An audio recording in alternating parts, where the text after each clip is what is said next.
At 18, Cen Wan's smile radiated with brilliance and exuberance, ensnaring Lu Beixun at first glance.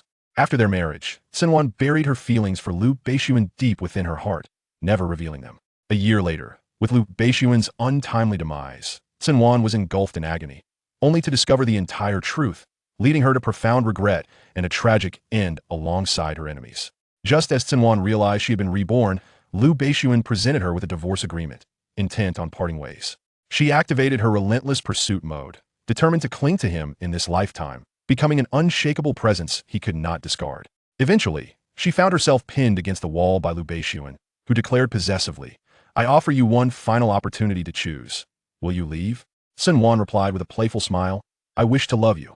Are you certain? Once you decide, should you attempt to depart, I will employ extraordinary measures to ensure your compliance," he warned. Cen Wan blinked innocently. "Am I not obedient now?" From that moment forth, she became Lu Beixun's possession. One evening, he leaned close to her ear, his voice low and magnetic. "Wish to escape? It is too late.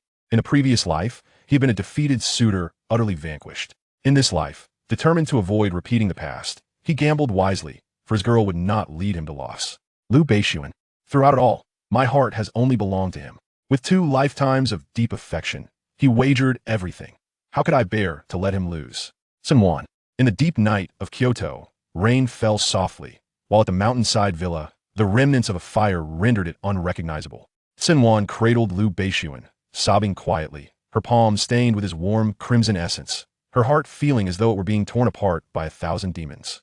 "Why do you weep so fiercely?" Lu Beixun's eyes, clear yet devoid of color, reflected weakness as he murmured, "Do not cry.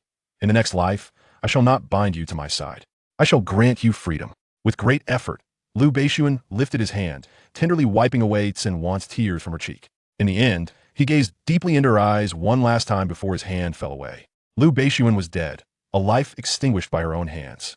As Cen Wan stared blankly at him, her quiet sobs escalated into a breakdown, pressing her forehead against his cold skin as she murmured, "Lu Beixun." Behind Cen Wan stood someone whose eyes flickered with triumph, a slight smirk gracing his lips. With reddened eyes, Cen Wan gasped for breath, her gaze pleadingly directed at the man behind her. "Brother, I no longer seek vengeance. I beg you, take him to the hospital. I implore you, I love him." Gasping for air, her shoulders trembled, her exquisite face streaked with tears, appearing somewhat disheveled. A month prior, a devastating fire at the Cen family villa had claimed the lives of 3 loved ones, her parents and sister, leaving evidence pointing towards Lu Beixun. Cen Xiu approached her, his eyes heavy with disappointment as he paused to comfort her by gently patting her shoulder. "It is too late." He closed his eyes, reopening them to reveal profound disillusionment. "Wan, do not forget, he is the enemy responsible for your parents' and sister's deaths." Cen Wan's tears flowed ceaselessly. Cen Xiu, a foster son of the Cen family and the sole survivor of the fire, had disclosed to her that Lu Beixun was the culprit shortly after being rescued. She had viewed the surveillance footage. Lu Beixun had departed from the Cen household mere minutes before the inferno. Her gaze swept from Cen Xiu's disappointed expression to Lu Beixun's pale visage, her fingertips tracing the outline of his face. His features were delicately sculpted and cool, skin porcelain-like, with a prominent nose and long, dense lashes. Cen Wan's tears fell onto his cheek, blooming like droplets of sorrow. The sky darkened, ominous clouds swirling with thunder and lightning, muffling the cries within the villa. Cen Wan cried until she fainted, only to be carried away by Cen Xiu. When she awoke 3 days later, she found herself hollow, as if a mere shell of her former self. She could never accept the reality of Lu Beixun's death. Avenging her parents should have brought her joy. After washing up, she descended the stairs to find breakfast prepared by Cen Xiu in the living room. She cast a fleeting glance before departing, intent on turning herself in. At the door, He awaited her. As Lu Beixun's aide and the one he trusted most in life, Cen Wan paused, acutely aware of the disdain in Hei's eyes. For a moment, silence hung between them. Taking a few steps forward, she slowly inquired, "Is there something you need?" He handed her several documents, his gaze unwavering, filled with unmasked contempt. "If you intend to confess, do not proceed." "What?" He produced his phone, opening Weibo before her eyes. "To protect you, President Lu confessed and committed suicide out of guilt. This post was scheduled for release at 2 a.m. "What?" She did not look at the phone, oblivious to the revelation. He, usually composed, now brimming with frustration, admonished her. "If you had waited just a few more days, President Lu would not have died. He cared for you at every turn. How could he have harmed your parents? Just because you witnessed him leaving the Cen residence mere minutes before the fire, along with Cen Xiu's vague hints, you condemned him to death. He, filled with righteous fury, declared, "Do you truly believe your and Cen Xiu's schemes could bring about his demise? How laughable. You merely rely on his love for you." Each of Hei's words pierced her heart like needles. He continued, "Within the documents I provided is a USB drive. This is the true evidence, though you may choose to disbelieve it." After the incident involving her parents, Lu Beixun had instructed He to investigate. But the arsonist had been meticulous, leaving no traces, and it was only last night that all evidence was finally collected. He Duin paused momentarily before continuing. "Perhaps for you, it matters little who was responsible for your parents' demise. Your sole objective is to divorce President Lu and be with your brother, who shares no blood ties with you." Cen Wan returned to her room, He's words echoing in her ears. She opened the document, revealing the divorce agreement and the distribution of assets, with all property under Lu Beixuan's name belonging to her. Tears fell upon the divorce agreement as she recalled the USB drive He mentioned. She inserted it into her computer. The content within the USB was akin to a thunderclap, leaving her mind in a haze, her face a mask of disbelief. How could this be possible? Lu Beixun was not the murderer. It was Cen Xiu who set the fire. The evidence contained within the USB was far more substantial than that which had initially implicated Lu Beixun. Apart from the surveillance at the gate and Cen Xiu's words, no additional proof could be found. After perusing the entirety of the USB's contents, Cen Wan incinerated the divorce agreement to ashes, departing the villa and heading to Cen Corporation. Within the company, Cen Xiu remained oblivious to He's prior visit. To avoid causing trouble for Cen Wan, he had discreetly cleared away those watching her around the villa. Currently, the Cen Group was under Cen Xiu's complete control. Throughout the past month, Cen Wan had frequently visited the Cen Corporation, and the receptionist recognized her, never hindering her passage as she directly proceeded to the office. Upon reaching the office door, she overheard the conversation inside and held her breath. "Congratulations, President Cen. A mere slight maneuver has granted you everything from the Cen family. With Lu Beixun eliminated, the capital will be under your command." "How delightful." Cen Xiu's smile did not reach his eyes. "What you perceive as a slight maneuver, I have meticulously orchestrated for years, merely awaiting the opportune moment." As for Lu Beixun, Cen Xiu's lips curled into a sardonic smirk. He was initially a formidable opponent, yet he possesses a weakness. "What are your plans for that orphan daughter of the Cen family?" "What can be done?"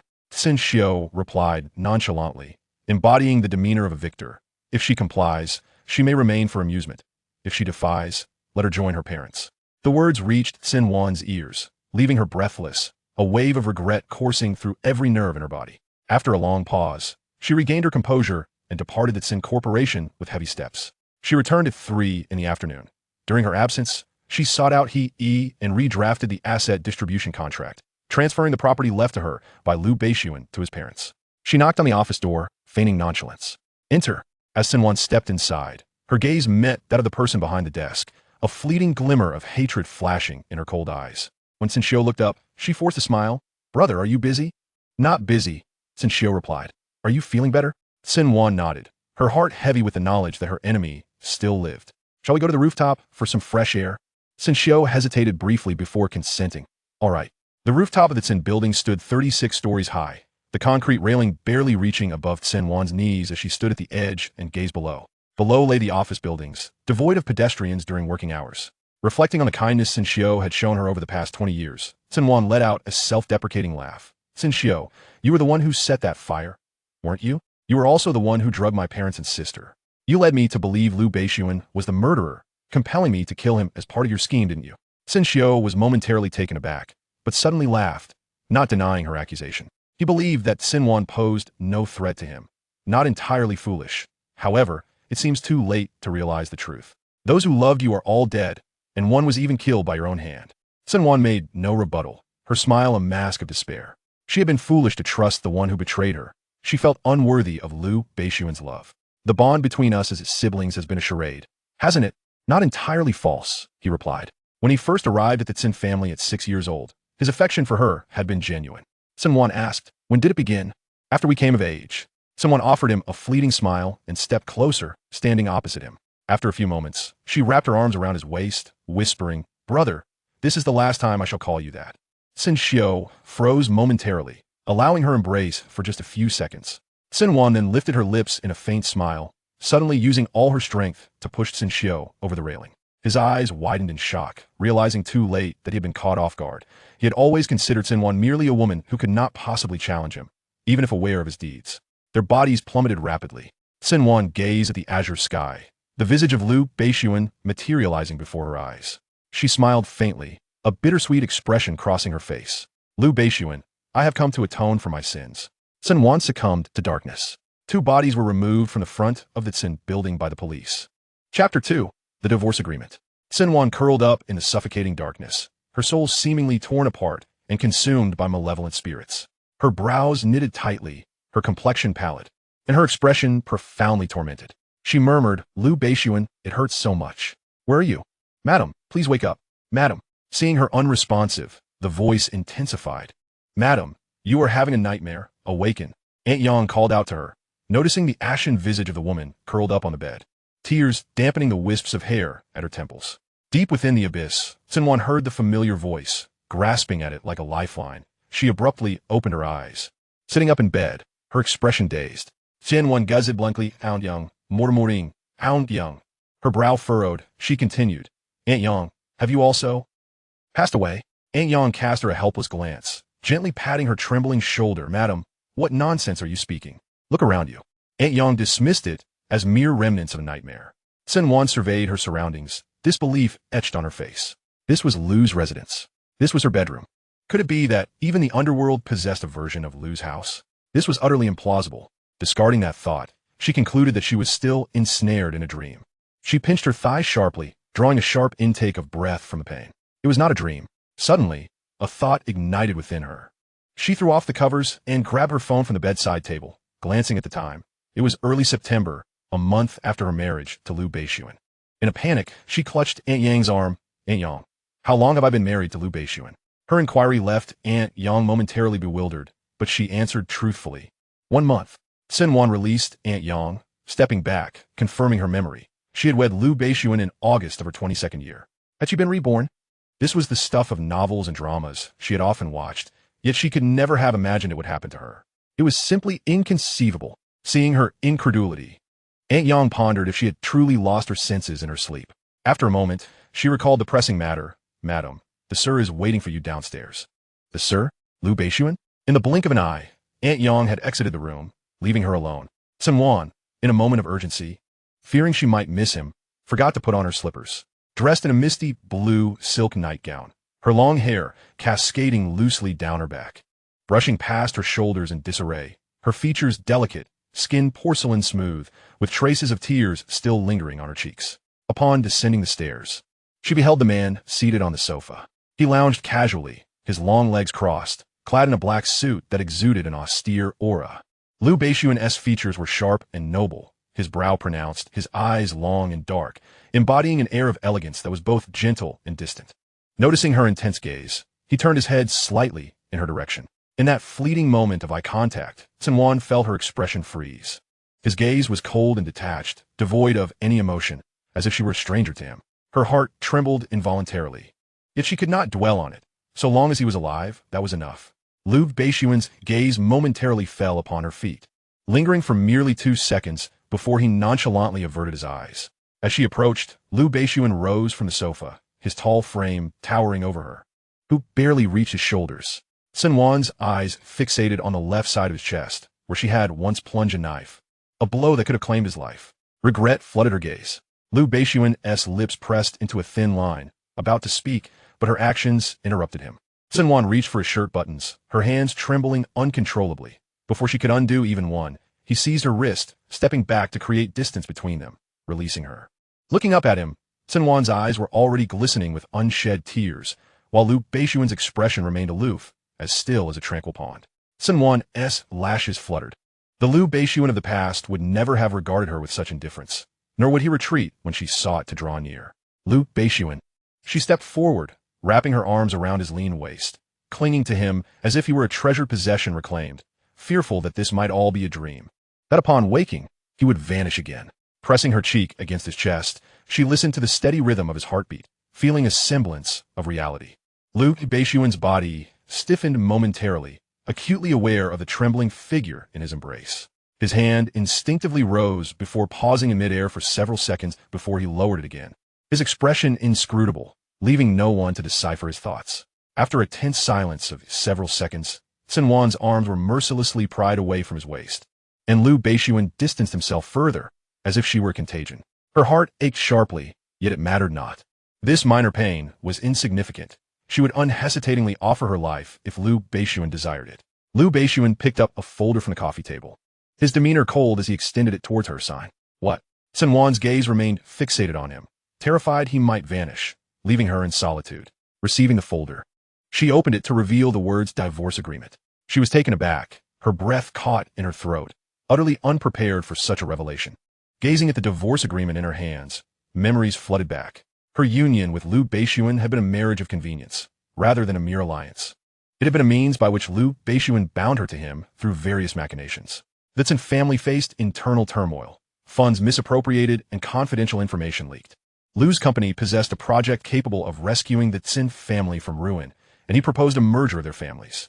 Cen Wan's parents, who cherished her deeply, assured her that if she was unwilling, they could relocate to another city and live a normal life. Unable to bear the thought of her father's hard-earned business collapsing, she acquiesced, marrying the 26-year-old Lu Beixun at the age of 22, with someone as distinguished and exceptional as Lu Beixun. It was not difficult to develop feelings for him amidst daily interactions, and even without love, they could coexist with mutual respect. Marriage was merely a formality. After their wedding, they had not consummated their union. Lu Beixun respected her wishes, and they occupied the same residence but different rooms. A week into their marriage, Cen Xiu revealed to her that the financial misappropriations and security breaches within the Cen family were orchestrated by Lu Beixun's associates. Their intent merely to keep her tethered to him. Initially skeptical, she ultimately leaned towards her brother, who had shared 2 decades of companionship, rather than the enigmatic Lu Beixun. In search of evidence, she ventured into Lu Beixun's study while he was at work. In the most concealed drawer of his desk, she discovered a leather-bound business notebook. Upon opening it, a photograph slipped to the floor, her 18th birthday portrait, adorned with a radiant smile.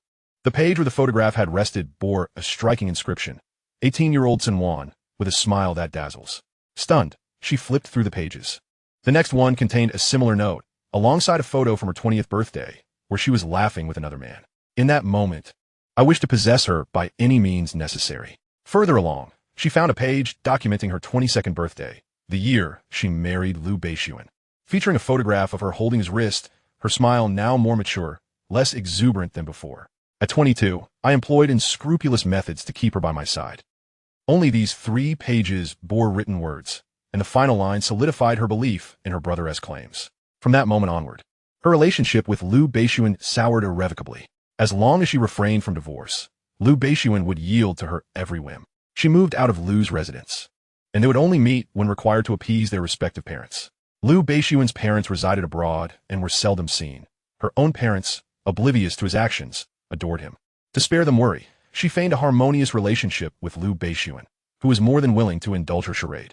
Only at this moment would she bestow a gracious demeanor upon Lu Beixun. He played his part seamlessly before her parents, yet she found it repulsive and hypocritical. In retrospect, the embezzlement of funds and a leakage of corporate secrets could undoubtedly be attributed to Cen Xiu. Few had access to such matters, and he was one of them. In her earlier naivety, she had thought Lu Beixun, with his vast family wealth and influence in Kyoto, above such despicable methods, believing that the notes he had penned must have signified something else. Chapter 3. Winning him back. I will not divorce you. Cen Wan's hand trembled slightly as she held the divorce agreement.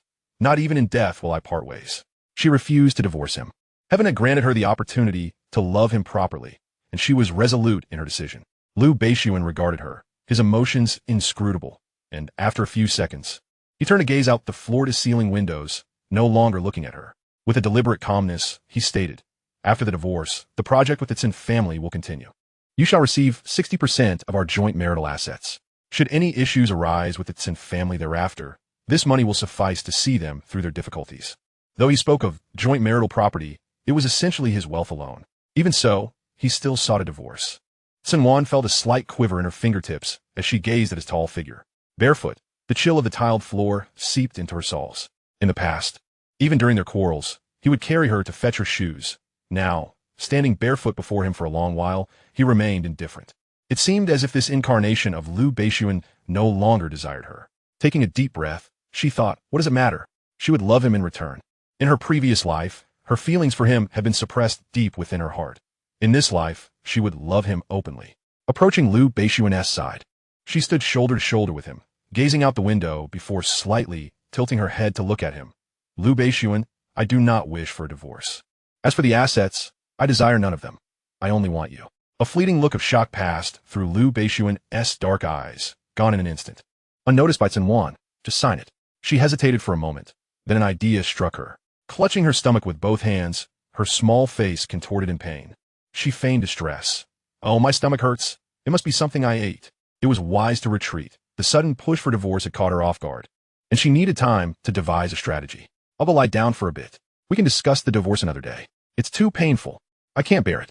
With that, Cen Wan hurriedly ascended the stairs, closing the door to her room and finally exhaling in relief. This version of Lu Beixun was adamant about divorcing her. After a prolonged silence, believing Lu Beixun had left, she opened the door and stealthily exited her room. A glance downstairs revealed that he was still present, with Aunt Yang standing before him, their conversation unknown to her. She concealed herself in a spot where they could not see her, straining to eavesdrop. Lu Beixun remarked, Madam prefers to go barefoot. Do remind her to wear shoes. Aunt Yang replied, Understood. Lu Beixun continued. She loves to sleep in. Be sure to wake her for breakfast. Aunt Yang nodded, her expression tinged with concern. Sir? I just heard Madam say her stomach hurts. Should we summon the family doctor? Lu Beixun's eyes held a hint of amusement. No need, she is pretending. Huh? Aunt Yang did not grasp the implication, and Lu Beixun departed with the divorce agreement in hand. Cen Wan stifled a laugh from her hiding place. It seemed Lu Beixun still cared for her. If he truly did not love her, he would not have shared so much with Aunt Yang. Nor would he have offered her a significant portion of his wealth, aware she was merely feigning distress. Aunt Yang ascended with a cup of warm water. Startled to find Cen Wan huddled in the corner. Madam, what are you doing? Cen Wan stood up. It's nothing. Your stomach? Aunt Yang, still worried. I come to check on her. Em pretenden. Aunt Yang? What were these two up to? Cen Wan accepted the warm water from Aunt Yang and returned to her room. Once inside, she changed her attire and headed back to the Cen family home. Upon entering, her parents had yet to comprehend the situation when Cen Wan threw herself into their embrace, weeping uncontrollably. Initially bewildered, her parents quickly assumed she had been wronged, prompting them to comfort her. Within the household, Cen Wan was treated like a cherished princess, held in her parents' palms, as they feared she might fall. Wiping her tears, she did not wish to cause her parents additional worry. I'm fine. I just missed you too much. Didn't we see each other just 3 days ago? Cen Wan rubbed her tears on her mother's clothing. 3 days? It feels more like 3 years.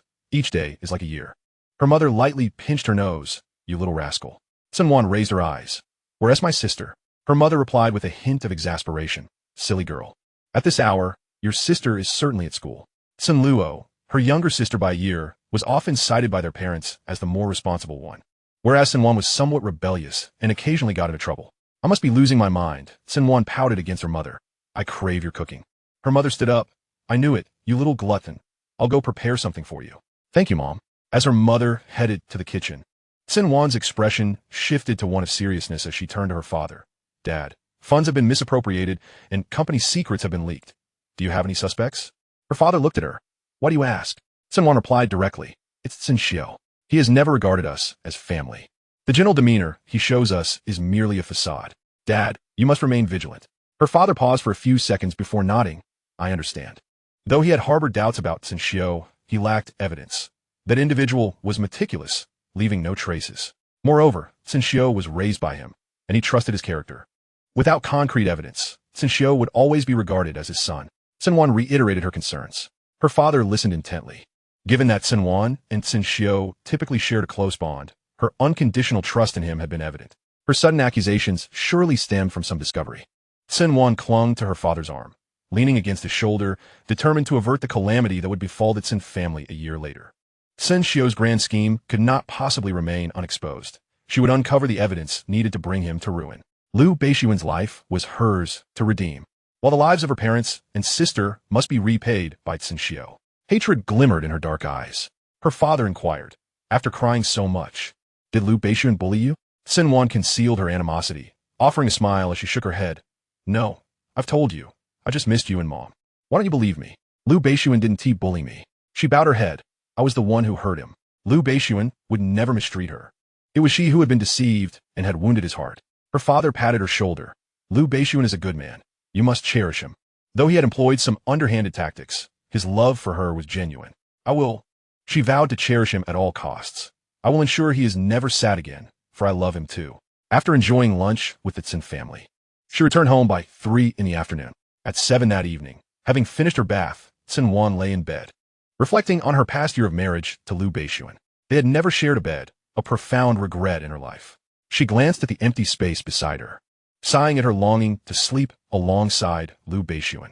Yet, he was intent on divorcing her. What was she to do? In her previous life, she had felt no discontent guarding this villa alone, but now, it felt hollow and even frightening. She rose, changed her clothes, and grabbed her bag before leaving her bedroom. Upon exiting, she encountered Aunt Yang, who inquired where she was headed and offered to have the driver take her. She declined. After taking a few steps, she returned, standing before Aunt Yang. Aunt Yang, do you think Lu Beixun still loves me? Aunt Yang sighed. Does the lady still need to question the gentleman's heart for her? Cen Wan understood. It was love. She smiled at Aunt Yang. I'll go coax Lu Beixun back. Without waiting for Aunt Yang's response, she headed straight to the parking lot and drove away from the Lu residence. After leaving the Lu residence, Lu Beixun resided in a villa area near the company, which was situated in the city center. Though the villas there could not compare to the Lu residence, they were still inhabited by the affluent. Half of the villas in the entire complex were unoccupied. Upon reaching the entrance of the villa area, she was stopped by security. Fortunately, when her father had turned 20, he had purchased a villa in this area for her in Cen Luo. Although they had merely viewed the property, they had never actually lived there. She provided her name, and after verifying her identity, the security guard released her after 10 minutes. When they were newly married, Lu Beixun had brought her here once, so she knew the location of the villa. Approaching the villa's entrance, she found a black, wrought iron gate ajar. She walked inside and, upon entering the living room, did not see Lu Beixun. Uncle Zhang, hearing the commotion, came over. Madam, what brings you here? Uncle Zhang had originally been at the Lu residence, but had left with Lu Beixun when he departed. I'm looking for Lu Beixun. The gentleman hasn't returned yet. Uncle Zhang's expression brightened. He knew the gentleman would surely be delighted to learn that the lady had come looking for him. Cen Wan instructed Uncle Zhang not to mind her and settled on the sofa to wait for Lu Beixun's return. Chapter 4. A year's agreement. Cen Wan felt a twinge of anxiety, fearing that Lu Beixun might once again bring up divorce. Yet she could not continue to evade confrontation. By 10 o'clock at night, fatigue began to set in. When Uncle Zhang entered, urging her not to wait any longer, she insisted on remaining. The hierarchy between them left Uncle Zhang with no choice but to leave her be. By 11, she could no longer resist the pull of sleep and dozed off on the sofa as rain began to fall outside. Though her slumber was light, she stirred awake upon hearing familiar footsteps, though she kept her eyes closed. In a hazy state, she sensed his approach, and moments later, a hand slipped beneath her knees. Lifting her up, Lu Beixun carried her towards the guest bedroom. With her eyes still squinted, she secretly observed him, and instinctively, her hand wrapped around his neck. He cared for her, even if she could not comprehend why he wished to divorce her. Alternatively, perhaps he truly no longer loved her. And this behavior stemmed from a sense of obligation between husband and wife. When she opened her eyes, Lu Beixun noticed immediately, but chose not to expose her wakefulness. He maintained his gaze forward, avoiding looking down at the young woman in his arms. He placed her gently on the guest bed, rising to leave. Cen Wan clung tightly to his neck, unwilling to let go, and when she met his fathomless dark eyes, she smiled coyly. Lu Beixun, you still care about me, don't you? Lu Beixun paused briefly, his brow drawn tight, his voice devoid of emotion. No. Cen Wan sought to discern something in his expression, but all she found was an icy detachment. Why must we divorce? She asked, her brow furrowing slightly. Lu Beixun pulled her hand from around his neck, his tone cold as he stated, it's better for both of us. That's not true. Cen Wan sat up from the bed, her gaze earnest as she scrutinized him. I was at fault. I was reckless. You needn't forgive me, but I implore you, please don't divorce me. If you're angry, you can hit me, scold me. If worst comes to worst, you can stab me a few times. I just don't want a divorce. At the mention of stabbing her, Lu Beixun's brows subtly knitted together. Cen Wan recalled the things she had done to him in her previous life. She truly deserved a slap for her actions and could not help but deliver one to herself. Warmth enveloped her wrist as Lu Beixun grasped it, and when she looked up, she saw the tension in his jaw as he regarded her from above, his voice cold and firm. What are you doing? Cen Wan had struck herself hard enough that the imprint of her fingers appeared on her cheek, yet she felt no pain. She beseeched Lu Beixun, divorce is acceptable, but grant me a year for observation. If, after that year, you still wish to divorce, I will comply and relinquish all claims to the assets. Please, just this once. Grant my request. After a year, if he insisted on divorce, she would accept it. Regardless of their marital status, she would devote herself entirely to him. Once she was certain she would no longer harm herself, Lu Beixun released her, exiting the guest room. Cen Wan assumed he was refusing her request and sighed. Lying back down, staring at the ceiling, he had indeed changed. In this life, everyone remained the same as in the previous one, except for him, who was different. After nearly a minute, she heard movement and looked towards the doorway. Lu Beixun approached the bed, carrying an ice pack and a towel. Handing them to her, with his usual frigid demeanor, "Handle it yourself." Cen Wan stared at him, bewildered. In her previous life, if she had been hurt, he would have attended to her personally, even if she disliked it. His attitude had been unwavering, leaving no room for refusal. Now, just the fact that he brought her an ice pack made her exceedingly happy. One must learn to be content. "Thank you. As for the observation period, that is fine." After speaking, Lu Beixun exited, closing the door behind him. Cen Wan, exhilarated, tossed, and turned on the bed, finally succumbing to sleep at dawn, her mind racing with thoughts on how best to treat him moving forward. After drifting off, she awoke early, completed her morning routine, and made her way to the kitchen. With a mother who could rival a five-star chef, she felt it was her duty to prepare a simple breakfast. Otherwise, she would shame her mother. Upon entering the kitchen, she soon encountered Uncle Zhang, who was there to cook. Someone smiled politely. "Uncle Zhang, I've got this. You can sleep a little longer." "Are you sure, madam?" Uncle Zhang asked, primarily concerned for her safety. "Absolutely." In her previous life, Cen Wan had not only been at odds with Lu Beixun, but had also treated every servant in the Lu residence with kindness, earning their respect in return. Uncle Zhang left the kitchen, realizing that the lady's initiative to seek out Lu Beixun last night, without any quarrel, indicated a warming of their relationship. A pampered young lady rising early to cook could only be for her husband, so he refrained from interfering. Not well versed in Lu Beixun's tastes, she prepared both Chinese and Western dishes, dedicating 2 hours to her culinary efforts. As she surveyed the breakfast spread on the table, she felt immense gratitude for her mother's culinary prowess. Being able to prepare breakfast filled her with pride. While others had grand ambitions from a young age, she had only ever wished to spend money and lounge about. During primary school, she would sleep through 6 of the 8 classes, waiting for the bell to ring for the last 2. Thus, her ability to quickly learn how to prepare breakfast warranted a small sense of pride.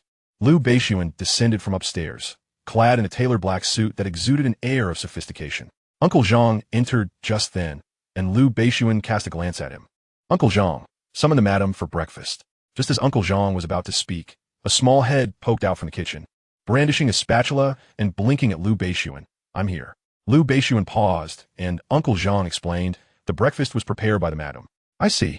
Lu Beixun entered the dining room, his gaze lingering on the breakfast spread in surprise. Cen Wan peeked out. "Go ahead and eat. I'm just frying an egg. It will be ready soon." Before long, the egg was ready, and Cen Wan placed the plate on the table. "I've made a bit of everything. Take what you like. Don't come into the kitchen again." Cen Wan chose to ignore his remark. "Try it." Throughout breakfast, Lu Beixun said not a word, leaving her uncertain whether he found the meal satisfactory or not. Her own assessment was that it was acceptable, though not exceptional. They say that to capture a man's heart, one must first capture his stomach, and she realized she could not stop at breakfast. She needed to refine her culinary skills further, soup making, stir-frying, mastering both Chinese and Western cuisines. She resolved that while Lu Beixun was at work, she would return home to learn cooking from her mother. The pampered young lady was finally ready to stand up for herself. Lu Beixun's indifference towards her caused her heartache, yet the memory of her past life, where she plunged a dagger approximately 20 centimeters long into his chest, haunted her thoughts. The desolation in his eyes at that moment was unbearable. In this lifetime, regardless of whether Lu Beixun treated her with kindness or disdain, she resolved to cherish him wholeheartedly. "After breakfast, I instructed the driver to take you home." Lu Beixun finished his meal and wiped his hands with a towel. Cen Wan was taken aback. Hadn't they agreed to postpone their divorce? Why was he sending her back? "I am currently in an observation period," he stated. "Living together will allow for better observation. Otherwise, how would you discern whether I am good or bad?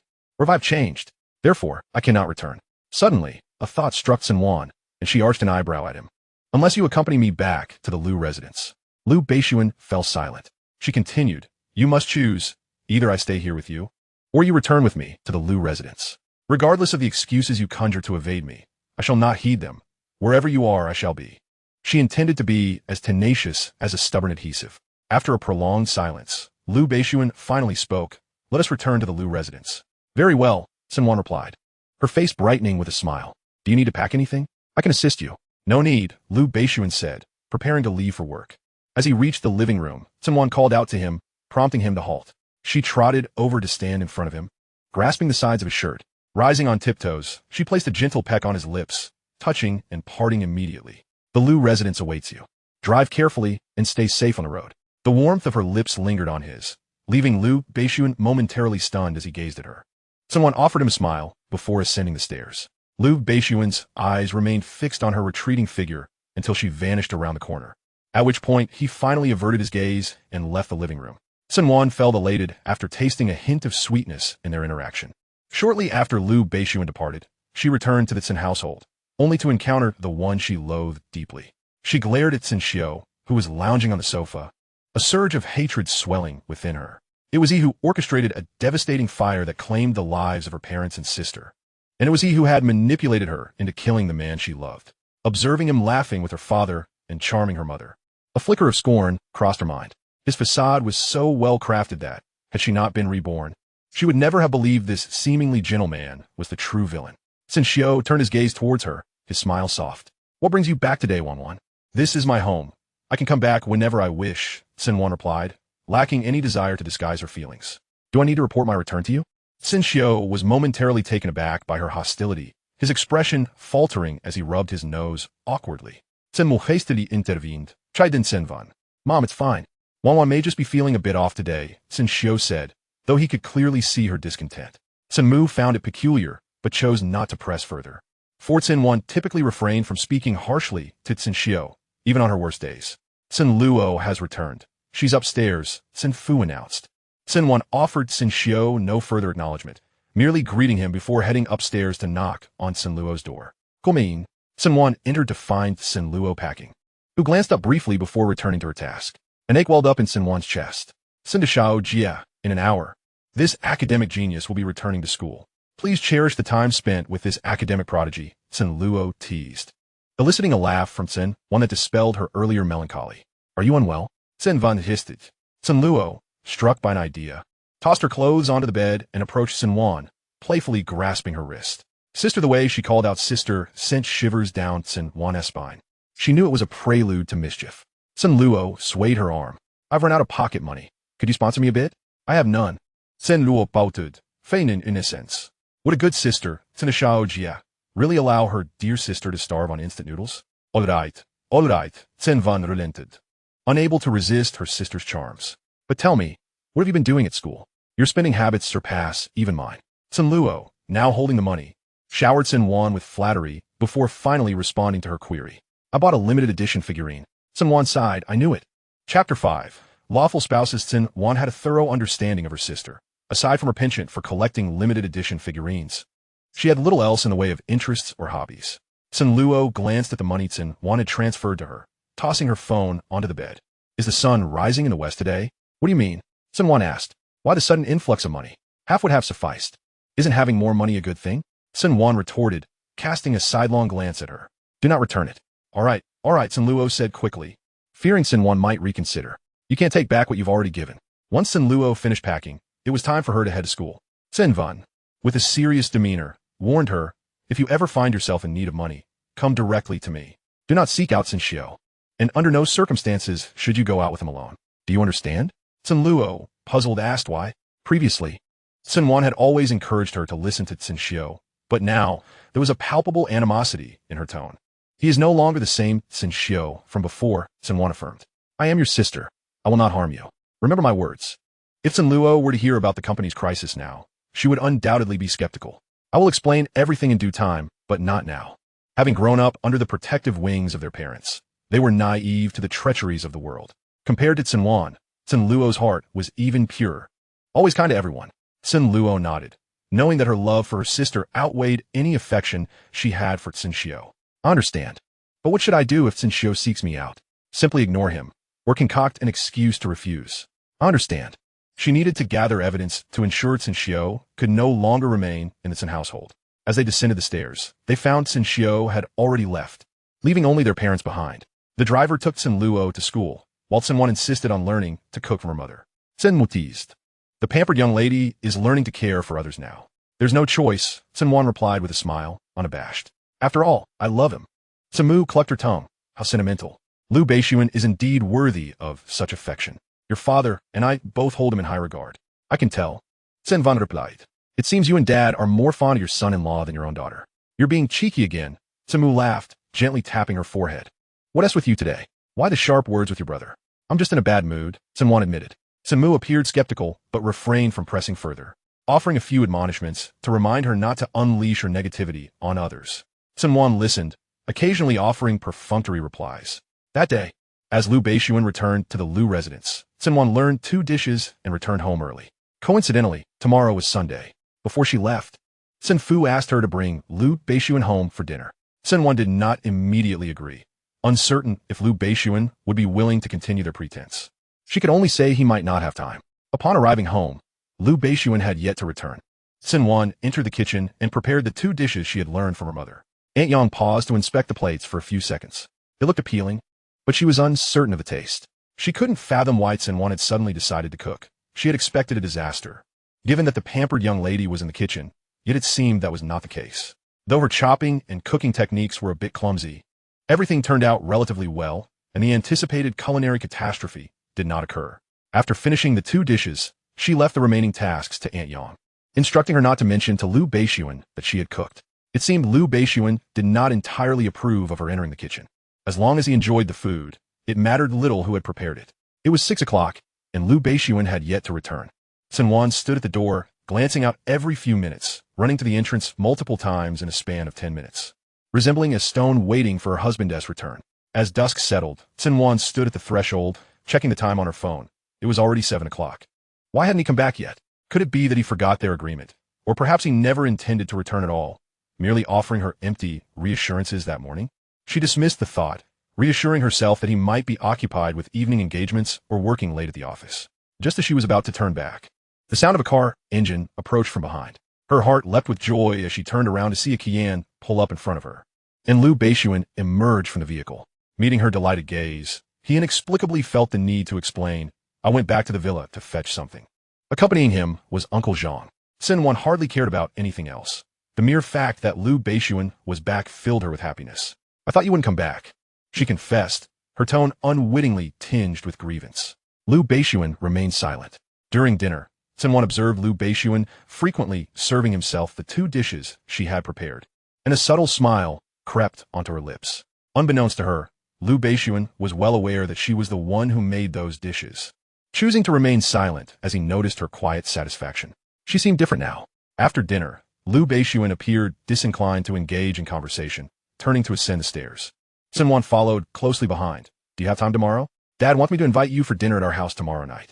Suddenly, Lu Beixun halted, and before Cen Wan could stop herself, she collided with his back, clutching her nose in pain, tears welling up in her eyes. What was his back made of? It felt unyieldingly hard. Lu Beixun hadn't anticipated her inattentiveness, and upon turning to look at her, he found her teary-eyed, resembling a forsaken kitten, silently pleading for her master to keep her. His heart softened as he grasped her wrist, gently pulling her hand away from her nose, which was now tinged pink. Seeing his concern alleviated much of her pain, it doesn't hurt. Releasing her wrist, he maintained a cool demeanor, focus while walking. Understood, Cen Wan replied earnestly, standing straight with her hands by her sides. What time tomorrow? Lu Beixun inquired. Huh? Cen Wan blinked in surprise, momentarily forgetting the matter at hand due to their earlier mishap. We'll leave at 3 in the afternoon. Is that all right? Lu Beixun responded with a simple hum. His expression tranquil. Cen Wan tentatively asked, will you be home all day tomorrow? Uncertain, he replied, meeting her gaze, rest early. A smile graced Cen Wan's lips, her eyes glimmering with a hint of mischief. I will. Lu Beixun paused, sensing her ulterior motives, though he wondered if he was overthinking it. Before turning to leave for his bedroom, as he departed, Cen Wan's eyes followed his tall figure, and as he was about to close the door, she slipped in under his arm and shut the door behind them. Leaning against the door, she met Lu Beixun's puzzled gaze, raising her lips into a smile. Her cheeks dimpled. What are you looking at? Time to sleep. It became evident that Lu Beixun's earlier suspicion was not merely a figment of his imagination. His expression turned icy, his voice cool. Leave. I will not, Cen Wan declared, wrapping her arms around his neck, pressing her body against him, their breaths mingling in a close proximity, momentarily unsettling Lu Beixun. We are legally married. Naturally, we should share a bed. She winked at him, adding playfully, don't worry. I won't do anything to you, nor will I force you into anything, although I might have such thoughts. But I respect you. Lu Beixun. Chapter 6. Sleeping Together. Lu Beixun closed his eyes, seemingly striving to endure something, then pulled Cen Wan, who was leaning against the door, and opened it, intending to throw her out. However, she had already devised her strategy. She plopped down on the floor, hugging his long legs, gazing up at him with a pitiful expression. "Brother, please don't kick me out." Her voice was soft and sweet, laced with a hint of stubbornness. Lu Beixun furrowed his brow, a sense of helplessness evident in his deep-set eyes. "Get up. I want tea." If she continued to feign modesty, her husband would slip away. "Let us sleep together." Lu Beixun looked down at her, suppressing his anger, his voice carrying an overwhelming sense of pressure. Cen Wan clung to his leg, refusing to let go, meeting his gaze. "Call me Wan Wan. You used to call me that." Cen Wan was a master of shamelessness, and she was rather impressed by her own audacity, discovering such potential after her rebirth. Lu Beixun found himself at an impasse. He could neither advance nor retreat. Under normal circumstances, he would never exhibit such patience. "What exactly do you want?" Cen Wan innocently blinked at him. "Haven tea, I already said, to sleep together. Let go of my hand. If I let go, will we sleep together?" She was no child. She wouldn't be easily deceived. Where she let go, and he ran away. Lu Beixun's jaw tightened, and after a long pause, he finally uttered a single word. "Yes. Lying is for puppies."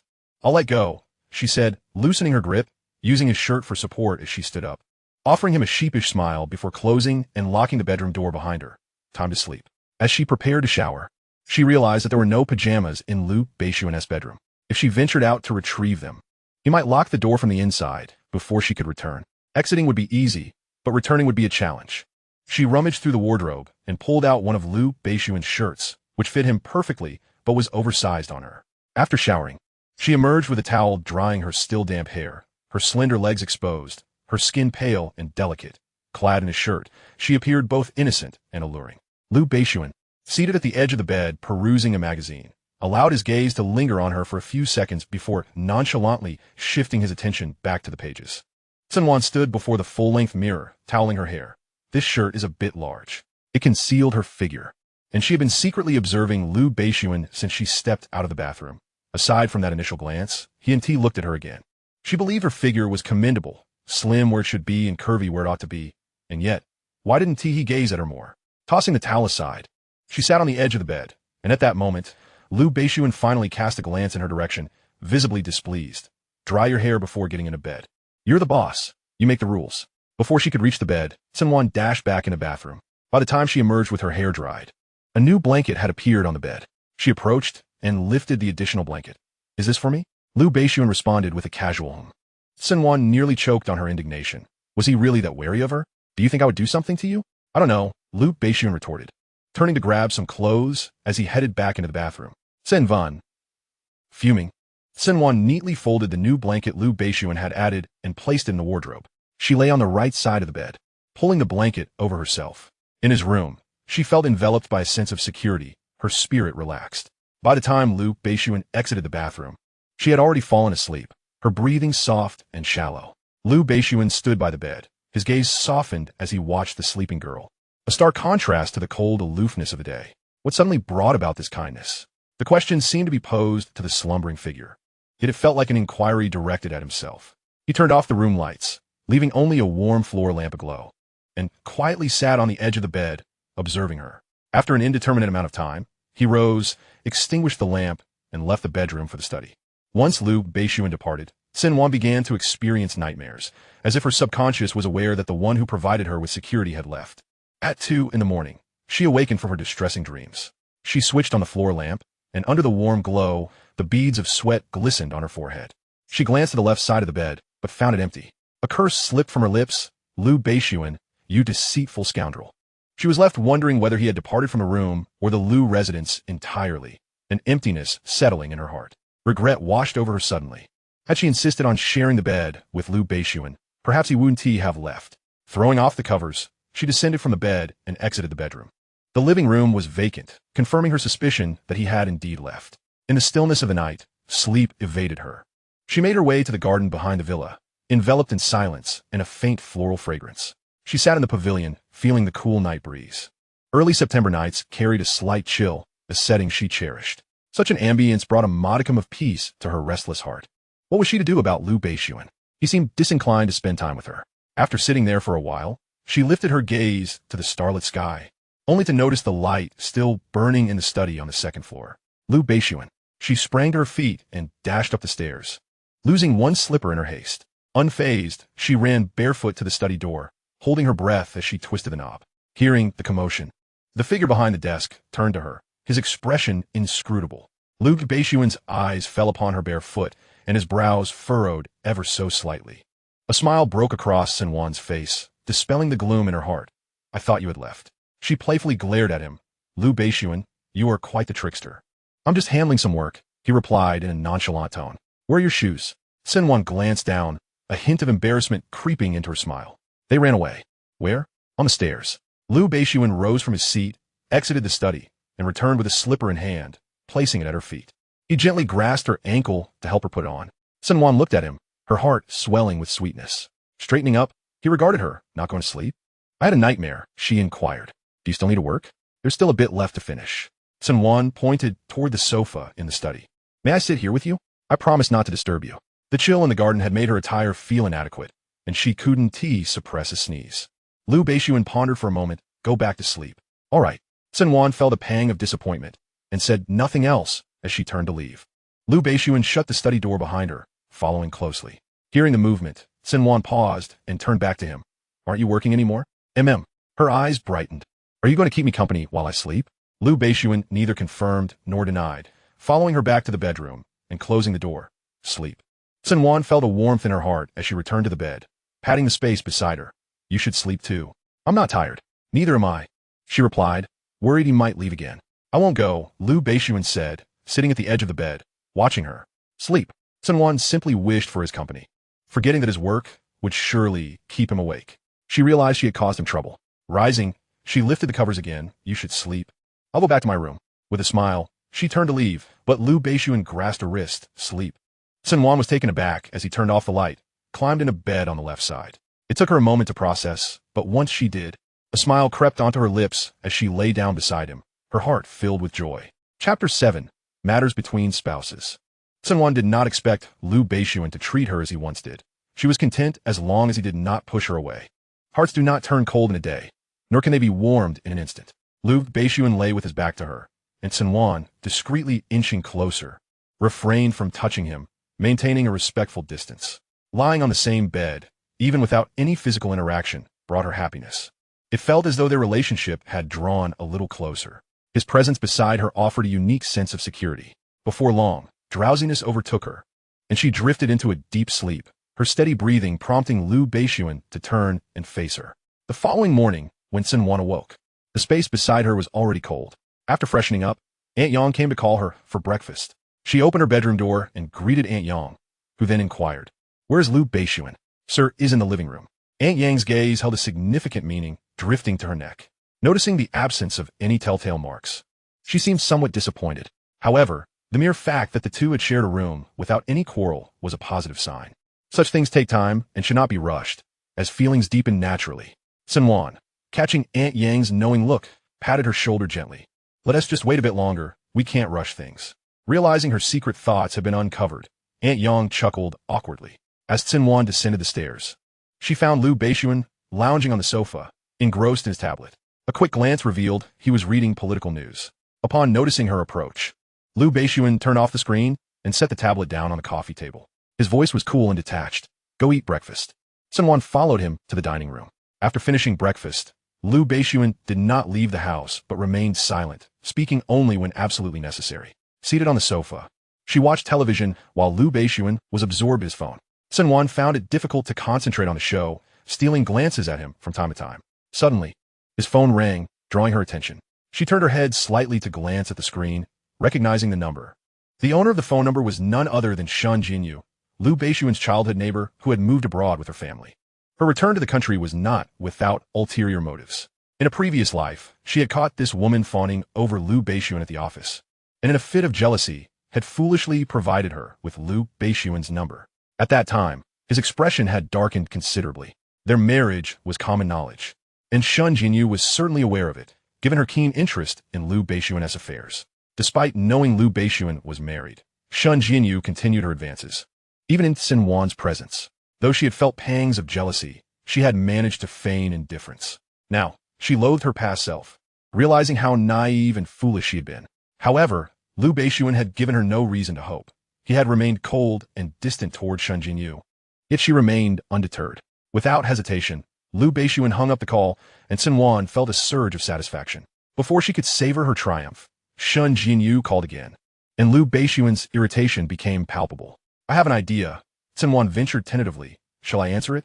After a moment's hesitation, Lu Beixun handed her the phone, and as she took it, a triumphant smile graced her lips. Cen Wan adjusted her demeanor and answered the call, her voice laced with feigned fatigue. Who is this? Her tone conveyed a mix of weariness and annoyance, as though she'd been roused from a deep slumber. On the other end, there was a moment of silence before Shen Jinyu spoke. I'm looking for Beixun Gij. Cen Wan exchanged a knowing glance with Lu Beixun. Your Beixun Gij is still asleep. Feigning a yawn, she continued, you know how it is between married couples. Last night, your Beixun Gij was quite diligent and must be exhausted. I'll have him call you when he wakes up. Lu Beixun's expression was one of disbelief. Cen Wan, speaking in front of Lu Beixun, displayed remarkable composure, spinning her tale without missing a beat. Lu Beixun's lips curled into a faint, elusive smile, yet within mere seconds, it faded away. Without awaiting a response from the other end of the line, Cen Wan abruptly ended the call. She handed her phone to Lu Beixun, a triumphant expression adorning her face. She wouldn't be bothering him for a while. With her chin slightly raised, it was as if she was urging him to praise her. Lu Beixun merely responded with a nonchalant hum. Some had already forgotten who had invited this trouble. Initially, Cen Wan wished for Lu Beixun to directly block Shen Jinyu. But even if that number was blocked, others remained. After pondering for a moment, she suggested, shall we switch to a different number? Lu Beixun contemplated briefly before agreeing. That works. Shortly after 1 o'clock, she and Lu Beixun set out, heading to the service center, where Cen Wan selected a pair of couple numbers, one for Lu Beixun and one for herself. The staff at the service center warmly congratulated them. You two are truly affectionate. May your love last forever. Cen Wan glanced at Lu Beixun beside her, then turned to the staff with a polite smile. Thank you. Exiting the service center, it was already past 2, and they drove directly to the Cen family home. While waiting at a traffic light, Cen Wan turned her head and said, please don't be so cold to me when we get home, okay? Lu Beixun kept his gaze forward and responded with a mere hum. Upon arriving at the Cen residence, Lu Beixun carried a gift box, while Cen Wan linked her arm with his as they entered the living room. Strangely, the more she wished to avoid someone, the more frequently he seemed to appear. Cen Wan's gaze swept past Cen Xiuxian and landed on her parents, mom and dad. Cen's mother rose and approached, clearly pleased with Lu Beixun as her son-in-law, her mouth agape upon seeing him. Beixun is here. Please have a seat. Lu Beixun greeted warmly. Mom and dad, Cen's father urged, come sit down. Cen's mother took the gift box from Lu Beixun's hands. We're all family. Next time, you mustn't bring anything. All right, Lu Beixun replied. Cen Wan held Lu Beixun's hand as they settled onto the sofa. Lu Beixun's gaze briefly passed over Cen Xiuxian, and in that instant, his eyes were sharp. Cen's parents grew increasingly fond of their son-in-law. Cen Wan inquired, it's Saturday. Isn't Luo coming back? Cen's mother replied, no. She has exams coming up. You two chat. I'll go prepare dinner. With that, she headed into the kitchen. How has your brother been lately? Is work and life going smoothly? Cen Xiuxian's eyes were clear as water, his lips slightly upturned, exuding a cultured demeanor, yet his words held deeper implications. Cen Wan's eyes flashed coldly before she broke into a smile, leaning on Lu Beixun's arm. As for work, I'm not sure, but regarding life. She glanced shyly at her father. If all goes well, Dad, you won't be far from holding a grandchild. Lu Beixun pressed his lips together, remaining silent, believing that Cen Wan was merely appeasing her parents with her words. Chapter 8, Love Struck. Cen Xiuxian's smile faltered for a few seconds before it vanished. Cen's father, upon hearing the mention of grandchildren, beamed. Good. You young people, do your best so your mother and I can hold our grandchild sooner. We will, Cen Wan replied, looking at Lu Beixun with a smile. You talk to Dad. I'll help Mom with dinner. Lu Beixun reminded. Be careful with the knife. Don't hurt yourself. Cen Wan nodded obediently, aware that he was merely cooperating with her in front of her parents. Yet her heart felt elated. They both assumed they were acting, unaware that every word exchanged was sincere. Cen Wan wished to have children with Lu Beixun, and, similarly, Lu Beixun hoped for her to take care of herself and not get hurt. Some sentiments could only be expressed within the guise of performance. Cen's father teased. You two, even though you're married, are more lovey-dovey than fresh couples. Cen Wan stood up, her chin slightly raised. We're going to be lovey-dovey until we grow old. All right, As long as you young ones are happy, he replied. As Cen Wan passed by Cen Xiaoshan, he opened his mouth as if to say something. But she ignored him and headed to the kitchen. She only knew how to make a couple of dishes. So she decided to avoid embarrassing herself and let her culinary genius of a mother take the lead. While washing vegetables, Cen's mother posed a question. What is going on between you and your brother? You two were once the best siblings. Why the sudden coldness? Pausing her washing for a moment, Cen Wan nonchalantly answered, I'm love-struck. In the presence of Lu Beixun, I can hardly see anyone else. Cen's mother sighed in exasperation. Cen Xiaoshan is your brother. Cen Wan muttered, he is not my biological brother. Cen's mother, exasperated, poked her forehead. How can you say such a thing? Have you forgotten how good Cen Xiaoshan has been to you? No biological brother could do as much. A hint of derision flashed in Cen Wan's eyes. Indeed, it was precisely because Cen Xiaoshan had treated her so well that she had unconditionally trusted him, only to be deceived so grievously, ultimately leading to the demise of her dearest. With less than a year remaining, she was determined to ensure Cen Xiaoshan faced an irreversible downfall. We've grown up, and I've started my own family. It's time to maintain some distance. Some things, even if she voiced them, her mother would never believe her. After all, in this lifetime, the upheaval in the Cen family had yet to occur. To speak of it now would likely result in her being deemed insane. Cen's mother did not oppose her words. Maintaining distance doesn't mean you have to be this cold, does it? If it weren't for the financial crisis in the Cen family, leading to Lu Beixun's emergence, I would have hoped for my precious daughter to be with Cen Xiaoshan. They grew up together, sharing a deep bond. Cen Xiaoshan came to the Cen family at the age of 6 and has been raised under my watchful eye. He is outstanding in every aspect, and his character is beyond reproach. It would be a matter of further solidifying ties without the complexities of in-law relationships. And when would T have to worry about being mistreated? However, despite her repeated hints to Cen's father, he would always change the topic, seemingly unconvinced. Eventually, Cen Wan married Lu Beixun, and the financial crisis of the Cen family was resolved. When Cen Wan proactively proposed marrying Lu Beixun, she realized that her feelings for Cen Xiaoshan were limited to sibling affection, with nothing more. Wan, I need to speak with you about something. Before Cen Wan could respond to her mother, a voice interrupted her, causing her brow to furrow momentarily before relaxing. Cen's mother took the vegetables from her hands and pushed her toward the kitchen exit. Hurry, your brother is looking for you. Cen Wan, feeling helpless, glanced at Cen Xiaoshan, removed her apron, and followed him out. Cen Xiaoshan led her to the study on the second floor. As he entered the room, he attempted to close the door, but Cen Wan stopped him. Leave the door open. It's inappropriate for a man and woman to be alone in a room.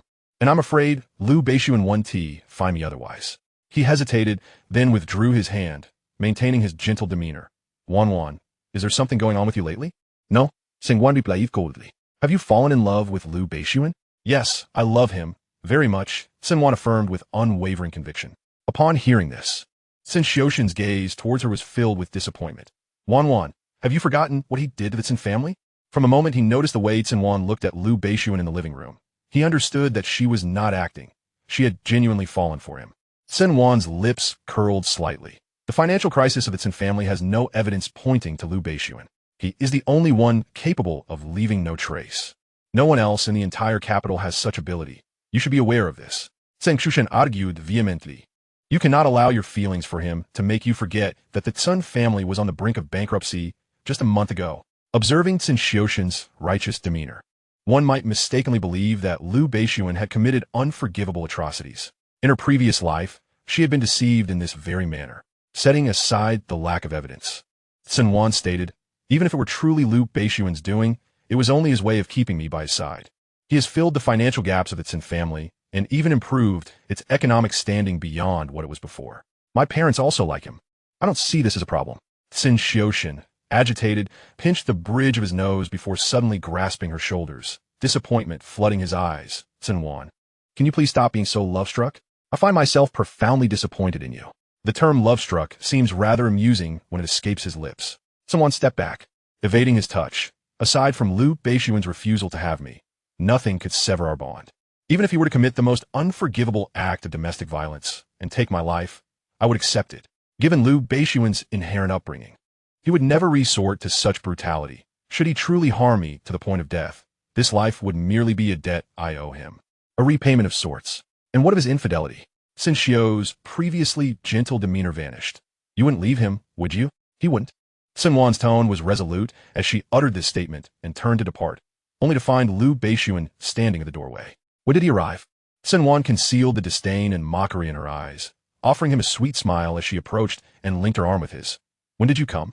Just arrived. Lu Beixuan's gaze was complex as it flickered from her to Cen.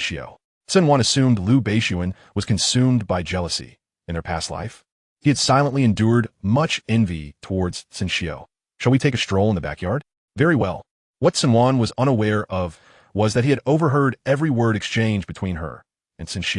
This time, it was the only occasion they spent together without his jealousy rearing its head. Hand in hand, they descended the stairs, her hand enveloped in his warm palm. Cen Fu shook his head in disapproval. They were far too affectionate, unable to bear separation for even a few minutes. As soon as Cen Wan ascended the stairs, Lu Beixun followed suit. He had never been this demonstrative in his youth. Upon reaching the backyard, Cen Wan turned to him, her eyes sparkling with uncontainable joy. Your palm is warm. It would be wonderful if you could hold me like this at the Lu residence. Here, however, it feels merely like an act. She sighed, a hint of melancholy flickering in her gaze, which Lu Beixun keenly observed. Very well. Truly? Cen Wan's eyes brightened at his words. Indeed, in that moment, it felt as if she were living a dream. She reached out and playfully pinched his cheek. Does it hurt? Lu Beixun, not at all. Cen Wan withdrew her hand and pinched her own cheek firmly. It stung slightly, prompting her to frown before she suddenly laughed. It hurts. This is no dream. Promise me you won't go back on your word. To do so would make you a little puppy, and I suspect you wouldn't want to be known as Lu's little pup. She beamed brightly, momentarily casting aside any lingering hatred. Her heart and eyes filled solely with him. Chapter 9. Sleeping with you. Lu Beixun gazed at her, the setting sun casting a soft glow around the girl before him, enveloping her in a gentle aura. After a moment, he lifted his gaze toward the study window on the second floor, his expression inscrutable. Noticing his attention, Cen Wan followed his line of sight to the study. Finding nothing amiss. Is something wrong? Nothing at all. As dinner approached, they returned from outside, and Cen Fu regarded the pair with a shake of his head. Cen Mu had prepared the meal and called them to the table. At the dining table, Cen Wan first served her parents, eliciting a teasing remark from Cen Mu. Cen Wan merely smiled and then served some dishes to Lu Beixuan's plate. Dad is quite fortunate, marrying a culinary goddess for a mother. This remark was directed at Lu Beixun. He responded gently. Indeed, Dad is quite fortunate. Cen Mu blushed at the compliment, while Cen Fu grew slightly displeased. The little cotton-padded jacket is letting in a draft. You and Dad are alike, both fortunate. I was able to marry your mother. And with you and Luo, you two have established a family, marrying Beixuan. For a fleeting moment, Cen Xiu's expression darkened, unnoticed by anyone. Despite the presence of an unwelcome individual at the table, the meal proceeded pleasantly, with Lu Beixuan serving her multiple dishes throughout. After the meal, Cen Wan leaned closer to Lu Beixuan and whispered in his ear, "Thank you for marrying me." Lu Beixuan paused, glancing at her with slightly pursed lips, remaining silent. Cen Wan didn't mind. She simply smiled back at him. Having lived for 22 years, whether in her naive youth or during her college years, marriage had never been part of her plans. She had always thought of it as something to consider after turning 30, never imagining she would marry at 22, let alone develop feelings for someone. With Lu Beixuan present, Cen Xiu seemed to fade into the background, leaving under the pretext of having other matters to attend to after dinner. Cen Wan and Lu Beixuan lingered until 8 o'clock before returning to the Lu residence. As Cen Wan unbuckled her seatbelt and stepped out of the car, she reached her hand towards Lu Beixuan. Upon seeing her outstretched hand, Lu Beixuan hesitated for a moment before taking her hand and leading her into the living room. Cen Wan suppressed a smile, her heart brimming with sweetness. Upon entering the living room, Aunt Yang noticed their intertwined hands and, after a brief pause, discreetly excused herself, recognizing her presence as an intrusion, demonstrating her awareness of the situation. Ascending the stairs, Cen Wan and Lu Beixuan's rooms were in opposite directions, creating a moment of awkwardness.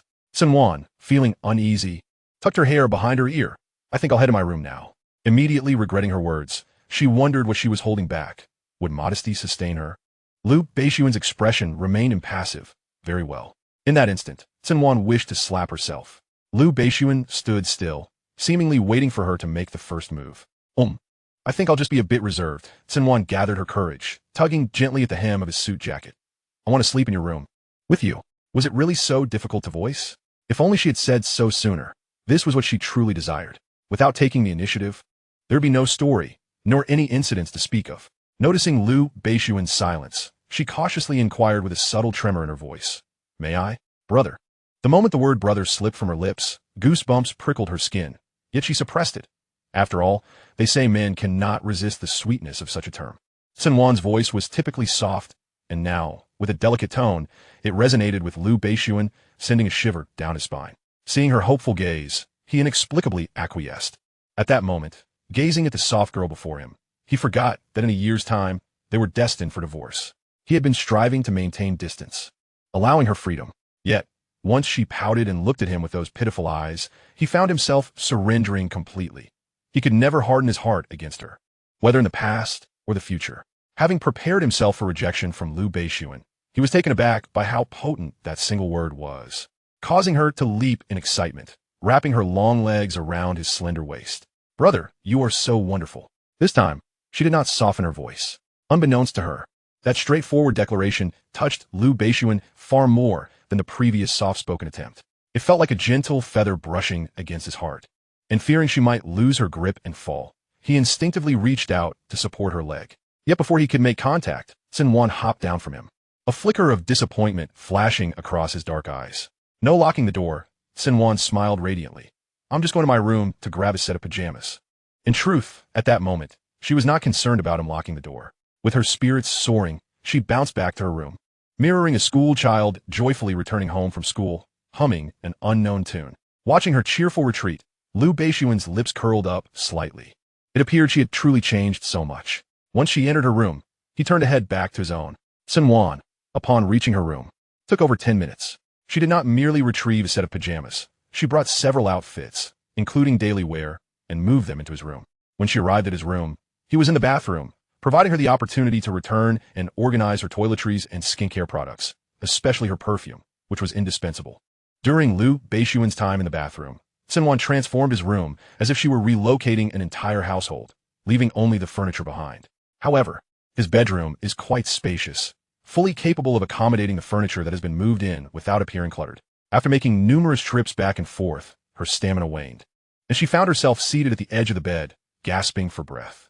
She typically engaged in no physical activity, relying on a chauffeur for transportation, and her petite frame lacked exercise. Had it not been for this move, she would never have realized the fragility of her little body. In that moment, she resolved to rise at 6 o'clock and run on the treadmill for 40 minutes. Otherwise, with her feeble physique, she would be unable to keep up with Lu Beixun if he were to sprint away.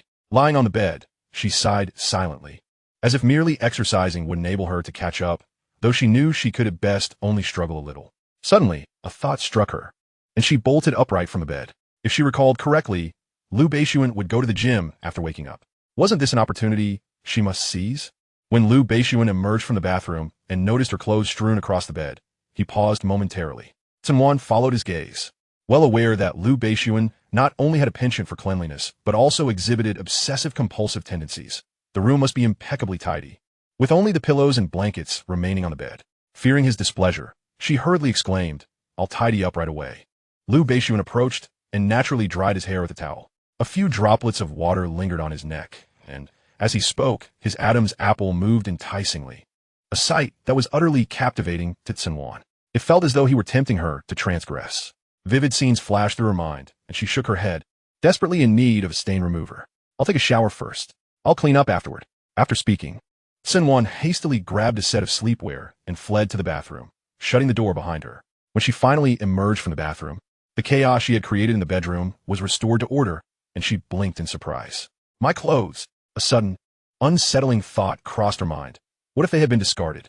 Not only did she think this, but she also opened the bedroom door to peek outside, finally exhaling in relief.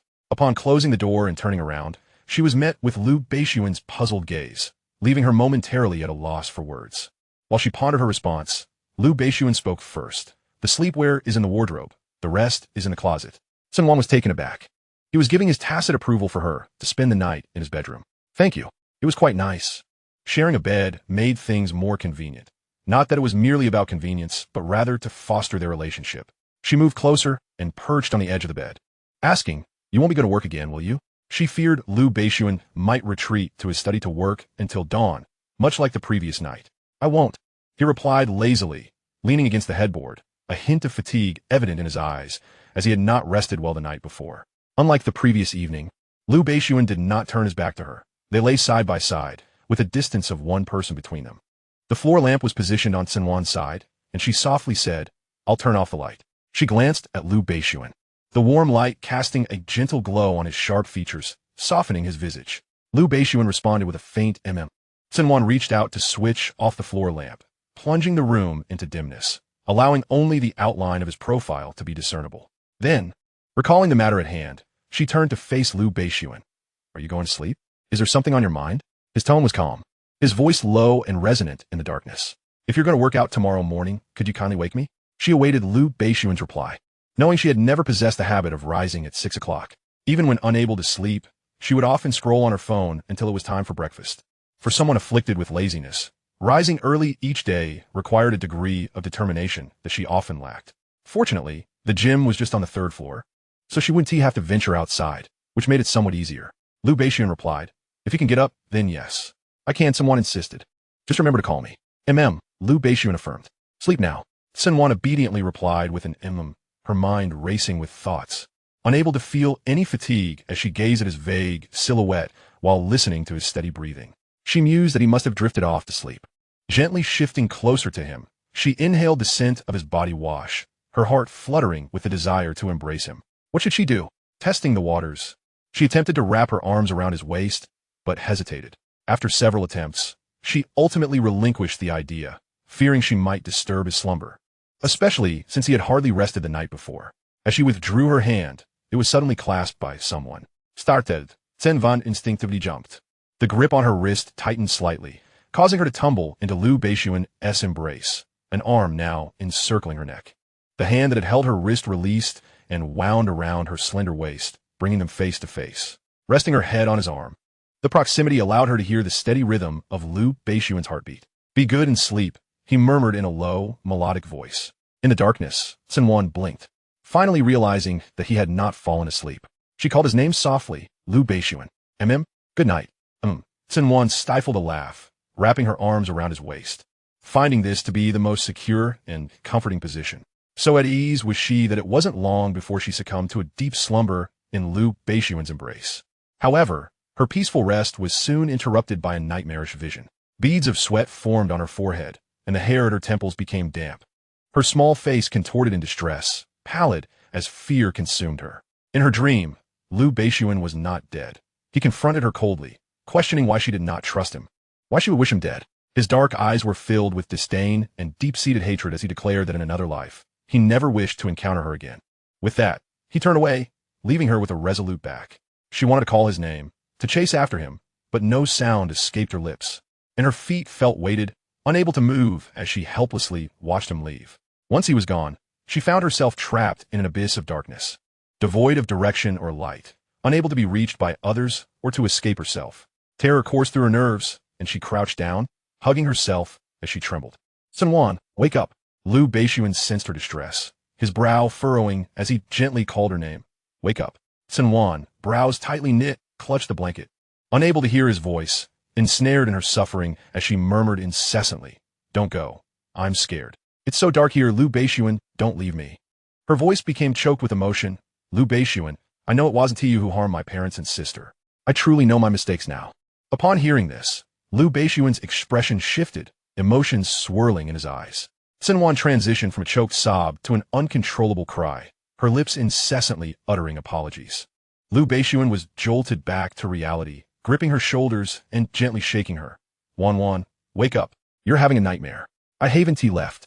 I'm right here with you." Cen Wan seemed to have heard Lu Beixun calling her. Hadn't he already departed? He had abandoned her, no longer wanting her. He reached out, tenderly wiping away the tears from her eyes. Wan, open your eyes and see. I'm here." It was indeed Lu Beixun's voice. She had not misheard. Through her tears, she asked, "If I open my eyes, will you stay? Please don't abandon me." Cen Wan spoke with a voice choked with sobs, the tears flowing unceasingly, her hair dampened, and the pillow soaked with her sorrow. Lu Beixun remained silent for a moment before enveloping her in his embrace. "How could I bear to let you go like this?" He sighed. "Stop crying. Open your eyes and look at me, all right?" As the darkness of the dream dissipated, she stood up, gazing at Lu Beixun, who stretched out his hand toward her. And she smiled. Cen Wan slowly opened her eyes, meeting Lu Beixun's gaze, filled with concern and tenderness. For a moment, she was taken aback. Then she suddenly embraced him tightly. Lu Beixun. He gently patted her back, reassuringly murmuring, "Yes, I'm here." Before long, her tears soaked the fabric of his shirt. "I realize my mistakes, truly." Lu Beixun responded with a calm tone. Although Cen Wan had awakened from her slumber, her consciousness remained hazy, leaving her uncertain whether this moment was real or merely another dream. "I was wrong." She repeatedly apologized as she clung to Lu Beixun, who comforted her with gentle words. Exhausted from crying, she eventually fell asleep, this time devoid of dreams, sleeping soundly. Lu Beixun adjusted her position, tucked her in, and with his fingertips, smoothed out the slight frown on her brow. His gaze lingered softly on her for a while before he leaned over to turn off the floor lamp and lay down beside her, wrapping her in his embrace. In her dreams, Cen Wan nestled closer against his chest. Chapter 11. A stolen kiss. The following day, at 6 o'clock, Lu Beixun observed the person peacefully sleeping in bed. "Cen Wan, it's time to get up." Yet, the figure remained motionless, offering no response. Had she not mentioned the night before that if he couldn't wake her, he should call her several times, he would have left by now? She was quite aware of her tendency to linger in bed. "Get up." Lu Beixun raised his voice slightly. The person in bed stirred, rolled over, and continued to sleep, mumbling, "Don't disturb me. Let me sleep a bit more." Lu Beixun raised an eyebrow. At 6:20, Lu Beixun had completely lost his patience. He threw back the covers and lifted her up like a chick, exclaiming, "Cen Wan, if you don't get up now, I'm leaving." "Where are you going?" "Cen Van mumbled sleepily. "To work." Lu Beixun replied. "Oh, then you go ahead." At this, Cen Wan's eyes shot open wide, instantly alert, realizing she was on the verge of missing an opportunity. "Wait for me 5 minutes." 5 minutes later, she emerged in a black sports outfit, her hair pulled back into a neat high ponytail, smiling at Lu Beixun. "I'm ready." At the gym on the 3rd floor. After a few minutes, Cen Wan switched off the treadmill and stepped off, sitting on the floor, gasping for breath, and waved at Lu Beixun. "I can't go on. I think I'm dying." Lu Beixun regarded her with a look one might give a fragile creature. Feeling belittled, Cen Wan pouted in indignation. "Don't look at me like that." Lu Beixun averted his gaze. After a brief rest, Cen Wan got back up. She couldn't let him think poorly of her. She returned to the treadmill, gradually increasing the speed. Determined not to be looked down upon by Lu Beixun, she pushed herself, only to find herself feeling worse half an hour later. Dizziness, darkness before her eyes, nausea, and the urge to vomit consumed her. She was eventually carried downstairs by Lu Beixun, only to be met by their family doctor. After examining her, the doctor shook his head repeatedly, leading onlookers to believe she had a terminal illness. "Mr. Lu, your wife is fine. She merely lacks exercise and is physically weak. Experiencing such symptoms after overexertion is normal. To maintain good health, she should exercise more. A strong constitution is less prone to illness." Cen Wan interjected, "Thank you." The doctor continued, "The dizziness will gradually improve within 2 hours, or it may take a day." Cen Wan pleaded, "Please, just leave." This was far too embarrassing. It was proven that sometimes one should not rush to prove their capabilities. After the doctor departed, Lu Beixun sat in a single chair beside the bed, observing her with a meaningful gaze. Cen Wan asked, "Is there something on my face?" "No." Lu Beixun stood up and walked to the wardrobe, retrieving clothes to take into the bathroom. Cen Wan called after him, "What do you mean, Lu Beixun? Do you look down on me?" In response, the sound of a shower filled the air. A quarter of an hour later, he emerged from the bathroom clad in a black, casual short-sleeved t-shirt and black leisure pants, shedding his usual sharp demeanor for a more relaxed appearance. Cen Wan stared, taken aback. He resembled a walking clothes rack. Compared to his formal attire, she preferred this casual look, finding him more approachable. After a moment of admiration, she noted the significance of his attire. He was not in a suit, indicating that he intended to stay home with her today. Feeling sticky with sweat and unable to bear her dizziness any longer, she entered the bathroom for a quick rinse. Throughout, Lu Beixun remained attentive to the sound from within. Once she finished, she returned to bed, and breakfast was soon brought in by Lu Beixun. With her head still throbbing, she could only manage a couple of spoonfuls of congee.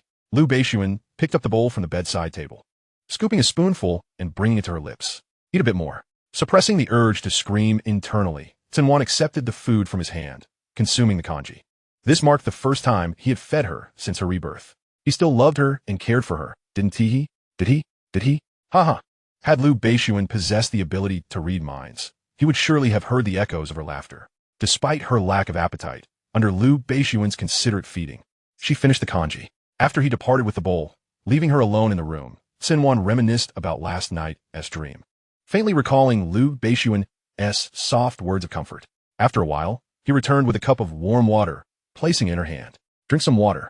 Cen Wan accepted it, hesitating before asking, "Did you know about my nightmare last night?" He anticipated her question. "You had a nightmare." Thus, Lu Beixun had comforted her the previous night, assuring her that what she experienced was real, not just a dream. Cen Wan felt a surge of secret delight, unaware that she had spoken much more in her sleep. After a moment of glee, she sighed silently. This morning, did I embarrass myself? She had assumed that after her display, Lu Beixun might offer her some consolation. Instead, he delivered a blunt, unwavering response. Yes, embarrassing. His tone was flat. It struck her like a fatal blow. Cen Wan nearly fainted, imagining herself being rushed to the emergency room for 3 days and 3 nights. "Don't call me tomorrow." Her expression was one of despair. "My constitution isn't suited for exercise. I'm better off lying down." Lu Beixun remained silent, his dark eyes betraying a hint of amusement. That said, while she may not have had a natural talent for physical activity, she was fortunate enough that her lack of exercise did not lead to weight gain. She bore no excess flesh on her body, which was a small blessing indeed. After finishing lunch, her dizziness had subsided and her vision cleared. Fearing that Lu Beixun would abandon her if he realized she was better, she chose to continue feigning her condition. She treated Lu Beixun as if he were a fool, oblivious to the fact that she was the real fool. Knowing she was pretending, Lu Beixun did not expose her ruse, spending the afternoon with her watching television. Cen Wan nestled on the sofa, clutching a pillow as a romantic idol drama played on screen, reaching the climactic moment where the leads shared a kiss. She glanced at Lu Beixun, who feigned sleep beside her, her gaze lingering on his delicate lips, her heart racing with anticipation. Cen Wan turned slightly, closing her eyes and leaning closer to his lips, just a mere centimeter away, when the ringing of a phone on the coffee table interrupted the moment. Cursing under her breath, she opened her eyes to find herself caught in Lu Beixun's deep, cool gaze, the atmosphere suddenly thick with awkwardness. "What are you doing?" he asked. Cen Wan feigned calmness, studying his eyelashes nonchalantly. "Your eyelashes are so long." Having spoken, she immediately sat up, avoiding his gaze, knowing that otherwise her facade would be exposed. Grabbing the phone from the table, she hung up without checking who had called. Who knows that the protagonists on the television, passionately kissing from outside the door to the interior, left Cen Wan feeling so awkward that she could almost feel her toes curling against the ground? Just as their lips parted and she thought the ordeal had come to an end, they embraced once more and tumbled onto the bed. Had she known, she would not have stubbornly hung up the phone. Perhaps she could have avoided this embarrassment. Stealing a glance at Lu Beixun, she noticed he was watching as well. Just then, the phone rang again, as though the person on the other end had heard her unspoken thoughts. Cen Wan silently expressed her gratitude. Chapter 12. Will you not hold me tonight? Cen Wan answered the call, which was from her close friend, Su Jitong. As soon as the line connected, Su Jitong's voice came through, questioning, "Why did you hang up on me just now? You better give me a reasonable explanation." Cen Wan replied, "Su Jitong. Are you feeling a bit cheeky? How dare you speak to your brother like that?" The reason she addressed her by name was because she had caught the subtle shift in Lu Beixun's expression upon answering the call. Su Jitong was familiar to Lu Beixun. In the moment she uttered Su Jitong's name, his demeanor noticeably softened. Su Jitong continued, "Spare me the nonsense. Are you coming to Beixun Bar or not?" "I am not going." Cen Wan slightly tilted her head to glance at Lu Beixun beside her. "I'll be at home with my husband on Sunday. We can discuss it tomorrow." Lu Beixun's fingers twitched, and he turned to look at her, his gaze intense. Upon hearing her refer to him as husband, there was a brief silence on the other end of the line, followed by a voice laced with a subtle electric tension. "The husband you speak of isn't Lu Beixun, is it?" Cen Wan was not surprised by Su Jitong's question. She was aware that Su Jitong knew of the discord between her and Lu Beixun, and she believed that the internal issues of the Cen family stemmed from him. Noticing her silence, Su Jitong exclaimed in disbelief, "Have you cheated?" The scene on the television, depicting a passionate encounter, had just concluded. Cen Wan set aside the pillow she was holding and retorted, "Cheat? You must be out of your mind." After taking a sip of water, she added, "I'm at home with Lu Beixun, Miss Su Jitong. I shall clarify all your doubts when we meet tomorrow." With that, she hung up, leaving the person on the other end in a state of bewilderment, feeling a piercing gaze upon her. She turned to find Lu Beixun's intense eyes locked onto hers. Unable to withstand his fervent stare, she quickly averted her gaze, clearing her throat awkwardly.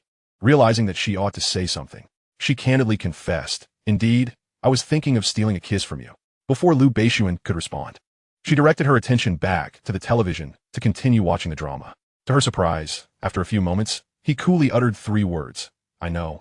Cen Wan, feigning indifference, turned to look at him and nodded, "Well, it's good that you know."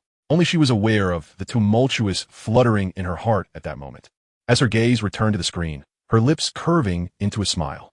This man was utterly remarkable. Such ordinary words had sent her heart racing. In her previous life, Cen Wan had prided herself on her self-control. After becoming an adult, no one had managed to penetrate her heart. Yet, after marrying him, her heart had been gradually overtaken by this man, and she had been caught off guard. By the time she realized it, her feelings had run deep. Initially, she had intended to confess her errors in a metaphorical prison of despair, only to discover that the true culprit was someone else. Upon learning that Cen Xiu was the real murderer, she had no desire to live on alone. Vengeance was a necessity. At that moment, she had two thoughts. First, to kill Cen Xiu and avenge her deceased parents and sister. Second, to seek redemption from Lu Beixun. In her previous life, she had trusted Cen Xiu implicitly, and in this life, she harbored an equal measure of hatred for him. It was also her fault for being too naive to discern whether those around her were friend or foe. Remembering those events, her gaze fell upon Lu Beixun, whose profile was perfectly sculpted. She mused that if he were to discover the things she had done to him in her past life, he would undoubtedly despise her to the core. With Lu Beixun at home, she refrained from entering the kitchen. After dinner, he retreated to the study, and she lingered in the living room for a while before heading to his bedroom. His actions had tacitly permitted her to sleep in his room. Otherwise, how could her sleepwear possibly reside in his wardrobe and closet? After showering, she lay on the bed, resuming the idle romance drama she had been watching earlier. Growing drowsy, she turned off her tablet and placed it on the bedside table to charge. Pulling back the covers, she slipped on her shoes and made her way to the study. Preparing to knock on the door, hearing voices inside, she deduced it must be a phone call or a video conference. As he often received important calls, even on his days off, Cen Wan hesitated, realizing that knocking now would disturb him. Just as she turned to leave, Lu Beixun's cold voice resonated from within. Keep an eye on Cen Xiu. Report any movements immediately. After whatever was said on the other end, there was a prolonged silence in the study. Cen Wan furrowed her brow. Why was Lu Beixun keeping someone on Cen Xiu? Did he know something? The silence persisted, indicating the call had ended. She gently tapped on the door, and moments later, it swung open to reveal Lu Beixun standing before her. Cen Wan smiled gently. Are you done? Are you tired? Upon her arrival, Lu Beixun sensed her fatigue. It's time for bed. Cen Wan, content, took his hand and returned to the room with him. Once the lights were off, she initially lay obediently in her designated spot, but soon began to inch closer to Lu Beixun. He was well aware of her subtle movements. In the dim light, Lu Beixun's voice was cold, carrying an unspoken authority. Just sleep. Cen Wan pouted. You held me while I slept last night. Are you not going to do the same tonight? But I want to cuddle. Even in the dark, though her expression was hidden, her tone conveyed her discontent. Lu Beixun sighed in resignation. Come here. Cen Wan paused for a moment, then her pout vanished. In the dimness, her smile stretched wide as she dove into his embrace, wrapping her arms around his waist and resting her head on his arm. Previously, she had believed that her sense of security stemmed from the presence of family, from having a charged phone, from having money in her account, and from the cozy warmth of a winter bed. Yet, she discovered that the embrace of a single person could provide an equally profound sense of safety. Cen Wan, having tasted a hint of sweetness, pressed further. Brother, I don't want Aunt Yan to call me for breakfast. I want you to call me instead. Is that all right? Sure. Cen Wan was taken aback by his quick acquiescence, having expected at least a moment's hesitation before he responded. Just remember, she added, you don't need to wake me at 6 tomorrow. I don't want to lose my way again. Lu Beixun remained silent, and Cen Wan took his silence as agreement, suspecting he wouldn't want to see a weakling beside him during his workouts. After bidding Lu Beixun good night, she fell into a deep slumber. The next day, at 6 o'clock, Cen Wan felt a chill enveloping her in her dreams. Frowning, she groped for the blanket, but found none within reach. Resigned, she turned on her side, curling up to continue sleeping without opening her eyes. Cen Wan, get up. Cen Wan groaned, lying still. What is for breakfast? I want a hot dog. Lu Beixun frowned slightly as he looked down at her. If you don't get up, there'll be no breakfast. Lu Beixun, you're so fierce. Cen Wan finally opened her eyes, her expression still dazed. What time is it? 6:10. Huh? Cen Wan felt like crying. Didn't I say I wouldn't work out anymore? You don't need to wake me. Lu Beixun, growing impatient with her dawdling, effortlessly lifted her from the bed, his tone brooking no argument. You have no choice. Chapter 13. Let me thank you. Cen Wan awoke with a severe case of morning grumpiness. Had anyone else been in front of her, she would have exploded, unleashing a torrent of curses along with a physical reprimand to send them packing. She wore a despondent expression, being towed along by Lu Beixun like a mere chick. Lu Beixun, what are you doing? Cen Wan's tone bore no impatience or anger. Instead, it was soft and almost whiny, laced with a hint of affection directed towards Lu Beixun. To exercise. If she didn't strengthen her frail frame, it would truly waste away. Now that there was still a chance for redemption, it was time to act. I don't want to, before Cen Wan could finish her protest. A sharp glance from Lu Beixun silenced her instantly. Fine, Lu Beixun declared, from now on, your meals will consist solely of vegetables. Cen Wan thought to herself. He is resolute in wanting her to exercise. As Lu Beixun prepared to leave, Cen Wan shut her eyes, steeling herself. All right. Looking at it from another perspective, Lu Beixun is indeed concerned about her health. With this thought, it became easier to accept, even bringing her a small sense of joy. Lu Beixun adjusted the treadmill's speed, and Cen Wan began with a 5-minute slow walk, followed by 10 minutes of brisk walking. She panted slightly, but it was bearable. Wiping the sweat from her forehead with a towel, she said, I want to rest for a bit. Just 10 more minutes.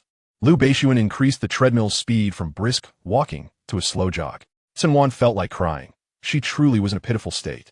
At 22, having just graduated from university, she was being forced to run for exercise, and the person in front of her was someone she couldn't bear to scold or hit.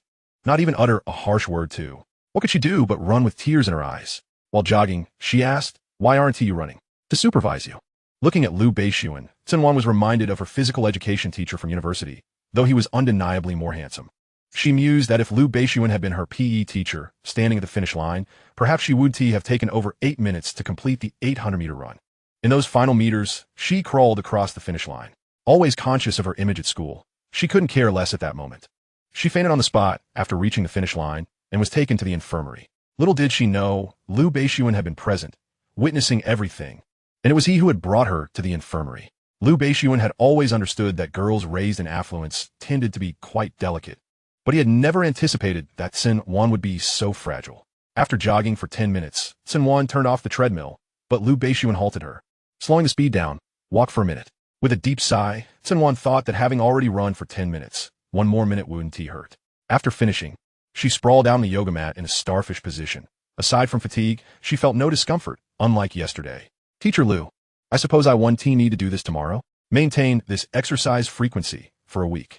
Seeing her glum expression, a barely perceptible smile tugged at Lu Beixun's lips. Cen Wan, she said, I want to sing a song for you. Rising, she began to sing, bowing in rhythm. Listen to me say thank you for having you. Warms all 4 seasons. Her high ponytail swayed with her bowing motion. Upon finishing, Cen Wan formed a heart with her hands above her head, her smile looking more like a grimace than joy. Lu Beixun responded, no need to be polite. Cen Wan nearly collapsed on the spot. Cen Wan, let us keep pushing forward tomorrow. With that, Lu Beixun turned to leave. Cen Wan, did he just call her Cen Wan? Surely she hadn't misheard. Cen Wan beamed widely. She didn't want to run, but he called her by her name. She called out to his retreating figure, Teacher Lu, I'll do my best. For breakfast. Cen Wan finally got her wish and indulged in a hot dog. As Lu Beixun headed off to work, she had plans to meet Su Jitong, and the driver took her to the cafe where they were to rendezvous. Upon alighting, she spotted her plastic sister, Su Jitong, by the floor-to-ceiling windows. Su Jitong had a cute name, but her appearance was strikingly glamorous, making her unforgettable at first glance. Cen Wan entered and sat across from her, grinning, Hey beautiful, let us add each other on WeChat. Su Jitong tossed her hair, resting her chin on her hand, smiling seductively. Of course, I'm particularly interested in pretty girls. Regardless of gender. Su Jitong, the precious daughter of the Su family from Kyoto, had 3 older brothers. Being the youngest, she was the darling of the family. Known for her capricious and unreasonable nature, often dismissing others. At 24, she was 2 years older than Cen Wan, who would call her sister when she needed something. Su Jitong also had a reputation for her numerous flings. To put it dramatically, she could list them from here to the outskirts of the city. She played the field without ever getting attached. No one could have anticipated that the girl who treated men like toys would, 6 months later, find herself entrapped by one. A man Cen Wan also knew, albeit not well. What brings you here today? Cen Wan inquired. Just broke up with someone.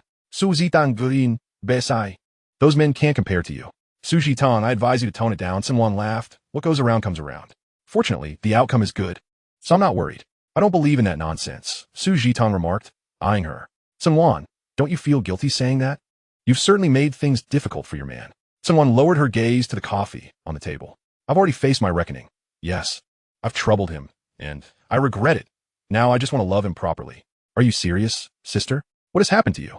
Su Jitong stirred her coffee. Didn't you say all those issues were caused by Lu Beixun? You're not holding that against him? Cen Wan clarified it's not him. The issues with the Cen family weren't caused by Lu Beixun. I misjudged him. Though Su Jitong did not know the specifics as an observer, she refrained from commenting further. Then it seems Lu Beixun has been wronged. If it's a misunderstanding, you ought to treat him better from now on. I will. Su Jitong pressed. If it's not Lu Beixun's doing, then who is responsible for the Cen family's troubles? I know who it is. A flicker of hatred passed through Cen Wan's eyes, but I don't have evidence yet. Need any help? No, I can handle it, Cen Wan replied. Taking a sip of her coffee, she grimaced. It's so bitter. Su Jitong added 2 sugar cubes to her coffee. There you go. You really understand me best, sugar. Su Jitong grimaced. Don't call me sugar. It's nauseating. Andai, Miss Su. After chatting for a while longer, Su Jitong received a phone call and prepared to depart. I have something to attend to. Let us meet again for a meal. Cen Wan knew well what she was up to. Don't say I didn't warn you. Tone it down. Su Jitong tilted her chin slightly. Her eyes mischievous. The word toned down has never appeared in my dictionary. Cen Wan shook her head, fearing a swift return to reality. After Su Jitong left, Cen Wan exited the cafe, squinting against the glaring sun. Once inside the car, she dialed a number, and in less than a minute, the call ended. She glanced at the driver. Teguan Mall. Teguan Mall, located in the city center, was known as the affluent shopping destination. After 2 hours of browsing, she emerged with an array of branded paper bags of various sizes, which the driver took from her, to Kyoto University. While at the mall, she stumbled upon the limited edition figurine that Cen Luo had been raving about for quite some time. Without a second thought, she purchased it, initially intending to gift it to her during their next meeting.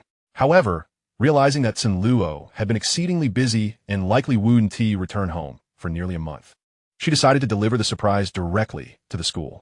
Cen Luo's gratitude upon receiving it would surely be overwhelming. A subtle smile graced Cen Wan's lips as she approached Cen Luo, and indeed, as anticipated, Cen Wan's face reflected a hint of disdain. They had lunch at a nearby eatery, and before departing, she transferred some pocket money to Cen Luo. Just as she was leaving, Cen Luo called out behind her. Cen Wan, you are the best sister in the world. I love you. This exuberant declaration attracted the attention of several university students, yet Cen Luo remained unfazed. While Cen Wan, mortified, covered her face with her hands as she hurried into the car, urging the driver to depart swiftly. How embarrassing! Despite only being a year apart, Cen Luo's childish demeanor made Cen Wan feel as though there were at least a decade separating them. Such immaturity. Cen Luo was indeed a true embodiment of a comedic spirit. Aside from the figurine for Cen Luo, Cen Wan's shopping spree had been dedicated to Lu Beixun, acquiring ties, tie clips, and suits, along with 2 sets of casual home attire. At dinner, as Lu Beixun gazed at the familiar dishes adorning the table, a gentle smile graced his lips, and his expression softened. He primarily indulged in those 2 dishes. Cen Wan maintained her composure on the surface, yet inwardly, she felt a swell of joy. She was still gifted in the culinary arts. She had never anticipated that one day she would willingly cook for a man. After dinner, while digesting her meal, she entered the bathroom and caught a glimpse of herself in the mirror, feeling a twinge of frustration. In recent days, Lu Beixun had not been as cold towards her, yet their relationship seemed to stagnate at that point. Aside from their nightly embraces and occasional hand-holding, nothing more transpired. To claim they were a legally recognized couple would likely elicit disbelief. Should she resort to more forceful measures? Lu Beixun's strength was unparalleled, and any attempt might backfire, potentially leading to a reputation as a rogue. While other couples enjoyed the sweetness of their married life, she found herself still in pursuit of her husband, a true case of poetic justice. Unable to directly confront him, she resolved to employ a little cunning in her attire, leaving the rest to Lu Beixun's self-restraint. Not one to favor nightgowns, she chose a slightly provocative black silk camisole nightgown today, spritzed with a hint of perfume. The garment accentuated her alluring figure, her long legs exposed, skin pale and smooth, and collarbone delicately defined.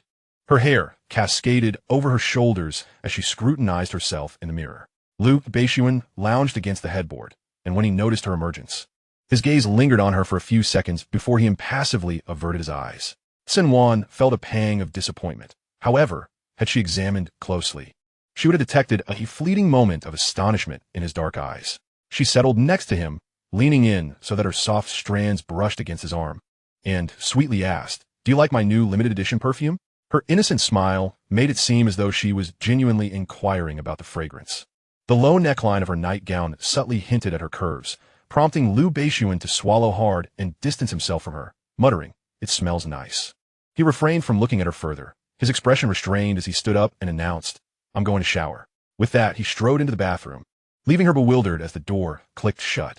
Hadn't he just showered? Tonight, he was supposed to wash first, followed by her. Quietly, she approached the bathroom door, pressing her ear against it to catch any sounds, only to hear the rush of water. Showering twice within an hour? What was that about? Feeling perplexed, she returned to the bed. Could it be that he found her distasteful? That seemed unlikely. If he truly disliked her, he wouldn't share a bed with her, nor would he embrace her while sleeping. Perhaps he had lost his self-control and opted for a cold shower? Cen Wan felt as though she had made a significant discovery. To confirm her suspicions, when Lu Beixun emerged from the bathroom, she exchanged a knowing glance with him before entering, turning on the shower, and testing the water temperature. Indeed, her hypothesis was validated. It was cold water, and the bathroom lacked the warmth of having just been used. She climbed into bed, casting her gaze at Lu Beixun beside her, then straddled him, wrapping her arms around his neck with a smile. Lu Beixun frowned slightly at her, his gaze darkened, as he grasped her wrist, attempting to dislodge her from atop him. Cen Wan clung tightly, refusing to let go, leaving Lu Beixun in a predicament. He wanted to pull her off without hurting her, so he relented. "Get down," he commanded coldly. "No. Why did you take a cold shower?" Lu Beixun replied. "It's hot." Cen Wan was unconvinced. The room was temperature-controlled, and it was highly unlikely to be warm, especially after he had just bathed. "Lu Beixun, we are legally married, and there are certain things you need not endure. I can help you." Her seemingly innocuous words carried a weight that belied their innocence. "I know that, and I often hold back. Bathing in cold water is detrimental to your health."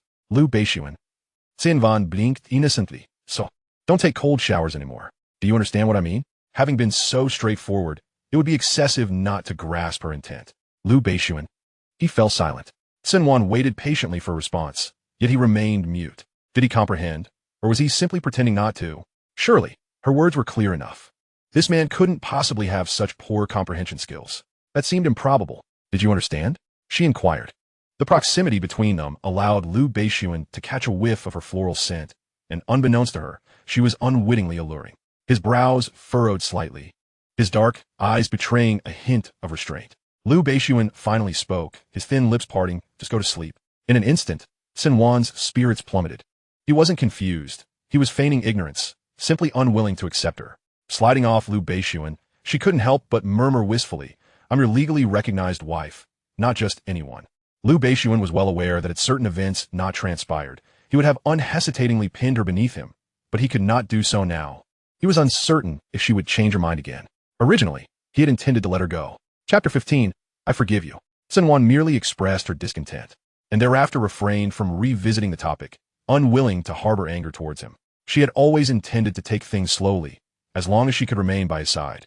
She would not yearn for more. Yet, human nature is inherently greedy, especially in the presence of someone one adores. Once a taste of sweetness is savored, the desire for more rises. Nestled in Lu Beixun's embrace, she whispered, "You might not believe me, but I want to tell you that from the beginning to the end, I have always liked and loved you. I will treat you well from now on and will no longer cause you trouble." After a pause, she added, "I imagine you must have felt quite hurt and angry during that time." "I'm sorry, it was my fault." Lu Beixun enveloped her hand in his touch warm and reassuring. "Why the sudden confession?" he asked. "Feelings of affection and love must be expressed," Cen Wan replied. "Also, I would like to apologize. I should have done so much sooner." She raised her gaze to meet his. "I am aware that not all apologies will be met with "It's all right. You needn't feel pressured. I am merely doing what I ought to." Lu Beixun gently ran his fingers through her hair, leaning closer to place a tender kiss on the corner of her lips before withdrawing. Regardless of what had transpired between them, and despite Cen Wan's previous actions, anger was genuine. However, he could not remain angry with her, especially when she frequently sought to make amends. Cen Wan stared at him in astonishment, momentarily at a loss for words, her fingertips brushing the spot where his lips had just lingered, still warm from his kiss. Let's go to sleep." "All right," she replied obediently, snuggling into his embrace, her heart brimming with sweetness.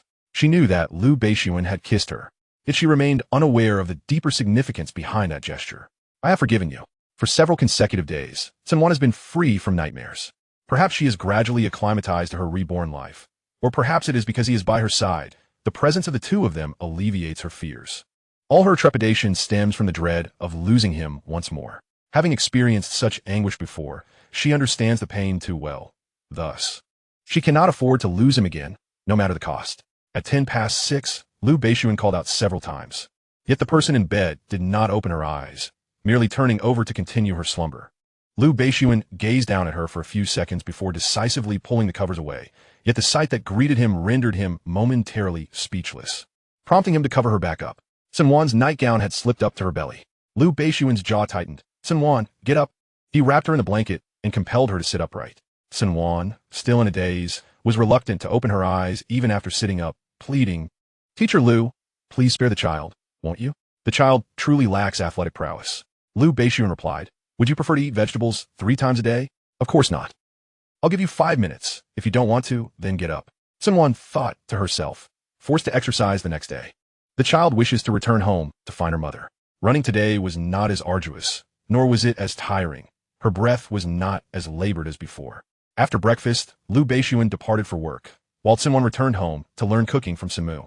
Today, she was learning to prepare steak, and with her newfound skills, she was eager to cook for Lu Beixun. Upon returning to the Lu residence, she entered the kitchen to begin her preparations. Without her mother's presence, she felt slightly awkward, yet the results were visually appealing. Cen Wan possessed an innate talent for cooking. In a matter of days, she had mastered Simu's culinary skills. Lu Beixun could tell the moment he tasted her dishes, yet he chose not to expose her secret, merely instructing Aunt Yang to ensure she had company while cooking. Seeing Lu Beixun enjoy her food, Cen Wan felt that all her efforts were worthwhile. For several days, she was roused from bed by Lu Beixun at 6 in the morning. Eventually, she appeared to adapt, waking at the designated hour. After a few days of exercise, she noticed a marked improvement in her physical well-being. Both her mood and sleep quality had improved significantly. When Lu Beixun went to the office, she received a phone call. The caller had made a discovery, and Cen Wan instructed them to arrange a meeting. In the afternoon, Cen Wan set out, opting not to take the driver, and headed to a cafe. Upon entering, she spotted a familiar man in the corner, the very individual she had conversed with in the office prior to her rebirth. The one she had encountered while seeking Cen Xiao. A smirk played on her lips as a fierce glint flashed in her cold eyes. The upheaval in the Cen family was, to some extent, attributable to him. She approached and took a seat opposite the man. He raised his eyes to meet hers. And Cen Wan wasted no time. "Li Chuyang, 30 years old, a son-in-law of the Zhou family in Kyoto. All your financial resources stem from the Zhou family. 2 years ago, you cheated, and you have an illegitimate son who is now 1 year old, residing in Jiangxing." Li Chaoyang stared at her in disbelief, his eyes wide. "How do you?" The affair had been a closely guarded secret, meticulously concealed. Should it be revealed, he would lose everything, leaving him with nothing from the Zhou family. Cen Wan smiled faintly. "I know far more than you can imagine. Over the past 2 years, Li Chaoyang had strayed more than once. However, his wife, Zhou Yang, was no saint either, indulging in her own affairs. Being a member of the Zhou family, she had the confidence to act as she pleased, unlike Li Chuyang, whose entire existence depended on the Zhou family's goodwill. Li Chouyang, Narabos, twisted the hem of his shirt. Zhou Yang had warned him that everything he had was given by the Zhou family, and if he dared to betray her, he would face dire consequences. "Miss Cen, what exactly do you intend to convey?" He stammered, recognizing her as someone who had interacted with Cen Xiao, albeit briefly. Cen Wan's cold gaze bore into him. "Mr. Li, are you aware that the funds of the Cen family have been embezzled and company secrets leaked?" Beads of sweat began to form on his forehead as he wiped his brow, his hands trembling slightly. I don't know." Cen Wan's smile deepened. "Since you are unaware, I believe it is necessary for me to bring your 1-year-old son back from Jiangxing to acknowledge his lineage. After all, he is your flesh and blood, and living outside without a stable home is simply unacceptable. Wouldn't you agree?" Li Chaoyang felt an overwhelming sense of urgency, his anxiety manifesting in fidgety gestures. If the two of them were to return, he would lose everything from the Zhou family, and should old Master Zhou discover his infidelities, he would meet a grim fate. His complexion paled. He needed to move them to another city where they could not be found. Cen Wan was acutely aware of his thoughts. Rest assured, both mother and child are currently in a very safe place, well taken care of. "Miss Cen, what do you truly want?" Li Chaoyang could no longer contain himself. The women he had strayed with meant nothing to him, including the one who bore his child. However, he cared deeply for his son. The Cen family is on the brink of bankruptcy. Was it Cen Xiao who orchestrated this? Cen Wan cut straight to the point. Seeing Li Chaoyang remain silent, Cen Wan's patience waned. "Mr. Li, you may choose not to answer, but I cannot guarantee that I won't take action against the child." Chapter 16. Granting a holiday to Wan's classmates. Li Chaoyang was bewildered. Cen Xiao had tried every possible means to gather dirt on him. Yet she effortlessly managed to seize leverage over him and threaten him. Cen Wan had sought his assistance, extending an olive branch, promising that once he secured the position of president of the Cen family, he would help him topple old Master Zhou, freeing him from fear of the Zhou family's power. He had believed her, not in Cen Wan, but in the Cen family's influence in Kyoto. If it weren't for being betrayed by the person he trusted most, the Cen family would not have encountered such turmoil. Li Chaoyang relinquished his struggle. It was Cen Wan. Cen Wan owned a company overseas, and the embezzled funds were channeled through it. The company's secrets were given to me during our project discussions. He instructed me to leak them. Cen Wan inquired. Why didn't he handle it himself? Doing so would raise suspicion. He sent the secrets my way under the guise of project discussions, ensuring that even if an investigation occurred, no one would suspect him. What a clever ploy. How had she not recognized her brother's deep-seated cunning before? Cen Wan pressed. What plans does he have? Li Chaoyang responded. All I know is that he has a grand scheme. Beyond that, I truly don't know. Cen Wan does not trust me that much. I require evidence, Cen Wan stated. I will give you a week. I believe you understand better than anyone that Cen Wan has schemed against the family that raised him for 20 years. You are merely a pawn in his game. Your fate could very well be worse. She paused before continuing. For this week, I will ensure your son is well cared for. If I don't obtain evidence in 1 week, I will bring your son back to acknowledge his heritage. With that, she departed, confident that in 1 week, she would secure the evidence she needed. If she obtained the proof to expose Cen Wan, revealing the nearly 1 billion in embezzled company funds, he would undoubtedly face imprisonment, and she would be able to alter the course of the Cen family's impending catastrophe a year hence. Yet, mere imprisonment seemed too lenient a fate for him. For now, this was the only course of action she could take. She could not gamble with her family's safety. The sooner Cen Wan was behind bars, the sooner she could find solace. With Li Chaoyang as her bargaining chip, she mused that it would not be long before she could send Cen Wan to prison. In the Lu office, he reported, President Lu, Madam has contacted Li Chaoyang. Lu Beixun, momentarily pausing in his signing, replied, understood. Arrange for protection to ensure Madam's safety. Yes. After he departed, a weariness surfaced in Lu Beixun's eyes. He leaned back against the chair, closed his eyes, and pinched the bridge of his nose. After a while, he rose and walked to the floor-to-ceiling window, standing there for quite some time, his expression shrouded in darkness, lost in thought. As Cen Wan returned home, her mother-in-law called via video chat. She paused, feeling as if a century had passed since their last conversation. After casually fixing her hair, she settled onto the sofa and accepted the call. The woman on the screen appeared exquisitely made up, looking like she was in her early 30s, hardly showing signs of nearing 50. Cen Wan smiled sweetly and called her mom. Lu's mother responded warmly. The more she saw of her daughter-in-law, the more she liked her. Sweet-tongued and delightfully quirky, she asked, My precious daughter, how have you been lately? Beixun hasn't bullied you, has he? Cen Wan chuckled and shook her head. No, he wouldn't dare bully me. In truth, she was the one who had been teasing him all along. You needn't worry, Mom. By the way, how have you and Dad been? We're doing quite well. After exchanging some family pleasantries, Cen Wan learned that Lu's mother would be returning home soon. Filling her with joy, she could hardly wait for her mother-in-law to fly back, as it would bring her closer to Lu Beixun. Please let me know in advance when you're coming back. I'll pick you up at the airport. All right. Lu's mother inquired about her and Lu Beixun's recent status and whether they had any plans for children, but Cen Wan deftly evaded the topic. Lu's mother, thinking she was simply shy since they had only been married for a little over a month, chatted a bit more before ending the call. Once the call ended, Cen Wan sighed deeply. With no marital life to speak of, where would a child come from, even if she desired one? Lu Beixun was not inclined to fulfill that wish. However, once her kind mother-in-law returned, things might change. Her savior would arrive. This mother was far more reliable in such matters than her own biological mother, who only ever praised Beixun, never caring to inquire about her daughter's marital happiness. Besides, Lu Beixun had an uncanny ability to keep secrets. No matter how much she complained, no one dared to speak up, and with such a man by her side, what more could she desire? It was ironic that she had believed the words of those with ulterior motives. She pondered that had she not lived through it all once before, she would have chosen to trust Cen Wan time and again, before recognizing his true nature. He had been a beacon of light in her world, gentle, humble, and courteous. Although not her biological brother, he had treated her with utmost kindness. Ever since she was little, Cen Wan had shielded her from trouble, and it was his indulgence that had led her to develop a spoiled temperament. Whenever she got into mischief, he had always been there to deflect their parents' scolding. If he had not harbored those sinister schemes, he would have been the best brother in the world, and their family would have lived in eternal happiness. The next morning, Lu Beixun was set to depart for Haicheng on business, not returning until the following day at the earliest. Cen Wan felt low all morning, barely touching her breakfast.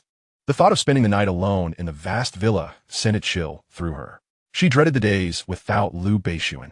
Terrified of his absence during the late hours, he was already waiting at the villa's entrance, and Cen Wan clutched the hem of Lu Beixun's shirt, reluctant to let go. Lu Beixun's expression revealed a hint of helplessness as he grasped her hand, gently stroking her knuckles in a comforting manner. "I'll be back tomorrow." Cen Wan nodded, her eyes downcast, murmuring a reluctant acknowledgement. "Be safe. Remember to let me know you've arrived in Haiqing." Lu Beixun embraced her tenderly. "While I'm away tomorrow, Lu Wan take a break and sleep in." But she didn't want a break. Cen Wan lifted her gaze and lightly pecked his lips before saying, "It's time to go. Off you go." After stealing one last lingering glance at Lu Beixun, her clear eyes brimming with reluctance, she turned and entered the living room, fearing that if she lingered too long, she might utter words to dissuade him from his trip. She knew such behavior would not be appealing to him, nor to herself. On the second-floor balcony, she watched the car drive away, gradually fading from view until it disappeared entirely. After standing there for a while, she returned to her room, nestled in bed, binge-watching a series. At noon, she received a call from Lu Beixun. The moment her phone's unique ringtone sounded, her eyes lit up. It took about 2.5 hours to travel from Kyoto to Haiqing. As soon as Lu Beixun landed, he turned on his phone and called her to reassure her of his safe arrival, knowing he had touched down and it was already noon. Cen Wan urged him to hurry and grab some lunch. To avoid taking up too much of his time, she bid him farewell and hung up. Chapter 17. Haunted by Nightmares. Lu Beixun skipped lunch and headed directly to the hotel, resting for half an hour. Originally scheduled for a 2 o'clock meeting, he had it moved up by an hour. A 3-hour meeting was halved in duration, and once it concluded, Lu Beixun did not rest but immediately tackled other matters. Cen Wan, not wanting to be alone at home, asked Su Jitang to take her out. Su Jitang brought her to a bar, and Cen Wan realized that her entertainment options seemed limited to bars. That was fine. A drink or two, then home to sleep, and perhaps she would open her eyes to find Lu Beixun there. The bar was deafening with music, colorful lights flashing, and groups of men and women mingling. The air was thick with the scent of alcohol, and the occasional risque joke could be heard, creating an atmosphere both desolate and debauched. Su Jitang led her to a corner of the bar where the music softened, becoming less irritating. Su Jitang order gokdai. Shaking her head at Cen Wan's dejected demeanor. "Cen, it's just a business trip for Beixun. He'll be back tomorrow. Do you really have to be this gloomy?" "You wouldn't understand," Cen Wan replied, taking a sip of her drink. "Just because you don't understand now doesn't mean you won tea in the future." Su Jitang gave her a meaningful look. "I'm quite curious about what makes our dear Su Jitang's heart flutter." With a dismissive scoff, Su Jitang replied, "You might be disappointed. The person who could make my heart flutter hasn't been born yet." Her privileged background meant that everyone treated her like a treasure, fearing even the slightest distress. Born at the pinnacle of society, she had encountered every type of man, yet none had captured her heart. Of course, many approach her merely for her family's power and status. She was well aware of that. The man who could win her heart would have to treat her as her brothers did, showering her with indulgence beyond measure. Before long, several men approached, and when Cen Wan glanced at one who raised his glass to her, she smiled and said, "I'm married." She lifted her hand, showcasing the diamond ring on her ring finger. A look of regret crossed the man's face as he acknowledged her marital status, and he departed in search of a new target. Meanwhile, Su Jitang had also turned away several suitors. "Miss Cen?" A familiar voice reached her ears, and she turned to see Shan Jinyu, a glass in hand, smiling at her. Shan Jinyu was the type of woman who could appear both innocent and alluring. She usually looked delicate and fragile, but at that moment, adorned in a deep red slip dress and heavy makeup, she exuded a fiery sensuality. Even Cen Wan, whose orientation was clear, couldn't help but stare, momentarily forgetting that this was her rival. Su Jitang nudged her, snapping her back to reality. "Miss Shun, what brings you here?" Shan Jinyu smirked, her gaze challenging. "Nothing much. Are you here at the bar because Beixun is on a business trip?" Cen Wan detected the underlying message in Shan Jinyu's words, which were merely meant to convey that she was aware of Lu Beixun's absence. Cen Wan suppressed her rising anger, firmly restraining the impulse to tear apart the green tea girl before her. She swirled the wine glass in her hand and suddenly turned to look at her, a playful smile gracing her lips. "Lu Beixun said you're truly ugly. I believe his eyesight is questionable, for you are undeniably beautiful." Admittedly, while she may not quite match my allure, Lu Beixun's comment was rather excessive. Expecting the girl to react like those characters in television dramas, scowling or charging at her with fury, she was taken aback when Shan Jinyu's expression remained cheerful, unbothered and unperturbed. Shun Jiayu replied, compared to Miss Cen, I might indeed fall short, but being near Brother Beixun is quite sufficient. With that, she took her leave, leaving Cen Wan astonished, muttering to herself about how this green tea girl exceeded her expectations in cunning. It's infuriating, she exclaimed, downing another gulp of wine. Su Jitong inquired, is she a rival? Cen Wan nodded, you may find it hard to believe, but I dug this pit for myself. She must have had her wits knocked out by a donkey to commit such a foolish act. Su Jitong seemed skeptical and pressed on. Are you certain she is a rival? I'm absolutely certain, Cen Wan asserted. Did you not hear her incessantly calling him Brother Beixun? Who was she trying to disgust? Her mood had already been sour, and encountering Shun Jiayu only worsened it. After several more drinks, she finally subdued her agitation. I don't see it that way. Su Jitong voiced her thoughts candidly. When she speaks of Lu Beixun, her eyes lack any possessive emotion, and there is no malice when she looks at you. Rivals typically exhibit fierce rivalry, but I perceive her as merely attempting to annoy you. Someone was left confused by Su Jitong's words. She is unwell. She is here to irritate me. Yet you found her irritating as well, so it's evened out. Please, do not be upset, Su Jitong replied. Cen Wan huffed in discontent, casting a dissatisfied glance at her friend. Su Jitong, whose side are you on? Why are you defending her? Su Jitong patted Cen Wan's shoulder. I'm on your side. I shall confront this green tea girl right now. Just as she was about to leave, Cen Wan called her back, all right? Enough of the act, plastic sister. As long as Shun Jiayu did not compete with her for Lu Beixun, she harbored no animosity towards her. When they exited the bar, Cen Wan was tipsy, and Su Jitong escorted her to the car, instructing the driver to take her home. Upon returning to the Lu residence, it was already 7 in the evening. Having skipped dinner, she headed straight to her room, donned her nightgown, and retreated to the bathroom for a hot shower, which dispelled some of her drunkenness, leaving her feeling considerably more comfortable. Emerging from the bathroom, she lay on her bed, reached for her phone, and dialed Lu Beixun. Uncertain if he was busy or had eaten dinner, she pressed the call button, only to find his phone switched off, likely due to his hectic schedule. A sense of emptiness enveloped her. She longed for him deeply. After half an hour, feeling somewhat drowsy, she redialed his number, yet it remained unreachable. Disheartened, she turned the ringer to its loudest setting before succumbing to sleep, fearful that if Lu Beixun saw her missed call, he would attempt to return it while she was too deep in slumber to hear it. Initially, her sleep was restless, soon plagued by nightmares. In her dreams, Cen Wan found herself ensnared in an endless darkness, a voice echoing repeatedly. Lu Beixun has left. He no longer wants you. The refrain tormented her. Crouching down, she clutched her head with her hands, murmuring, he has not abandoned me. He would never forsake me. You're lying. You are a deceiver. It was the last phrase she screamed, and as the mysterious voice faded, she emerged from the shadows into another scene. Lu's home. Upon entering, she discovered it was a funeral. How could this be? Who had met with misfortune? Clenching her fists tightly, her nails digging in her palm, she stepped inside, only to find it was Lu Beixun's funeral. Her greatest fear realized. Cen Wan collapsed to the ground, incredulous at the sight before her, recalling that she had been reborn. Lu Beixun had always been by her side. How could this be? The voice returned, insisting she had not been reborn, that she had personally caused Lu Beixun's demise. That he was gone. The tender moments they had shared were but a fleeting dream, all falsehoods. This was the harsh reality, unable to discern truth from illusion. Tears blurred her vision, and she could no longer find her way home. She forgot that she had no home left, neither her own nor the one Lu Beixun had provided. Tears and sweat soaked her pillow, trapping her within this nightmare. Faintly, she caught a whiff of a familiar woody fragrance, followed by a gentle kiss upon her lips. Soothing and tender, bringing her solace. In her muddled state, a soft voice whispered, why are you crying so? It's merely a dream, not real. I am here. In her dreams, Cen Wan continuously called out Lu Beixun's name, as if by doing so, he would never truly leave her. Upon hearing that familiar voice, her heart finally settled, and she opened her eyes, her lashes damp. Before her was Lu Beixun's face, magnified, his brow slightly furrowed with concern. His lips still bore the warmth of his previous kiss as Cen Wan stammered, Lu Beixun, I thought you wouldn't return until tomorrow. Unsure if she was still dreaming, the man before her felt extraordinarily real, yet she feared he might vanish in an instant. Discreetly pinching her thigh, she felt pain. Lu Beixun was indeed a tangible presence. A wave of grievance washed over her as her beautiful brows knit together, tears welling in her eyes, her lips pressed tightly. Drooping in a pitiful manner, Lu Beixun, worried for her, had flown back after his meeting, unable to shake off the memory of her distressing nightmare, where she wept and called for him.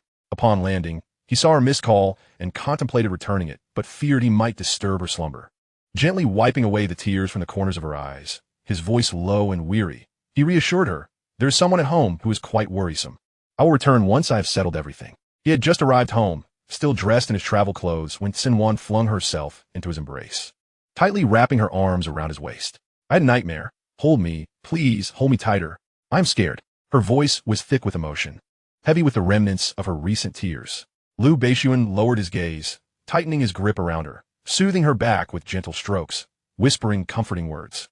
As her heart gradually calmed, Cen Wan lingered in his warm embrace for a while, feeling sentimental in the late hours of the night. "Lu Beixun, do you still love me?" Typically, she would feign indifference towards the matter, yet it weighed heavily on her heart. Cen Wan had felt uncertain ever since the day he had handed her the divorce papers. She feared that Lu Beixuan's concern for her stemmed solely from a sense of marital obligation and dreaded the thought that 1 year later, he might insist on separating, viewing their agreement merely as a courtesy for their past as husband and wife. She was afraid, constantly consumed by the dread of losing him, particularly during solitary moments. Lu Beixuan's thin lips pressed together in silence, his countenance devoid of response. Not receiving an answer, she refrained from further inquiries, withdrawing from his embrace to meet his weary gaze. "You must be exhausted after a long day." Cen Wan rose from the bed, slipping on her slippers. "You should rest." She entered the bathroom, adjusting the water temperature before filling the bathtub, retrieving a set of pajamas from the wardrobe and placing them on the shelf beside the tub, lighting a scented candle. Once everything was prepared, she stood before Lu Beixun, untying his tie and assisting him in removing his suit jacket. She set aside her usual haughty demeanor, transforming into a gentle, nurturing wife concerned for her husband. Lu Beixuan's gaze was gentle, and a certain part of his heart was stirred. Cen Wan smiled at him. "Go ahead." Lu Beixun responded with a soft entering the bathroom, while Cen Wan carefully hung his suit on a hanger. Although she did not receive the answer she desired, a sense of disappointment lingered within her. Nonetheless, she reassured herself that a year-long promise still held ample time. An hour later, nestled in his embrace, Cen Wan hesitated on the brink of speaking, longing to inquire whether his hurried return from Haicheng was out of concern for her, or if there lay another reason. She opened her mouth, hesitated for a moment, and ultimately chose to swallow her words. "Have you been drinking?" Lu Beixun, who had been silently holding her, suddenly spoke in a deep voice. Cen Wan did not deny it. "Yes, just a little, not much." In her previous life, Lu Beixun never interfered with her drinking. As long as she did not become excessively intoxicated or harm her health, he would not voice any objections. Beside Lu Beixun, she had always felt free, disregarding rules and behaving defiantly, provoking him at every turn. She reflected that back then, she had merely taken advantage of his affection to indulge in her whims. Lu Beixun had the capability to bind her to his side, compelling her to be obedient and sensible, yet he refrained from doing so. He would rather endure dissatisfaction himself than impose such constraints upon her. "Today, I ran into Shen Jinyu," Lu Beixun said, observing her silently, awaiting her response. "She provoked me." Cen Wan lifted her chin defiantly, "But I didn't suffer any losses." A barely perceptible smile curled at the corners of Lu Beixuan's lips, which Cen Wan noticed, playfully scolding him. "Aren't you worried your wife might be bullied by your pursuer?" In truth, Lu Beixun harbored no concerns about their meeting. One was composed and prudent, while the other, akin to a feisty kitten, was never at a disadvantage. Recalling Su Zhitang's words, Cen Wan blinked at Lu Beixun. "Is Shen Jinyu really your pursuer?" "What do you think?" "Nothing much," Cen Wan replied, uncertain how to express herself, regardless of whether she was a rival or not. Any woman who frequently sought Lu Beixuan's favor was automatically deemed a competitor in her eyes. Cen Wan poked Lu Beixuan's chest with her slender fingers. "Teacher Lu, you are a married man. You ought to maintain your integrity and distance yourself from those wicked women. All right?" As the words escaped her lips, a fleeting glimmer of something unusual crossed her eyes. She was the very woman who could be the most malicious towards Lu Beixun. Lu Beixun grasped her unruly hand, his voice tinged with a hint of affection. "All right." Cen Wan's eyes sparkled momentarily, and she smiled. "In return, I promise to wake up on time at 6 tomorrow morning. I won't let you drag me out of bed." Gently ruffling her hair, Lu Beixun said, "Sleep now." Cen Wan rose, leaned in closer, and placed a warm kiss on the corner of his lips. She yearned to deepen the kiss, yet hesitated, fearing Lu Beixun might push her away if he felt uncomfortable. "Teacher Lu, good night."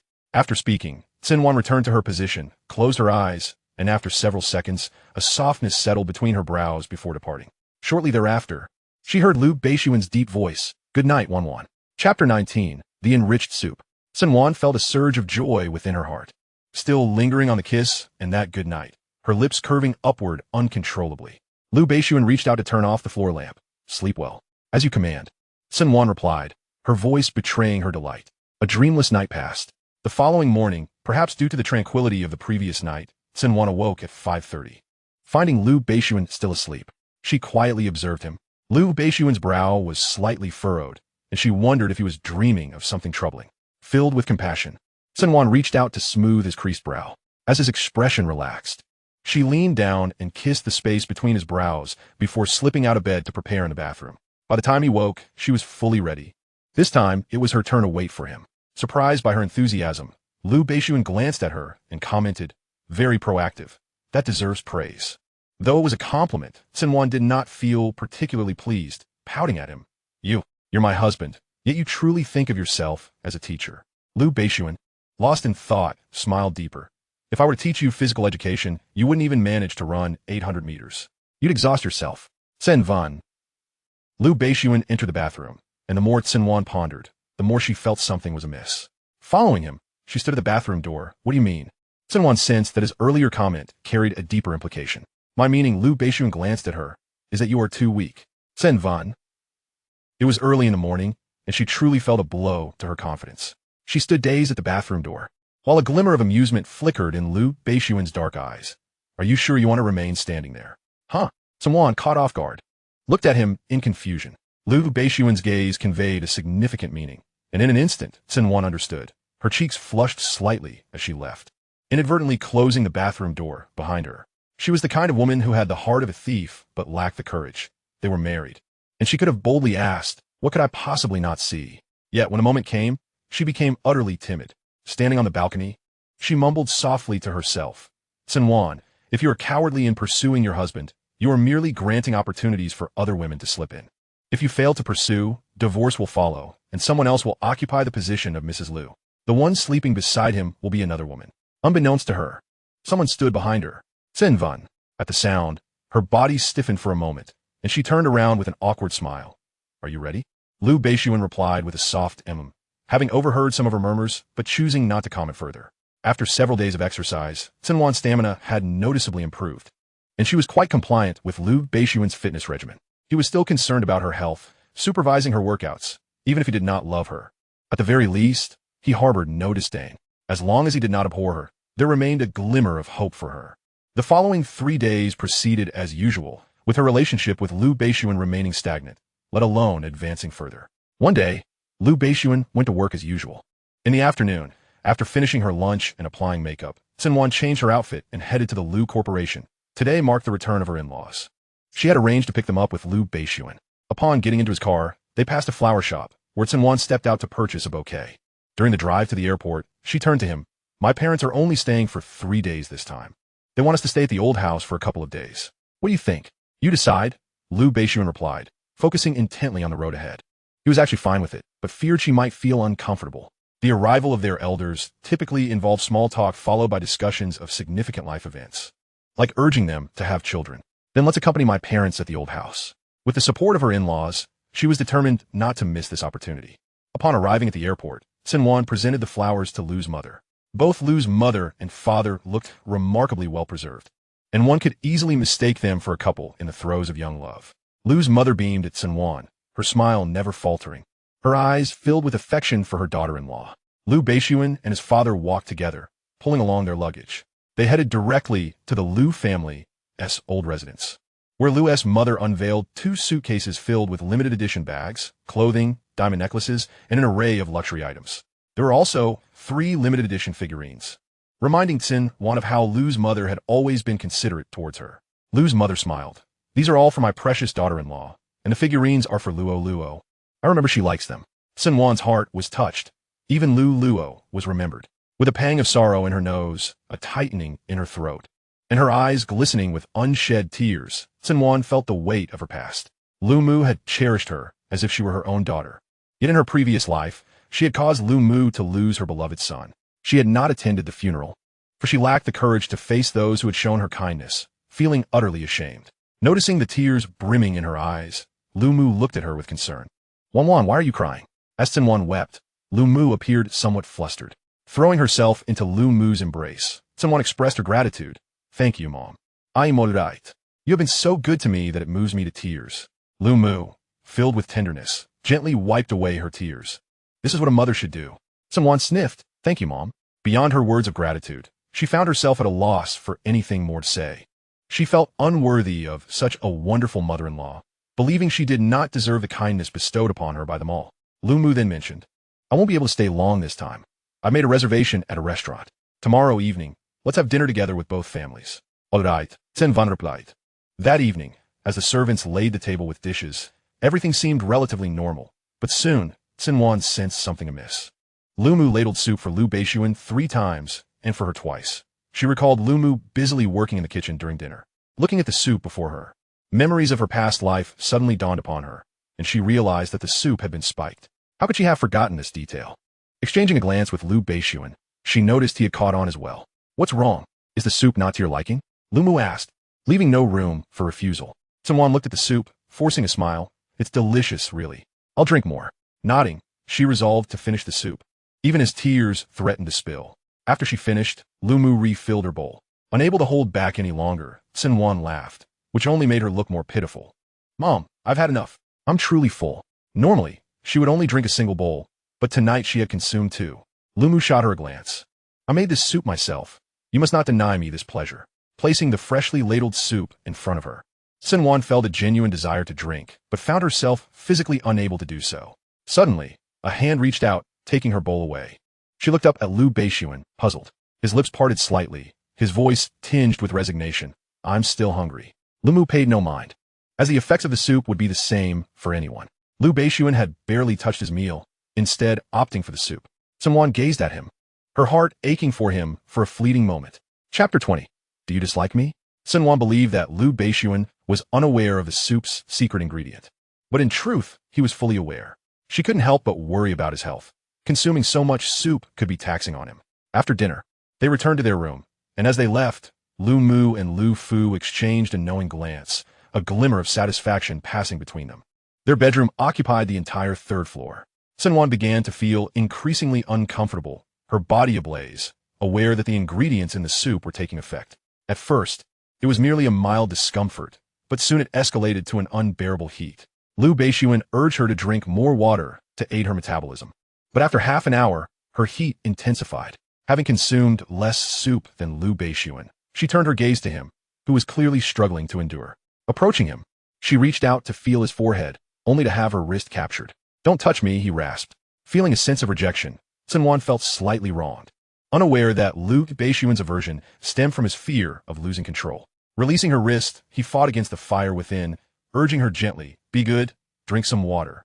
Though Cen Wan was not suffering as acutely, she too was in discomfort. "I can't drink anymore. I feel awful." He stood up, ruffled her hair affectionately, and led her into the bathroom, where the tub was filled with warm water. "Soak for a bit. It will help." She had drank quite a bit of water, and being in the warm bath should alleviate her discomfort. Cen Wan looked at the tub, her brow furrowing. Then, after a moment's hesitation, she gathered her courage and leaped into his arms. "Lu Beixun, why? Why would you rather suffer than touch me?" Her voice quivered with emotion, tinged with tears. "Do you dislike me?" Their bodies pressed tightly together, igniting a fire within Lu Beixun. He closed his eyes, and when he opened them again, his dark gaze held a glimmer of clarity. He gently pried her arms from around his waist and patted her head. "I don't dislike you." "Then why?" Cen Wan's words were cut short by Lu Beixun's interruption. "I fear you might regret it." Taken aback by his response, she momentarily lost her train of thought as he effortlessly lifted her and placed her into the tub, where the pleasantly warm water enveloped her. By the time she comprehended what had happened, the bathroom door was closed, and Lu Beixun had exited. Sighing deeply, the heat within her began to subside, and she found the water quite comforting. In contrast, Lu Beixun did not fare as well. He retreated to the adjacent bedroom, where cold water cascaded over him, but it did little to quell the burning sensation within him.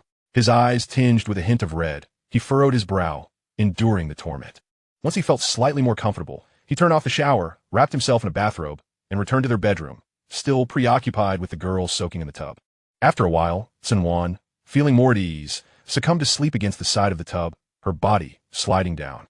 When Lu Beixun called out to her from outside the bathroom, she did not respond. Growing concerned, he opened the bathroom door. and the sight before him caused his brow to furrow in alarm. He rushed over, grabbing a towel to cover her, and pulled her from the water. Had he arrived a moment later, she would have been submerged. He leaned down and gently bit her lip in a mock reprimand. "You're quite the handful."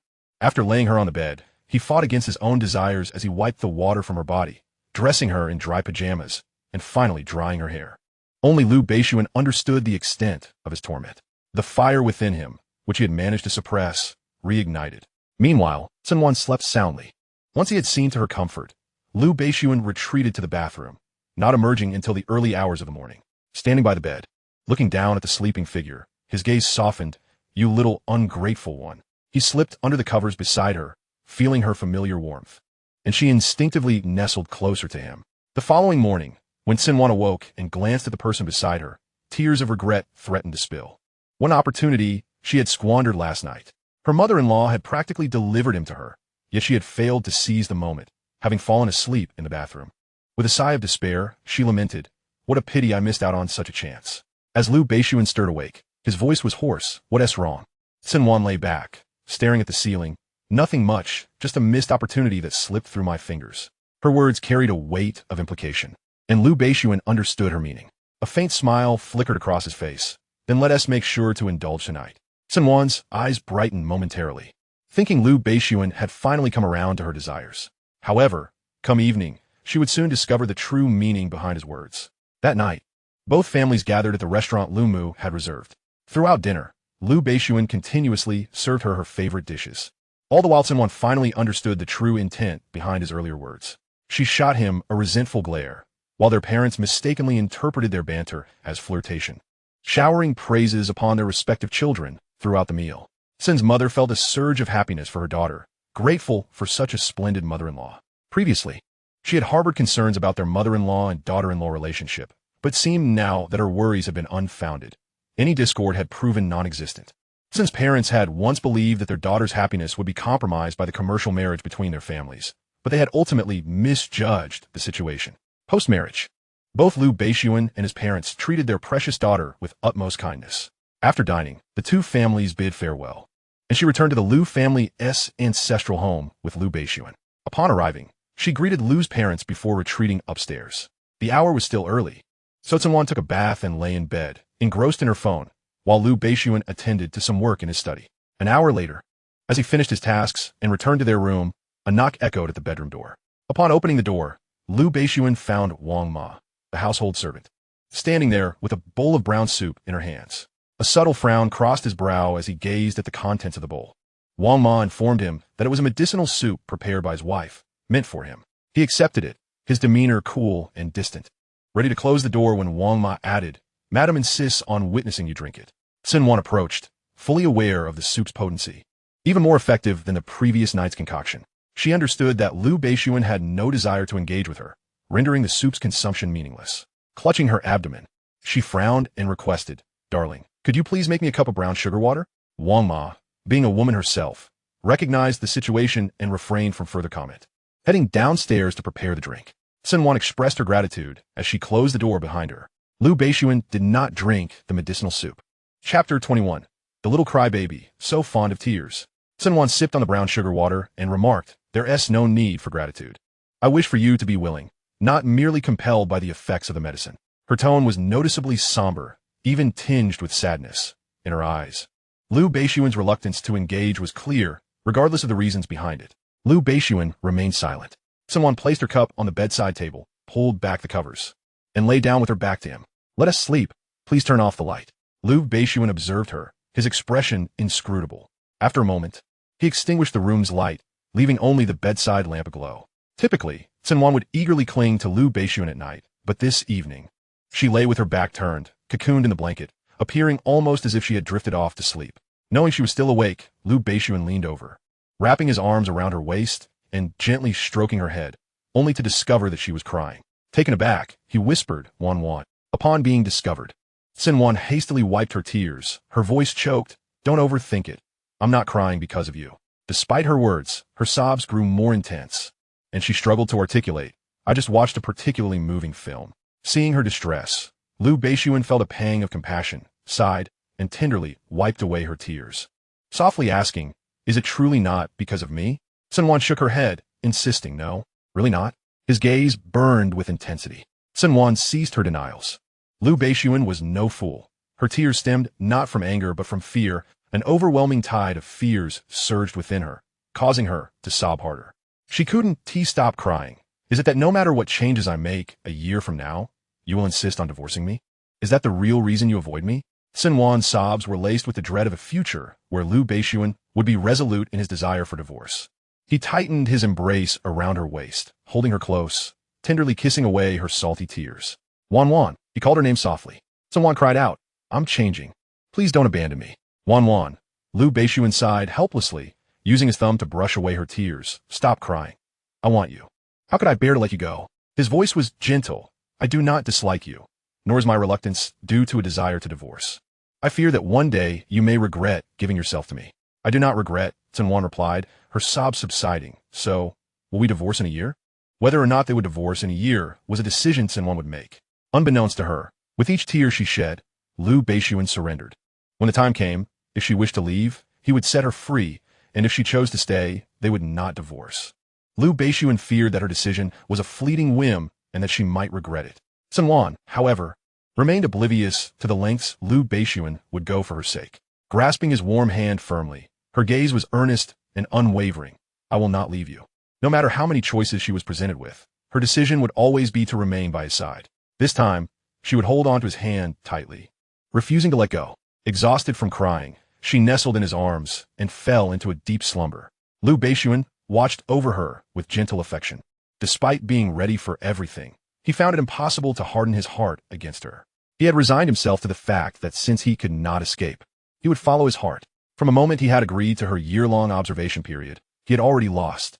As he pressed a kiss to her forehead, he murmured with a tone of indulgence, little crybaby, so fond of tears. Cen Wan had once been a girl who rarely cried. A pampered and carefree young lady who knew nothing of love and had no fears, with her family always serving as her safety net.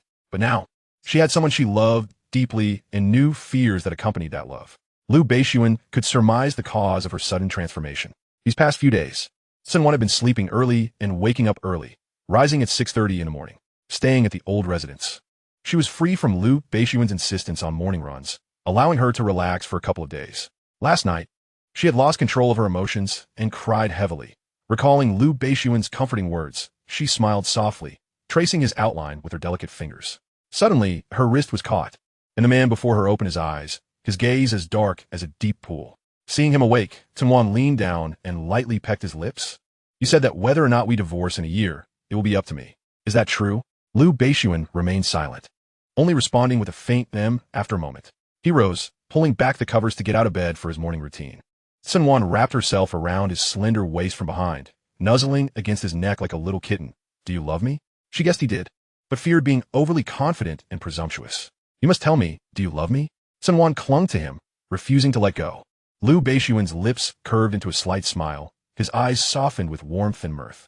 He refrained from articulating the answer she longed to hear. Instead, he pried her hands from his waist and stood up, heading towards the bathroom without looking back, leaving behind 2 words.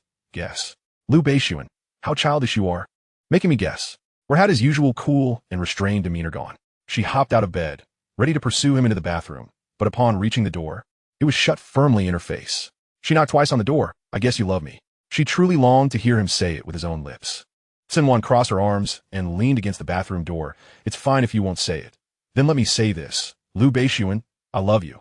I love Lu Beixun. Cen Wan loved Lu Beixun, and only Lu Beixun.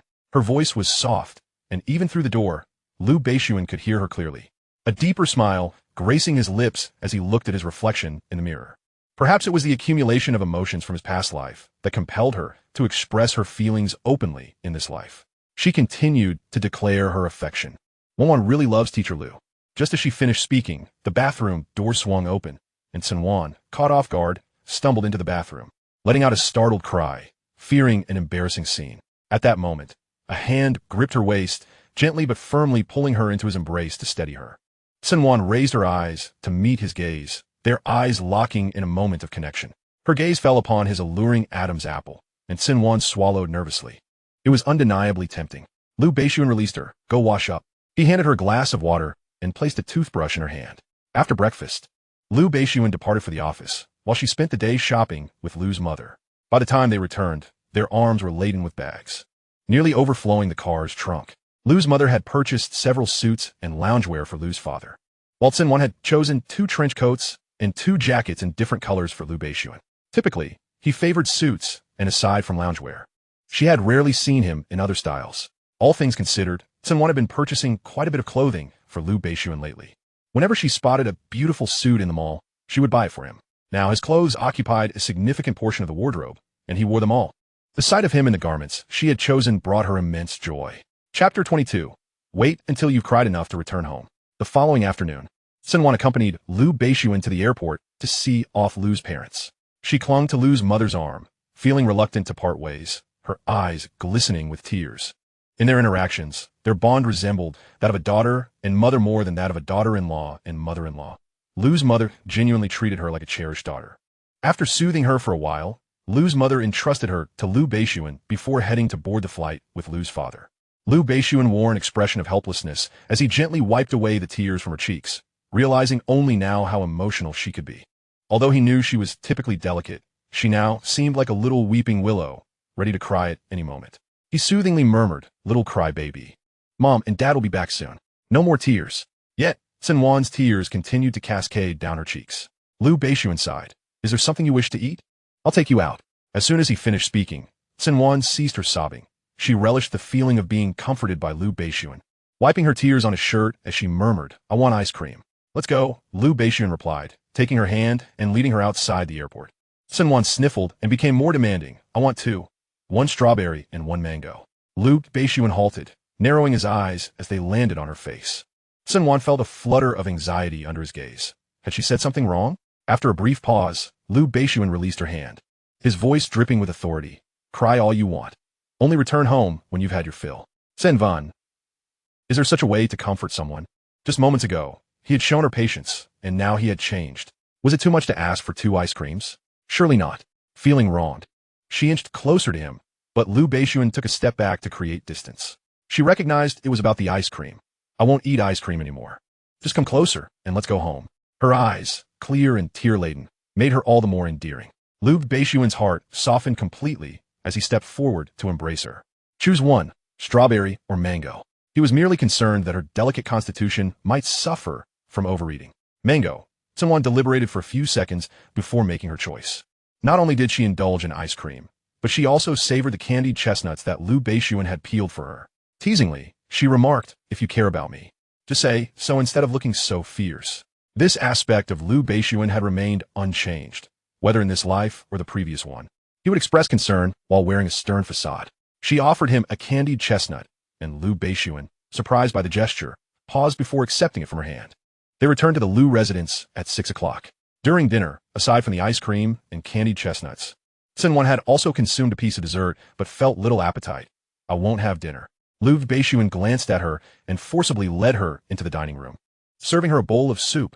"At least have a little." Given Lu Beixun's insistence, Cen Wan understood that if she refused this bowl of soup, her chances of enjoying snacks later would be slim, let alone the ones he personally offered. She drank the soup, after which Lu Beixun did not press her for anything further. After exchanging a few words with him, she ascended the stairs to take a shower. The day agreed upon with Li Chuyang arrived, and Cen Wan finally obtained the evidence she sought, a recording. She consulted a lawyer, who informed her that the recording alone was insufficient. Even if Cen Xiu were imprisoned, he wouldn't stay long without conclusive evidence to hold him. Cen Xiu didn't fully trust Li Chuyang, who could only extract information from Cen Xiu to obtain the recording. Listening to it, one could clearly hear Cen Xiu's evident wariness towards Li Chuyang. However, Li Chuyang mentioned that Cen Xiu possessed a computer that had been modified with special technology, often carried with him. If the password was entered incorrectly even once, all data on the computer would be automatically destroyed, a fact Li Chuyang had stumbled upon. If her suspicions were correct, that computer likely contained many unspeakable secrets. With her plans thwarted, Cen Wan felt a headache coming on. Upon reflection, she realized she had seen the computer Li Chuyang mentioned. Cen Wan no longer pressed Li Chuyang, understanding that aside from her search for evidence, another individual was also investigating Cen Xiu, and their progress was significantly quicker than hers. In the Lu Corporation's office, he inquired, "President Lu, should we inform Adam?" Lu Beixun's expression darkened. "No need. She wishes to investigate on her own. Understood. A few seconds later, Lu Beixun slowly added, provide her with some leads. Yes. Above all, ensure her safety, Lu Beixun instructed. Investigate how Jiang Yu died. Was it an accident or murder? Understood. Jiang Yu, mentioned by Lu Beixun, had previously been Cen Xiu's assistant. After a tumultuous period at the Cen Corporation, Jiang Yu had drowned. Given his penchant for fishing, his death had raised no suspicions.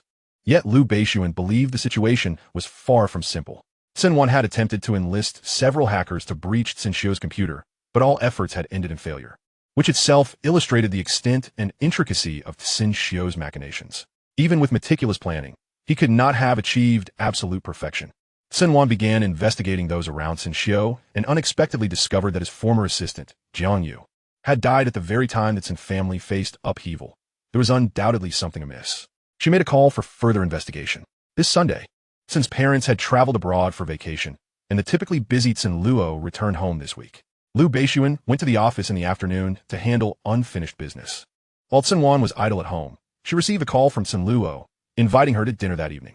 Initially, Cen Wan declined, but ultimately succumbed to Cen Luo's persistent coaxing. Before setting off, she sent Lu Beixun a message, informing him of her plans and hoping he could pick her up once he finished his work.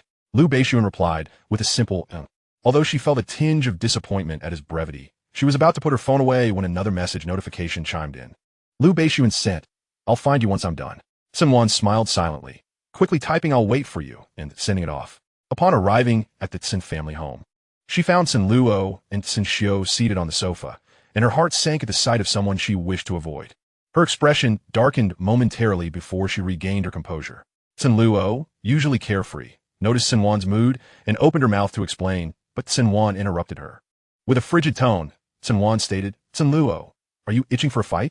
Cen Luo, alarmed, recognized that Cen Wan was genuinely upset. Sister, let me explain. At that moment, Cen Xiu stood and approached Cen Wan, standing opposite her with a gentle gaze. Wan, please don't blame Luo. It was I who asked her to help. Originally, Cen Luo had no intention of returning home from school when she received a call from Cen Xiu. He mentioned that he had been experiencing some friction with Cen Wan and requested her assistance in inviting Cen Wan to dinner. Cen Luo could distinctly sense the subtle tension between Cen Wan and Cen Xiu. After all, they were family.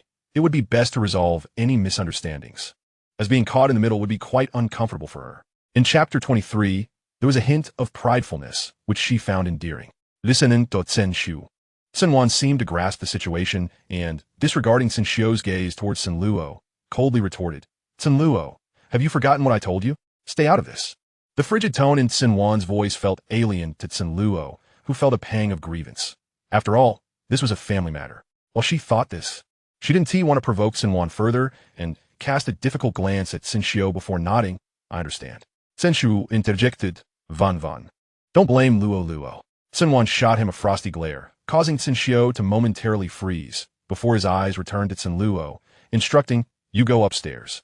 Hesitating, Cen Luo nodded and turned to ascend the stairs. She couldn't fathom how Cen Wan and Cen Xiu, who once shared a bond akin to that of siblings, could have descended into such a state in mere days. What had transpired in between? She pondered as she returned to her room. Cen Wan sank into the sofa, not sparing Cen Xiu a glance. Cen Xiu, perceptive as ever, noted the palpable animosity Cen Wan harbored towards him of late.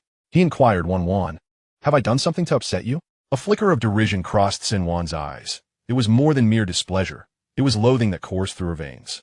If she had lived in a time without legal repercussions for murder, she would have torn him apart by now. Yet, she could not act impulsively. She had family and responsibilities. She cherished Lu Beixun and would gather evidence to seek justice against him through lawful means. The catastrophic fire at the Cen residence had yet to occur, and her focus remained on the misappropriation of Cen funds and the breach of confidentiality. With an air of nonchalance, Cen Wan replied, I am married now. Regardless of our previous closeness, we share no blood ties and should maintain our distance. Lu Beixun will be jealous. Her words left Cen Xiu speechless, unsure of how to respond. After a considerable pause, he murmured, but we've always been this way. Cen Wan did not deny it, merely affirming, that was when I lacked boundaries. Now I have them. She had always known that Lu Beixun was sensitive about her relationship with Cen Xiu. In her past life, the more Lu Beixun cared, the more she sought to provoke him. Reflecting on it now, she felt she deserved her fate, having chased after love with reckless abandon. Lu Beixun's current demeanor towards her was indeed a stroke of fortune. Cen Xiao fell silent, and after a moment, Cen Wan suddenly raised an eyebrow. Did Lu Beixun really nearly drive the Cen family to bankruptcy? He was momentarily taken aback, responding, in Kyoto, aside from the Lu family, no one else could have put the Cen family in such a precarious position. Cen Wan discerned the implication in his words, hinting that Lu Beixun was the orchestrator behind it all. He alone possessed the capability. She smiled, not opposing Cen Xiao's assertion. Lu Beixun certainly possesses remarkable abilities.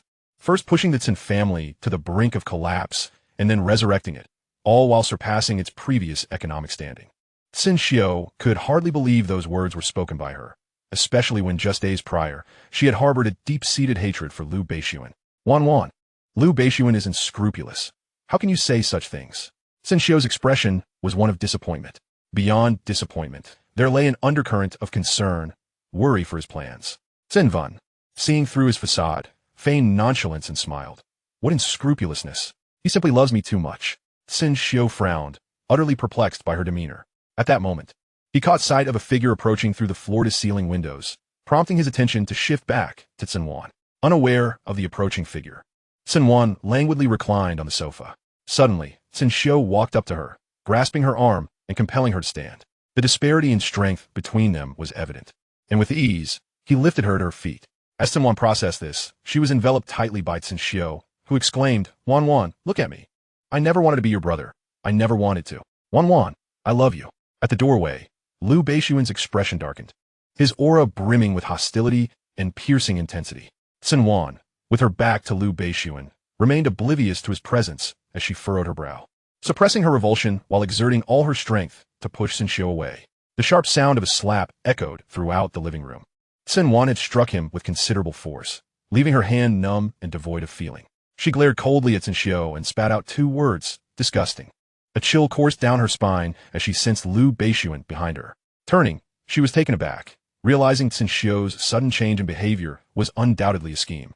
Lu Beixun's demeanor softened slightly as he strode to Cen Wan's side, taking her hand to inspect it. Noticing the redness on her palm, he inquired, Does it hurt? She nodded, her voice soft and laced with a hint of playful affection. It hurts terribly. Lu Beixun gently caressed her face, pulling her behind him as his fierce gaze fell upon Cen Xiao. Mr. Cen, please conduct yourself with decorum. Should you continue to trouble my wife, I trust you are well aware of my methods. Cen Xiao had only just recovered from the sting of that slap, and with Lu Beixun's provocation, he could no longer restrain himself. Do you dare? Our 20-year bond is not something you can compare to. A flicker of ire crossed Lu Beixun's eyes, his expression inscrutable. Yet Cen Xiao recognized that the formidable man before him lacked any real confidence in this matter. Naturally, it cannot be compared. Cen Wan stepped out from behind Lu Beixun. Lu Beixun's fingers twitched as he gazed at her, his eyes reflecting a complex swirl of emotions. Cen Wan flashed him a reassuring smile. Lu Beixun is my husband, the one with whom I shall share my life. Cen Xiao, what do you have to compare with him? A familial bond without blood ties? Her gaze fixed on Cen Xiao. Her smile grew increasingly sardonic.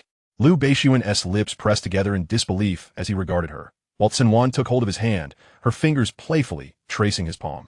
Cen Xiao was rendered speechless, perplexed by Cen Wan's sudden transformation, which starkly contrasted her previous demeanor. Accompany me upstairs to shower and change. I feel utterly filthy, Cen Wan declared, her face betraying her distaste. Lu Beixun responded with a calm, affirmative hum, his expression serene. Cen Wan cast a final glance at Cen Xiao before leading Lu Beixun to her bedroom. Half an hour later, she emerged from the bathroom, donned in a fresh outfit, discarding the soiled one into the trash. It was a pity, as she had quite liked that garment. Had it not been sullied, she would have hesitated to part with it. Glancing at Lu Beixun, who remained silent on the couch, she smiled and leaped into his embrace, which he caught with steady ease. Cen Wan looked up, playfully pinching his cheek. Why the silence? Are you upset? She was well aware that any man would naturally feel incensed upon witnessing his lady being accosted by another man. Lu Beixun seized her restless hand and turned his face away.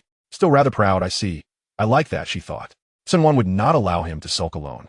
She grasped his chin, turning his face towards her, and captured his lips in a kiss.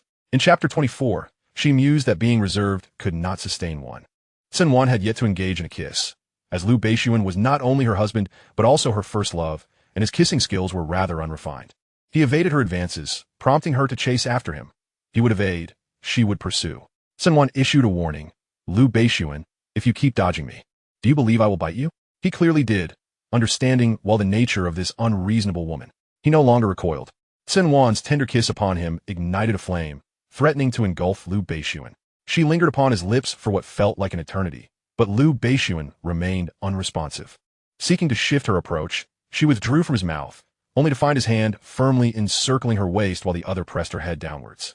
He captured her lips once more, fervently exploring them as though venting his pent-up frustrations. A sharp sting radiated from her lips, prompting her to furrow her brow in silent endurance, while his grip on her waist tightened, as if he sought to meld her into his very being. Perceiving the discomfort in their position, Lu Beixun lifted her effortlessly, depositing her upon the bed with little tenderness before leaning over her.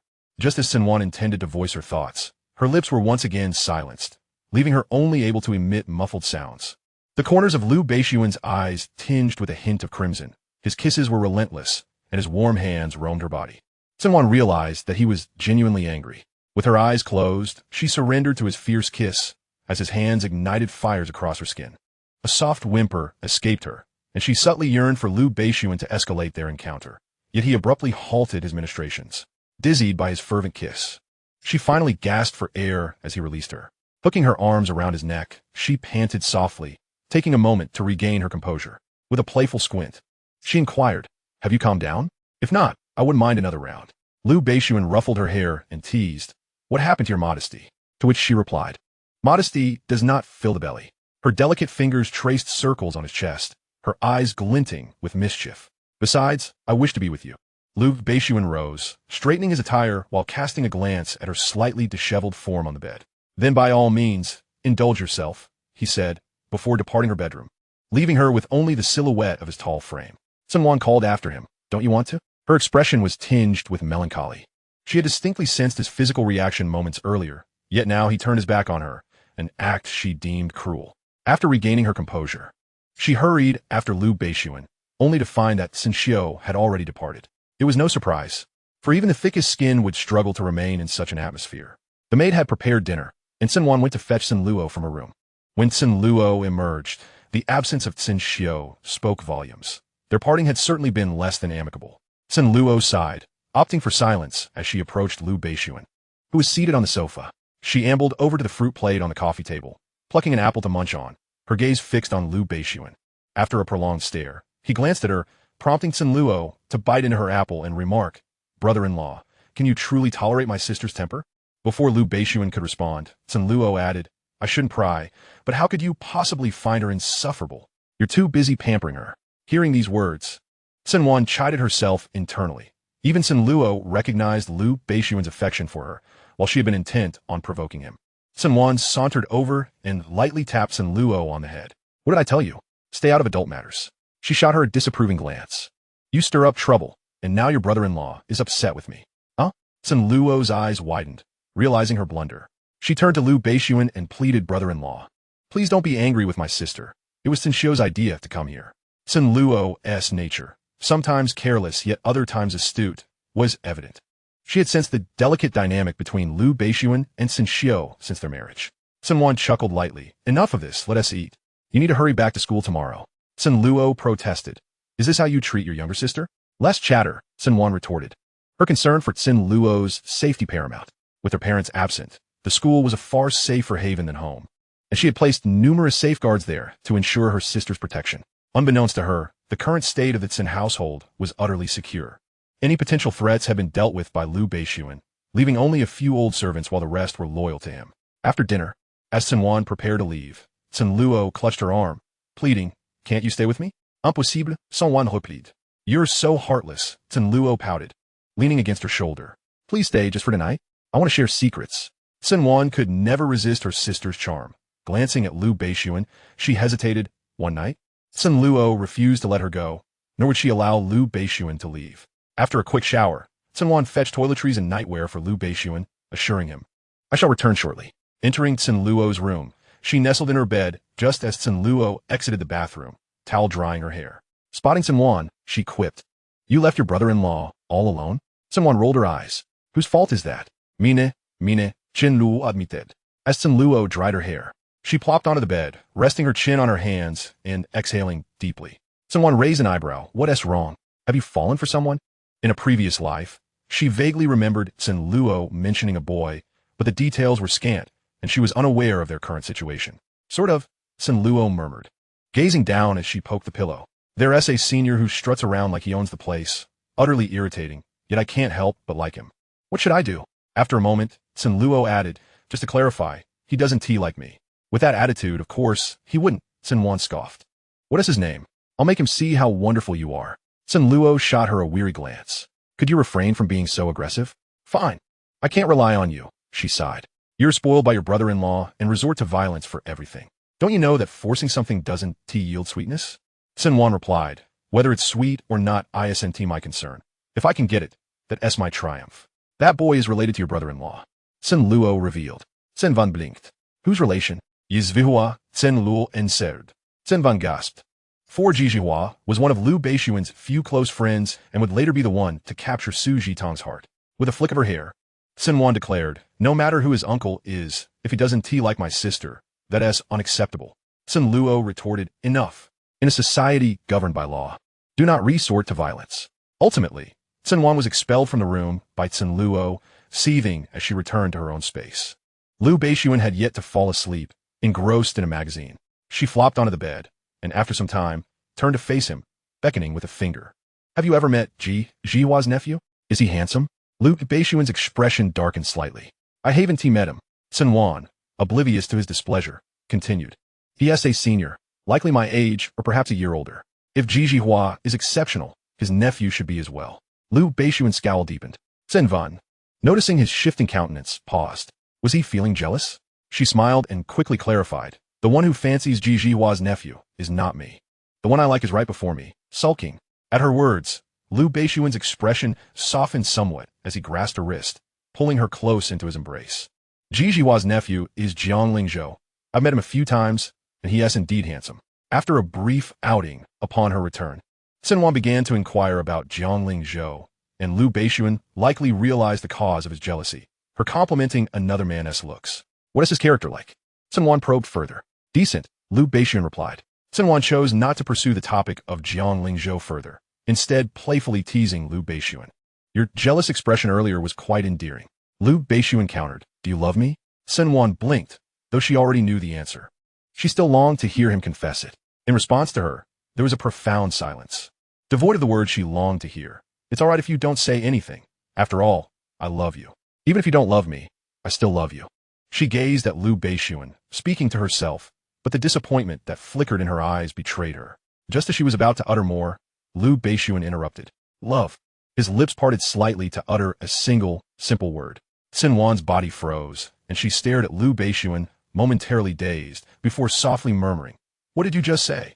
With unwavering sincerity, Lu Beixun replied, I love you. It has all fallen into your hands. Cen Wan was so overwhelmed with emotion that words eluded her. After a long pause, she stammered in response, I love you too, very much, a kind of love that cannot bear to be apart from you. She expressed her affection for him in the clumsiest of terms. Lu Beixun merely acknowledged her with a sound, his demeanor unperturbed. Upon hearing the words he wished for, he felt no surprise, perhaps due to the depth of his previous defeat.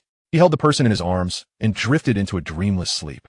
The following morning, after breakfast, Lu Beixun headed straight to the office while Cen Wan drove Cen Luo to school. At the dormitory entrance, Cen Wan turned to the passenger seat where Cen Luo sat and slowly inquired, What kind of person do you think Cen Xiao is? Cen Luo, puzzled by her sister's question, believed she should know him best. Nonetheless, she answered honestly, He is gentle, humble, attentive, sunny, and treats everyone well, just like a big brother. Sometimes Cen Luo lacked a sense of caution, prompting Cen Wan to feel it necessary to offer a cautionary reminder. What if I told you that the gentle, humble, attentive brother you see, who is kind to everyone, is actually a wolf in sheep's clothing, capable of bringing harm to our parents and you? Would you believe it? Cen Luo, bewildered, replied, That's impossible. Cen Wan laughed, for she too found it improbable. Yet it had indeed happened. Had she not lived a second life, she would have surely retaliated against anyone making such claims about Cen Xiao. Blood ties are not always absolute. She continued, Moreover, there is no blood relation.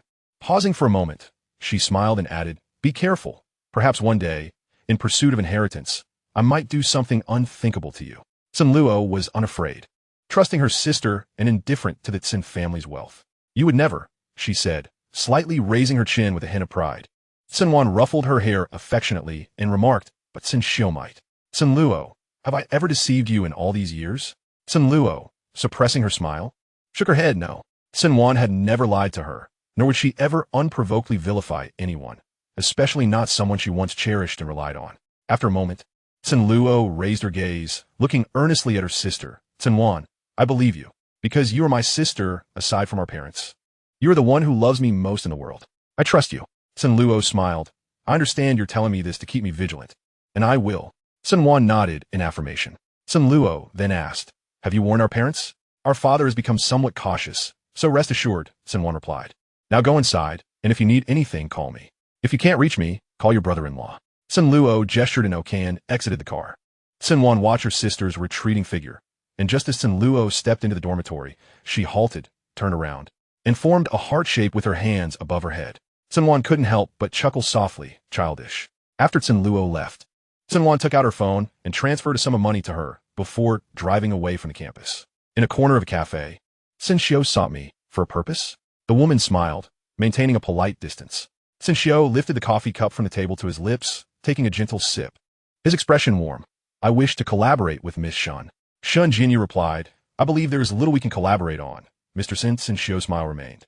Yet a hidden menace lurked within his dark eyes. Miss Shun, you harbor feelings for Lu Beixun, and I desired Cen Wan. Let's join forces. Shun Jinyu was momentarily taken aback, then smiled. Are you so certain I like Lu Beixun? Also, Cen Wan is your sister. And what of it? Cen Xiu's gentle smile vanished. He had conducted his research. Shun Jinyu returned to the country for Lu Beixun, as everyone claimed, given that their families were well acquainted. And she and Lu Beixun had known each other far longer than Cen Wan. Shun Jinyu perceived him as deeply calculating and somewhat terrifying. She picked up her bag, Mr. Cen, I'm afraid I'm not interested in Lu Beixun. With that, Shun Jinyu turned and left without a backward glance. Everyone assumed she returned for Lu Beixun. But that was not the case. She headed directly to the Lu group, unimpeded at the front desk, and entered the elevator, pressing the button for the 69th floor. Upon reaching the office, she pushed the door open. The person behind the desk looked up at her, his displeasure evident. Remember to knock next time. Yes, yes. Shun Jinyu shot him a glance, tossing her bag onto the sofa as she sat down. Cen Xiu just approached me. He thinks I have feelings for you and wants to collaborate. Lu Beixun remained silent, and Shun Jinyu continued. He claims his target is your wife. But I sense he has greater ambitions. Having navigated the treacherous waters of the professional world for years, Shun Jinyu had learned to read people's intentions through subtle cues. Moreover, considering that Cen Xiu had grown up in the Cen family for 20 years, it was evident that any ulterior motives towards Cen Wan were not recent. If his words were to be believed, how could he stand by and watch Cen Wan marry Lu Beixun? Lu Beixun rhythmically tapped his fingers on the table, his eyes dark and profound, revealing a complex emotion. He indeed has greater ambitions. Chapter 26. The Cold-Faced Boss. Shun Jinyu refrained from further comment, since Lu Beixun was aware. He would not let it go unchecked, and it was not her concern. Lost in thought, she suddenly smiled. Lu Beixun, do you think I'm ugly? Lu Beixun replied lightly. No. Is that so? Shun Jinyu countered. That is what your wife said. Lu Beixun likely recalled the incident, his expression shifting to one of protectiveness. If she called you ugly, then you must be. Shun Jinyu, recalling that little woman, found his demeanor infuriating. Rising from the sofa, she approached his desk. I only provoke your wife for your sake. If it weren't for the difficulty you have in pursuing her, I wouldn't meddle. Shun Jinyu shot him a glare. Ungrateful. Lu Beixun tossed her a document. Sign this. Shun Jinyu picked up a pen, signing without reading the contents, knowing it merely pertained to collaboration. After signing, Lu Beixun dismissed her. If there is nothing else, you may leave. Shun Jinyu retorted. Am I just a disposable tool? Feel free to go, Lu Beixun replied. Shun Jinyu asked, where is Xiaoyan? He doesn't wish to see you, Lu Beixun stated. A flicker of disappointment crossed Shun Jinyu's eyes. If he doesn't want to see me, so be it. I'll find him myself. Kyoto is not that vast. If he has the capability, he can hide forever. It's you who push him away. Lu Beixun's tone was light. His words not only served as a reminder to Shun Jinyu, but also pierced her heart. She forced a smile, grabbed her bag, and said, I'm leaving. As Shun Jinyu exited the office and entered the elevator, tears streamed down her cheeks. Yes, she had pushed him away. Now, how could she shamelessly return? As the relationship between Cen Wan and Lu Beixun blossomed, Aunt Yang was pleased, unaware of the reasons behind their earlier discord. Now that they had reconciled, It seemed the misunderstandings had been resolved. In the evening, Cen Wan prepared a sumptuous steak, accompanied by a fine bottle of red wine, and adorned the table with red roses she had purchased from flower shop on her way home. When Lu Beixun returned from work, Cen Wan called him to wash his hands for dinner. She never mentioned to Lu Beixun that the meal was her handiwork, and he, too, chose not to reveal his awareness. Remarkably, Lu Beixun praised the dinner that evening, uttering a simple yet sincere compliment. Not bad. Cen Wan looked at him in disbelief, struggling to accept that such words had emerged from his lips, as if she had misheard. What did you just say? She inquired. With a slight smile, Lu Beixun replied. The steak is quite good. Her eyes sparkled with excitement, and for a moment, she nearly let slip her thoughts, quickly clarifying, I'll have Aunt Yang prepare it again tomorrow. Lu Beixun, perceptive yet tactful, merely acknowledged her with a thoughtful During weekends, Lu Beixun would accompany her at home. Yet during the week, his absence left her feeling quite bored. As a woman of leisure, she had been supported by her family before marriage, and now relied on Lu Beixun. After 2 days of idleness at home, a notion had been swirling in her mind for several days. After much deliberation, she dialed the phone number of Lu's mother, expressing her desire to work. Lu's mother was initially opposed, citing the exhaustion of work and suggesting she enjoy leisurely strolls or pursue her interests instead. However, Cen Wan's determination prevailed, and Lu's mother eventually arranged a position for her at the company, scheduled to begin the next day. This new endeavor would not only alleviate her boredom, but also allow her to see Lu Beixun at work. She requested to be placed in the administrative department, situated neither too close nor too distant from Lu Beixun's office, ensuring she would not disrupt his duties while still catching glimpses of him.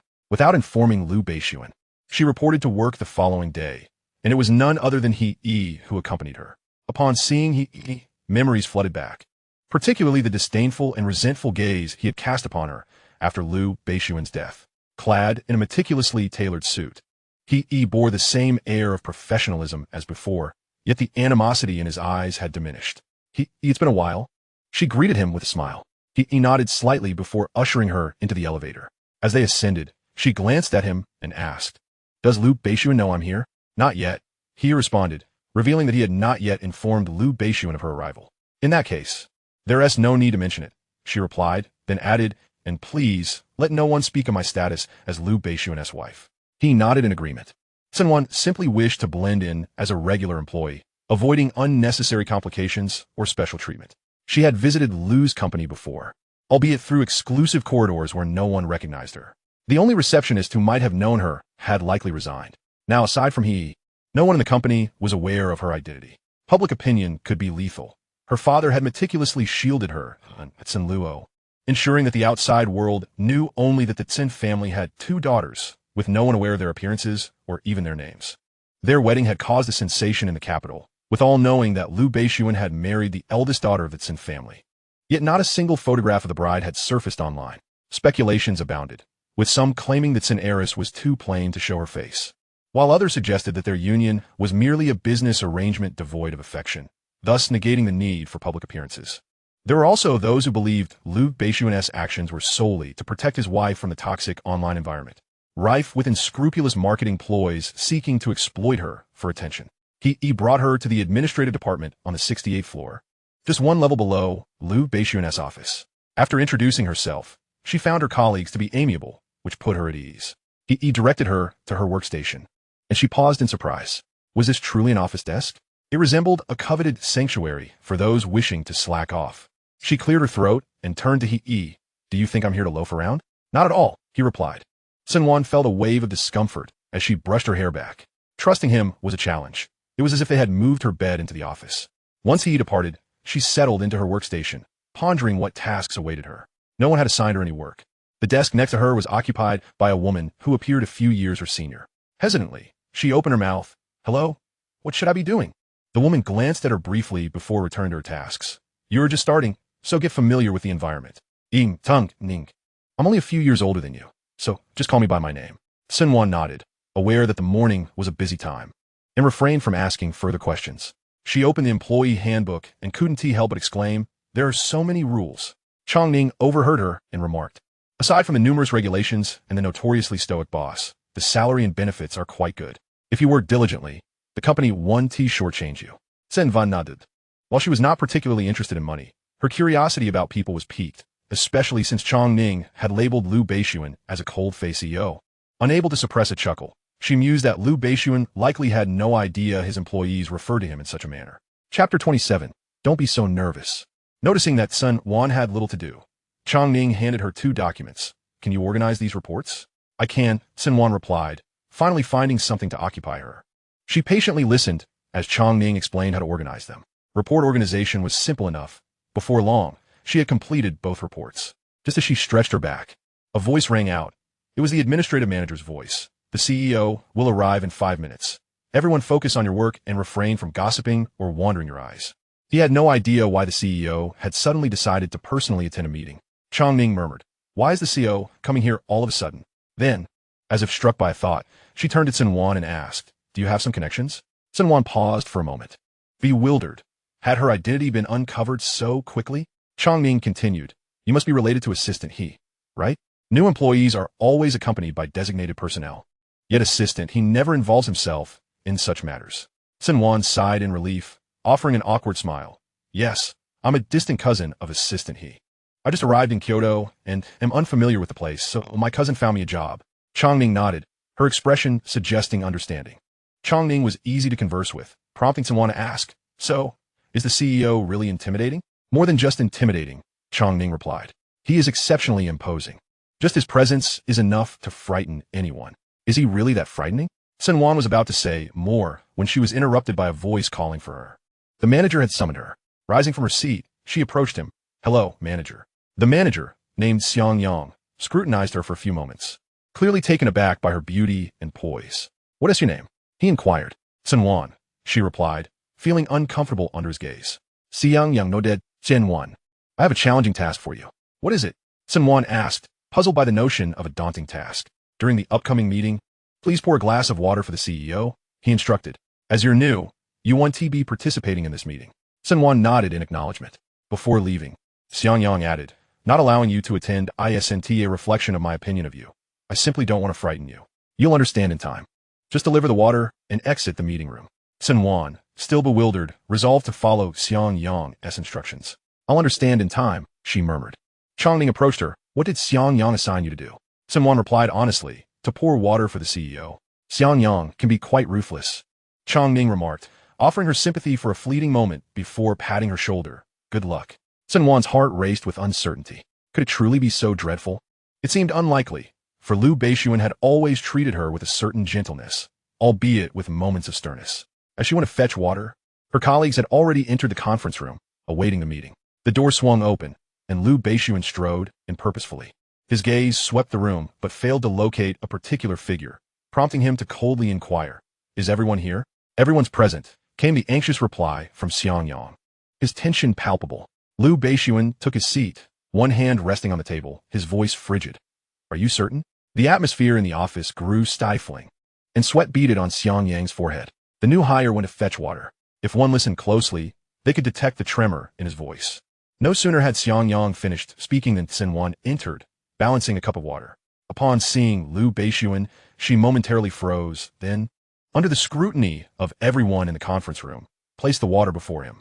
As she set it down, words eluded her, and a collective anxiety gripped the room, fearing that any misstep might provoke the unyielding CEO's ire. Above all, she worried about Chong Ning, who had secured this position through connections. Being dismissed on her first day would be nothing short of tragic. Lu Beixun's expression darkened further as he fixated on Cen Wan, who felt increasingly flustered. Xiang Yang exchanged a glance with her, signaling her to depart. Just as she was about to leave, Lu Beixun's voice cut through the tension. "Icy and commanding. Stay for the meeting." Cen Wan hesitated at the door, weighing her options for a few seconds before choosing to sit down. Despite her novice status, she understood whom she ought to heed. Lu Beixun's countenance was so forbidding. Surely he was displeased? Cen Wan pondered, realizing that her abrupt entrance without prior notice would hardly have thrilled him. The meeting unfolded under a cloud of tension, and Cen Wan gradually grasped the reason behind his icy demeanor. He was indeed the cold-faced CEO. The disparity between his demeanor at home and in the office was stark. Throughout the meeting, Lu Beixun's gaze frequently landed on her, while much of the discussion eluded her comprehension. As the meeting concluded, a collective sigh of relief echoed in the room, yet Cen Wan remained anxious. Her intention to surprise Lu Beixun had evidently backfired. transforming into a source of distress. And she feared his disapproval. After all, her lack of understanding in numerous matters might lead him to believe she was merely a hindrance. Thus, she resolved to work diligently, asking questions when uncertain to minimize errors. Upon returning to her desk, she barely settled in before he summoned her. He led her to the elevator and she inquired, "Where are we going?" "CEO Lu is looking for you." Cen Wan felt a wave of dread wash over her. Surely she wasn't about to be dismissed on her very first day? She pressed further. Did the CEO mention what it was about? Not at all. He escorted her to the office and departed. Cen Wan approached the imposing figure behind the desk, hesitantly greeting CEO Lu. His expression darkened further at her formality, and he replied coolly, "Call me by my name." With her gaze cast downward, Cen Wan fidgeted with her fingers. Lu Beixun's expression softened slightly as he beckoned her closer. "Come here." Cen Wan circled the desk and approached him slowly, only to find herself abruptly pulled into his embrace, landing on his lap. "All right. No need to be so tense. If you wish to stay, then stay." "Really?" Lu Beixun affirmed with a nod. Cen Wan, momentarily elated, forgot her position on his lap. When she finally registered the situation, she attempted to rise, only to be firmly held in place. "This is the office. It wouldn't be appropriate if someone sees us." She protested. "No one will come." Cen Wan exhaled in relief upon hearing his assurance. "What did you find out I was here?" Before the meeting, Lu Beixun reached out, playfully pinching her cheek, as though to express his dissatisfaction. "Work can be exhausting. Can you handle it?" Cen Wan, eager to appease him, lightly pecked his lips. "It's not like I'm lifting bricks on a construction site. I can manage, don't worry. Also, please don't disclose our relationship to others. I prefer not to be treated differently." "Understood." Lu Beixun grasped the back of her head and kissed her fiercely, as if punishing her for her boldness. Cen Wan felt a rush of warmth envelop her, surrendering against him, her delicate arms encircling his neck as she breathed heavily. Her once clear eyes became misty, exuding a vulnerable allure that both invited affection and urged for dominance. It was only when she felt on the verge of breathlessness that Lu Beixun released her, allowing her to gasp for air. Chapter 28, Gossip. Cen Wan felt utterly languid, leaning against Lu Beixun. She sensed a change in him. Previously, she had to devise ways to gain his favor, yet now he had her firmly in his grasp, kissing her passionately. But she found herself relishing it. After resting against him for a moment, she declared, "I should get back to work." Lu Beixun held her hand, gently caressing her knuckles, responding with a soft demo. He awaited her outside the office. Upon seeing her emerge, his gaze lingered on her face for a fleeting moment, followed by an awkward cough. Cen Wan noticed her slightly swollen lips and, puzzled, glanced at He, oblivious to the cause of his discomfort. He, visibly embarrassed, broke the silence. "Let me escort you downstairs." She refrained from probing further, following him into the elevator. He accompanied her to the ground floor before departing. Back at her workstation, she inquired of Chongning about her tasks. Chongning paused, glancing at her in surprise. "What happened to your lips?" "Huh?" Someone finally realized why He had looked at her so oddly. Chongning handed her a small mirror, and upon looking, Cen Wan's cheeks flushed with embarrassment as she mentally scolded Lu Beixun for not giving her a heads up. Did he not know that girls are sensitive about such things? Chongning, appearing unfazed, asked, "Why did your cousin bring spicy snacks to work?" Cen Wan, caught off guard by the question, nearly choked on her water, coughing until her eyes turned red. She quickly formulated a response. "My cousin finds solace in spicy snacks. You know how it is working beside the CEO? It's perpetually tense. Surely you understand." Chongning nodded knowingly, her expression signaling comprehension. In the morning, Chongning guided her through the workflow, assigning her simple tasks that she adapted to quickly. However, her efficiency waned with more complex responsibilities.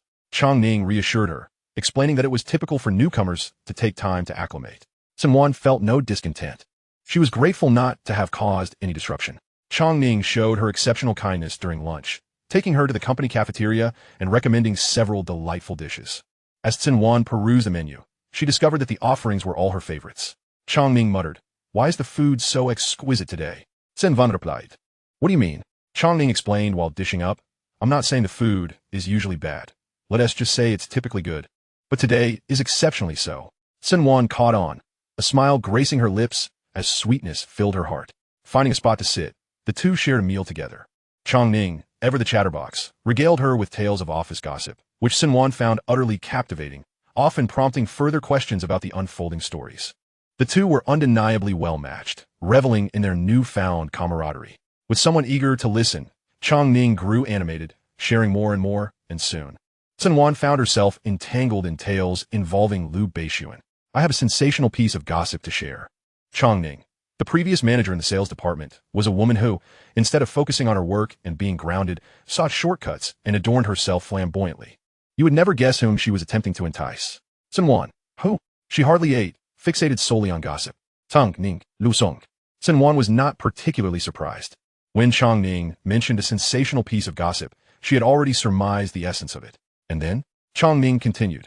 One day, she seized the opportunity to report to Lu Zong in his office. What transpired during that time remains a mystery, but she was subsequently ejected by Assistant He. And I happened to witness her disgraceful exit while reporting on another matter. It was quite the spectacle.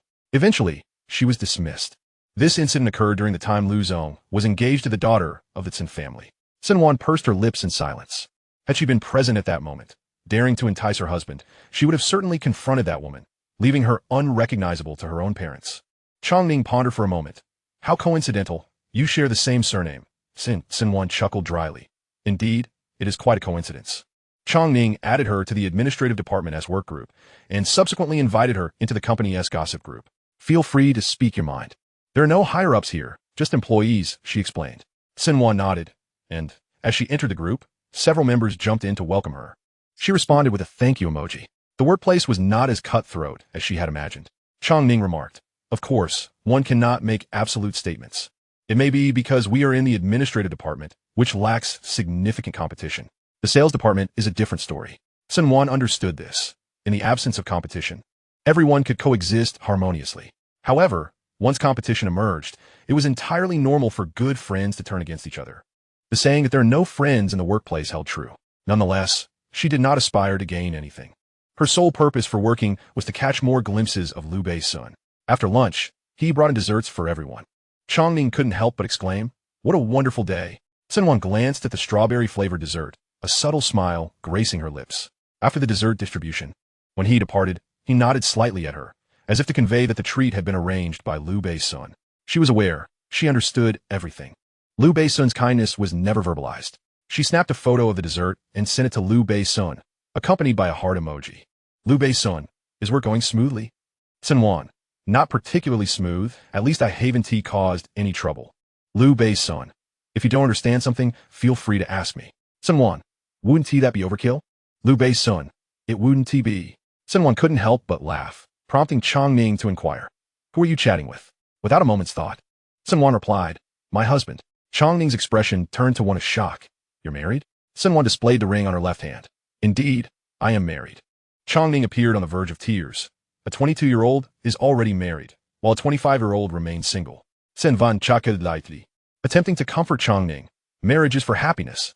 Not marrying is fine too. It's all about what makes you comfortable. Cen Wan had always thought this way. If it weren't for the upheaval in the Cen family, marrying before 30 would not have been within her plans. Chong Ning merely lamented that some things cannot be forced. When the time is right, a boyfriend will naturally appear. At 2 in the afternoon, when work began, Chong Ning took Cen Wan to the lounge, which was adjacent to the tea area, where she prepared a cup of coffee for her. The work atmosphere was entirely different from what she had envisioned. Cen Wan had thought Lu Beixun would exploit his employees like other bosses. She asked Chong Ning, has it always been like this? Yes, Chong Ning replied. Rest when it's time to rest, work when it's time to work. That sounds quite nice. By the afternoon, Cen Wan had become accustomed to the workflow. Although some tasks were challenging, she managed to complete them smoothly. She felt as if she had unlocked a new skill. Should Lu Beixun ever face bankruptcy, she could work to support him. With this thought, she felt a twinge of pride. She could cook and had a job. Perhaps she was not entirely without merit. After work, Cen Wan bid farewell to Chong Ning and stepped out of the building, casually snapping a photo of the evening sky and posting it on her social media with the caption, unlocking the skill of earning a living. So engrossed in her phone, she failed to notice Lu Beixun approaching from behind. He smiled slightly, glancing at her post, and gave a thumbs up to the little woman. As he put away his phone and looked at her silhouette in the distance, he called out, Wan Wan. Cen Wan, thrilled by the like from Lu Beixun, turned at the sound of his voice. He approached her, his gaze gentle. She furrowed her brows and took a step back. Normally, she would have rushed into his arms, clinging tightly, but not here. This was the company. If anyone saw them, her identity would be revealed, or she would be perceived as a homewrecker. Cen Wan retreated repeatedly. Please don't come closer. Lu Beixun's expression darkened instantly. Cen Wan stopped retreating, her eyes pleading, Lu Zone, please.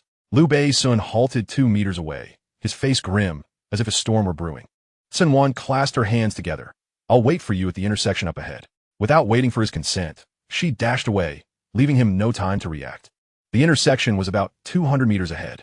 Cen Wan walked there in a few minutes and found Lu Beixun's car waiting for her by the roadside. However, she did not get in immediately. Instead, she scanned the vicinity for any familiar faces, ensuring there was no one around before she opened the passenger door and sat down. Once inside, she looked apologetically at Lu Beixun. I'm sorry. Husband, please forgive me. Her calling him husband softened Lu Beixun's expression significantly. He reached out to cup her face, leaning in to kiss her deeply before releasing her and fastening her seatbelt. I forgive you. With her fingertips brushing the spot where he had just kissed her, she suddenly smiled. Lu Zone, you've been kissing me more frequently. Admit it, you love me.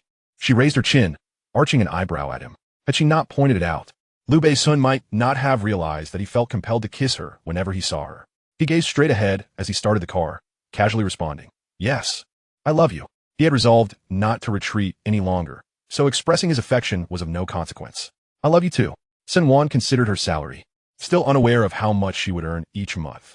While she did not care much for the money, she still wanted to know if her earnings would suffice to buy a bag. She asked, Lu Zone, what is my monthly salary? About 20,000. That seems a bit low, she thought, realizing that 20,000 would hardly cover her usual expenses, let alone buy a bag. She mused that such a salary would hardly support them if Lu Beixun were to go bankrupt. How much does my cousin earn? Lu Beixun shot her a questioning look. Your cousin? Cen Wan smacked her forehead after spending a day at the company. Everyone kept asking if she was related to He. As a regular employee, he had no need to pay her any attention. She had casually mentioned that He was her cousin, forgetting to correct herself. I meant He. I had no idea you had a cousin named He. Lu Beixun replied, Bemuzit. Is he a new addition? Cen Wan sighed. Because He personally attended to me, people assumed I had connections. I couldn't very well say that the Lu Zone you all speak of is my husband, so I just said he was my cousin. Gazing at Lu Beixun, she remarked, As you know, I neither desire to be treated differently, nor do I wish to be undermined. Lu Beixun pondered for a moment before responding with a nonchalant hum, devoid of any emotion. Cen Wan continued the previous discussion. What is He's monthly salary?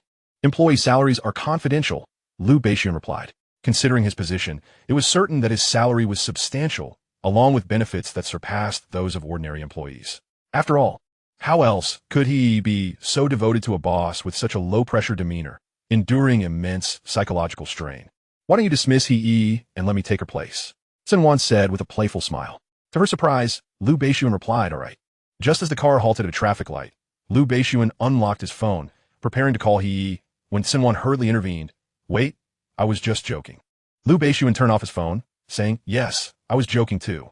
Cen Wan, feeling slightly exasperated, punched him lightly on the shoulder and looked at him with a hint of grievance. Lu Beixun, you become rather mischievous. I've learned from you. He chuckled softly, his eyes brimming with affection. Cen Wan let out a haughty hum and turned her gaze to the window. Outside, the streets were bustling with traffic, characteristic of the evening rush hour. This life was rather pleasant. A 9-to-5 routine kept her engaged, far more fulfilling than idling away the days. After washing up in the evening and recalling the gossip that Chongning had shared, she sat up in bed, straddling Lu Beixun's abdomen. Let us be honest. What did that sales department manager do to you? Did that wicked woman lay a finger on you? Lu Beixun narrowed his eyes dangerously. Where did you hear that? Cen Wan made a zipper gesture across her mouth. I can't say. I won't betray my friend. She urged him, Come on, tell me. Lu Beixun slowly replied, Nothing happened. Cen Wan exhaled in relief, grateful that her husband had not been compromised by any ill-intentioned individuals. Otherwise, even if she were dismissed, she would have sought out that woman for a confrontation. Cen Wan, perched on him, was not entirely still. Her movements caused slight friction as she spoke. Unaware of the effect she was having on him, desire flickered in Lu Beixun's eyes as he restrained himself, while the little woman on him remained oblivious to his growing tension, teasing him unabashedly. He clasped her slender waist with both hands, then swiftly flipped her, pinning her beneath him. Cen Wan sank into the soft bedding, surprised by the cascade of tender kisses that fell upon her neck. For a moment, she thought he had finally come to terms with himself and was willing to embrace her, and she reached up to wrap her arms around his neck.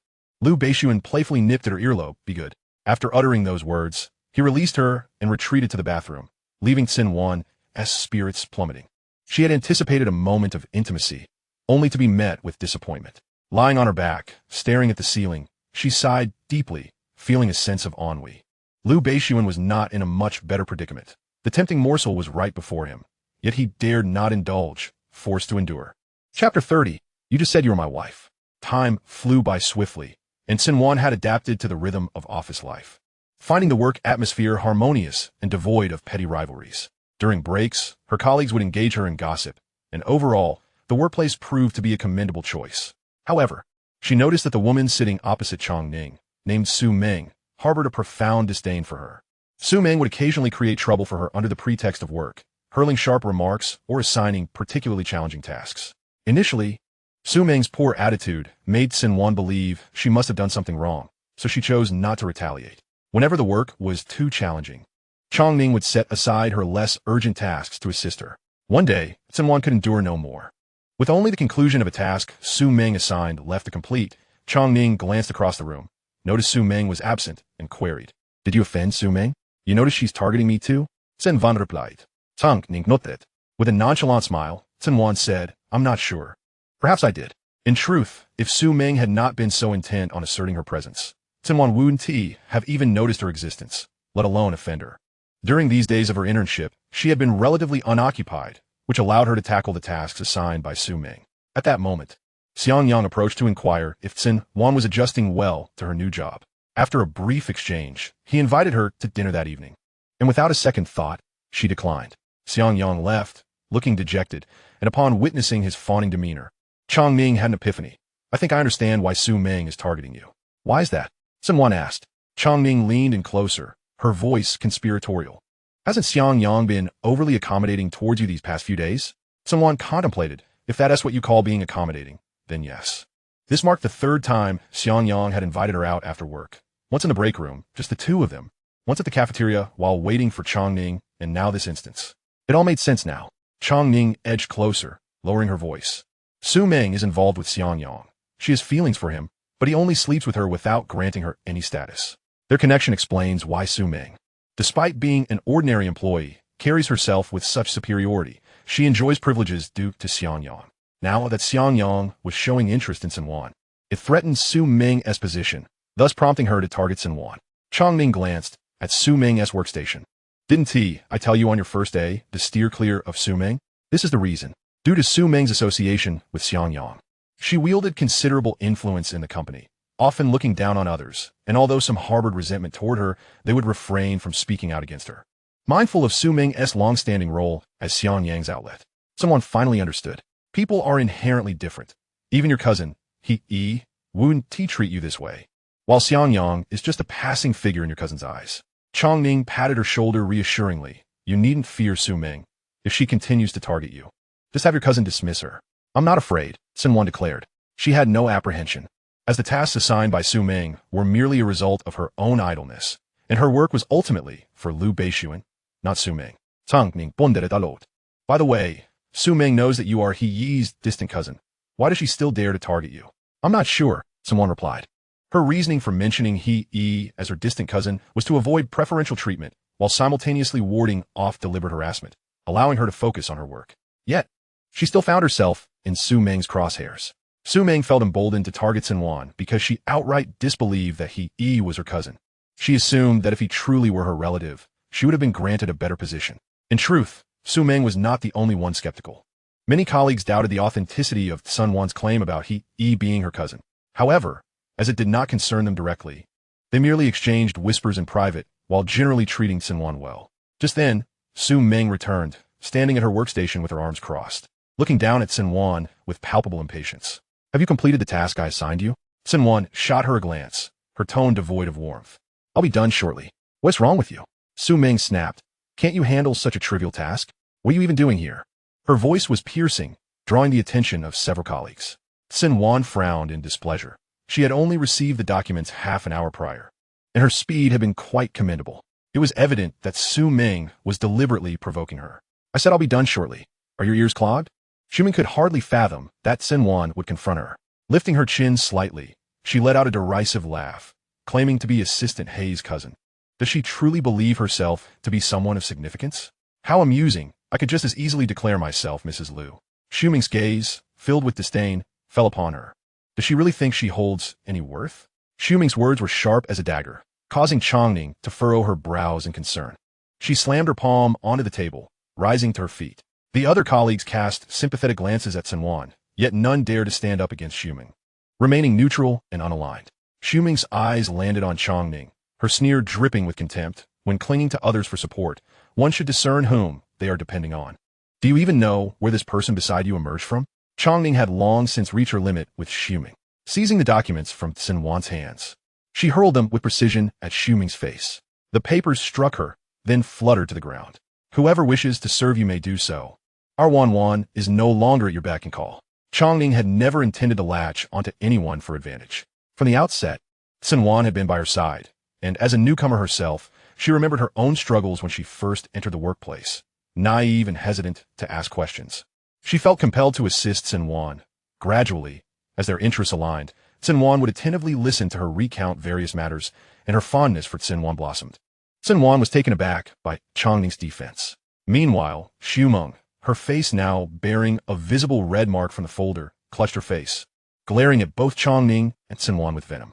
I suppose you both have no intention of keeping your jobs? Planning to seek out Xiang to complain? Chongning retorted, you truly mistake shamelessness for honor, flaunting your worth in the most repugnant manner. Her words echoed the sentiments that many of their colleagues had wished to voice but dared not. Ming's complexion darkened as their argument escalated.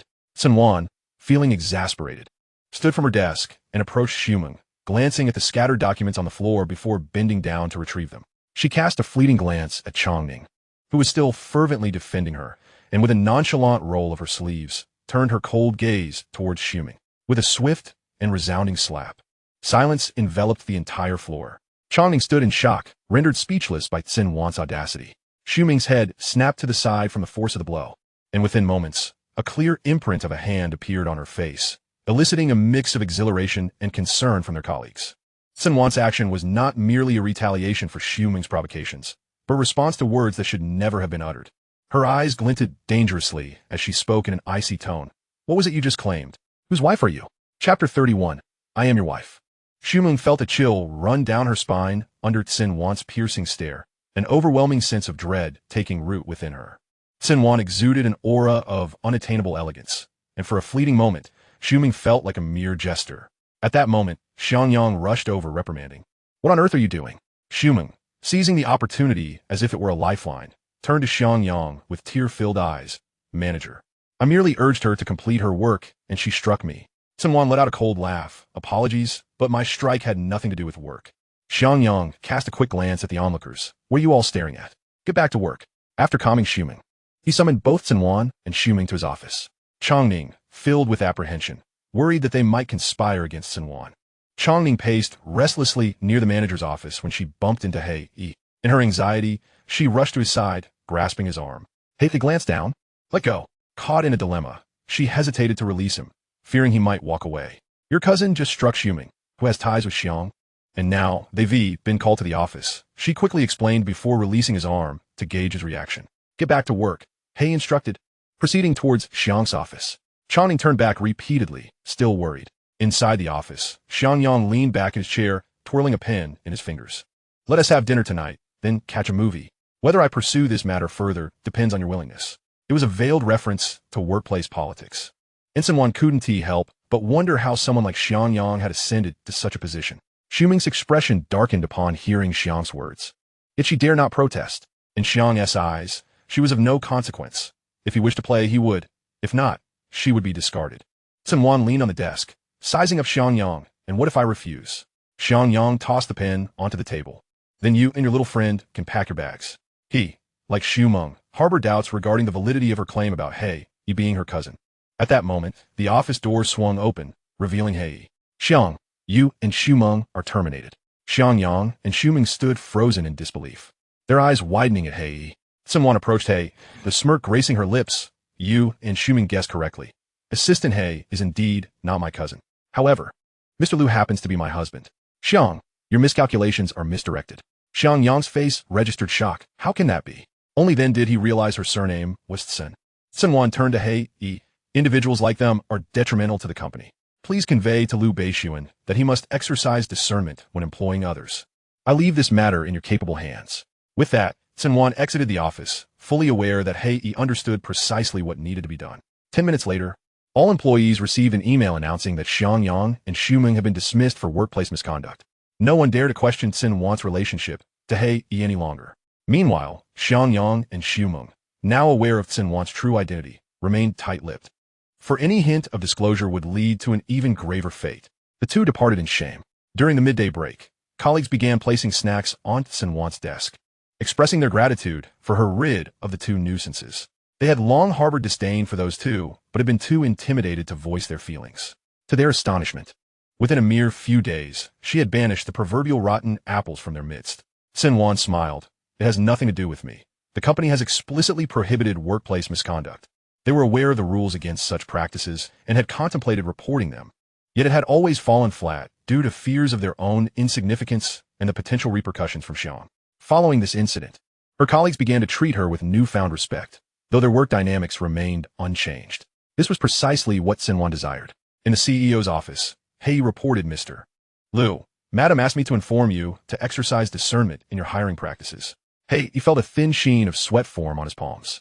Lu Beixun's brow furrowed, his expression darkening, not due to Cen Wan's words, but because someone dared to covet his beloved. His voice was cold and firm. Investigate who brought these two into the fold, and who promoted Xiang. Withhold all bonuses and year-end rewards for this year. Understood, He replied, not daring to breathe too heavily. Summon the madam. Yes, sir. Cen Wan was about to push open the office door when it suddenly swung wide, and she was pulled inside, her wrist firmly grasped. She found herself pressed against the door, a hand gripping her waist, enveloped by his familiar scent. Lu Beixun's words were left unspoken as his lips captured hers with fervor, the kiss demanding and consuming. He seemed insatiable, parting her lips to savor her sweetness. Cen Wan moaned softly, lost in the kiss for what felt like an eternity until she gasped for air, at which point he reluctantly released her. Lu Beixun rested his forehead against hers, his voice hoarse. We shall make our relationship public. In doing so, no one would dare to covet what belonged to him. If we go public, it will hinder our ability to work properly, she replied, her eyes misty, making Lu Beixun want to tease her once more. Xu Meng and Xiang Yang were mere distractions. She only wished to focus on her work and avoid unnecessary entanglements, yet some insisted on throwing themselves in her path. Cen Wan wrapped her arms around his waist. I'm not one to be easily taken advantage of. If I cannot resolve something, I will certainly seek your assistance, all right? Lu Beixun paused in thought before reluctantly agreeing. His thin lips descended upon her once more, as Cen Wan wrapped her arms around his neck, yielding to his fervent and commanding kiss. The two indulged in their intimate embrace for quite some time. Upon returning to her desk, Changning glanced at her. Your cousin has given you spicy strips again. She coughed awkwardly and nodded in acknowledgement. Your cousin's method of relieving stress is rather unique, Changning remarked. Cen Wan forced a smile in agreement. Indeed, quite unique. As the workday drew to a close, the administrative department delivered disheartening news. General Manager Lu had personally taken over the administrative sector, relocating the office downstairs. Everyone in the department, save for Cen Wan, wore expressions of despondency, still reveling in the departure of two troublesome colleagues, only to face another blow. Changning's delicate face scrunched in dismay. Why does General Manager Lu have to manage it personally? Just kill me. Is there no respite for us? Cen Wan patted her shoulder reassuringly. It's all right. We just need to focus on our work. Yet, her thoughts were far from comforting. What was Lu Beixun up to?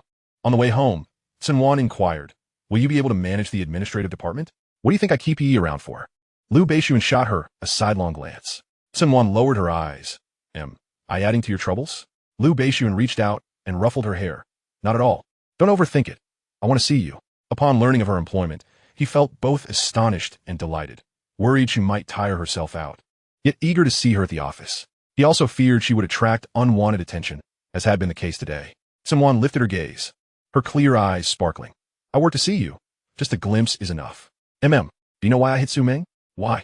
Because she claimed to be your wife? It infuriated me. I am your wife. You belong to me alone. At the mention of this incident, Cen Wan's cheeks puffed in indignation. Lu Beixun chuckled softly, his eyes filled with affection. Calm down. It's yours. Chapter 32, North Alley Bar. Cen Wan's phone chimed with a message. Su Tang, tomorrow night at North Alley Bar. Just as she contemplated declining, another message arrived. Su Tang, how long has it been since you've acknowledged me? Can you bear to stand me up again? Cen Wan replied, I'm currently in pursuit of love. It's a crucial moment. Su Tang, cut the nonsense. Are you coming or not? Cen Wan glanced at Lu Beixun before quickly typing a response. Cen Wan, I'll come. I finish work at 5. Su Tang had invited her several times before, and if she turned her down again, her friend would surely sever ties. Su Tang, shocked that you're working? Cen Wan, yes, at Lu Beixun's company. Su Tang, are you sure you're not just there to cause trouble? Trying to bring about Lu Beixun's downfall? Cen Wan, consider our friendship over. Goodbye. She turned off her phone and looked at Lu Beixun. Su Tang has invited me. May I go out tomorrow? I'll be back home by 8. Lu Beixun never restricted her freedom. She could easily leave after work. For now, she simply wished to keep him informed of her whereabouts, providing him with a sense of security. Lu Beixun replied gently. I'll drive you after work. No need. It's tiring after a long day. You should rest early. Clean yourself up and wait for me under the covers. A flicker of something unusual passed through Lu Beixun's dark eyes, fleeting yet palpable, and his aura gradually grew colder. He fell silent, and the journey continued in silence. Cen Wan failed to notice his unease. Assuming his silence was acquiescence, she did not delve deeper into her thoughts. The next day after work, Cen Wan sent Lu Beixun a message and left the company, hailing a cab directly to North Alley Bar. She found Su Tang in a corner. The bar illuminated in shifting lights, as her friend sat alone at the bar, nursing a drink, appearing rather downcast. Approaching her, Cen Wan ordered a drink from the bartender and then turned to Su Tang. Feeling low? Not really, Su Tang replied, taking a sip from her glass. Listlessly swirling the liquid, her beauty juxtaposed with a sense of despondency. What about your little puppies and wolf cubs? Cen Wan raised an eyebrow. They're rather dull. A mere beckon and they're at my mercy. Su Tang tossed her hair back, lacking any challenge. Cen Wan lowered her gaze, a silent smile gracing her lips. Choosing not to comment further, it wouldn't be long before the man who would not be so easily tamed would enter her world. Su Tang shot her a glance. What are you smiling about? I was imagining what it would be like for Miss Su to be at someone else's mercy. Su Tang scoffed, downing her drink in one go. Compared to Su Tang, Cen Wan appeared more innocent, her work attire making her stand out in this environment, drawing the attention of several men. In such places frequented by men accustomed to bold makeup and allure, the sight of a pure and refined woman stirred their instincts. Cen Wan's lofty demeanor deterred many, yet some still felt compelled to approach. Noticing the gaze of a man nearby, she casually tucked her hair behind her ear, revealing her wedding ring, which caused the approaching man to halt in his tracks and retreat. Indeed, a wedding ring could often spare one from considerable trouble. After a while, Cen Wan excused herself to the restroom, taking the opportunity to touch up her makeup. A few minutes later, she emerged, only to find the bar in disarray, their seats surrounded by other patrons. As she pushed through the crowd, she saw Su Tang holding a broken bottle, aimed at a man with a sharp chin. Cen Wan recognized him from earlier, as he had attempted to strike up a conversation with her friend, presumably a companion of the man who had approached. She rushed to Su Tang's side, asking what happened. I just found him insufferable, Su Tang replied with a nonchalant tone, offering no further explanation. Even without her words, Cen Wan knew that Su Tang would not have acted so rashly without provocation. She was not that type of person. Everything had its reasons. After Cen Wan had gone to the restroom, the sharp-chinned man had hurled derogatory remarks at her, spewing vile words about her being a pretender and insinuating that married women were easier to seduce. Su Tang, having been spoiled since childhood and unaccustomed to restraint, would not tolerate such disrespect. The moment she heard those words, she had smashed the bottle at him, resulting in the current chaos. The sharp-chinned man was no pushover either.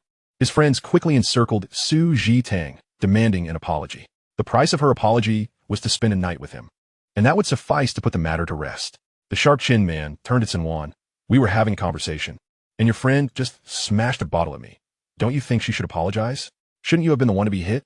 Su Tang retorted with a smirk. Have you forgotten what you just said? Shall I help you recall? The sharp-chinned man, uninterested in further dialogue, sneered. What's wrong with your married friend? Shouldn't she be home instead of running to a bar? Just a whore pretending to be pure. Cen Wan pieced together the events, casting a cold, piercing glance at the sharp-chinned man. He scoffed at Su Tang. With so many brothers around, if you want to throw punches, you won't gain anything. Just sleep with me for the night, and we'll call even. I won't hold it against you. He preferred women like Su Tang, wild and untamed, perhaps even a virgin. Just as he finished speaking, a bottle came crashing down on his head, shattering into pieces with a crisp sound. Warm liquid trickling down his forehead as he stood there dazed, the world around him fading into double vision. The one who struck the gaunt, sharp-featured man was none other than Cen Wan. Although her demeanor exuded confidence, internally, she was gripped by trepidation, His violence was utterly terrifying. Nevertheless, fear aside, as long as she was present, no one could bully her dear friend, especially since this so-called friend was willing to stand up for her. Upon closer inspection, one could observe her hand trembling slightly as she clutched the bottle. Su Jitang chuckled lightly. Well done. Cen Wan shot her a glare. At a time like this, she still had the audacity to jest. Cen Wan felt as if she were on the brink of death, resolving that if this woman ever invited her to a bar again, it had better be in a VIP luxury suite. She would refuse to come otherwise. Some men were truly a blight on her vision. Cen Wan leaned closer, her elbow nudging Su Jitang playfully. Are you feeling brave? Did you bring a bodyguard? Su Jitang raised an eyebrow in response. What do you think? Don't joke around. If we didn't have a bodyguard, wouldn't we be doomed against all those men? 2 defenseless women like us would surely be killed. The gaunt man, having recovered from his stupor, donned a fierce expression and summoned his companions to deal with them. Cen Wan nervously grasped Su Jitang's arm. Chapter 33. I truly love you. Su Jitang met her gaze reassuringly, and Cen Wan discarded the broken bottle at the man's feet, the sound ringing clear. She then perched herself on a high stool at the bar, surveying the crowd. It was time to act. Suddenly, a group of a dozen individuals emerged from the throng, subduing the man and his companions, leaving the gaunt man utterly bewildered.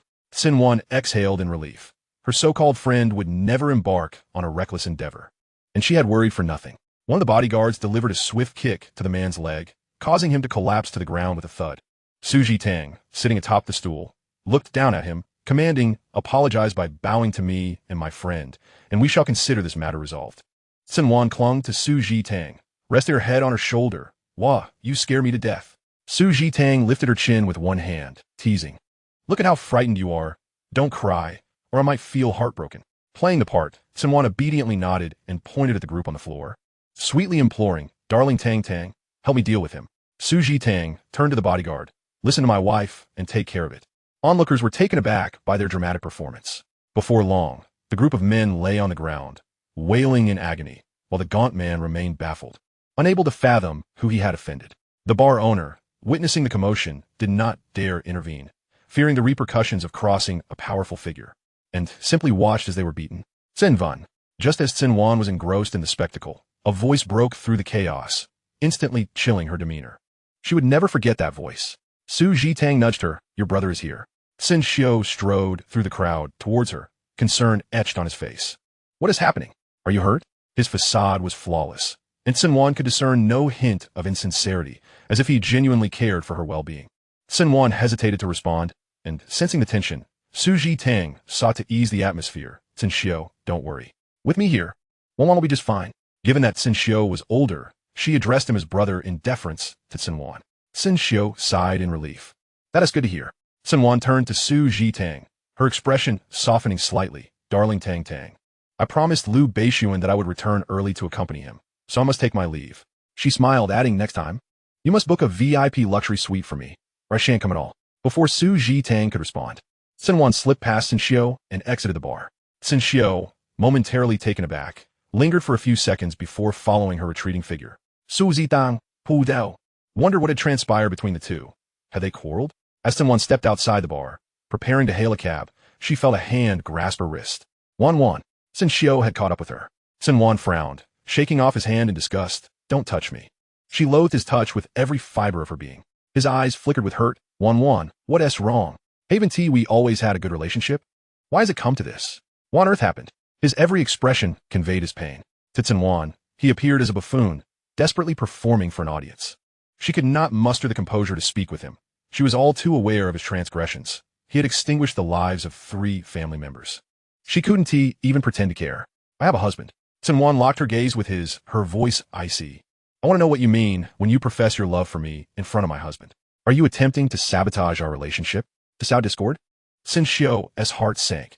It felt as though Cen Wan could see through all his schemes. He paused for a moment, his expression dimming, and slowly replied, Wan, I don't want you to be with Lu Beixun. Can't you see that I love you? Honestly, I cannot see it. Setting fire to my family is love. Misleading me into harming those I cherish is love. Such love is unbearable. Believe me or not, I genuinely love you. Cen Xiu suddenly embraced her, his voice steeped in emotion, but Cen Wan was caught off guard. She felt a chill run through her and forcefully push him away. Cen Xiu's gaze drifted to a car that had just departed, a glimmer of satisfaction crossing his dark eyes. Unbeknownst to her, Cen Wan despised this man before her, who had repeatedly crossed boundaries. Her patience exhausted, she slapped his face hard, not allowing him time to react before delivering another strike. Without sparing him another glance, she hailed a cab and left. Once inside, Cen Wan retrieved a wet wipe from her bag, scrubbing her hands incessantly, unable to comprehend how such a vile man existed in the world. Outwardly polished and genteel, yet inwardly filthy and depraved, willing to resort to any means to achieve his ends. The Cen family had supported him for 20 years, providing him with the best of everything, material comforts and love equal to what Cen Luo received. Cen Xiao lacked nothing, and his father even contemplated handing over the Cen Corporation to him. Her parents had never deprived him of anything. What kind of inhumanity could lead one to commit such heinous acts? Upon returning home at 7, she went straight to her room to find suitable attire before heading to the bathroom. When she emerged, she noticed the study light was on. Lu Beixun was inside. After her bath, like last time, Cen Wan discarded her clothes into the trash, revealing just how repulsed she was by Cen Xiao. Spraying perfume on herself, she left the bathroom, but Lu Beixun had yet to return, so she entered the study unannounced. Lu Beixun sat behind a desk, lifting his gaze as he heard her approach. His eyes were cold and distant, mirroring the detachment he had shown on the day of their rebirth. Cen Wan was momentarily taken aback, only to hear Lu Beixun speak slowly, his voice devoid of warmth. Knocking is the most basic courtesy. Do you not understand? Cen Wan felt as if she had been thrust back in time. What was wrong with him today? Normally, he had always said she needn't knock when entering the study, especially since it was her home. She softly murmured, Lu Beixun, is there something wrong? Cen Wan yearned to share the day's events with him, but seeing his cold demeanor, she swallowed her words. He likely wouldn't want to hear it. She shook her head. It's nothing.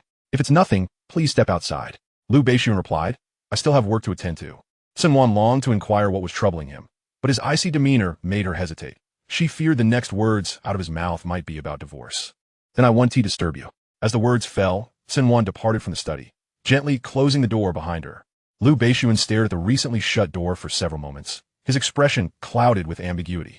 He tossed the steel pen he had been holding onto the desk, leaned back in his office chair, and rubbed his temples in irritation. Loosening his tie, he lost any desire to continue working, remaining seated in the study, lost in contemplation. Chapter 34. Wan, I am sorry. That evening, Cen Wan had not eaten and felt a twinge of hunger. Initially, she had intended to playfully coax Lu Beixun into accompanying her for a meal, but now, even hunger could not stir her appetite. She could not fathom what had transpired with him. He had seemed perfectly fine that morning at work. During lunch, he had summoned her to the office, and they had shared a moment of intimate closeness. By evening, everything had changed. It was utterly perplexing. Inside the study, Lu Beixun opened a drawer and retrieved a business notebook, flipping to the first page. His fingertip gently caressed a photograph, and he murmured softly, Can I trust you? He turned the pages, pausing on each for an extended period. When he reached the third page, he froze. Aside from his own handwriting and a photograph, there was a line of elegant script that read, In another world, my hatred for you is genuine, as is my love. In this world, my regret is real, my guilt is sincere, and my desire to be with you for eternity is true. This line was dated on the day Cen Wan was reborn, written in tears, with traces of her sorrow evident on the paper. Gently tracing the tear stains, he whispered, This foolish girl, how many times has she secretly wept? Cen Wan suspected that Lu Beixun's anger stemmed from her time at the bar. Before leaving work, she had messaged him, and he had replied. She had requested her subordinates to review the surveillance footage from the bar between 5 and 7 o'clock. As she examined the footage on her laptop, everything appeared normal until a familiar car was seen driving away. Prior to that, Cen Xiao had embraced her, and in that instant, Cen Wan comprehended his intentions. The same tactic had been employed twice, which was truly repugnant. If Lu Beixun had lingered just a moment longer, he would have witnessed her striking Cen Xiao across the face. His continued distrust of her was disheartening. A heavy stone seemed lodged in her heart as she observed the footage, and a thought crossed her mind. She edited the video of her slapping Cen Xiao and set on a loop, pairing it with a catchy background tune. Once completed, she tentatively messaged Lu Beixun. Cen Wan, let me show you something amusing. Cen Wan, video. Cen Wan, you should trust me a bit more, cutie. Minutes passed without a response from Lu Beixun, leaving her uncertain if he had even seen the video. Cen Wan tossed aside the covers and decided to check on him in the study. Upon opening the bedroom door, she was taken aback to find Lu Beixun standing just outside, appearing as though he had not just come from the study. Cen Wan blinked. Why don't you come in? I was afraid you wouldn't want to see me. Lu Beixun averted his gaze, his eyes filled with guilt, longing to embrace her, yet fearing her anger. In the study, he had uttered words that surely must have saddened her, even if she didn't express it. How could that be? Cen Wan lowered her eyes, taking hold of his large hand, their fingers entwined as she led him into the room. I'm a little upset, but I want to be angry with you, nor will I avoid seeing you. She had him sit at the edge of the bed while she straddled his lap, wrapping her arms around his neck. Hold me. Lu Beixun's hands encircled her waist, drawing her close as his voice dropped to a husky whisper. Wan, I am sorry. Cen Wan rested her chin on his shoulder. You never need to apologize to me. The one who ought to apologize was her. Sitting up straight, she gazed at his lips and pressed hers against his in a delicate kiss. Lu Beixun responded in kind, mirroring her movements. As she pulled away, her eyes were misty. Do I need a knock to enter the study? No need. Lu Beixun's eyes, filled with desire, revealed his restraint as he spoke in a husky tone. Cen Wan's delicate fingers traced the perfect contours of his face. I want to let Cen show off easily. You can trust me. Lu Beixun merely murmured in agreement. Overwhelmed by her persistence, his Adam's apple was tantalizing, a deadly temptation for Cen Wan as her fingers grazed it lightly. Lu Beixun's body stiffened, and he held his breath. His throat moved, and suddenly, he flipped her over, pinning her beneath him, seizing her wrists above her head. His voice, deep and gravelly, warned Wan. A man's Adam's apple must not be touched. Cen Wan blinked innocently, asking, what happens if I do? She was aware of the consequences, yet she was intentionally provocative. Lu Beixun leaned closer, whispering in her ear, if you touch it, you will be punished. His voice was husky, his warm breath sending shivers down her spine as she inquired softly, how do you intend to punish me? A kiss landed on her neck as he asked, is that permissible? Cen Wan's eyelashes fluttered, her cheeks flushed. What? May I give it to you? Lu Beixun asked gently, clearly exerting self-restraint. Without hesitation, she shyly nodded. I am yours. She belonged solely to Lu Beixun. Releasing her hands from his grip, she wrapped her arms around his neck and initiated a kiss. The best response she could offer. Lu Beixun's eyes darkened with desire as he captured her lips, transitioning from tenderness to a forceful claim on her breath. His kisses trailed from her forehead downwards, showering her neck and collarbone with tender affection. Cen Wan clutched his arms tightly, her cheeks burning, her brows slightly furrowed, a hint of red blooming at the corners of her eyes. The floor around them lay in disarray. In the early hours, only the bedside lamp remained lit in the bedroom. Cen Wan, feeling drowsy and disoriented, struggled to maintain consciousness. She was utterly fatigued and yearned for sleep. Whispering his name softly, she said, Lu Beixun, I am so sleepy.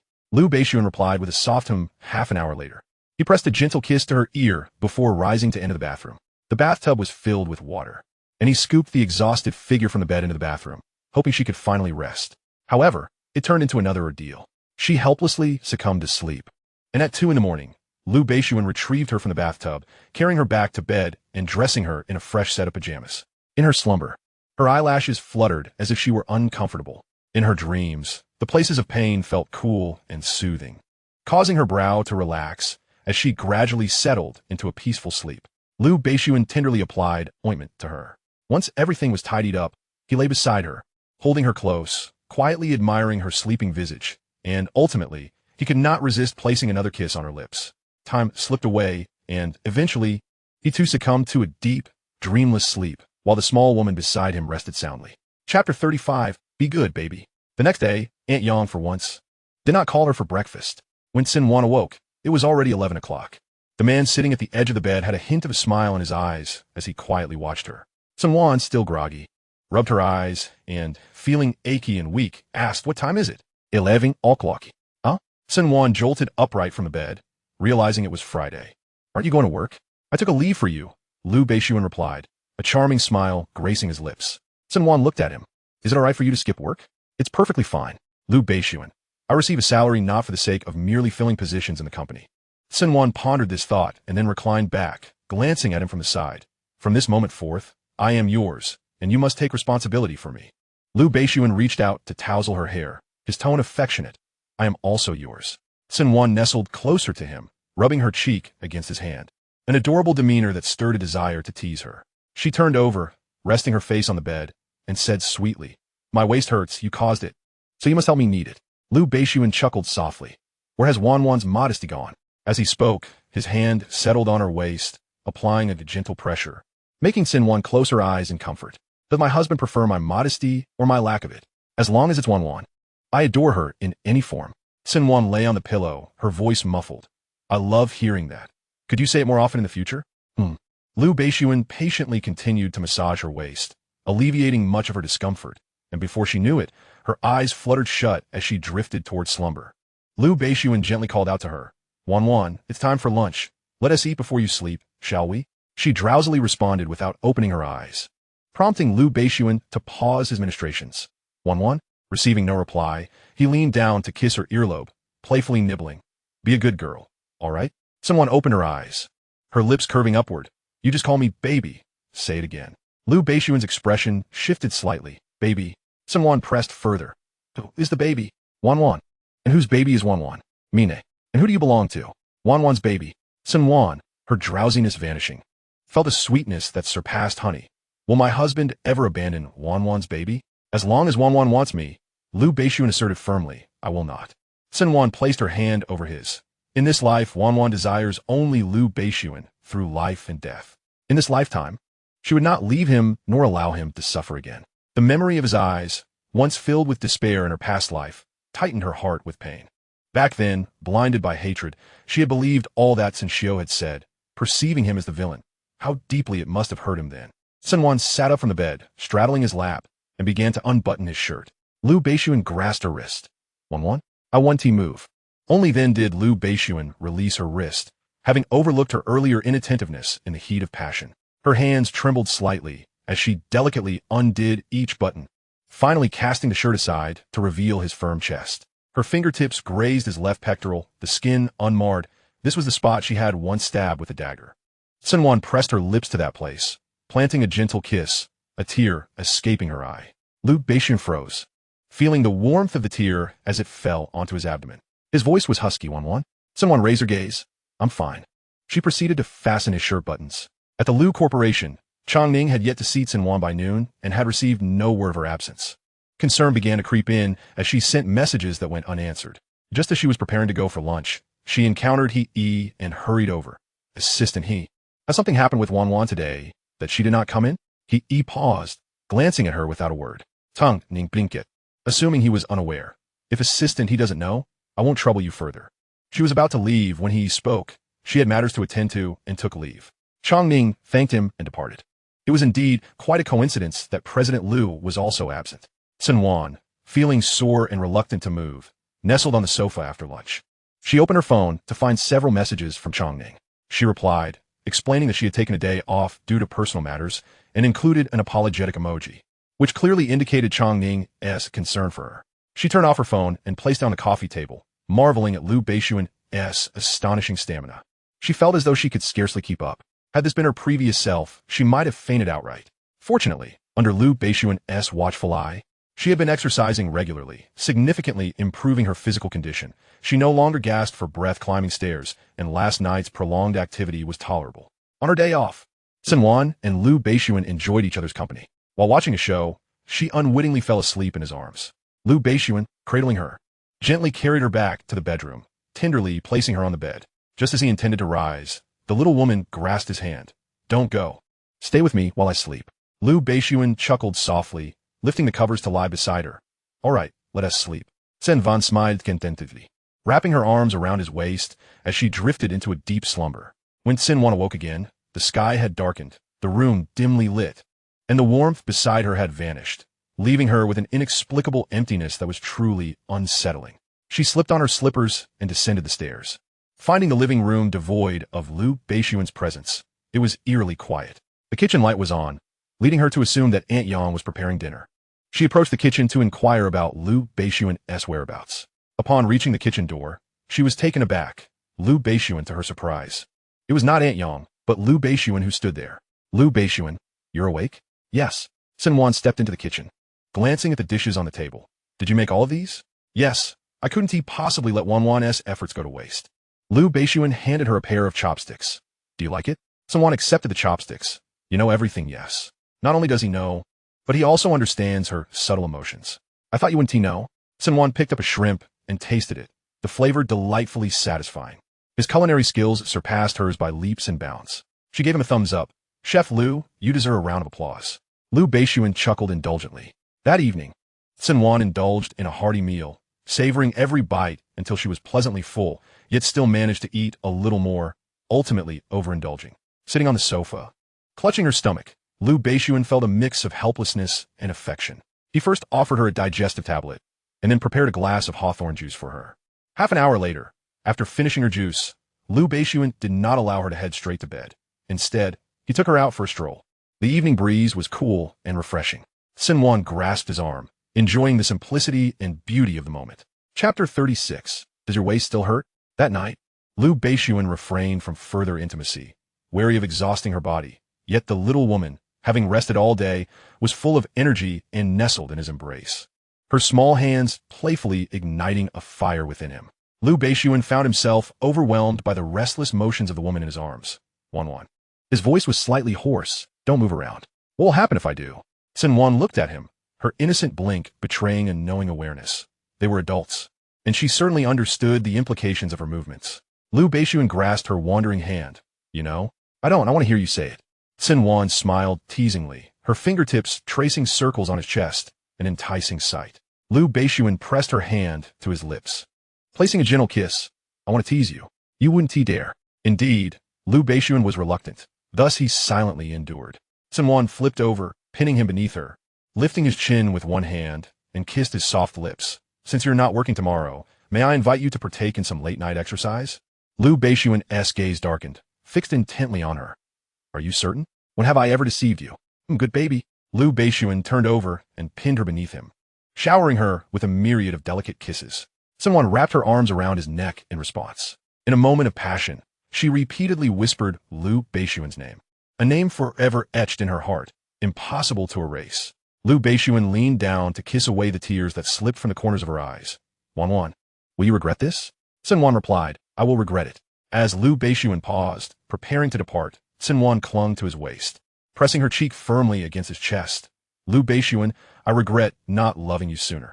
I truly love you. With her eyes glistening, Lu Beixun caressed her face and suddenly seized her chin, kissing her fervently. After the kiss, Cen Wan nestled in his embrace, letting out a soft sigh, relieved that tomorrow was Saturday, allowing her to escape the burdens of work. The reason she had invited him was that Lu Beixun had always been so cautious around her. Had she not taken the initiative, he might never have dared to touch her again. He had always respected her wishes, never forcing her to do anything against her will. Cen Wan wrapped her arms around his waist, resting her cheek against his chest. Darling, let us have a child this time next year. Lu Beixun was taken aback. He had never dared to hope for a child with her. He gently pinched her earlobe, and, after a long silence, he finally responded, All right. I'm feeling uncomfortable after all that sweat. Carry me to the shower. Cen Wan playfully pouted. Lu Beixun lifted the blanket and got out of bed, cradling her in his arms as he entered the bathroom. An hour later, he emerged from the bathroom, holding Cen Wan. Her collarbone was covered in a flurry of kiss marks, and her cheeks were slightly flushed. She playfully hit his chest. Lu Beixun, do you really not feel tired? Perhaps. He replied gently, placing her down on the bed. Cen Wan, utterly exhausted, chose to lie still, unwilling to move. Lu Beixun dried her off with the towel wrapped around her and retrieved a fresh nightgown from the wardrobe to dress her. After a while, he held a small bottle in his hand, lifting the blanket covering her. Cen Wan anticipated his intentions and did not question him further. Lu Beixun was tender, suddenly chuckling softly. Cen Wan opened her eyes to look at him. What are you laughing at? I thought you might feel uneasy, he said, or perhaps shy. Is that so? Cen Wan replied. I want to feel uneasy. We've done what we needed to do and seen what we needed to see. We are legally married. After all, what is there to feel uneasy about? You're right, Lu Beixun chuckled. Cen Wan, somewhat forlorn, remarked, I've never seen you uneasy. I'm a man. But men are human too. They can feel uneasy, she retorted playfully. Lu Beixun smiled knowingly. After applying the medication, he said, I won't. Cen Wan huffed in a feigned pout. Then I won't either. Is that so? Lu Beixun replied with a meaningful laugh. Cen Wan nodded seriously, secretly aware of her own shyness, though she did not show it. On the other hand, she savored Lu Beixun's gentle attentiveness afterwards. On Monday morning, after breakfast, Cen Wan accompanied Lu Beixun to the company. At a nearby corner, she asked him to let her out. When she got out of the car and glanced around, relieved to see no familiar faces, she let out a sigh of relief. Every day, she commuted with trepidation, afraid of being recognized. She had asked the driver to take her to and from work, but Lu Beixun would not allow it. Upon arriving at the company, Cen Wan assumed Lu Beixun had already gone in, only to find him waiting for her in the lobby. Seeing him, she scurried away like a mouse avoiding a cat. While waiting for the elevator, Lu Beixun approached and stood beside her. Cen Wan edged closer to him and whispered, "President Lu, what are you doing?" "Going upstairs." "But don't you have a private elevator?" "It's broken." "Huh, I can hardly believe that," she thought, but didn't argue further. When the elevator doors opened, Cen Wan stepped inside, followed closely by Lu Beixun. Perhaps due to Lu Beixuan's presence, other employees on different floors were waiting for other elevators. As the doors closed, only she and Lu Beixun were in the elevator. Cen Wan playfully pinched his waist. "What are you doing?" Lu Beixun grasped her wrist and backed her into a corner of the elevator, and she pushed her hand against his chest. "There are cameras." "No one is in the monitoring room right now," he replied. "I'll have you delete the footage later." Cen Wan was taken aback. "You can do that? Can't you control yourself?" "I can't," he said, and just as the elevator doors were about to open, he sealed her lips with his. It was only a second before the doors opened that Lu Beixun released her. Cen Wan's lipstick was smudged, but she didn't exit immediately. Instead, she quickly pulled out her lipstick from her bag and reapplied it before stepping out.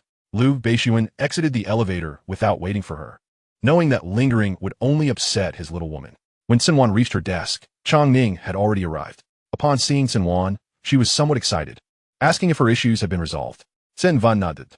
"President Lu has a wife," Chang Ning suddenly remarked. Realizing something, she added, "It's quite the coincidence. President Lu didn't come to work the day you took leave. Is that so?" Cen Wan replied with an awkward smile, relieved that Chang Ning was not particularly quick-witted, or she might have exposed her secret. Chang Ning nodded, and Cen Wan felt a pang of guilt. After all, Chang Ning had been quite kind to her, sharing everything. And keeping this from her didn't feel right. She resolved to clarify things with Chang Ning when the opportunity arose, confident that her sweet friend would not hold it against her. However, that very day after work, as Cen Wan got into Lu Beixuan's car at the intersection, she had just fastened her seatbelt when a WeChat message arrived from Chang Ning, accompanied by a picture. It was the very image of her just opening the car door. Taken aback, she turned to look, seeing Chang Ning's shocked expression through the car window. Understanding Tavnet on Tang Ning. No wonder both Cen Wan and Lu Beixun had been absent from the office that day. Cen Wan urged Lu Beixun not to drive yet. And then another message came in. Chang Ning. Wan, we can't be the other woman. Chang Ning. President Lu has a wife. Cen Wan found herself momentarily at a loss for words, glancing at Lu Beixun. "Do I look like the other woman?" Lu Beixun was silent. Cen Wan sighed, thinking of Chang Ning, who was somewhat clever but not too much so. She said, "I'm going out for coffee with my girlfriend. Do you want to join?" Lu Beixun hadn't noticed Chang Ning standing by the roadside. Cen Wan pointed outside. "That is my girlfriend. I can't hide it any longer." Lu Beixun glanced through the window and nodded. "Go ahead. I'll find you later." He understood just how fearful the company employees were of him. So he decided to wait until their conversation had concluded before picking up his little woman, to prevent her from being seen as the other woman. Cen Wan exited the car and walked toward Chang Ning. Just as she reached her, Chang Ning grasped her arm and asked, Wan, what is going on?" "You admit President Lu is charming, but he has a wife. Breaking up someone else's relationship is just asking for trouble." Cen Wan looked toward the nearby coffee shop. "Let us go grab a coffee." They sat by the floor-to-ceiling window, with Chang Ning across from Cen Wan. 2 cups of coffee on the table. Chang Ning frowned. Wan, it's not too late to turn back now. If you don't heed my advice, we might as well end our friendship." Cen Wan responded helplessly. "What is my last name?" Chang Ning looked at her in confusion. "What is President Lu's wife's last name?" Cen Wan raised an eyebrow. "So?" Chang Ning furrowed her brow. "Even if you share the same last name as President Lu's wife, you can't be the other woman. Understanding is present, albeit limited. Do I resemble the rumored wife of Lu Beixun? Even if I do, you cannot play the role of substitute. Can you?" "Cen Wan, I am." Cen Wan directly states, He is not my cousin, but Lu Beixun is my legally recognized husband." Chang Ning is momentarily taken aback, her excitement rendering her speechless. You after a while, Chang Ning finally exclaims, "You are the daughter of the Cen family, the wife of President Lu." Cen Wan nods. "I did not intend to deceive you. I simply wish to work diligently. There is no need for you to apologize." Chang Ning replies, "I understand, and I will help you keep your secret." Cen Wan expresses her gratitude. "Thank you." Chang Ning fez intredulos. She inadvertently stumbled into a friendship with the daughter of the Cen family, the wife of President Lu. No wonder Xiang was dismissed outright. Coveting the wife of President Lu is a grave offense. From the moment she first laid eyes on Cen Wan, she was drawn to her aura, sensing that she must belong to a prominent family. Yet, upon reflection, if she were indeed a lady of such stature, Why would she be an ordinary employee, needing to cater to her superior's whims? Thus, she dismissed such thoughts. Wan, will you still have lunch with me in the future? Of course. Cen Wan replies with a smile. I still want to hear your gossip. Ning's eyes light up. She truly adores Cen Wan, who possesses no airs, and she finds her utterly delightful. At that moment, Lu Beixun enters, walking directly to Cen Wan's side, his tone gentle. Have you finished chatting? It's time to go home. Ning covers her mouth with her hands, beaming with a maternal smile. This is a scene straight out of a romantic drama. A perfect match of talent and beauty, a heavenly pair. She wonders when she might encounter her own Prince Charming, but inexplicably, He's face flashes in her mind. She shakes her head, dismissing the thought. Ning's smile dims slightly as she turns to Lu Beixun, President Lu. She senses that the previously aloof boss appears less cold now, even quite gentle. Lu Beixun responds with a soft Ning glances at Cen Wan. Wan, I'll take my leave now. See you tomorrow. See you tomorrow. Once Ning departs, Cen Wan turns to Lu Beixun. My dear friend, isn't she adorable? She can't compare to my sweetheart. Cen Wan beams sweetly, linking her arm with his. Let us head home. To our little home. Lu Beixun glances at her sideways. Do you find our home too small? Should we consider relocating? Cen Wan. This comprehension rivals Ning's. I do not find our home small as long as he is there. Even if they lived in a rental, she would not mind its size. Lu Beixun affectionately ruffles her hair. Yes, I know. Just as they step outside, Cen Wan encounters several employees from the administrative department, likely on their way to dinner or shopping after work. Before they notice, Cen Wan hastily releases Lu Beixun's arm, creating some distance between them. The employees glance over, noticing Cen Wan and Lu Beixun.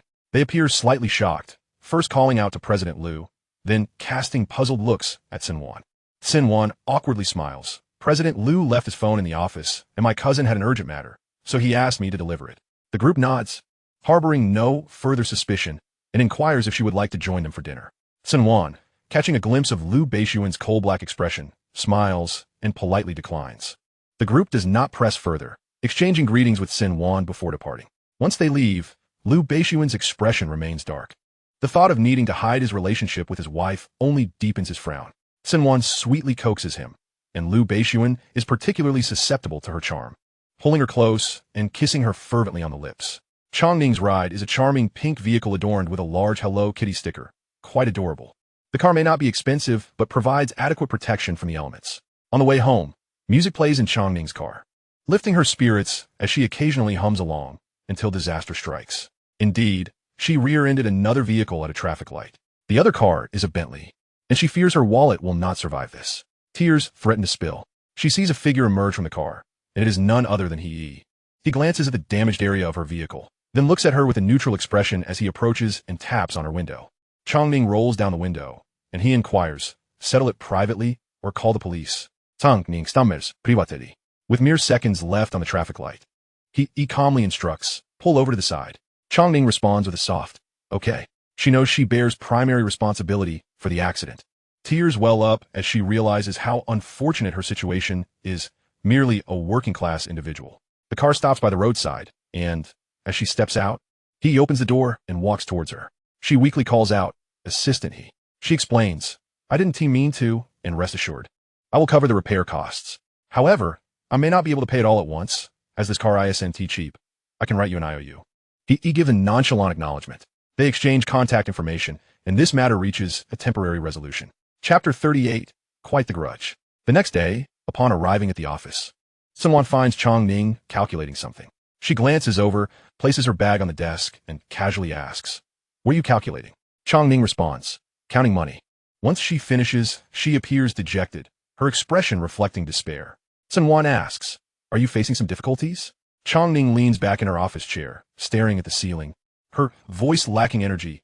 Yes, I'm about to go bankrupt. Cen Wan looks at her in confusion, about to inquire further when Ning states, I rear-ended someone, and it was a Bentley. Bentley. Cen Wan's first reaction is that a Bentley is still manageable.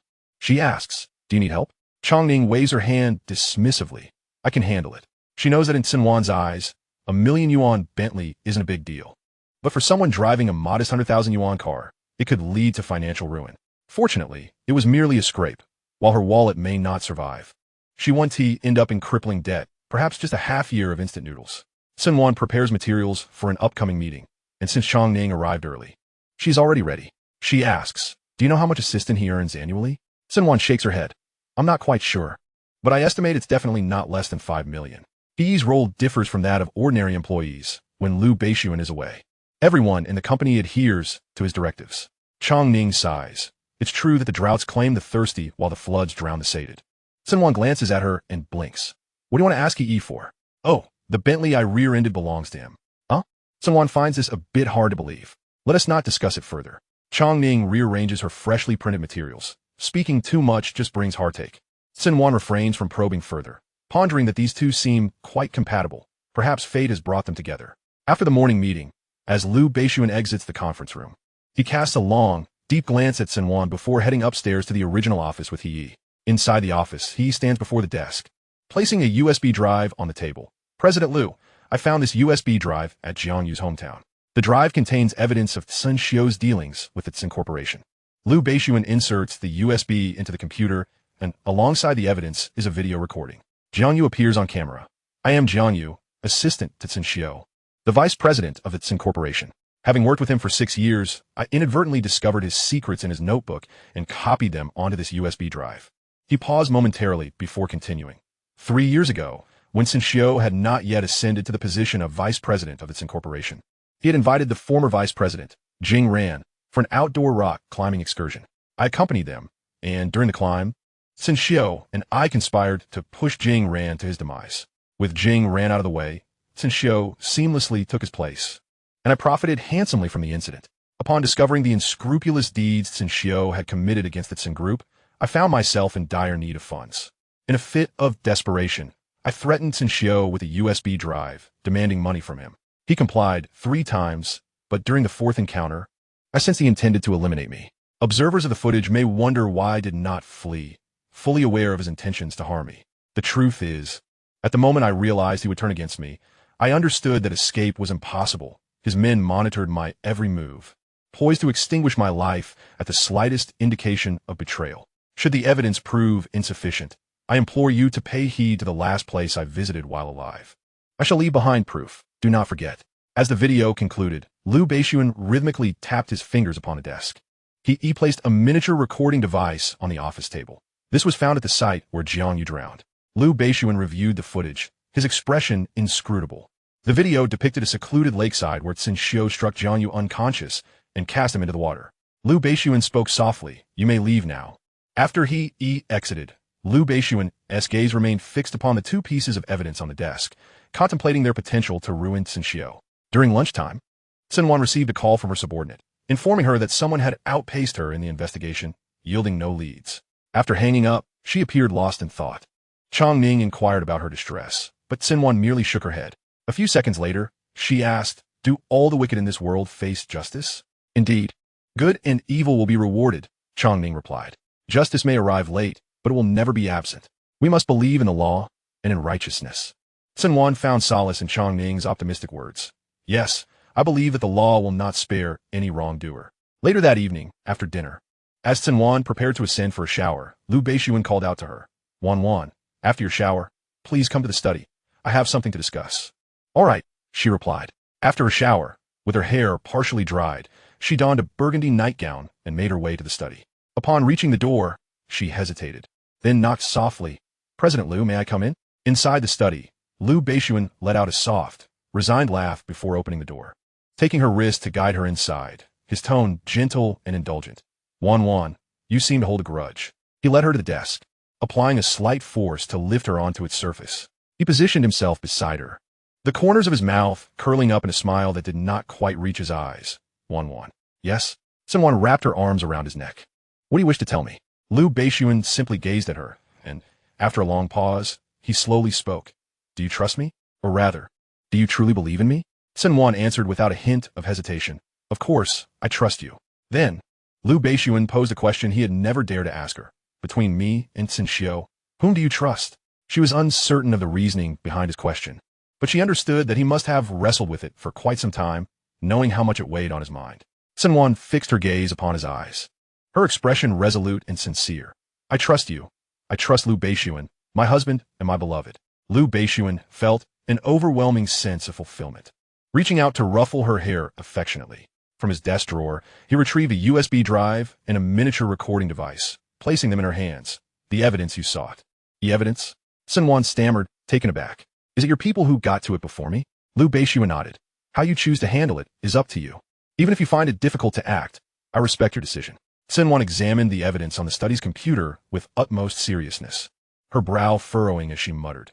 This is utterly insane, worse than a beast. Turning to Lu Beixun, who stood beside her, she expressed her gratitude. Thank you, husband. This evidence is of immense significance to me. Chongning was right. Justice may be delayed, but it will surely arrive. With this evidence, she no longer needed to dread the impending catastrophe a year later, for Cen Xiu would not survive until then. He bore the weight of 2 lives, and would be charged with murder, facing the death penalty. Subsequently, he attempted to threaten Cen Xiu, who, unable to endure any longer, orchestrated an accident that resulted in his demise. Chapter 39. How could one disdain a baby? Cen Wan felt an overwhelming sense of unease. In her previous life, she had placed her trust in a killer, yet hesitated to trust the man before her. Rising to her feet, she wrapped her arms around his waist. Husband, I am truly sorry. I am deeply regretful. She tilted her head, nuzzling against his chin, as Lu Beixun cupped her face in his hands. Why the sudden apology? Cen Wan lowered her gaze, her eyelashes fluttering. I have caused you too much sorrow. I have been very wicked. I am sorry. Lu Beixun pressed a gentle kiss to the corner of her lips. I forgive you. Cen Wan embraced him tightly, falling silent, acutely aware that if Lu Beixun were to learn of her past life, he would never forgive her. She longed for Cen Xiu to face justice swiftly, so that she could free herself from worry and cease her incessant anxieties. However, she was at a loss as to how to convey this to her parents and sister, knowing how cruel it would be. They held high hopes for Cen Xiu. Cen Wan felt utterly lost and sought Lu Beixun's counsel. He glanced at the calendar resting on the desk. This Saturday is my father's birthday. Let us ensure we celebrate it well, and we can address everything else afterward. Cen Wan expressed her concerns, voicing her fears. I worry that time may bring more complications. Were you not the one who said you trusted me? Lu Beixun gently tucked a strand of hair behind her ear, his voice soothing. Cen Wan nodded. I trust you. I will follow your lead. Currently, Cen Xiu could hardly stir up any trouble. His influence in Kyoto had been entirely uprooted by Lu Beixun, with Cen family servants and bodyguards now under his command. Even the assistant currently at Cen Xiu's side had been placed there by Lu Beixun. Cen Xiu's every action was now within Lu Beixun's watchful gaze.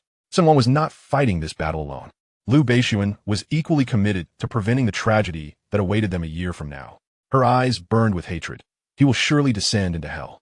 Lu Beixun had not anticipated her question. Seated in his office chair, he grasped her wrist and pulled her to sit on his lap. Wan, look at me. Cen Wan turned her head to meet his gaze. Lu Beixun spoke softly. I will take care of everything.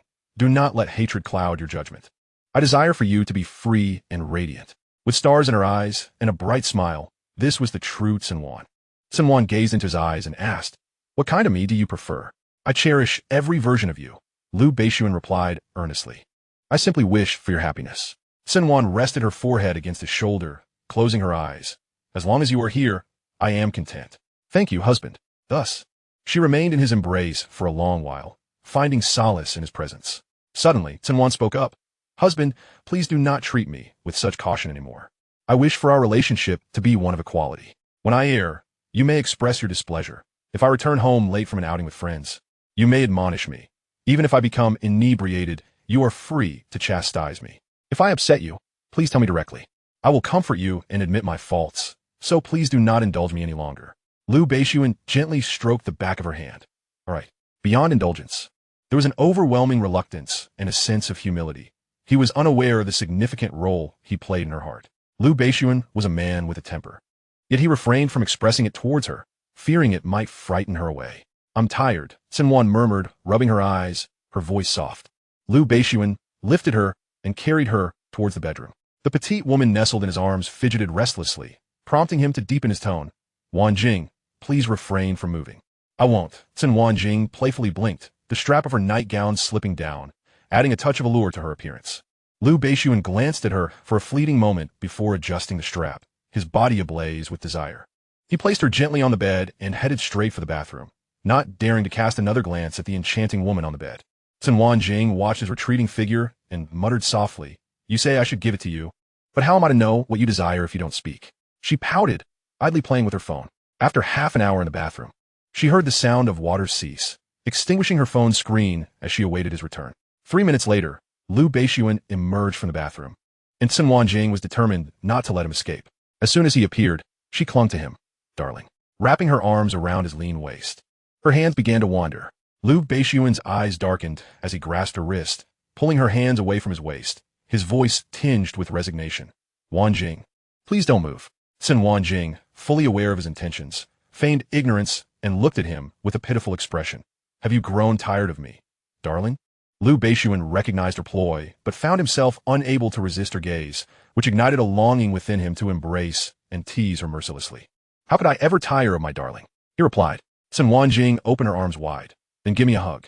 Lu Beixuan sighed silently, enveloping her in his embrace. But it was merely a hug. His demeanor remained indifferent, and Cen Wan sensed her plan faltering. However, giving up was not in her nature. After a while, she urged Lu Beixuan to lie on the bed, lifting his nightgown to begin counting his abdominal muscles. Her fingertips glided over his skin like a flickering flame, threatening to consume him entirely.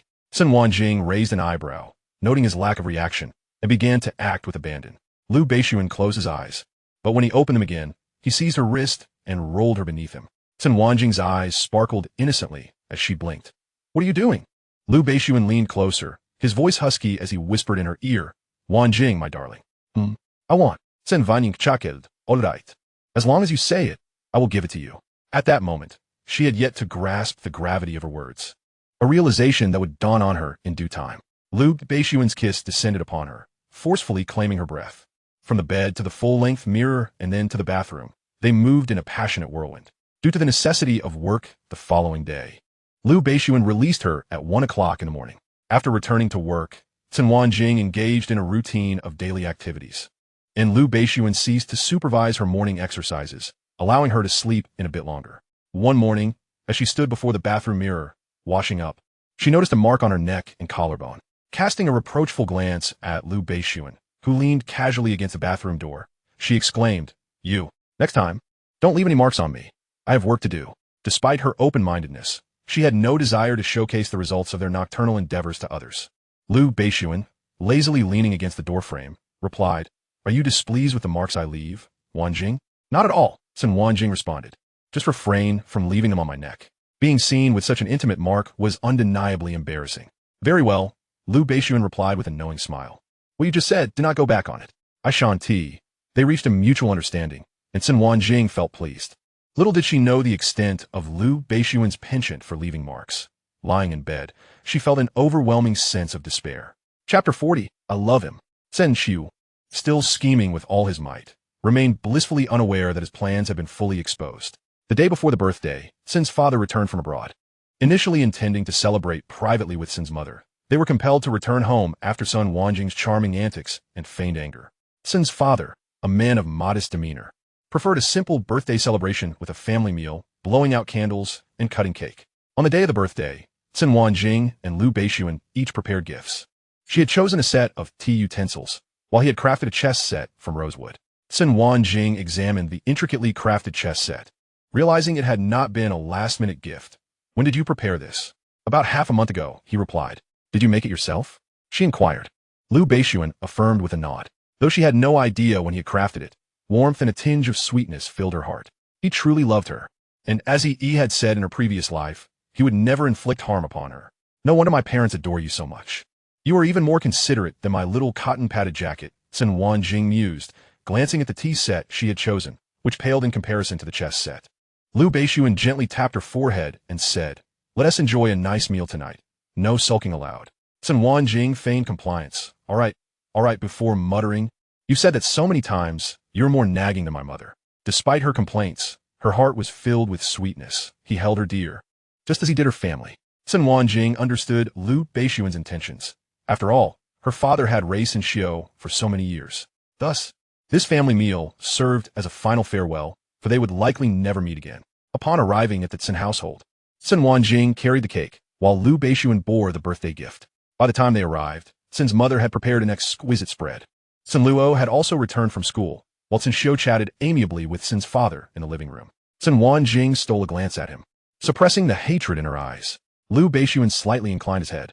"Father, Cen's father welcomed Lu Beixun to sit, inadvertently overlooking Cen Wan. With a sigh of resignation, she made her way to the dining table to set down the cake. Afterward, she entered the kitchen, where her mother was still busy. Mom, do you need help? Just the last dish, Cen's mother smiled. Go keep your father company. He has the birthday star today. Cen Wan pouted. My dad only has eyes for his son-in-law. He doesn't care about his own daughter. Don't say that. Cen's mother gently tapped her forehead, her gaze filled with affection and an unspoken emotion. Cen Wan returned to the living room and sat beside Lu Beixun. Dad, this year my gift doesn't compare to my husband's. But next year's will definitely be better. Cen's father adjusted his glasses and chuckled. As long as you kids are safe and healthy, that's the best birthday gift for me. Safety and health are a given, Cen Wan replied, but gifts are essential. After all, you are our most beloved father. She deliberately omitted any mention of Cen Xiao, whose expression darkened. After a moment of contemplation, Cen's father remarked, next year, the best gift would be for me to hold a grandchild, or even better, a pair of them. Cen Wan and Lu Beixun exchanged knowing smiles. Then we shall make an effort. Yet, despite her words, Cen Wan was keenly aware that next year might not unfold smoothly. She feared that even if Cen Xiao faced legal retribution, he might not survive until that day. The fire at the Cen household, and the day she had to take Lu Beixun's life were nightmares she could never escape unless she herself perished. At that moment, Cen Luo descended the stairs, wrapping her arms around Cen's father's neck from behind, a calculating smile on her face. Daddy, happy birthday. May you have blessings as vast as the East Sea and a life as long as the South Mountain. Cen's father saw through her facade, but remained patient, awaiting her next words. Father, I spent all my pocket money on your birthday gift. Cen's father merely replied with an not elaborating further. Cen Luo paused for a moment, surprised by the unexpected response, and couldn't help but speak up. Dad, about that pocket money. Cen's father, no longer teasing her, said, you clever little thing, I'll transfer it to you. Thank you, Dad. Cen Luo greedily glanced at Cen Wan, raising an eyebrow. Good sister. All right, Cen Wan replied. Cen Wan could hardly withstand her gentle onslaught. Here, for you. Cen Luo, elated to receive 2 allowances, joyfully sent a flying kiss to Cen Wan, exclaiming, love you, sister. After extinguishing the candles and slicing the cake, Cen Wan repressed her animosity towards Cen Xiao, enjoying dinner in high spirits. Following the meal, Cen Wan prepared to seize an opportunity to discuss a pressing matter with her father. She glanced at Cen's father, who was engaged in a game of chess with Lu Beixun, hesitating to speak. Dad, there is something I wish to discuss with you. Cen Xiao, observing from the side, was momentarily taken aback. Cen's father cast a glance at Cen Wan, continuing the game with an impassive expression. I am already aware. There is no need for you to hold back. This time, it was Cen Wan who was stunned. When had her father come to know, she looked at Lu Beixun, who gave her a slight nod, understanding her struggle to articulate the matter. After dinner, he had sought a moment to broach the topic. In truth, Cen's father had known and had contacted the police even before Lu Beixun spoke. Then what about my mother? Cen Wan's words remained unspoken. It was too cruel for them. You should go see your mother. Cen Wan nodded. All right. She trudged upstairs to the master bedroom, where the door was closed. Gently twisting the knob, she entered to find her mother seated on the edge of the bed, discreetly wiping her tears. Cen Wan's throat tightened, Mom. Cen mother hastily dabbed at her eyes and looked up. What brings you here?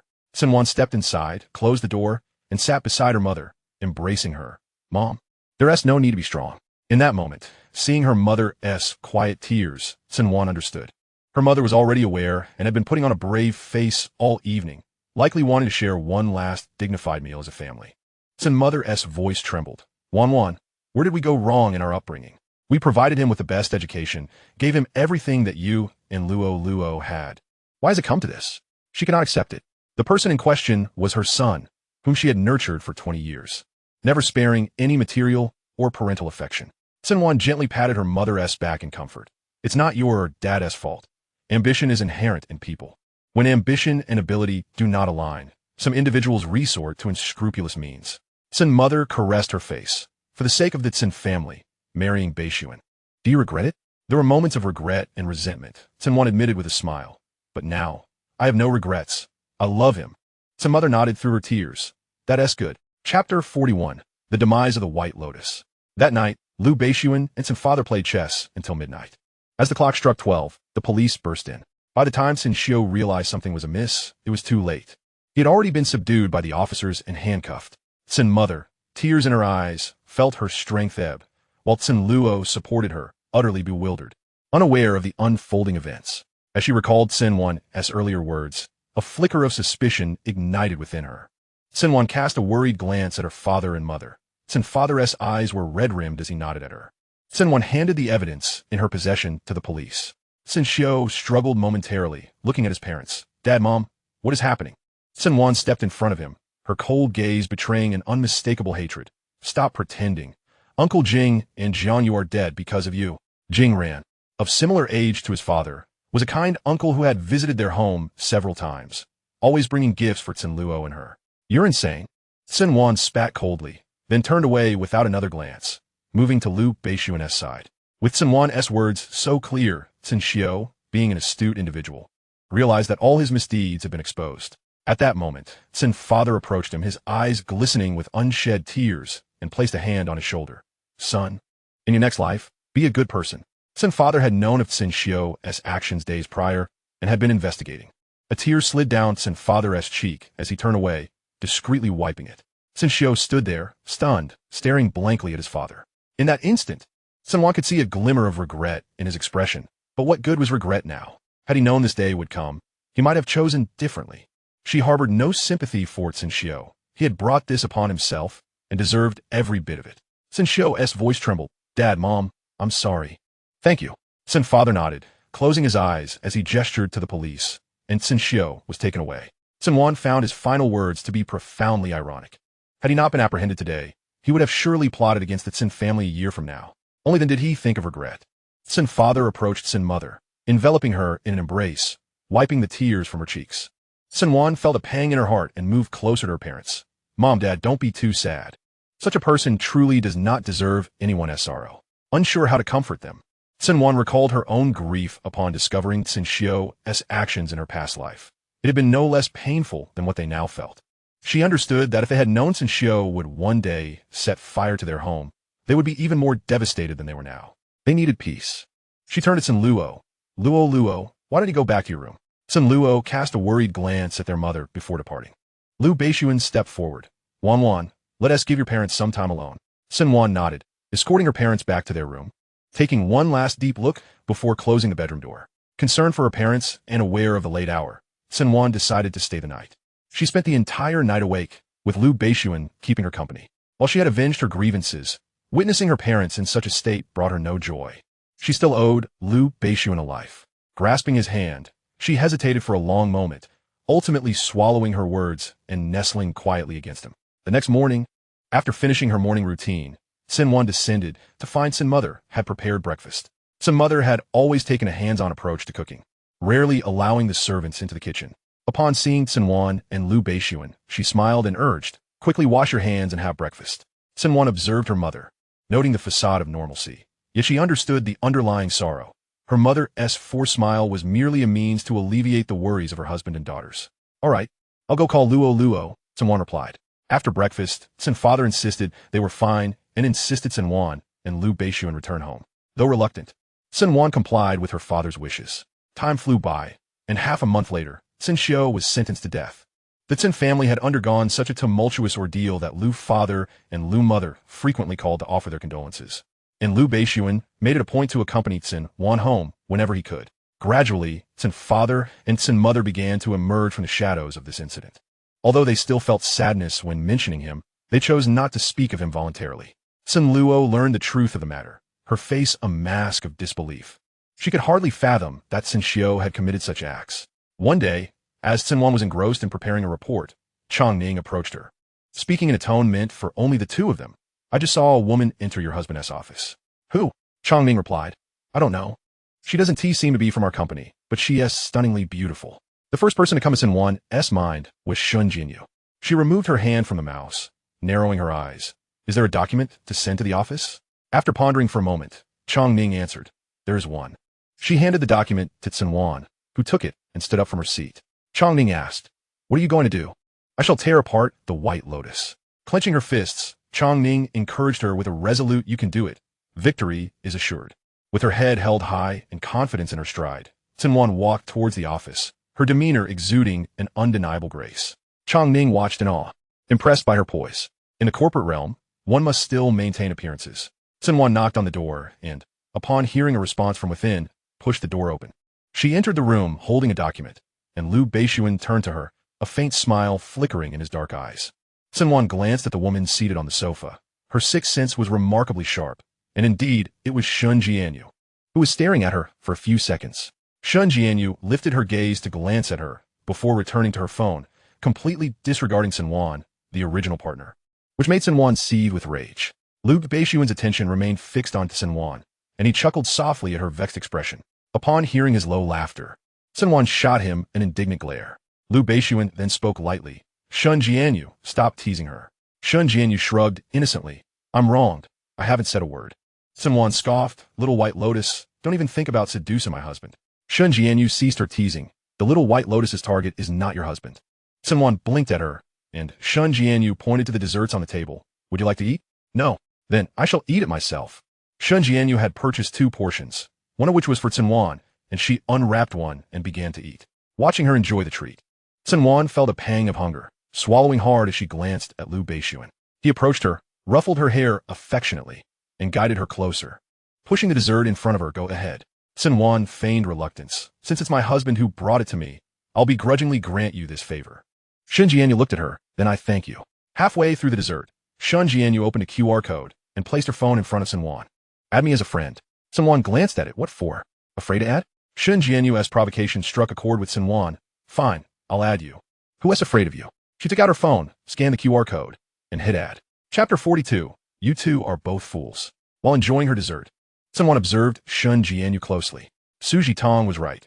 She seemed genuinely uninterested in Lu Beixun, even refraining from speaking a word to him. Stop looking.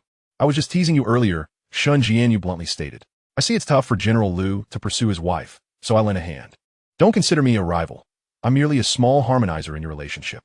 Putting together Su Jitong's words with this, Cen Wan understood, shooting her a sidelong glance. So you were just trying to irritate me on purpose. Shun Jianyu didn't deny it, you could say that. Cen Wan grasped the situation. No wonder Lu Beixun showed no concern about their encounters. She stabbed her fork into the dessert with frustration. You two or something else. So I'm the only fool here? Lu Beixun gently patted her head, smoothing her hair. Shun Jianyu interjected. No, you two are both fools. Lu Beixun shot her a cold look, while Shun Jianyu shrugged nonchalantly. A man with wealth and power can't do anything to a little woman. If it were me, I would lock her up until she obeyed. Cen Wan hung her head in silence for a few seconds. If you were an emperor, you'd definitely be a tyrant. Shun Jianyu shrugged, but I'd be happy. Cen Wan found herself at a loss for words. Shun Jianyu had a knack for infuriating her. She remarked, why not embrace your role as the esteemed Mrs. Lu instead of wishing for the Lu Corporation's downfall?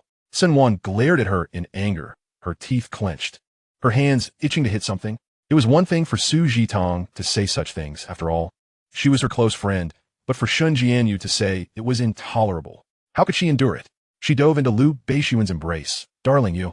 Make her leave the company. I want to leave, Shun Jianyu provocatively shot back, crossing her arms. Lu Beixun wrapped his arm around Cen Wan, using one hand to unlock his phone and dial a number. Within seconds, the call connected, and he put it on speaker, asking, where are you? The voice on the other end hesitated for a moment. Nanjiao Villa. The long-missed voice, laced with a faint crackle, reached their ears, causing Shun Jianyu's eyes to redden. Lu Beixuan's gaze fell on her as he ended the call. Cen Wan immediately recognized that the voice belonged to Xiao Yan, and seeing Shun Jianyu's reddened eyes, she gleaned that Shun Jianyu's target was Xiao Yan. Due to Lu Beixun, she had met Xiao Yan a few times, aside from polite greetings. They hadn't exchanged many words, as he always appeared cold and unapproachable. Shun Jianyu stood up to grab her bag. I'm leaving. Her gaze landed on Cen Wan. I'll treat you to a meal sometime. Noticing her reddened eyes, Cen Wan opened her mouth to offer comfort, but found herself at a loss for words. Just moments ago, she had wanted to hit her. Cen Wan nodded at Shun Jianyu as she left. Once gone, Cen Wan asked what happened between her and Xiao Yan. Lu Beixun replied, they were once together. Beyond that, I'm not very clear. Cen Wan chose not to pry further, but recalling Shun Jianyu's earlier words, she turned to him. Darling, have you ever considered using extreme measures to confine me and force me to obey? Lu Beixun regarded her, replying lightly, I have thought about it. He had indeed contemplated binding her to his side, even using extreme methods to compel her submission. Yet, he found himself unable to bring himself to do so. She should be vibrant and free, not a cage canary. Someone asked then why. I can't bear to. Love shouldn't be like this. A sense of unease washed over Cen Wan. He had always considered her feelings, while she, in her previous life, had sought to drag him down with the death of his family. She tilted her head, kissing the corner of his lips. "Thank you for loving me." Lu Beixun lowered his gaze, gently pinching her chin, poised to lean down for a kiss when a knock interrupted them. Cen Wan hurriedly pushed away. "I need to get back to work." She composed herself, wiping away her smile, and opened the door to find He standing there. Relieved that He had not yet figured out how to explain, she nodded at him and left.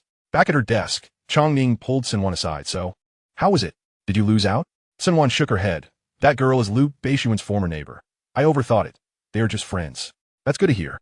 "Tang Ningripliet. I thought you had a rival." "Don't worry," Cen Wan smiled. In her previous life, she had always perceived Shen Jianyu as a pursuer of Lu Beixun and was constantly plotting revenge against him, never realizing that Shen Jianyu had her sights set on someone else entirely. Cen Wan found herself curious about what had transpired between Shen Jianyu and Xiao Yan, how they had once been together, and why they had separated. Considering Shen Jianyu's red eyes, it was likely that she had always harbored deep feelings. Nanjiao Villa. Shen Jianyu pressed the brake, stopping her car at the villa's entrance. Her knuckles turned white as she gripped the steering wheel. She rolled down the window, peering into the villa.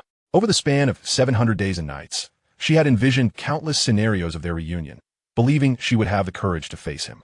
Yet, the reality was that she lacked the nerve even to ring the doorbell. She wasn't sure if the person inside was still there or if they had stepped out. Releasing her grip on the steering wheel, she leaned back in her seat, pulling out a cigarette from her pack, lighting it, and taking a deep drag. The thin smoke lingered in the air for a moment before dissipating. Shen Jianyu reached out, grasping at the air, a sardonic smile playing on her lips as the confined space of the car filled with the scent of smoke. The cigarette in her fingers flickered with a dim light. As she rested her hand on the window frame, turning back to glance at the villa, she caught sight of someone standing at the entrance, watching her. In an instant, Shen Jianyu reflexively clutched the half-smoked cigarette in her palm, burning her skin, but she merely frowned, her flustered demeanor reminiscent of a minor caught smoking by their parents. Fearful of reprimand, the figure standing before her bore an expression that was utterly placid, devoid of any discernible emotion. Yet the unfamiliarity of his gaze struck her with an inexplicable chill. He had transformed, yet paradoxically, he remained unchanged. He was still himself. Xiao Yan was clad in a casual ensemble, a white long-sleeved t-shirt paired with silver-gray trousers, while a garbage bag dangled from his hand. It seemed he had lost some of his former mirth. The two exchanged no words, merely observing one another for an extended moment. Eventually, Xiao Yan averted his gaze, striding towards a trash can with the bag in hand. Shen Jianyu held her breath, her eyes unwaveringly following him. After taking a dozen steps, he paused beside the trash can, discarding the bag with a practiced nonchalance. His gaze lingered on her car for a fleeting few seconds before he turned away, entering the villa without casting her another glance. In those agonizing minutes, Shen Jianyu wrestled with her own trepidation, lacking the courage to exit the vehicle and call out his name. Xiao Yan's tall figure receded into the villa, and only when he was out of sight did she gradually release her grip, the ember of her cigarette extinguished, the ash falling at her feet, her palms scalded. Moments later, she drove away, oblivious to the figure standing on the second-floor balcony. Chapter 43. The Three Inebriated. Su Jitong sipped her coffee, remarking, "He is nothing but a treacherous wolf. Even a dog would guard its owner while wagging its tail." Cen Wan smiled faintly, choosing not to elaborate. That individual was dead and gone, and she had no desire to revisit the topic. Su Jitong was left incredulous, aware of how well the Cen family had treated Cen Xiu over the past 2 decades, a fact that was evident to all within their circle. Cen Wan had relied heavily on her brother in their youth. Who would have anticipated such a ruthless ambition? She inquired, "Are you sad?" "I was." Cen Wan replied with a brief smile, "But now I feel only the exhilaration of vengeance fulfilled." Her lips curled upward, yet Su Jitong detected no hint of joy in her eyes. Su Jitong refrained from mentioning Cen Xiu again, believing that bygone matters should remain in the past. There was no need to dwell on unhappy people or events. She could clearly sense that Cen Wan had not been in high spirits lately. "Why are you unhappy?" Cen Wan turned to her. "Am I?" Su Jitong not that. Cen Wan thought to herself, as expected of her plastic sister. Indeed, she had been feeling rather low. The vendetta had been avenged, yet she still owed Lu Beixun a life. Regardless of her rebirth, Lu Beixun would not perish at her hands again, no matter what. She could not forget. She could never repay him. Su Jitong did not press further regarding her unhappiness, instead grabbing her bag and pulling her toward the cafe's exit. "Come on, stop frowning. Let loose a bit. Don't think of those things." Cen Wan recalled Su Jitong's suggestion of indulgence and shrugged off her hand. I'm not going to find a man. I'm not ready to die. If Lu Beixun discovered she was seeking out men, he would undoubtedly be furious. I won't drag you into that, Su Jitong replied. After all, I fear your man too. But I will take you out for drinks. Tonight, we won't return until we're inebriated. Cen Wan hesitated briefly, feeling she indeed needed to indulge after such a period of repression. Nestled in Lu Beixun's embrace at night, gazing at his tender eyes, she found herself suffocating beneath the weight of her own thoughts. Cen Wan retrieved her phone from her bag. I'll call someone. Who? Su Jitong asked. Little White Lotus. Huh? Cen Wan clarified. The one who provoked me at the bar the other day. Su Jitong recalled. Isn't she the woman you two have a feud with? Yes. And it remains unresolved. Cen Wan dialed Shun Jianyu's number. The other end, perhaps distracted by her phone, connected almost immediately after a single ring. What is up? The voice on the line was languid, suggesting she had just awakened. Cen Wan asked, Are you coming out for a drink? Where? Shun Jianyu replied. Bike Xiangba. Came the response before the call ended, leaving her uncertain whether Shun Jianyu would indeed join. Su Jitong queried, Is she coming or not? Cen Wan slipped her phone back into her bag, her tone confident. She will. Shun Jianyu had been languishing at home for several days, drifting through her days in a daze, waking only to scavenge for food and respond to a few important emails before retreating back into lethargy. Her hair unwashed for 4 days. Had it not been for Cen Wan's invitation, she might have remained in her own stench indefinitely. Cen Wan and Su Jitong arrived at Beixiang Bar, reserving a luxury private room to avoid a repeat of the previous incident. Once the room was secured, they ascended, and Cen Wan sent the room number to Shun Jianyu. By the time Shun Jianyu arrived, an hour and a half had elapsed. Cen Wan couldn't help but feel a fondness for Little White Lotus, though she still held a slight grudge for the time Shun Jianyu had regarded her as a fool. Little White Lotus, do you know what time it is? I've waited an hour and a half for you. Sorry, I was a bit late, Shun Jianyu explained. I needed a shower before heading out. Late? Cen Wan questioned, puzzled. Yes, I've been holed up at home for several days. Shun Jianyu bore no ill will towards Cen Wan's teasing. In fact, she found it amusing. Cen Wan glanced at her, introducing, This is Su Jitong. She continued, And this is Shun Jianyu. They had met before, nearly coming to blows, so there was no need for pleasantries. Shenzhen no det tawat Su Jitong, Miss Su. Su Jitong returned a polite smile, tinged with a hint of awkwardness unnoticed by Shun Jianyu. Thank goodness she hadn't intervened on Cen Wan's behalf the last time. Otherwise, she would have been the one in an uncomfortable position today. She shook her head in resignation, reflecting on her plastic sister's consistent knack for creating trouble. Within the spacious private room, the three of them engaged in revelry. Cen Wan ordered an array of drinks, though they typically had little interaction. The atmosphere felt relaxed and unguarded.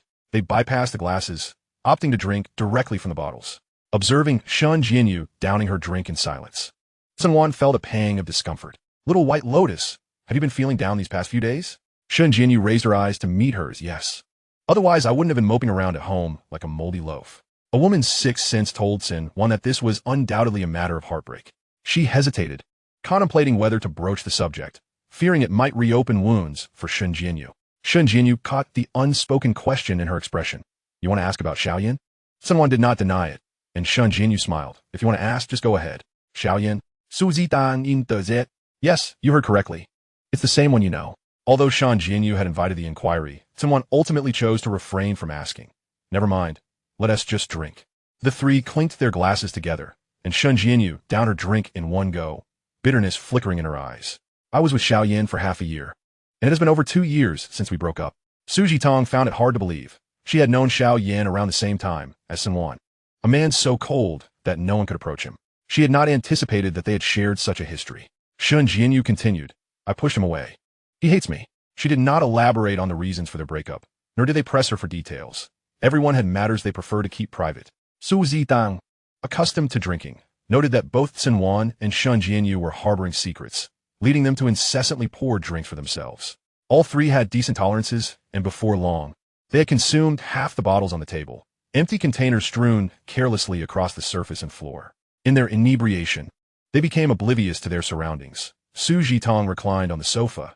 Cen Wan knelt atop it, draping herself over the backrest, her hand dangling with a half-full bottle still in grasp. Shun Jianyu sat on the floor, her legs crossed in a peculiar position as she rested on the sofa.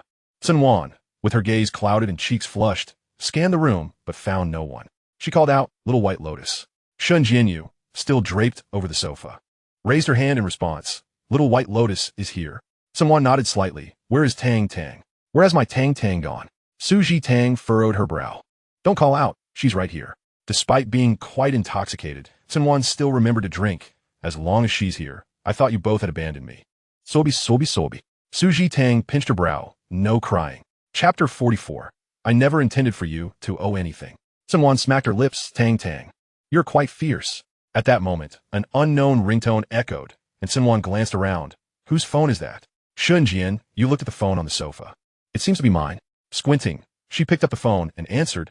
Who is this? Shun Jianyu. The voice on the other end emerged from clenched teeth.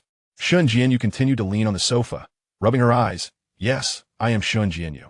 Please send work-related matters to my email. Thank you. Cen Wan. She's nearby.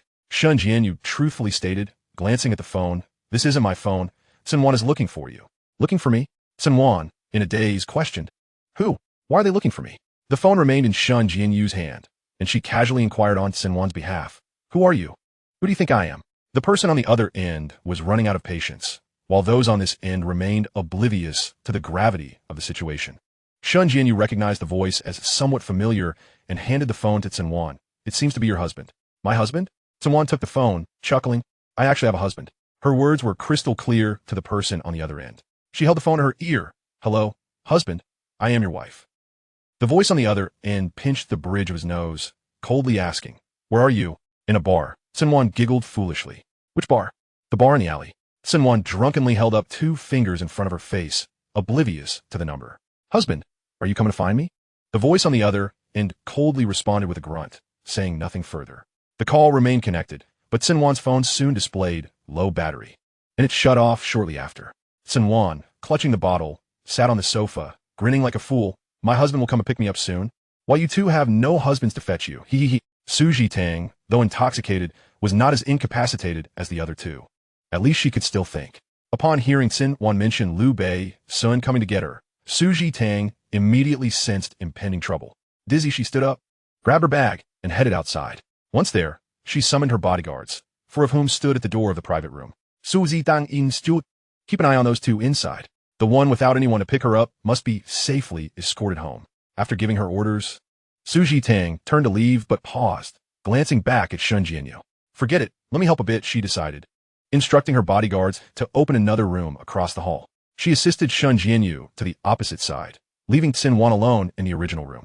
Su Tang settled Shun Jianyu on the sofa, muttering, No need to thank me too much. When Cen Wan groggily opened her eyes, she found herself alone in the private room, clutching the bottle, and stood up, calling out, Tang Tang, husband, Little White Lotus. Seeing no one and receiving no response, Cen Wan stepped outside.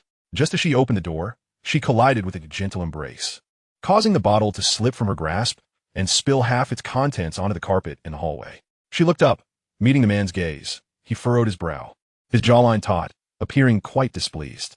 Lu Beixun wrapped his arm around her waist, steadying her. The 4 bodyguards, intimidated by his presence, discreetly withdrew. Cen Wan playfully pinched Lu Beixun's cheek, giggling. You look just like my husband. Lu Beixun grasped her wrist. And who am I? You are Lu Beixun. Who is Lu Beixun? He lowered his gaze to her. Cen Wan leaned against his chest. My husband. Su Tang had cracked the door open slightly, peering at the 2 outside. Lu Beixun picked Cen Wan up effortlessly, casting a glance at the door across the hall before striding away. Cen Wan wrapped her arms around his neck, inquiring, Have you seen Tang Tang and Little White Lotus? No. Lu Beixun's voice remained frigid. They're missing. Cen Wan insisted. You should send someone to find them. You should focus on yourself more. Lu Beixun placed her in the passenger seat, fastening her seatbelt before circling to the driver's side. As he settled in, the restless little woman unbuckled her seatbelt and pressed against him. One hand rested on his left chest. Lu Beixun, does it hurt? It must hurt. How could it not? Cen Wan's voice choked before she began to sob softly. Lu Beixun stared in surprise for a few seconds, then gently wiped her tears away. It doesn't hurt. You're lying. Cen Wan's voice rose, her sobs growing louder as her shoulders trembled. If only you knew that I killed you, you would never forgive me. Lu Beixun, what should I do? How do I repay the life I owe you? Cen Wan buried her face between her legs on the verge of collapse. I can't repay it. Lu Beixun reached out to stroke her head. I know everything. I'm not angry with you, nor do I want you to repay anything. Be good. Stop crying. Cen Wan buried her face for a few seconds before falling asleep, perhaps oblivious to his words. Lu Beixun let out a helpless chuckle. propping her up against the back of the seat and securing her seatbelt. He draped his jacket over her. Upon returning home, Lu Beixun placed her on the bed. In her drowsy state, she fussed for him to bathe her, so he had no choice but to carry her to the bathroom. After adjusting the water temperature and filling the tub, he removed her clothes and placed her in the water. Cen Wan leaned against the edge of the tub. But Lu Beixun did not leave her side, pinching her chin. "You promised to be nice to me, yet here you are, getting drunk again. Should you be punished?" Cen Wan, groggy, replied, "I should be punished for making my husband angry." "You said it." Lu Beixun gripped her chin and kissed her fiercely. After the kiss, he bit down on her lips hard. Cen Wan winced in pain, furrowing her brow. Lu Beixun controlled the force, painful but not enough to draw blood. He refrained from further actions, looking down at her after a moment. "Are you done washing?" Cen Wan was nearly asleep, completely immobile, soaking in the water. She lifted her eyes. "Why aren't you washing me?" "Lu Beixun Zeit." This little woman was quite the handful. He approached her, giving her a quick rinse before lifting her out of the tub, wrapping her in a bathrobe, and carrying her out of the bathroom. He glanced down at the little woman in his arms. She seemed comfortable, but he was burning with heat. "Little thing, I can't do anything with you." After tidying her up and coaxing her to sleep, Lu Beixun finally entered the bathroom. A quarter of an hour later, he emerged, turning off the bedroom lights except for a warm floor lamp. He sat on the edge of the bed, quietly watching her. After a long while, he slipped under the covers beside her, enveloping her in his embrace, inhaling the sweet fragrance of her body wash. He whispered softly, "I never intended for you to owe anything." Cen Wan nestled against his chest, her delicate arms draped around his waist, feeling utterly at ease. Chapter 45. Are you leaving? The next morning, Cen Wan awoke and glanced beside her. The person next to her was still fast asleep. Sitting up in bed, she felt the remnants of last night's drunkenness, her head still swirling in a daze. All she remembered was being unable to find Su Jitang and Shun Jianyu, after which Lu Beixun had come to fetch her. That was all. She struggled to recall the events of the previous night, only faintly remembering her insistence on Lu Beixun helping her bathe, then falling asleep in the bathroom. When she looked at the person beside her again, he was propped up on one arm, a smirk playing on his lips as he gazed at her. Cen Wan was somewhat startled. "Why, you reawake?" "Yes." His voice carried the languor and drowsiness of one just awakened. "What are you thinking about?" "I drank too much last night." Did I make a fool of myself or say anything nonsensical?" Cen Wan was not particularly concerned about embarrassing herself while intoxicated. Rather, she dreaded the possibility of voicing her innermost thoughts and having him overhear them. If she were to utter such confounding words, he would undoubtedly perceive her as mad. Lu Beixun propped himself up on the bed. "You didn't say anything ridiculous. Just insisted on having me help you bathe, which was rather bothersome." Cen Wan let out a sigh of relief, and with a playful demeanor, she lifted his chin. "Honestly, did you take advantage of me while giving me a bath?" Lu Beixun grasped her wrist. "Naturally, there's a fee for that." Cen Wan chuckled. "Even when I was drunk, you took advantage of me. Husband, you're a bit of a beast." Lu Beixun tousled her slightly disheveled hair. "Get up and wash up. I'm feeling unwell. Shall I carry you?" he offered. Cen Wan nodded eagerly like a little chick. "All right." She reached out, and Lu Beixun scooped her up, her long legs wrapping around his lean waist while her arms encircled his neck. He set her down on the sink, squeezed toothpaste, and prepared water. Cen Wan accepted the cup he handed her and rinsed her mouth, then opened her mouth. "Husband, help me brush my teeth." Lu Beixun chuckled softly, spoiled. His tone was indulgent, devoid of any hint of disdain. Cen Wan shrugged. "What can I say? I'm fortunate, come from a good family, and have a husband who dotes on me so. It's all your fault." Lu Beixun brushed her teeth while laughing. "You certainly have a way with words." It was Saturday, and after breakfast, Cen Wan glanced at her phone. Su Jitang. "Sister, do you still have your waist? Have you run away from home?" Cen Wan. Su Jitang. "Don't be mad at your sister. We were just protecting ourselves last night." Cen Wan had an inkling of why Su Jitang and Shun Jinyu were missing. Cen Wan. Friendship over. Su Jitang was somewhat aware of Lu Beixun's nature, but that couldn't justify abandoning her sister, especially since she had taken Shun Jinyu away, leaving her behind. Over the years, their plastic friendship was certainly not without merit, and now they were here to mock her early in the morning. Her husband was certainly not one to take advantage of such opportunities. Her waist was still intact. After a moment of daze, Cen Wan turned to Aunt Yang by the coffee machine and approached. "Does Lu Beixun want coffee?" "Yes, ma'am. After breakfast." Lu Beixun accompanied her for a while before retreating to his study. Cen Wan regarded the coffee machine. "Aunt Yang, will you teach me how to use it?" Aunt Yang nodded and patiently instructed her. Cen Wan grasped the technique swiftly, brewed a cup of Americano, and carried it to the study. She pushed the door open, and Lu Beixun lifted his gaze to her. Cen Wan smiled. "Mr. Lu, your coffee." Please enjoy. She walked over and placed it on his desk. Lu Beixun enveloped her hand within his. Let Aunt Yang handle these things.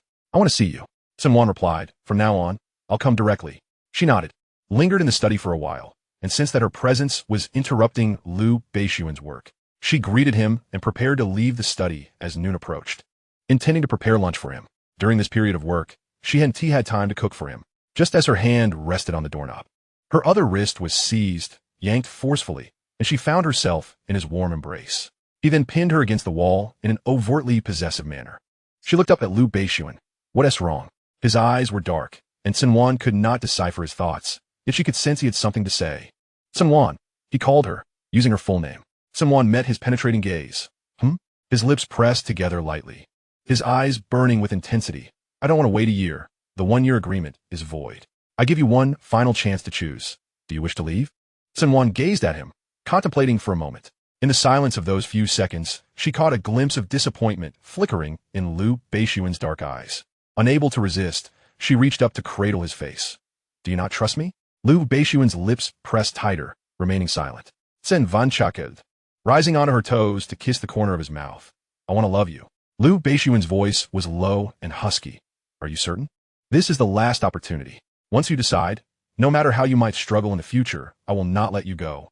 And I may employ unconventional means to ensure your compliance. Cen Wan understood that he was serious. She blinked and asked, Am I not obedient now? Lu Beixuan cupped her face with one hand. Obedient. No matter how many times you ask me. Cen Wan replied, I will always choose to love you. Lu Beixuan held her tightly. You are solely mine. With that, he pressed his lips down upon hers, claiming her breath with a fierce intensity. As her mind swam in a haze, Lu Beixuan withdrew from her lips, his gaze filled with desire, his voice husky. Is the sofa in the study acceptable? Cen Wan inhaled his unique scent, glancing at the study sofa, and shyly nodded. Her obedient demeanor softened Lu Beixuan's heart. He lifted her effortlessly and placed her onto the sofa, descending upon her. Cen Wan's hands pressed against his chest, her voice trembling slightly. Husband, please lock the study door. Lu Beixuan playfully nipped her lips before getting up to secure the door. After ample foreplay, Cen Wan's eyes glistened with a hint of crimson, while Lu Beixuan's brow furrowed as he struggled to contain himself. Gazing at the woman beneath him, he fought against his primal instincts and asked, Do you love me? I love you. Lu Beixuan pressed further. Is it guilt or love? Guilt is genuine, and love is genuine. Baby, kiss me. Cen Wan fixated on his thin lips and leaned in to kiss him. Just as it was time for lunch, Lu Beixuan donned the clothes that had fallen to the floor, looking down at the woman sprawled on the sofa with a light laugh. Do you need my assistance? Cen Wan gritted her teeth. Lu Beixuan. Baby, be good, Lu Beixuan chuckled. I'll help you. Once they were tidy, Lu Beixuan carried her towards the bedroom, where the bathtub was filled with water. He set her down. Wash yourself. I'll bring the food. Cen Wan settled comfortably in the bathtub and closed her eyes with a soft Chapter 46, Guilt or Love. Cen Wan felt helpless. Ever since the annulment of the 1-year agreement, every time Lu Beixuan approached her, her heart raced. His stamina was truly astounding. In the beginning, she could barely manage. But eventually, she became genuinely fearful. She seriously suspected that Lu Beixuan never tired and merely refrained from overwhelming her out of concern for her well-being. Yet even so, her waist had already taken quite the beating. Just the night before, after dinner, Lu Beixuan claimed he was heading to the gym to work off some calories. Cen Wan genuinely believed him, only to discover at the gym that his definition of exercise was not what she had in mind. Cen Wan felt like crying without tears. Unable to escape as Lu Beixuan pinned her beneath him, her delicate face streaked with tears, and in that moment, all she could think was that the man on top of her was a veritable beast. Lu Beixuan tenderly kissed away the tears on her cheeks. Not feeling well? Cen Wan softly murmured to Lu Beixuan leaned close to her ear, his warm breath enveloping her, his voice deep and enticing. Where do you feel uncomfortable? She seriously doubted his intentions, refusing to let him have his way. Cen Wan turned her face away and refused to look at him. When she became emotional, Lu Beixuan would always whisper in her ear, Is it guilt or love for me? I love you and feel guilty. Who do you love? I love Lu Beixuan. Open your mouth.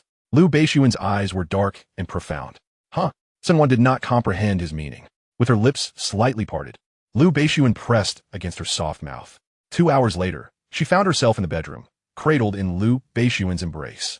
Just as she thought she could drift into slumber, Lu Beixuan glanced at the time and remarked, It's still early. He lifted her into the bathroom, emerging 2 hours later.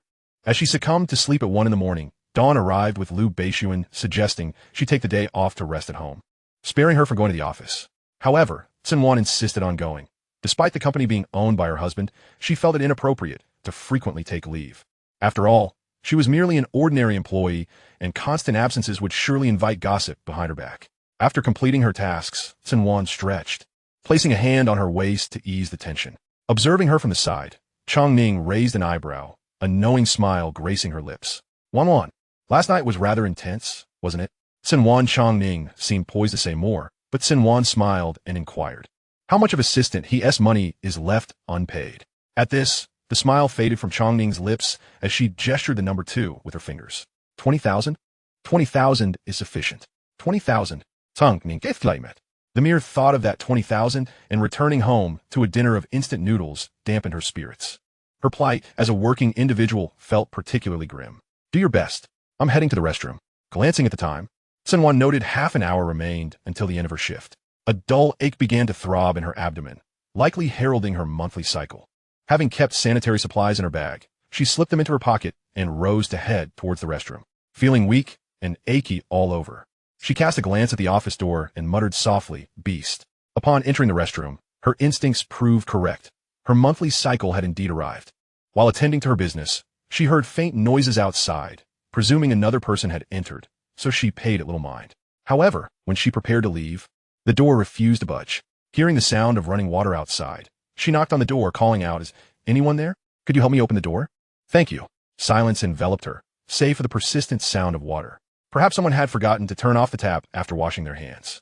Trapped in the confined space, she reassured herself that the end of her shift would soon draw someone to the restroom. Yet, a nagging fear took root. What if someone intended to harm her? It was merely speculation, after all.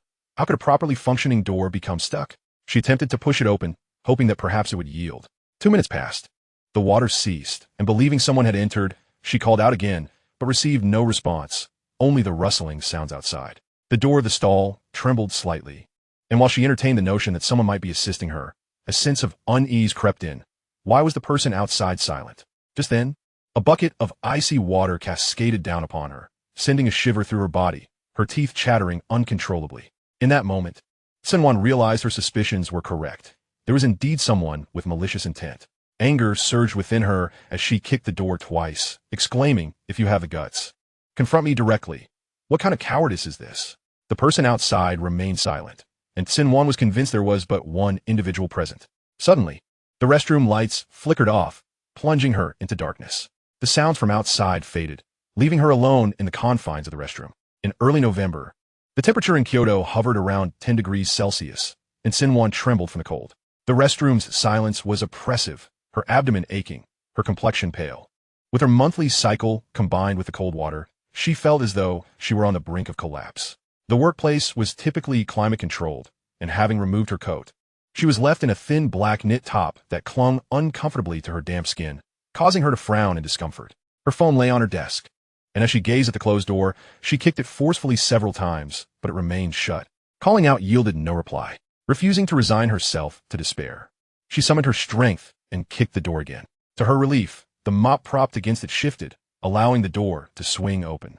With the mop falling to the ground, Cen Wan, shivering from the cold, approached the restroom door and twisted the handle, but it would not turn.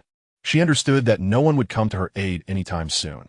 If someone intended to harm her, they wouldn't let her escape easily. Fumbling in the dark, she managed to turn on the lights, her hopes now resting on Lu Beixun and Chongning. Leaning against the door, her body trembled uncontrollably from the cold.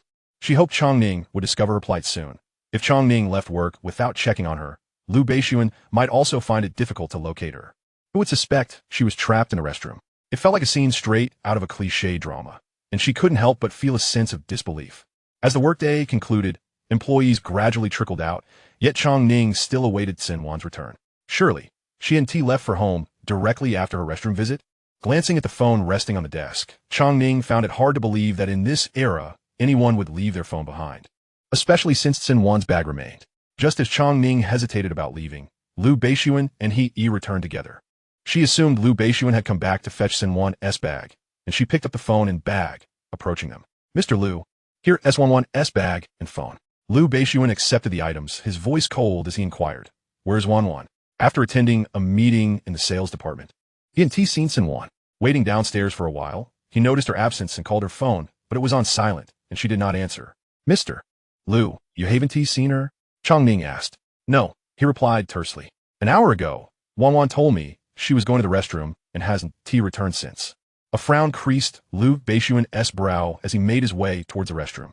Chongning, momentarily stunned, quickly followed, her mind racing with concerns of potential trouble.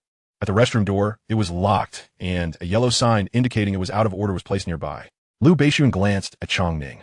Since when has the restroom been unusable? Chongning replied, puzzled. It was still operational when I went there at 3 this afternoon.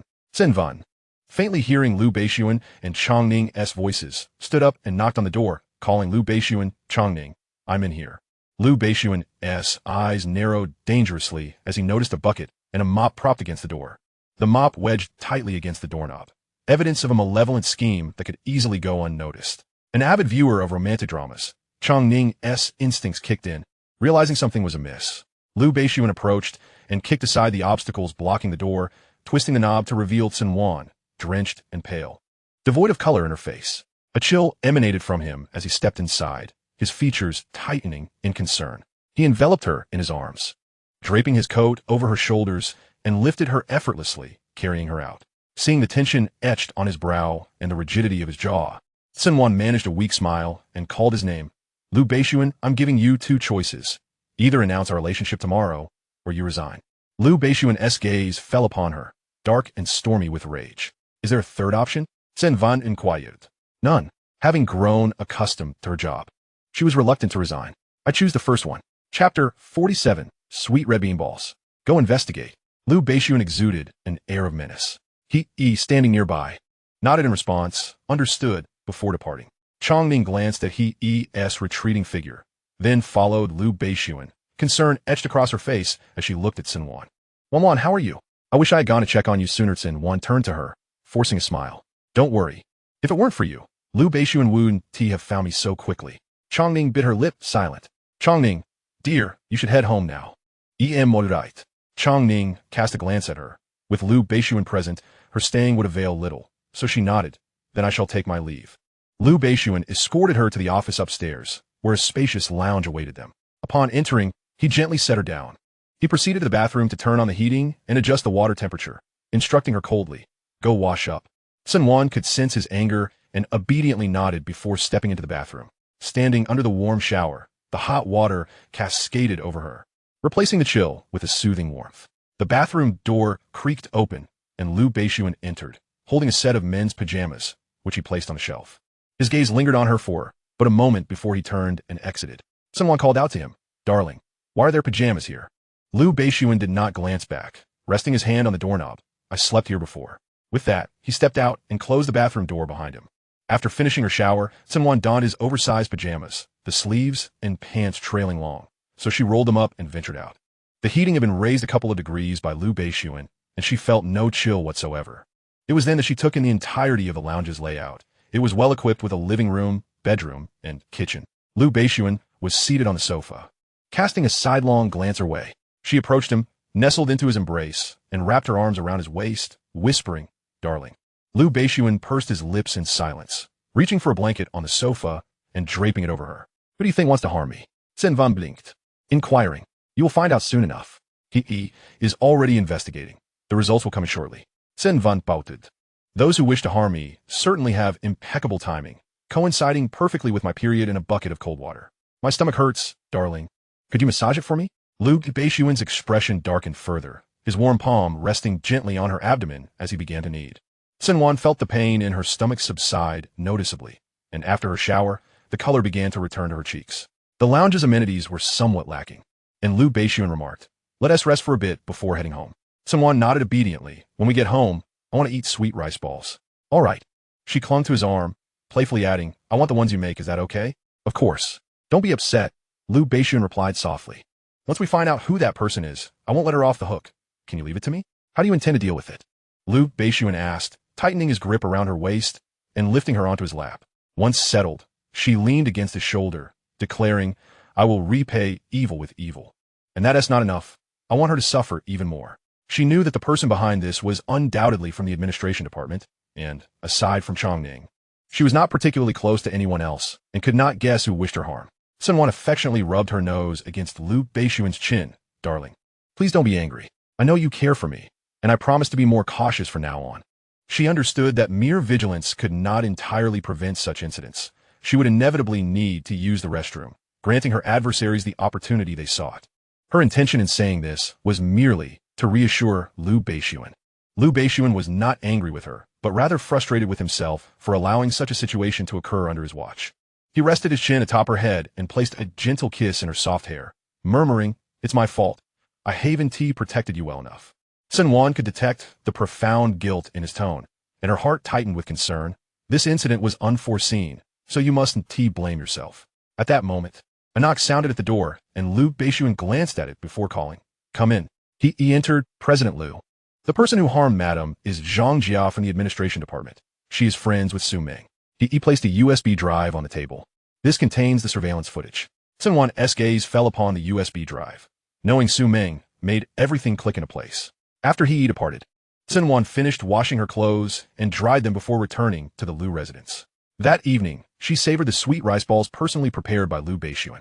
The next day, in the parking lot of Lu Corporation, Cen Wan held Lu Beixun's hand as they entered the lobby. It was peak office hours, bustling with people, and those passing by could not help but cast astonished glances at Cen Wan. They took the regular elevator, where a few employees from the administration department were present. Upon noticing their intertwined hands, the employees' mouths fell agape in shock. Cen Wan greeted them cheerfully. Among them was Zhang Jia, who felt a chill run down her spine under Cen Wan's piercing gaze. She subconsciously clenched her hands, avoiding eye contact. Cen Wan chose not to dwell on her, instead holding onto Lu Beixun's arm and playfully exclaiming, "Darling, I've had my eye on a limited edition handbag lately." Lu Beixun cast her a sidelong glance, his voice indulgent by it. Given their intention to publicly declare their relationship, there was no longer a need for pretense. Her calling him darling made their bond unmistakable to everyone around. Cen Wan sighed. "Had it not been for you and Chongning, I might have fainted from the cold in the restroom yesterday." At this, Lu Beixun's demeanor darkened ominously, and aside from Cen Wan's incessant chatter, the atmosphere in the elevator grew tense, with everyone holding their breath in silence. In the corner, Zhang Jia's complexion paled, her hands nervously fidgeting. Even the least perceptive among them realized the nature of Cen Wan and Lu Beixun's relationship and marveled at the presence of the president's wife in such a casual setting. Yet one person trembled in fear. Cen Wan blinked innocently. "Have we found out who wanted to harm me?" Lu Beixun glanced at the corner, his icy gaze landing on Zhang Jia as he replied coolly, "We will find out." After sharing a meal with Cen Wan, Wang Ku inquired, "Wan, what happened? You're not hurt, are you?" Having dined once with her and Chongning, Wang Ku was slightly more familiar with Cen Wan. Cen Wan turned to Wang Ku, smiling. "Thank you for your concern. I'm unscathed, just got trapped in the restroom and doused with cold water." Wang Ku replied, "Was it just before closing yesterday?" Cen Wan nodded, prompting Wang Ku to add, "No wonder the restroom was out of order." In the corner, Zhang Jia's palms were slick with cold sweat. Su Ming had explicitly told her that Cen Wan was not He's cousin and had no backing. She believed that if she sought to make things difficult for Cen Wan, no one would notice or pursue the matter. She recalled that Su Ming had been dismissed merely due to workplace politics and had trusted her because Su Ming was her close friend. Since Su Ming's dismissal was partly attributable to Cen Wan, she thought targeting Cen Wan was feasible, especially since she had harbored a dislike for her for quite some time. Now, however, Cen Wan was referring to Lu Beixun as darling, and everyone knew that Lu Beixun's wife bore the surname Cen. The thought sent Zhang Jia's face pale, her lips trembling. What she were found out. Upon exiting the elevator, Lu Beixun departed first, and a few individuals surrounded Cen Wan, asking, "Are you really the daughter of the Cen family?" Cen Wan smiled. "Absolutely." Their expressions were a mixture of disbelief. And one person ventured, "Miss Cen, what made you decide to work?" Bored them, Cen Wan replied, "Just call me Cen Wan or Wan. Let us interact as colleagues like before." The group found Cen Wan approachable and down-to-earth. Cen Wan's gaze landed on Zhang Jia. Jia, are you all right? You don't look too well." Zhang Jia stammered nervously, "I'm fine. It's probably because I skipped breakfast." Cen Wan smiled gently. "Breakfast is important, so remember to eat." Zhang Jia nodded, her nails digging into her palms. The nature of her relationship with Lu Beixun required no formal announcement. Word spread rapidly, and soon the entire company was aware. As closing time neared, Zhang Jia was packing her belongings to leave when Cen Wan blocked her path, saying, "Come with me to the restroom." Zhang Jia tightened her grip on her handbag. "I still have matters to attend to. I won't delay you for long." Cen Wan scrutinized her. Or are you feeling guilty? Zhang Jia's eyelashes fluttered slightly as she turned to leave, only to be restrained by Chong Ning. You weren't this anxious when you splashed cold water on Wan Wan. At that moment, Zhang Jia was so terrified that her legs felt weak. Chong Ning dragged her into the restroom, where the out-of-order sign still hung at the door, and the space was empty. Chong Ning pushed Zhang Jia inside, while Cen Wan snatched her phone and flung it into the toilet, where it was submerged in water. She raised an eyebrow. I'll compensate you double for the phone. Zhang Jia looked at Cen Wan in fear. What are you doing? Cen Wan arched an eyebrow at her. What do you think I'm going to do? You're quite loyal, helping your friend to set me up. Suming surely didn't tell you that I'm Lu Beixun's wife, did she? She sold you out without a second thought. Zhang Jia's face was a mask of disbelief. Chapter 48, quite the match. Zhang Jia's expression shifted from disbelief to panic as she shook her head. I don't know what you're talking about. I didn't do anything. Cen Wan smirked sarcastically, and Chong Ning looked at Zhang Jia, saying, If you didn't do anything, why are you so flustered? She surveyed Zhang Jia again and continued. Aside from the restroom, the entire company is under surveillance. Without evidence, who would accuse you falsely? Zhang Jia clenched her hands tightly and glared at Chong Ning, as if you're so innocent. Everyone knows your ulterior motives. The moment she mentioned her cousin, assistant you started to curry favor with her. Chong Ning chuckled lightly, unperturbed, as she had never considered it that way. Someone turned her gaze to the bucket beside the sink in the restroom, approached it, and lifted it from under the faucet. It was evident that Zhang Jia had used this very bucket to splash water on her the previous night. Cen Wan filled the bucket with cold water, turned off the tap, and with considerable effort, lifted the bucket, cautioning Chong Ning to step aside to avoid collateral damage. Once Chong Ning moved out of the way, she mercilessly doused Zhang Jia with the entire contents. Trapped in the stall with no escape, Zhang Jia shivered violently as the cold water drenched her. Someone set the bucket aside. Zhang Jia, trembling, exclaimed, It was Su Ming who asked me to help her get back at you. Cen Wan dismissed this explanation. Glancing at Chong Ning, darling, let's go. She and Chong Ning exited the restroom, closing the door behind them. Cen Wan pulled out a key from her pocket, one given to her by Lu Beixun, and locked the restroom door, allowing Zhang Jia to experience the sensation of being soaked and confined. He nearby saw Cen Wan and nodded to her. He proceeded to cut the power to the restroom, understanding that dealing with someone who resorts to such tricks requires a harsher approach. Cen Wan was far from being a defenseless lily. Cen Wan walked toward tossing him the key. Release her tomorrow morning. He nodded, and Cen Wan turned to Chong Ning, who seemed lost in thought, before asking Do you have any work left? He replied, Not anymore. Then, Chong Ning, you can clock out. I'm off to find Lu Beixun, Cen Wan said with a meaningful glance. Chong Ning and he exchanged awkward looks, while he remained expressionless, nodding before turning towards the elevator. Chong Ning glanced at Yi's retreating figure, then back at Cen Wan, who smiled. Hurry up and finish for the day. Chong Ning nodded and followed toward the elevator. Cen Wan's gaze lingered on their backs. Chuckling softly, quite the match. She turned and headed in another direction. Chong Ning trailed behind moving slowly. She wasn't afraid of him, but rather anxious about him collecting debts. Aside from her living expenses, she'd exhausted her savings, now subsisting on instant noodles and losing several pounds in the process. As he entered the elevator, Chong Ning slowed her pace, hoping to catch the next one or take another route. He, noticing her hesitance, remained unfazed as the elevator doors closed. When he pressed the button to reopen them, Chong Ning looked at him in confusion. Was he waiting for her?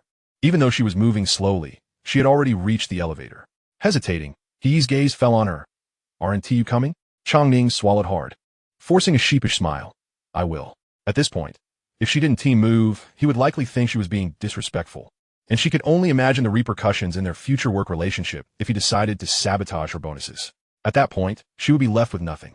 Chong Ning stepped into the elevator, standing next to He, with a person's distance between them. The elevator was overly quiet, and she nervously fidgeted, feeling the urge to say something, especially since this man was not just her boss, but also her creditor. Stealing a glance at him, she said, I promise to repay the car repair money by March next year. He turned his head to look at her for a few seconds, making Chong Ning hold her breath. He replied, There's no rush. Huh? Chong Ning was taken aback. He was the first person she had encountered who wasn't in a hurry for repayment. He transferred half of the 50,000 she had repaid him back into her account. Not understanding his actions, Chong Ning stared at him. He simply remarked, As long as you're alive, you can repay the debt. He had seen Chong Ning's resume. She had just entered the workforce, and this was her first job. Having been employed for less than a year, she had bought a car for commuting. If she managed her finances well, She could support herself, but repaying him would make things tight. Chongning had lost quite a bit of weight recently. Others assumed she was on a diet, but only she knew she had been eating instant noodles until she felt sick. Chongning stared at him blankly, and after a few seconds, she said, "Thank you. I promise to repay you with interest. I won't run away." Her creditor was surprisingly warm-hearted. She glanced at her account balance, thinking she would make up for the meals she had skipped these past few days. "Goodbye, instant noodles." Suddenly, she turned to him. "Let me treat you to a meal. I never properly apologized for rear-ending your car last time. Consider the meal a gesture. I accept your apology." The elevator arrived, and the doors opened. He walked out directly, while Chongning followed his figure with her eyes, mumbling, "Then I'll just eat 2 portions." On their way back, Cen Wan asked Lu Beixun, "Do you think he and my dear Chongning might develop something?" "On what basis?" "No particular reason, just a feeling," Cen Wan replied. "A woman's intuition." Lu Beixun chuckled softly, "Perhaps." The next day, Zhang Jia was finally released from the restroom, trembling and pale, devoid of color. He ordered her to be expelled from the company. Zhang Jia was dismissed, her phone destroyed by Cen Wan, with Lu Beixun compensating her threefold. Shivering from the cold, with a broken phone and no cash on her, she had no choice but to walk home, looking disheveled as passers-by couldn't help but glance at her. Zhang Jia didn't return home.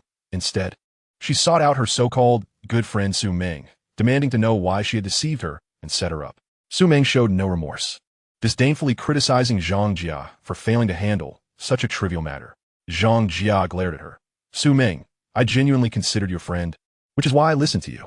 Su Meng scoffed, "So what? I didn't force you. You chose to go." Zhang Jia stared at her in disbelief. She had sincerely regarded Su Meng as a friend, only to realize Su Meng had treated her like a pawn. It was utterly laughable.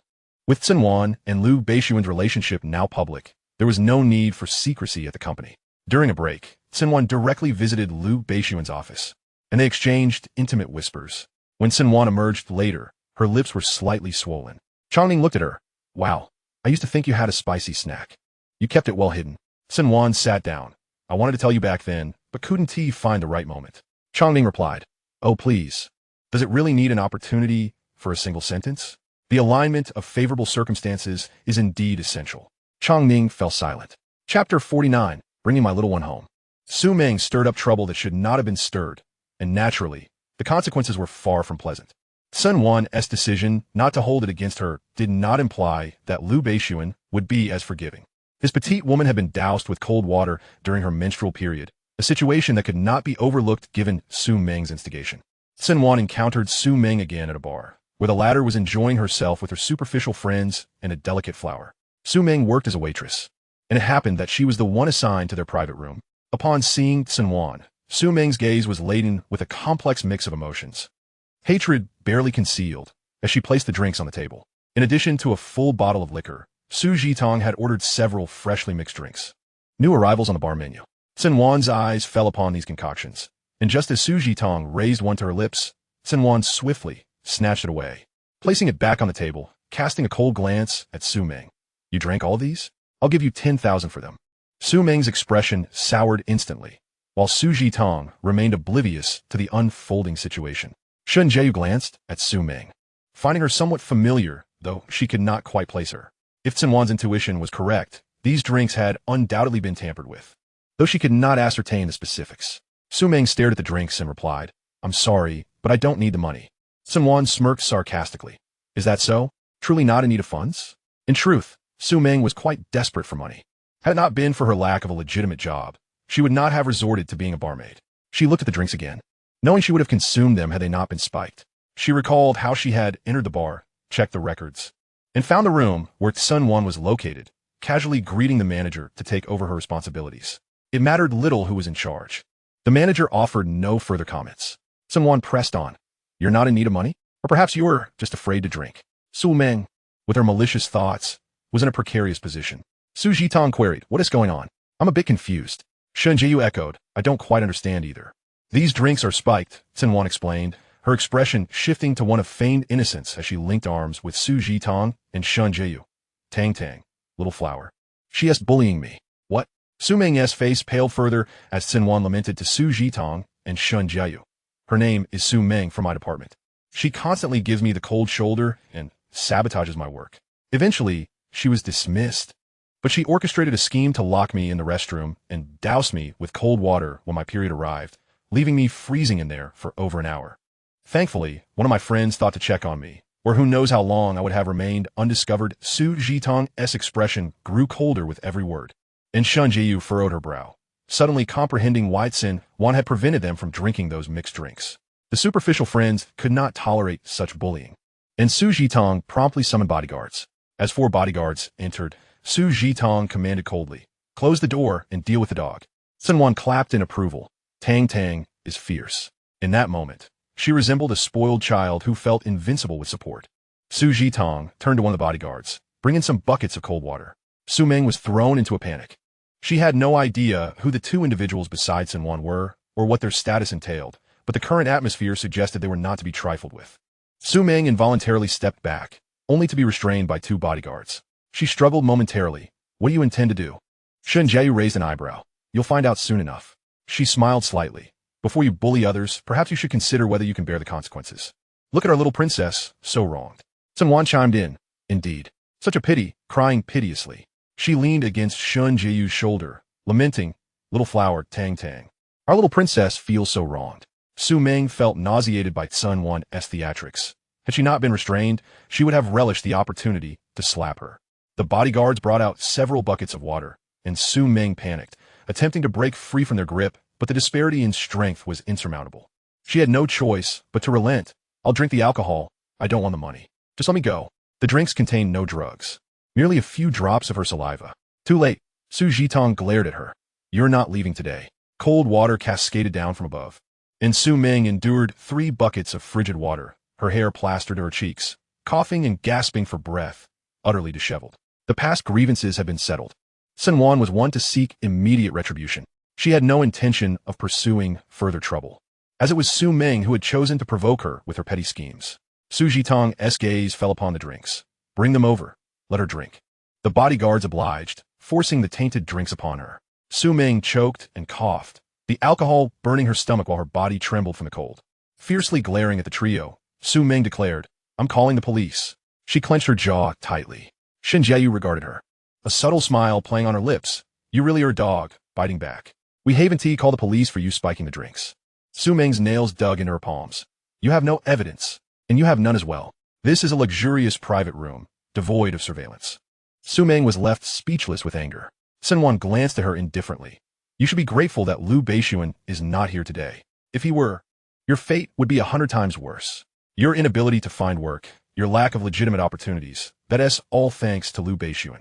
As she watched Su Meng consume the drinks, Su Jitong stood up, she covering the bill. She turned to Cen Wan. "Are you feeling better?" With Tang Tang and Little Flower around, how could she not? Su Meng collapsed onto the floor in despair. She could hardly afford even a single bottle on this table. Each bottle was worth 6 figures, and she was so financially strapped that she could barely afford a meal, which was why she had taken this job. Disregarding her, Cen Wan and her friends changed rooms to continue their revelry, unfazed by Su Meng's plight. Cen Wan, Su Jitong, and Shun Jiu would meet occasionally, and as the clock approached 9, Cen Wan suggested wrapping up, having promised Lu Beixun she would return home early and sober.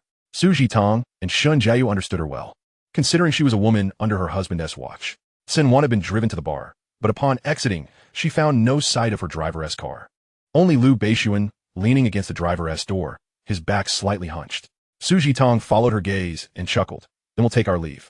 After bidding farewell to them, Cen Wan watched as Su Jitong and Shun Jiu entered a car, with Su Jitong instructing the driver to take Shun Jiu home first.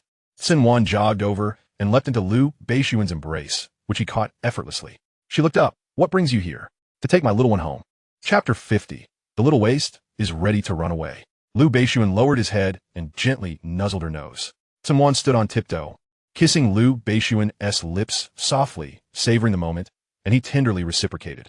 After a brief interlude, she pulled back from his lips. "I haven't drunk too much. I promised you I would behave." Lu Beixun ruffled her hair. "Such a good girl. What reward do you desire?" Cen Wan pondered for a moment. "Since it's still early, perhaps what?" Lu Beixun regarded her, his eyes ablaze with intensity. Cen Wan, aware of his mischievous thoughts, broke into a playful smile. "What are you thinking?" Without hesitation, Lu Beixun replied, "Evening exercises." For the past 10 days since her period began, he had not touched her. leaving the woman in his embrace to be seen but not felt. Cen Wan chuckled softly, playfully poking his chest with her finger. What are you thinking? I was thinking it's still early. Shall we catch a movie? Sure, Lu Beixun replied. What shall we watch? Cen Wan retrieved her phone, opened an app, and searched for nearby cinemas, deliberating over the films about to screen.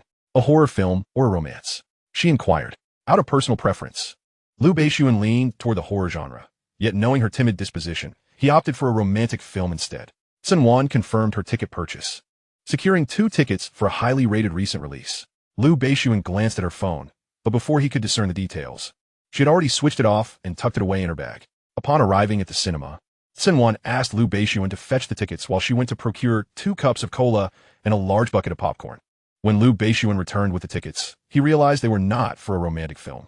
Turning around, he spotted her, one hand clutching a drink while the other awkwardly wedged the popcorn bucket under her arm. As their eyes met, she squinted and smiled at him.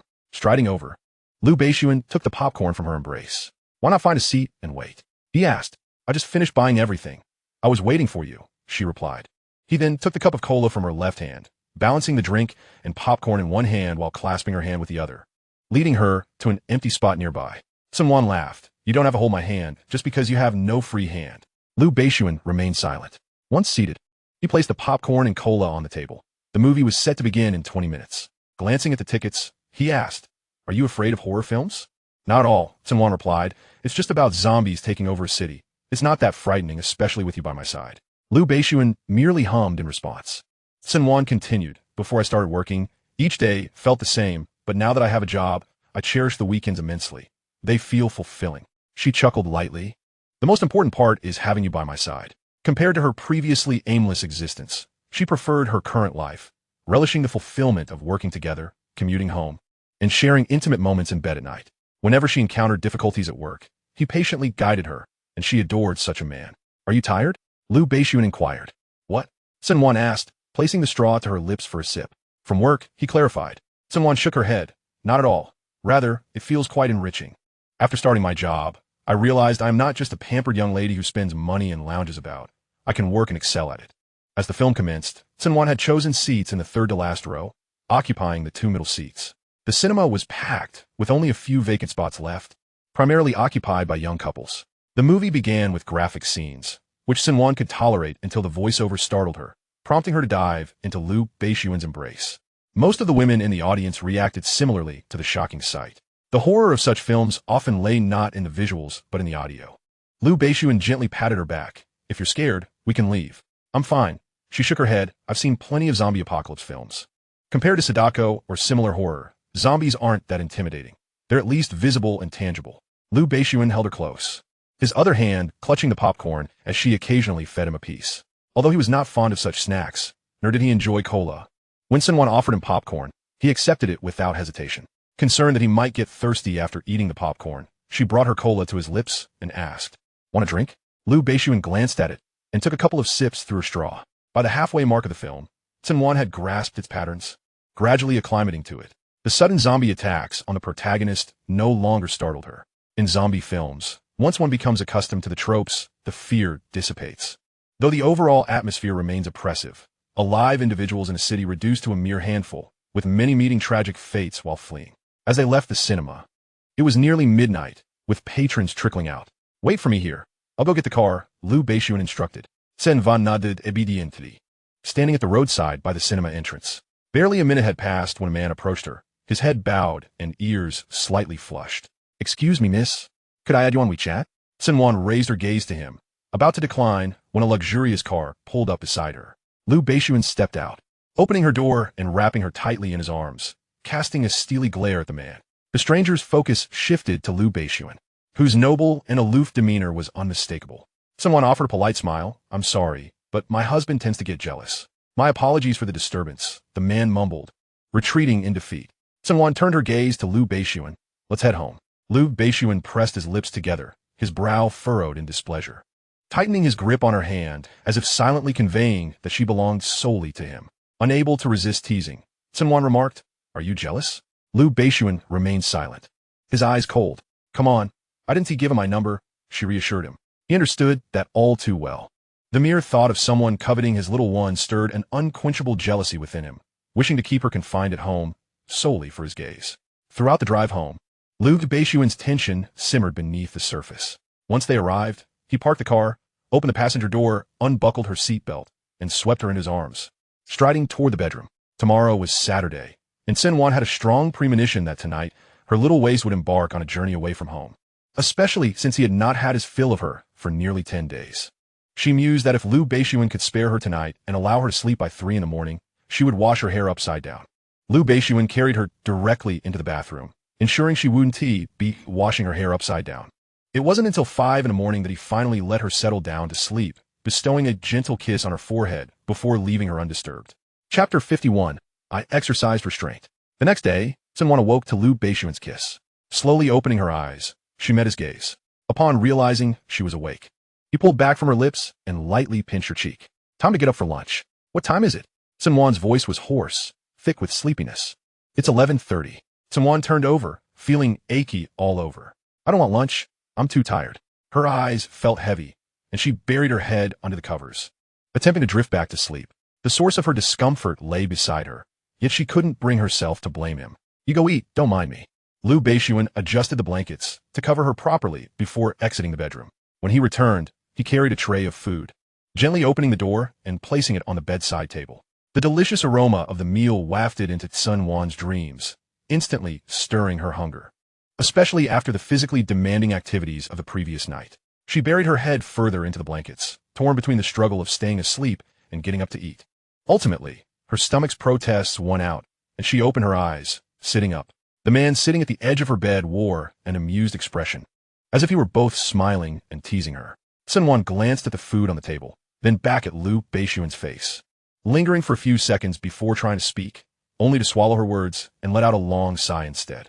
Cen Wan lifted the quilt and descended from the bed, making her way into the bathroom. After a brief wash, she emerged and cast her gaze upon the dishes on the table. They bore no resemblance to those made by Aunt Yan. Give it a taste, Lu Beixuan suggested. After sampling a bite, Cen Wan's suspicions began to crystallize. Did you make this? Lu Beixuan replied with a gentle affirmative.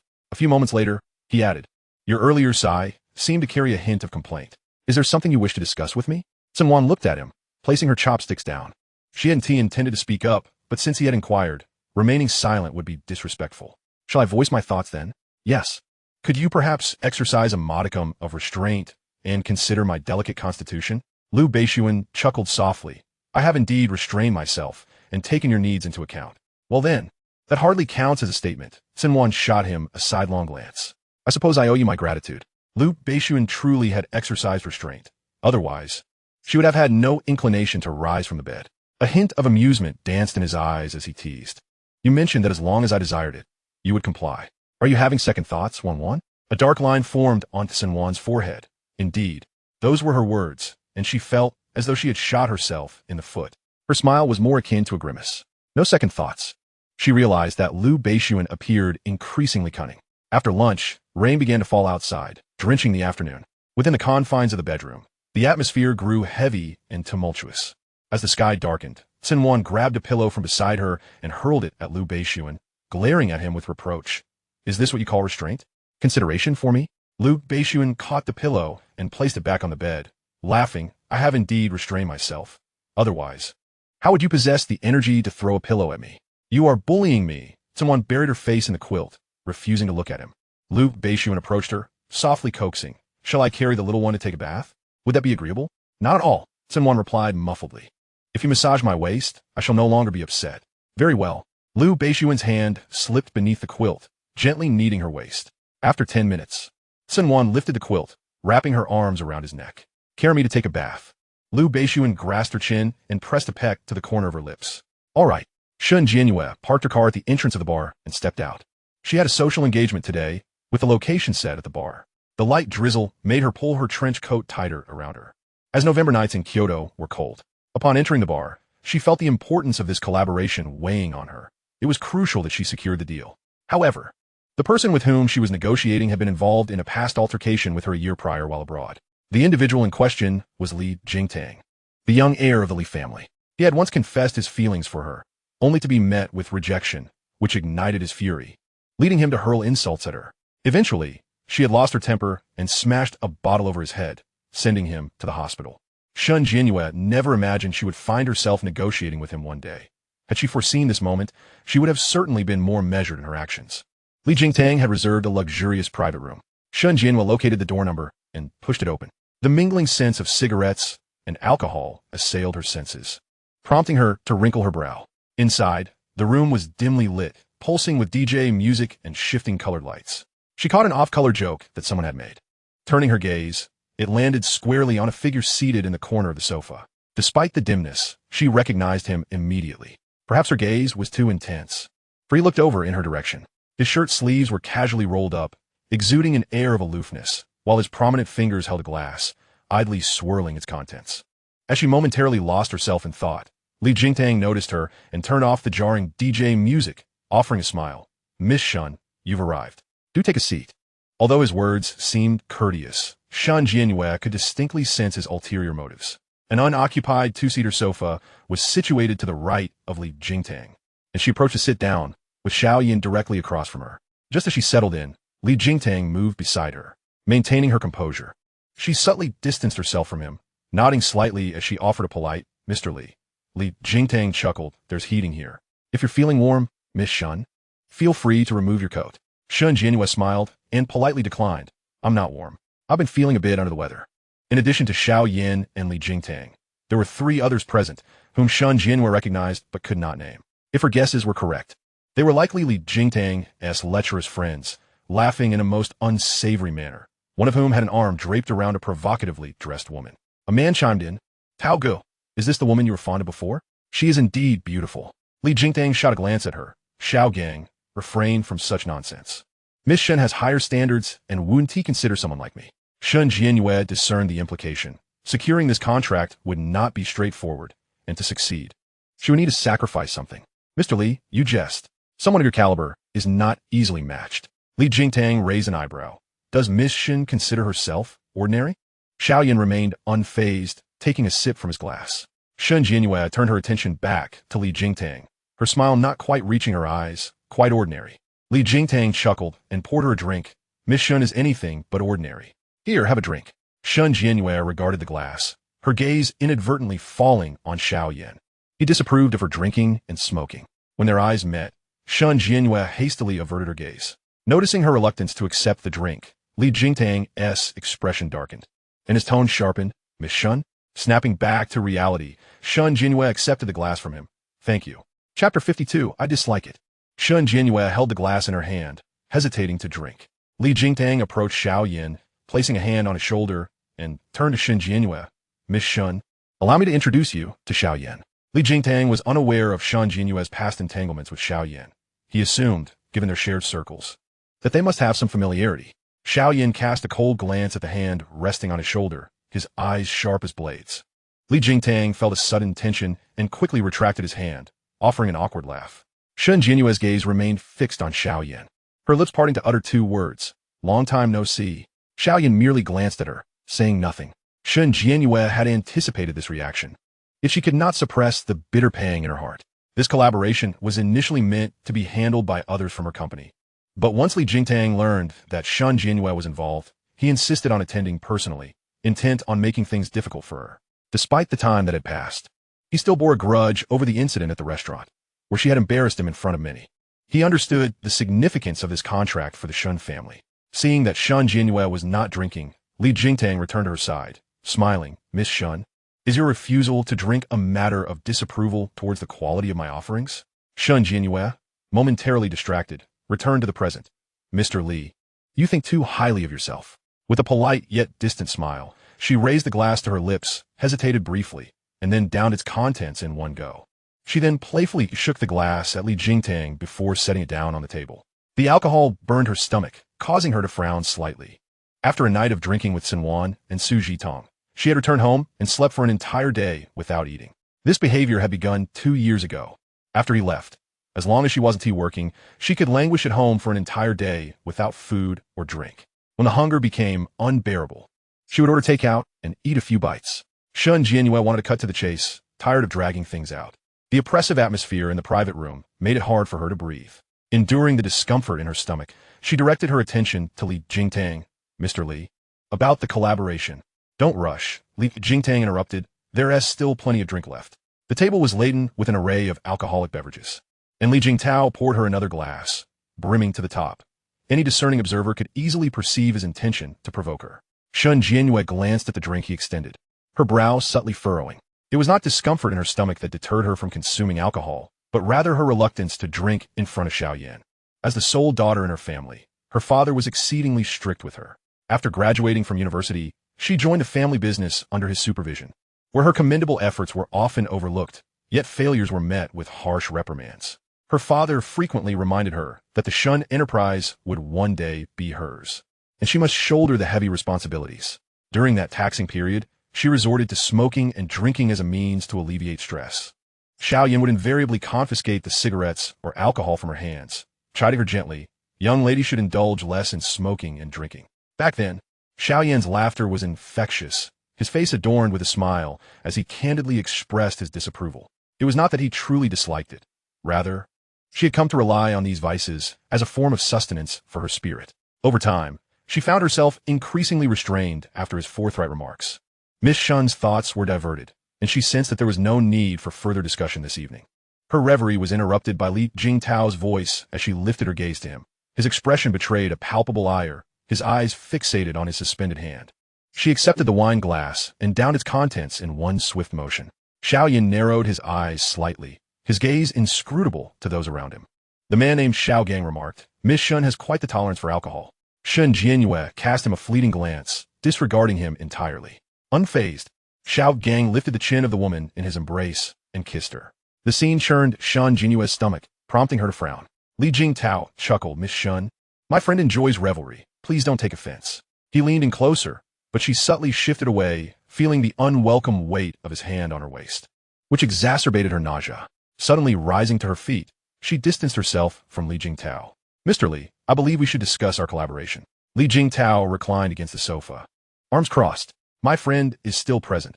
If we are not discussing work, we might as well disperse. Come to my place later, and we can have a proper conversation. Xiaoyan's gaze settled on Li Jingtao, a chill emanating from his demeanor. The implication in Li Jingtao's words was unmistakable, and Shen Jianyue was not oblivious to it. She picked up her bag, stating, in that case, we shall postpone our work discussions. Li Jingtao's intentions were straightforward. He merely wished to indulge with the self-important woman before him. As Shen Jianyue prepared to leave, Li Jingtao called after her wait. He rose to stand before her, his smile failing to conceal the fury in his eyes. I am somewhat curious. What kind of man could possibly capture Miss Shun's interest? He perceived her as proud, seemingly dismissive of everyone around her, as if no one could ever be worthy of her attention. Shen Jianyue was momentarily taken aback by his inquiry. For reasons unknown, she found herself pointing at Xiaoyan. The room fell silent for a few seconds, a clear slap to Li Jingtao's face. She could have casually named someone else who was not present or remained silent altogether, but instead, she chose to point at Xiaoyan, stripping Li Jingtao of any semblance of dignity before his peers. Shen Jianyue could see the veins bulging at Li Jingtao's temples. As she prepared to leave, Li Jingtao returned to the sofa, gesturing toward the drinks on the table. Miss Shun, let us discuss work. He understood that if he pressed Shen Jianyue to stay the night, she might outright refuse the collaboration. Hence he sought an alternative approach. Shen Jianyue hesitated, turning back. Li Jingtao indicated the bottles of wine. Choose 5 at random, drink them, and we shall sign the contract tonight. Shen Jianyue's gaze lingered on the bottles, and after a brief pause, she replied, it's a deal. She approached, unconsciously glancing at Xiaoyan, who maintained his indifferent expression. He opened a bottle of wine from the table, and just as she was about to drink, Xiaoyan stood up, walked beside her, seized the bottle from her hand, and grasped her wrist firmly. The warmth of his touch made her heart skip a beat, and she stared at him in surprise, though he did not meet her gaze. Li Jingtao was momentarily stunned, while Xiaoyan shot him a cold look, tossing the bottle at his feet, shattering it, with the wine splattering onto his trousers, causing him to flinch.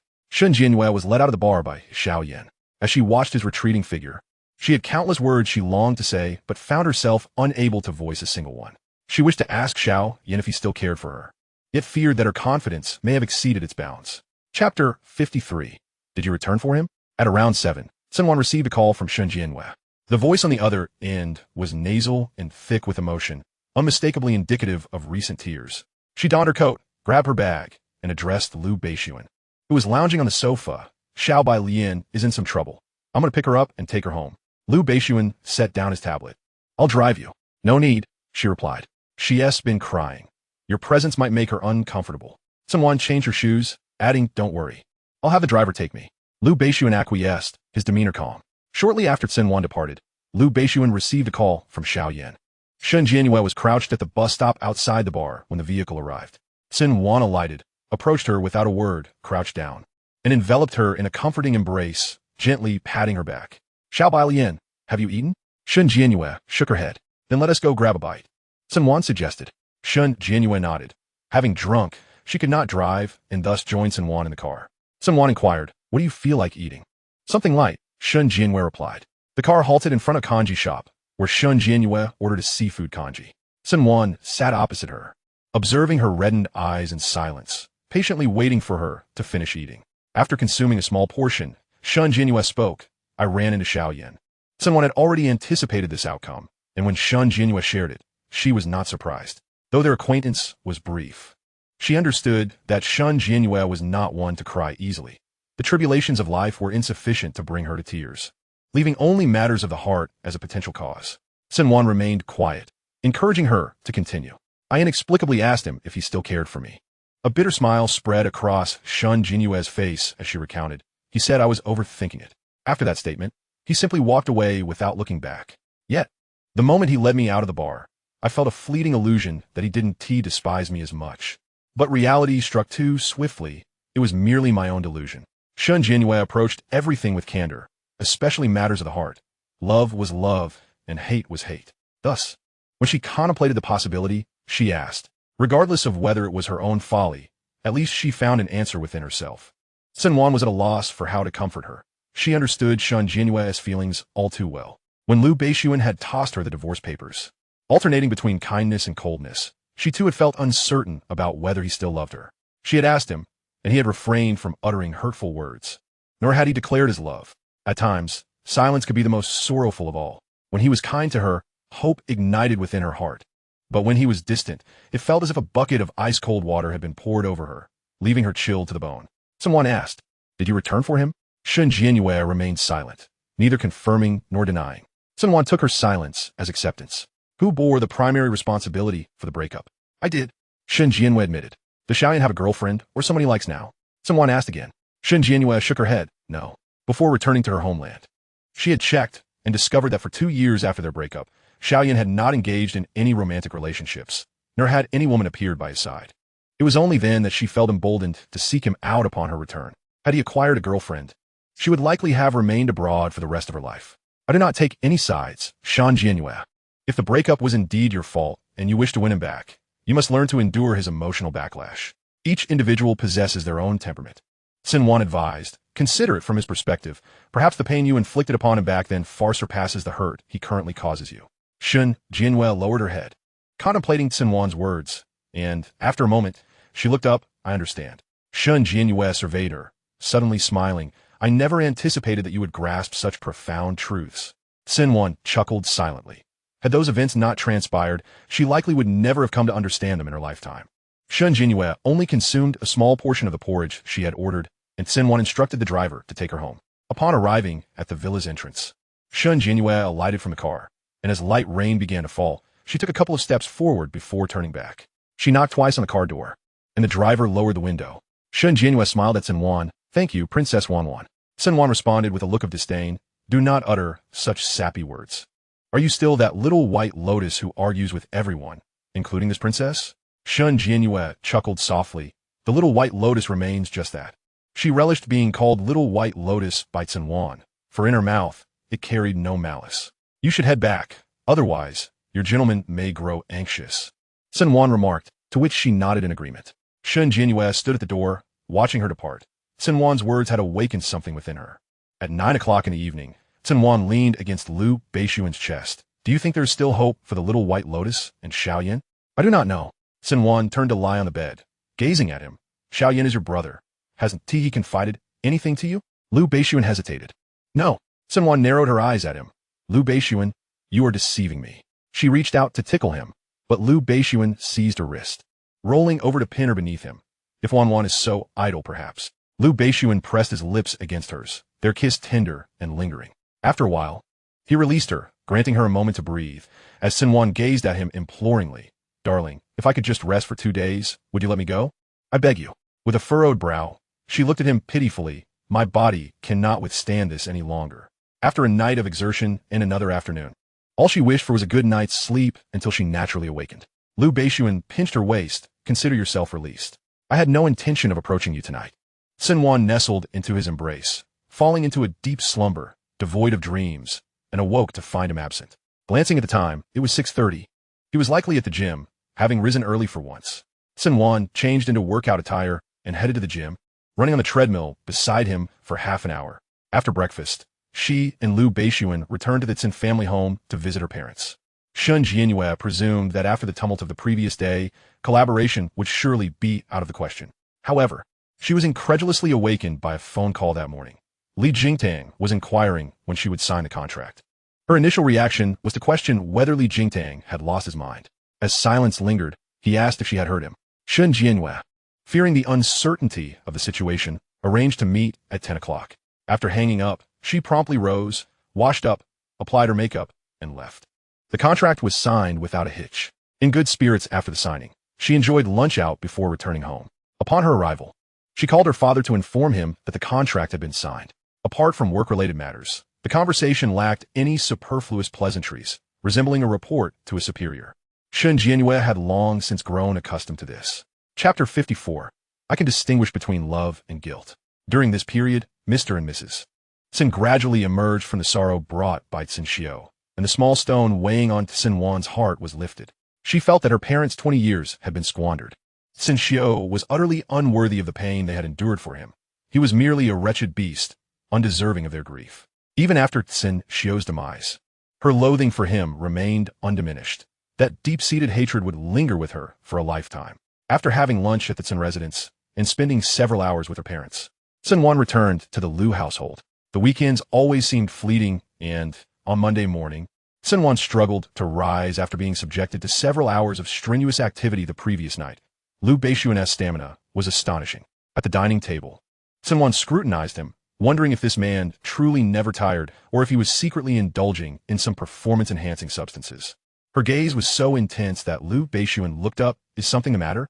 Meeting his eyes, Cen Wan shook her head before nodding. You're not tired, are you? What? Have you been secretly taking drugs? Cen Wan swallowed hard. Upon hearing this, Lu Beixun's expression remained unchanged. No, I avoid medicine for fear you might lose your voice. He recalled her tear-streaked face, pleading for mercy the night before, and smirked slightly. Cen Wan looked at him with a hint of melancholy, mumbling softly. If you didn't take anything, is it really all right to drive so early in the morning? Wasn't it you who brought it up first? Lu Beixun chuckled softly. Cen Wan gazed at him with increasing sorrow. Lu Beixun, you have changed. Changed in what way? Cen Wan pouted. You no longer love me.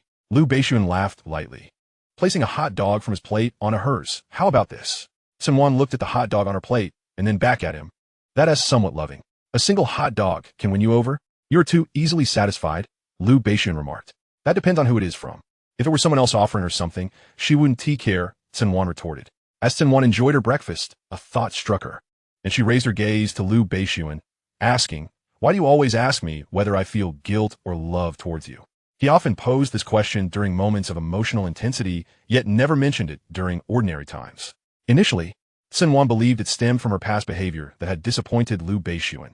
She thought his sudden change might lead him to perceive her feelings as mere guilt. Over time, however, she sensed that it was not as she had assumed, feeling something was amiss without knowing precisely what it was. Lu Beixun's expression darkened. His lips pressed together in silence. Cen Wan fixed her earnest gaze on him. Lu Beixun, I will state this clearly once more, so listen closely. I love you deeply, and I also feel guilt for the things I have done to you in the past. I can differentiate between love and guilt. These two emotions do not conflict. That is all I have to say. Suddenly, Cen Wan smiled. Of course, you can ask me again next time. My answer will never change. After a long pause, Lu Beixun chuckled. Wan is already thinking about the next time. Let be tonight then. Cen Wan playfully glared at him. Lu Beixun, I was being serious. Lu Beixun's gaze was ardent as he looked at her. I know. After breakfast, the two of them headed to the company together.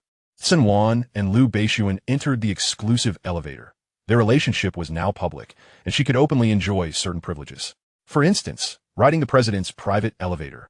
dining directly in the office at lunchtime without queuing in the cafeteria, and if she felt sleepy after lunch, she could rest in the lounge for an hour. There were still whispers behind her back, but they were not of a negative nature, and Cen Wan paid them no mind, allowing them to continue. After completing her tasks, Cen Wan stretched, moved her neck, and went to fetch a glass of water, bringing one back for Chongning as well. At the company, apart from Chongning, Cen Wan preferred not to engage in excessive communication with others. Aside from polite exchanges, she rarely spoke to them, maintaining a respectful distance. Cen Wan possessed a profound understanding of human nature, particularly within the workplace. When she first joined the company, her colleagues would engage her in gossip and share snacks with her, which she perceived as nothing more than a normal camaraderie. However, once her relationship with Lu Beixun became public, she found herself the recipient of lavish gifts from colleagues, often amounting to thousands. She was acutely aware of the implications these gifts bore and declined each one with grace. Some individuals even enlisted Chongning to probe her sentiments, but Chongning, knowing Cen Wan's aversion to such things, tactfully refused. The gift givers, predominantly female, would gather to gossip about Cen Wan, claiming she had lofty standards and looked down upon their offerings. Cen Wan happened to overhear this remark while filling her water bottle and thought, "Indeed, I do find them lacking. Rather than harboring such thoughts, one should focus on their work." The girl's expression soured, yet they dared not respond. After finishing her task, Cen Wan turned to them and cautioned, "I would advise you to remember that Mr. Lu does not appreciate those who are overly calculative." The group, flustered, promised, "We will work diligently." They then dispersed, returning to their respective desks. In essence, the act of gift-giving bore no fundamental distinction from the unspoken rules of the workplace. One was monetary, the other physical. Following her remarks, the women who had previously gifted her became considerably more subdued, refraining from further attempts to engage her or speak ill of her, at least within the office walls. Upon returning to her workstation, Cen Wan's gaze fell upon Chongning, and she smiled. "Why haven't you attempted to bribe me?" "Bribe you for what?" "Tung ning inquiret pustulet." Cen Wan chuckled at her response, continuing, "They all wish to curry favor with me, to gain advantages. Why do you not do the same? If I were ambitious, I would have joined the sales department." Chongning smirked. "Why bother with the administrative sector? Those who give gifts, to put it bluntly, are often ambitious yet lacking in capability. Unlike them, Chongning was devoid of ambition and capability. Moreover, she gestured to herself, "I am currently in debt to the tune of 200,000. Are you certain you wish to exacerbate my already precarious financial situation?" Cen Wan waved her hand dismissively. No. It is merely my curiosity regarding your apparent lack of desire. Do you need assistance with finances?" Chongning raised a hand in a stop gesture. "No, I can manage on my own. Once I've settled my debts, I shall treat you to a meal." "All right," Cen Wan smiled. "I shall await that day." As Chongning sipped her water and resumed her work, Cen Wan noticed the red string adorning her wrist, which bore 2 words encrusted with crystals, spaced 2 centimeters apart. Cen Wan inquired, "What does the inscription on your red string say?" Chongning glanced at it and presented her hand. "It reads wealth." Cen Wan chuckled softly. "Does this truly hold any significance?" "If you believe it does, then it certainly does." Cen Wan asked, "Can one choose the inscription?" "Yes, indeed."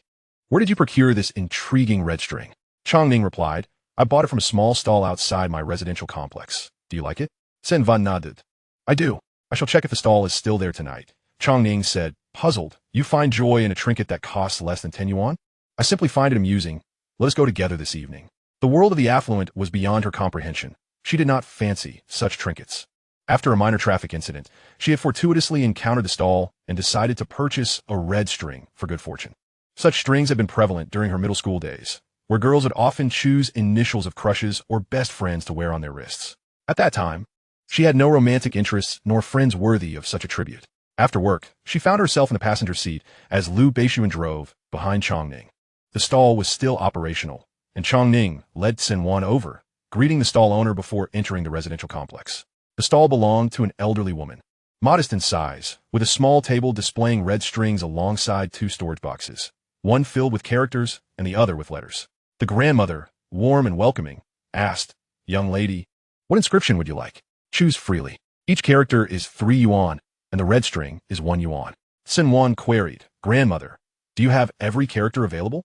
The grandmother chuckled, "Indeed, every character you desire." Cen Wan bent down to search, while Lu Beixun offered assistance, but she politely declined, instructing him to wait in the car.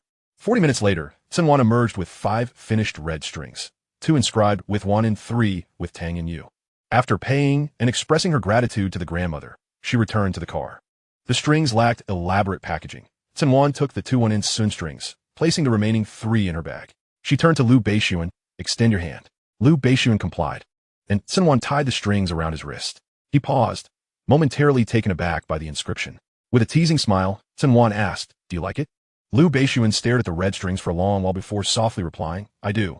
Cen Wan handed him the other string, extending her right hand. "Now, please help me wear this." Lu Beixun accepted the string and adorned her wrist with it. These simple trinkets, costing only a few yuan, brought them both immense satisfaction. As Lu Beixun occasionally glanced at the strings, gently caressing them with his fingertips. Later that evening, as Cen Wan admired her red string, she asked, "Do you think this is childish?" "Not at all. Do you consider it cheap?" "Absolutely not. It is quite precious."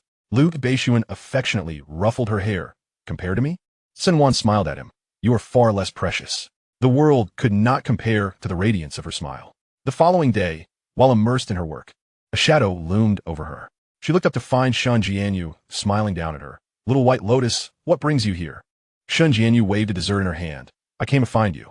Cen Wan glanced at the clock. There were still 10 minutes until lunch. She instructed Shen Jianyu, "Please wait for me in the office."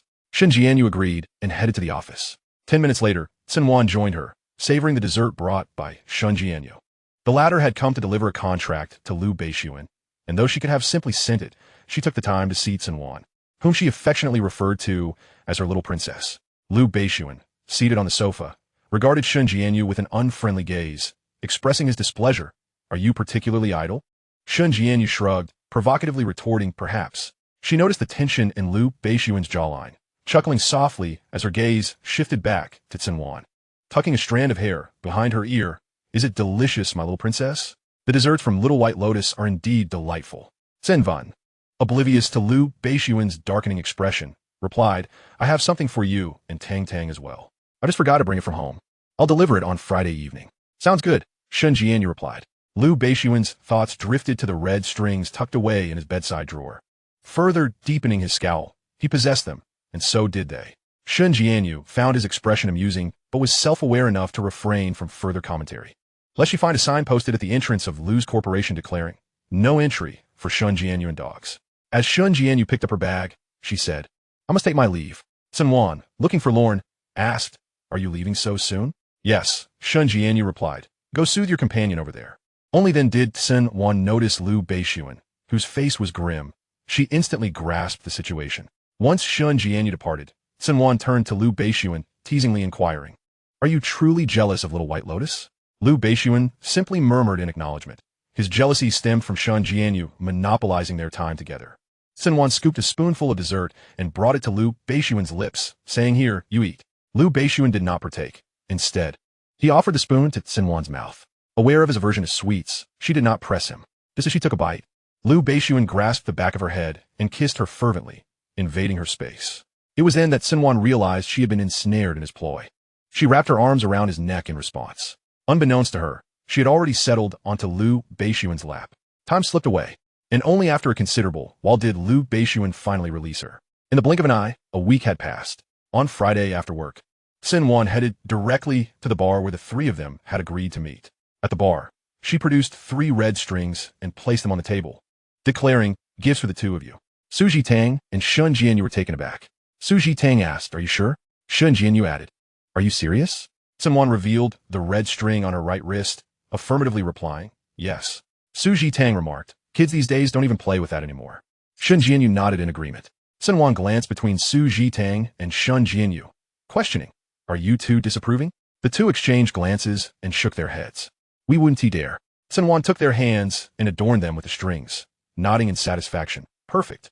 Suji Tang and Shen Jianyu gazed at the red strings on their wrists, feeling a mix of emotions, yet they echoed Cen Wan, "It's quite nice." Cen Wan donned her own red string on both wrists. Suji Tang inquired, "What made you think to buy these? They hold such significance." Shen Jianyu nodded. "The name's Wan, Tang, and you are indeed meaningful. You must also want to say that sisters are paramount, and friends walk together for life. Whoever dares to harm my sisters will face my wrath. Am I right?" Suji Tang couldn't help but laugh. "Jianyu, you must have had some wild ideas back in the day." Someone shot a look at Shen Jianyu. "Little White Lotus, you've gone too far. Do you have any idea how long it took me to gather these?" "Almost an hour." Shen Jianyu glanced at the red string on her wrist. "Your sentiment is appreciated. I will cherish it well." Cen Wan finally felt satisfied and turned to Suji Tang, who awkwardly chuckled. Me too. Chapter 56. Have you slept? Su Jitang and Shan Jianyu feigned disdain for the red strings, yet they wore them without removing them. If Cen Wan wished to indulge in youthful folly, they would accompany her in her childishness. Shan Jianyu remarked, "Aren't you afraid that Lu Beixun will be jealous? He is quite magnanimous." Upon hearing this, Cen Wan felt an unexpected pang of guilt. He was hardly generous. Shan Jianyu chuckled knowingly, but chose not to elaborate. However, it is quite unusual for Lu Beixun to allow you to come to the bar every week. Cen Wan replied, "He loves me and never restricts me." Shan Jianyu felt a dark cloud hover over her forehead. She shouldn't have asked and now had to endure this display of affection as a single woman. Cen Wan lifted her glass, and the three clinked them together. Suddenly, she turned to Shan Jianyu. "Have you seen Xiao Yin since that night?" At the mention of Xiao Yin, Shan Jianyu paused before shaking her head. No. The thought of Xiao Yin made her ponder how surprisingly smooth the contract signing had been. She knew Li Jingtao was a petty man, prone to grudges. Given his nature, the contract should not have been so easily secured, and she had braced herself for her father-esque reprimands. She had considered whether Xiao Yin might have helped, but quickly dismissed the thought. How could he, who despised her so, possibly assist her? Cen Wan leaned in conspiratorially. "What was the extent of your relationship with Xiao Yin while you were together?" Su Jitang, intrigued, leaned closer, unabashedly asking, "Did you sleep together?" Shan Jianyu, taken aback, responded. Faced with their inquisitive gazes, Shan Jianyu, not one to shy away, admitted yes. Cen Wan exclaimed, "You two have a chance." Shan Jianyu, skeptical, looked at her. "Are you serious? Don't tease me." Cen Wan nodded earnestly. Shan Jianyu had returned to the country for Xiao Yin, and Cen Wan's words set her into contemplation. She owed him an apology for events that transpired 2 years ago. An hour later, slightly inebriated, Shan Jianyu leaned against the couch, one hand cradling a glass, the other holding her phone. She stared at the WeChat chat window for an extended time. Eventually, she exited without sending a message, fully aware that she had long been blocked. After closing WeChat, she opened her text messages and input a number she wasn't certain still belonged to him, deciding to take a chance. She crafted a short message. "Xiao Yin, I'm sorry for the hurt I caused you in the past." After staring at those few words for several minutes, she ultimately lacked the courage to hit send. Shan Jianyu deleted the message, turned off her phone, tossed it onto the couch, and downed the contents of her glass. At 8:30, the trio left the bar. As they passed the staircase, Cen Wan was momentarily captivated by the sight of two individuals engrossed in a passionate kiss. She halted and turned to observe. The man was a stranger, but she recognized the woman from the side, Su Ming. The two were locked in an intense embrace, oblivious to the world around them. The man's hand ventured beneath her garment, causing Su Ming's attire to become slightly disheveled. The scene was suggestive enough that it seemed they might engage in more than just kissing right there in the stairwell. Cen Wan glanced a few times before Su Jitang and Shan Jianyu followed her gaze and recognized Su Ming as well. "Su Zitang Zima?" "ISNT, that the scheming girl?" Cen Wan nodded, while Shan Jianyu squinted at the man kissing Su Ming. "I know that guy." The man was indeed Li Jingtao, and Cen Wan was not surprised that the two had ended up together. She turned to Shan Jianyu. "You know him?" Shan Jianyu confirmed. "He is a partner, Li Jingtao, heir to the Li family. He holds some influence in the capital." Cen Wan surveyed Su Ming. Noting her ample figure and commendable beauty, it was no surprise that someone like Li Jingtao would be drawn to her. Cen Wan suggested, "Let us go." Just as they were about to leave, Su Ming called out, "Cen Wan, it's not a good habit to spy on others' affections." Having already dealt with her previously, Cen Wan had no intention of engaging with Su Ming today, but Su Ming accused her of peeping when she was clearly observing openly. Su Ming emerged from the stairwell with Li Jingtao, whose gaze lingered on Cen Wan with a hint of lewdness. Cen Wan turned her head, chuckling lightly. "Is your family lacking a bed, or can't afford a hotel? If all else fails, there are cheap motels. Kissing in the stairwell is just putting on a show for others. ISNT it?" She pointed at the 4 green characters above the stairwell entrance. "Look up. This is a safety passage. If you can't read, go back to elementary school for a refresher." Su Ming's face turned a deep shade of anger.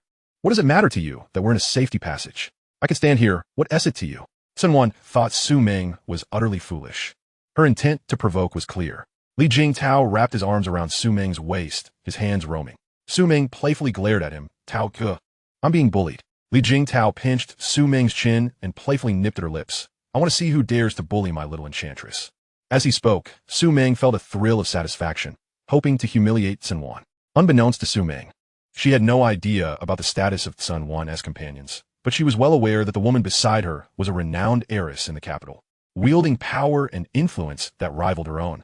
Li Jingtao was a prize she had worked hard to ensnare. As Li Jingtao emerged from the stairwell, he persistently made advances towards Su Ming. At that moment, he lifted his gaze and was momentarily taken aback, his eyes landing on Shun Jianyu. Miss Shun? Shun Jianyu had no desire to acknowledge him, yet due to their cooperative engagement, she offered a slight nod in his direction. Mr. Li. Noticing the acquaintance between Li Jingtao and Shun Jianyu, Su Ming grew flustered and clutched Li Jingtao's arm. Pouting, Tao Ge, you must advocate for me.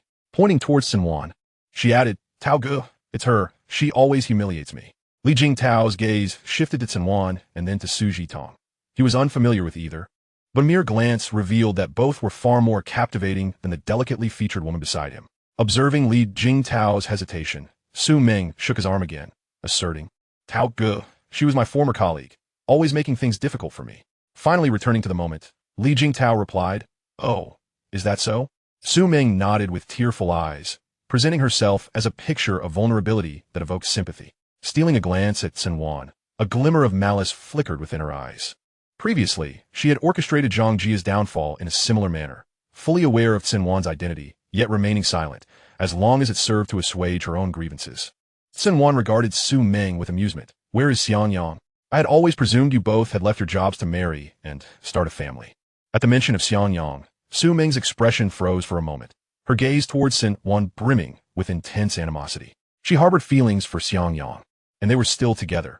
After his dismissal from the Lu Corporation, she had taken up work at a bar to support him. Chapter 57. Does it hurt?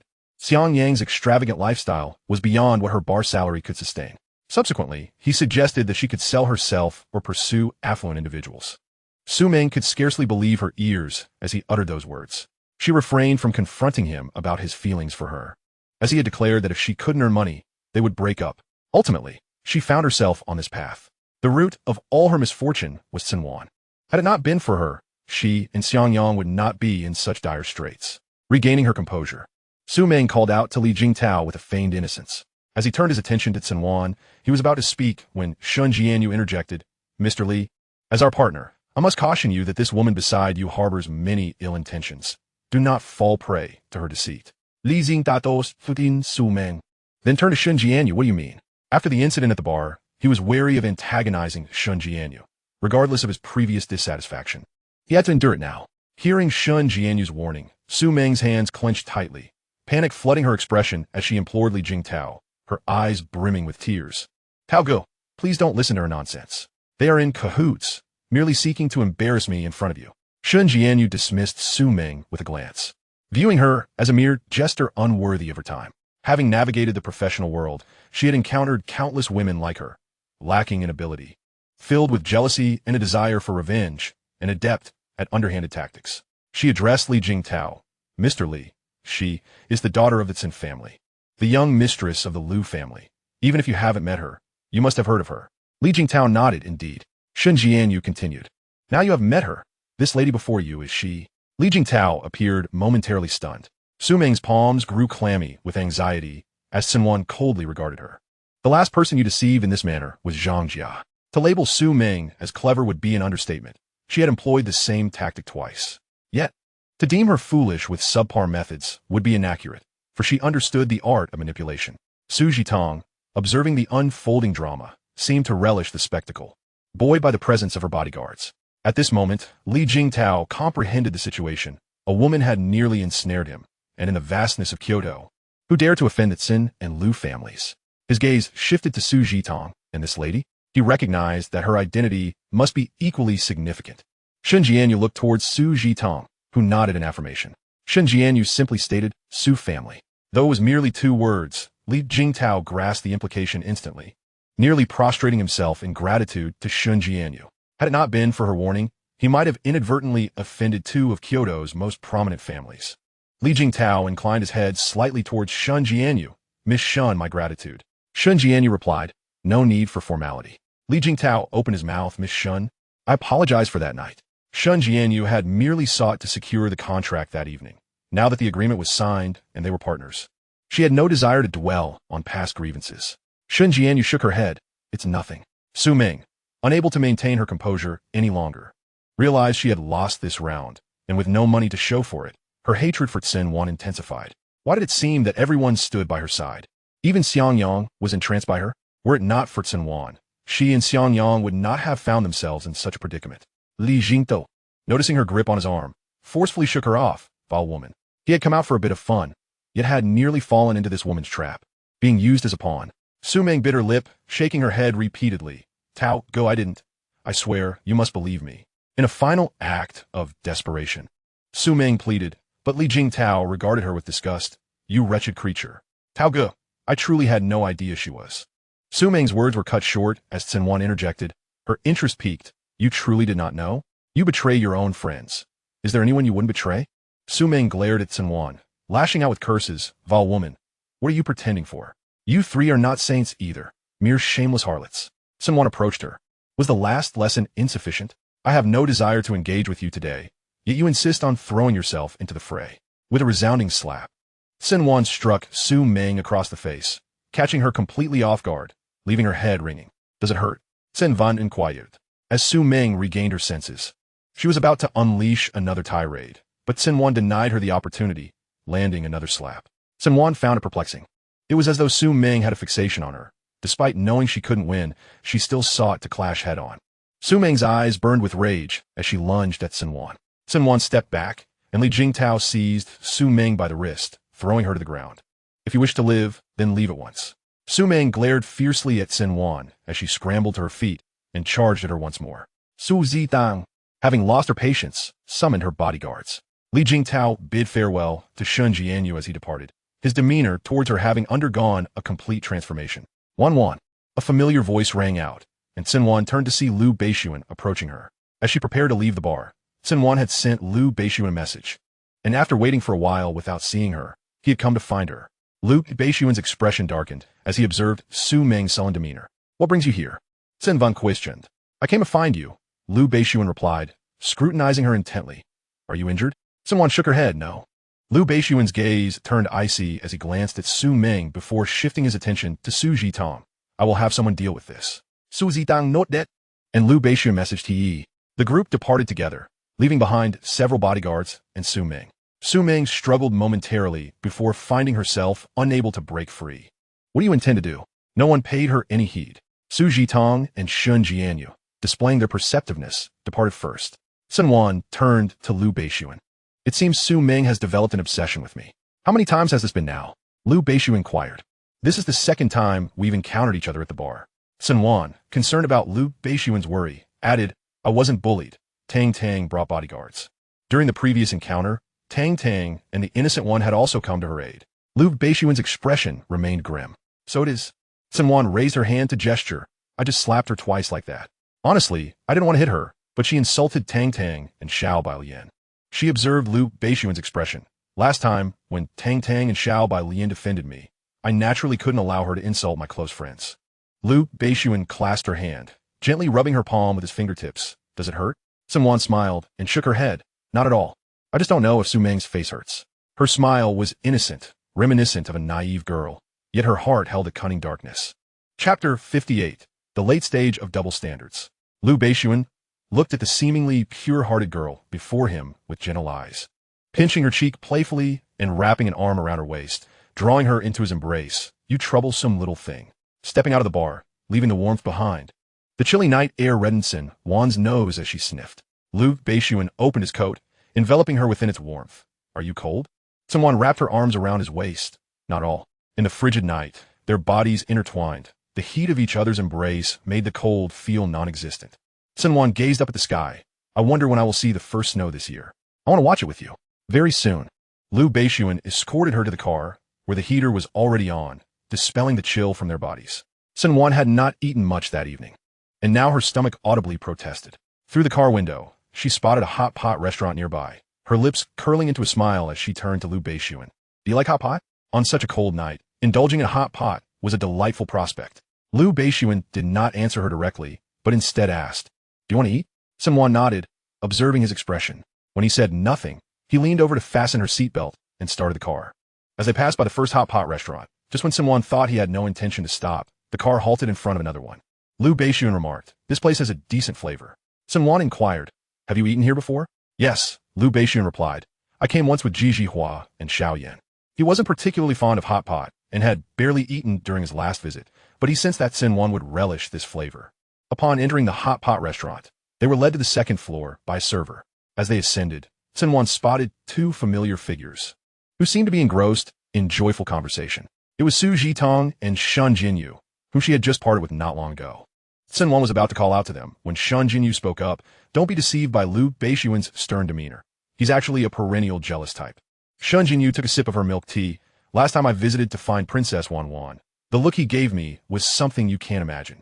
If I were a man, I definitely wouldn't have walked out of the Lu Corporation building alive. Su Jitong was utterly amused by Shun Jinyu's words. Perennial jealous type. Ha! Shun Jinyu continued. Cherish life. Steer clear of Cen Wan. As long as Lu Beixun is around, it's best for us to retreat. Or else he might just slay you with a glance. Cen Wan. Lu Beixun. Shun Jinyu laughed as she tossed ingredients into the pot. Cen Wan glanced at Lu Beixun, who wore a dark expression, intently staring at Shun Jinyu. Shun Jinyu had her back to them, while Su Jitong faced them directly. But she was too absorbed in listening to Shun Jinyu to notice Lu Beixun. Shun Jinyu picked up a hot pot meatball and remarked, "Is the heater not on? It's rather chilly." Su Jitong replied, "Not cold at all." Shun Jinyu, not thinking much of it, continued eating. "Maybe I'm just more sensitive to the cold." Lu Beixun exuded an icy aura, and Cen Wan stole a glance at him, tempted to call out to Shun Jinyu. However, Lu Beixun took her hand and led her to a nearby floor-to-ceiling window, sitting down at a distance that still allowed them to hear the girls' conversation. She sat beside Lu Beixun, her back turned to Shun Jinyu and Su Jitong. Cen Wan wanted to remind Shun Jinyu to speak less. She took out her phone, preparing to message her, but Lu Beixuan's glance made her put it down and smile awkwardly. Lu Beixun picked up his phone and dialed a number, placing it to his ear for several seconds. In a calm tone, he said, "Jiangchuan hot pot, come over." After hanging up, Cen Wan glanced at him, unsure who was on the other end or if they would indeed come. She looked back at Shun Jinyu's silhouette, thinking to herself, "Trouble comes from the mouth, Xiao Bai Lian. I can't save you either." Cen Wan ordered a Yingyang hot pot, selecting various meatballs, shrimp paste, and duck intestines, while Lu Beixun preferred a milder palate, opting for vegetables and tofu. She placed the menu before Lu Beixun, lowering her voice. "Do you want to order anything else?" The selections she made were already sufficient for two. Lu Beixun glanced at it and said, "Order more. There are still two more people." Cen Wan paused, then responded with an "oh," asking, "Is it Xiao Yin and Ji Jihua?" Lu Beixun affirmed with a nod, his expression calm. However, Cen Wan felt this was the calm before the storm, thinking, "Tang Tang, Xiao Bai Lian, you best fend for yourselves. It should only be Xiao Bai Lian." As at this time, Su Jitong and Ji Jihua were still strangers to each other, completely unrelated. Time passed slowly, and Cen Wan's initial worry transformed into excitement. She could witness the unfolding romance up close, an absolute boon for anyone who ships couples. The conversation behind her was lively. Cen Wan perked up her ears to listen. Shun Jinyu said, "Let me tell you, when I was in 6th grade, Lu Beixun was already in his 2nd year of high school. Can you believe he's only 2 years older than me? He lived next door. Whenever I had questions, I would go to him. And do you know what he said to me?" Su Jitong asked, "What?" "He said I should donate my brain to someone in need since I didn't use it in class," Shun Jinyu recounted. Cen Wan, who had just taken a sip of water, choked and coughed several times, while Lu Beixun handed her a tissue, gently patting her back. "Su Zitang Lauget." Such a sharp tongue. Shun Jinyu shook her head in exasperation. Not just sharp-tongued. He was insufferably arrogant. Su Jitong asked, "Did he explain it to you?" Shun Jinyu shook her head. "No, he glanced at my question and told me to go back to kindergarten and redo it, not to bother him." I was so furious that I slammed the door on my way out. Su Jitong chuckled. "If it were me, I would be furious too. I might have just cut off all ties with him." Cen Wan looked at Lu Beixun. "You were so sharp-tongued as a child?" The question was about calculating interest. If you deposit 30,000 in the bank for 3 years, how much interest would you earn? Lu Beixun explained. Cen Wan blinked. And then? She calculated it to be 90,000. Cen Wan couldn't help but burst into laughter. How did she come to that conclusion? At this rate, wouldn't the bank go bankrupt? Lu Beixun replied. She calculated without using her brain. Cen Wan felt that Lu Beixun's response was already quite lenient given their neighborly ties. She said, "I was also clueless back then. I couldn't figure it out." Lu Beixun patted her head. "You're not like her." Cen Wan poked him in the side. "You're quite the double standard. The interest you calculated was 1,000,000, which is still better than hers." Cen Wan. This was no mere double standard.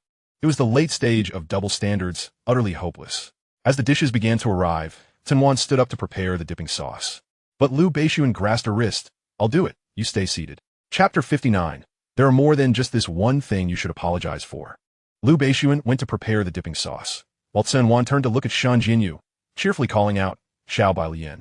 Shen Jinyu glanced around and remarked, "I believe I just heard Cen Wan's voice." Cen Wan called out again, "Little White Lotus, I'm over here."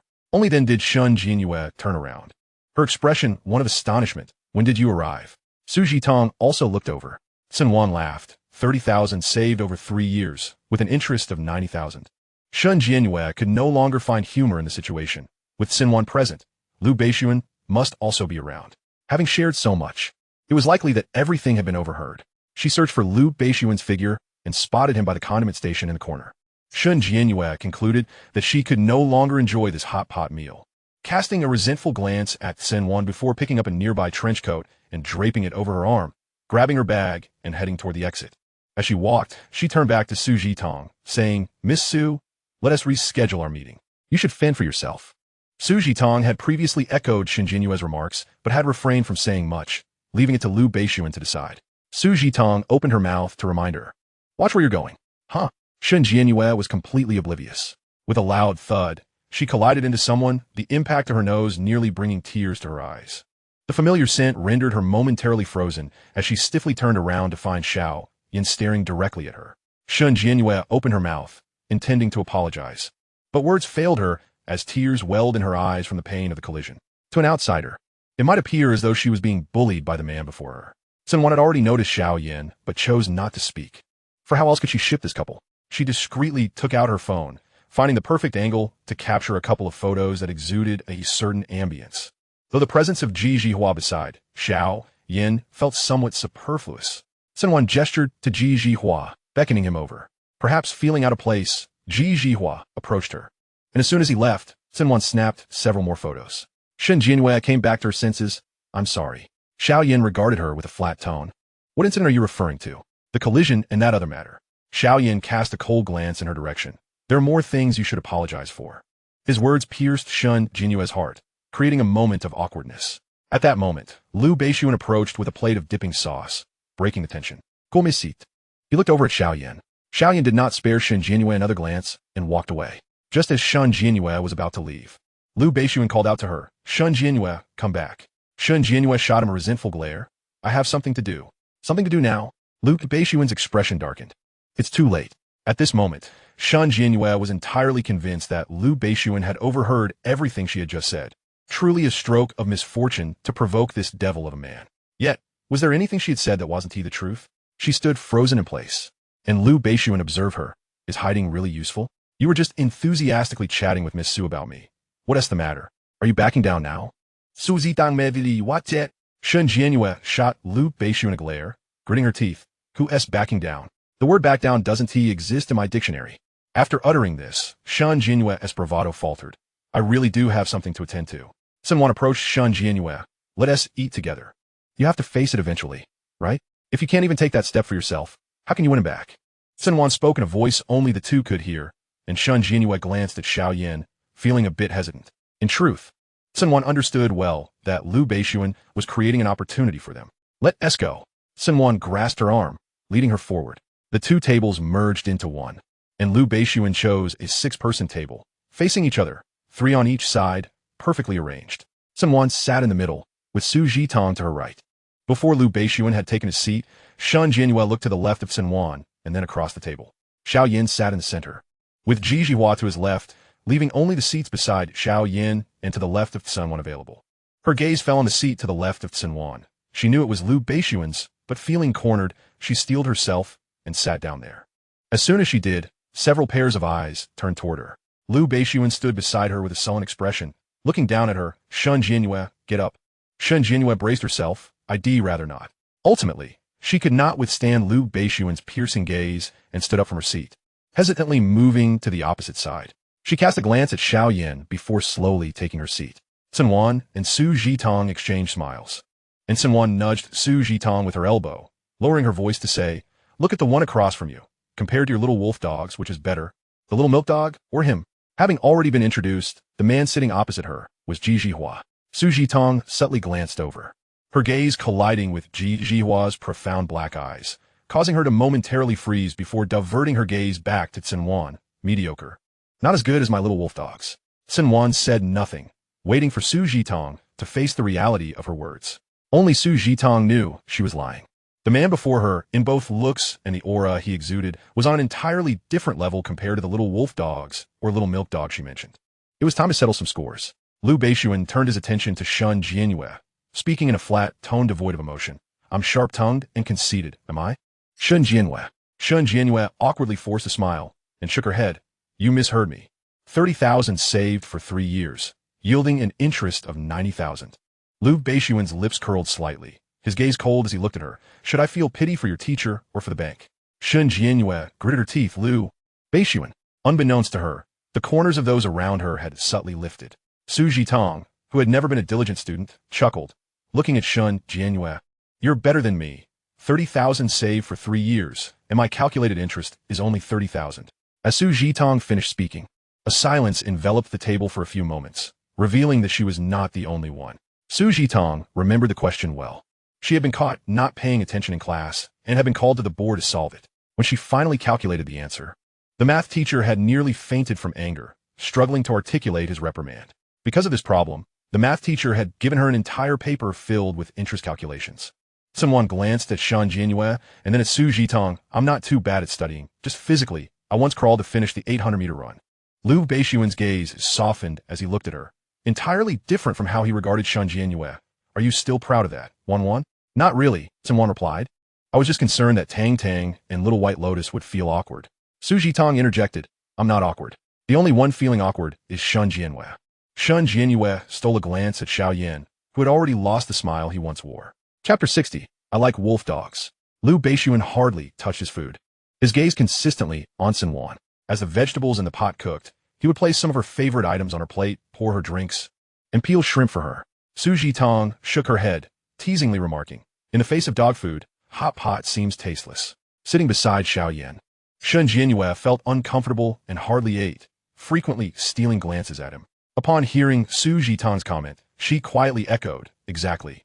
Are we here to eat hot pot, or your dog food? It's all so sweet. Cen Wan shot a meaningful glance at the Xiao Yan seated beside Shun Jianyue.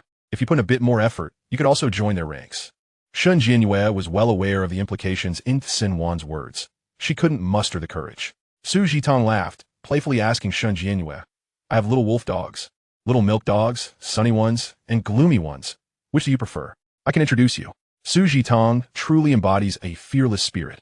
Aside from Lu Beixuan, none present has instilled any fear in her. Upon uttering this remark, Xiao Yan's dark eyes glinted with a chilling intensity as he cast a glance in her direction. Jihua also regarded her briefly, his gaze devoid of any discernible emotion. Shenjie muttered softly, I have a fondness for wolf dogs. She believed her voice was sufficiently muted. Yet those nearby still caught her words, causing Xiao Yan's expression to grow even colder. Su Jitong surveyed Jihua and then Xiao Yan, questioning, Why are you both staring at me? Do you desire an introduction? After a moment's reflection, she added, I haven't really acquainted myself with any girls.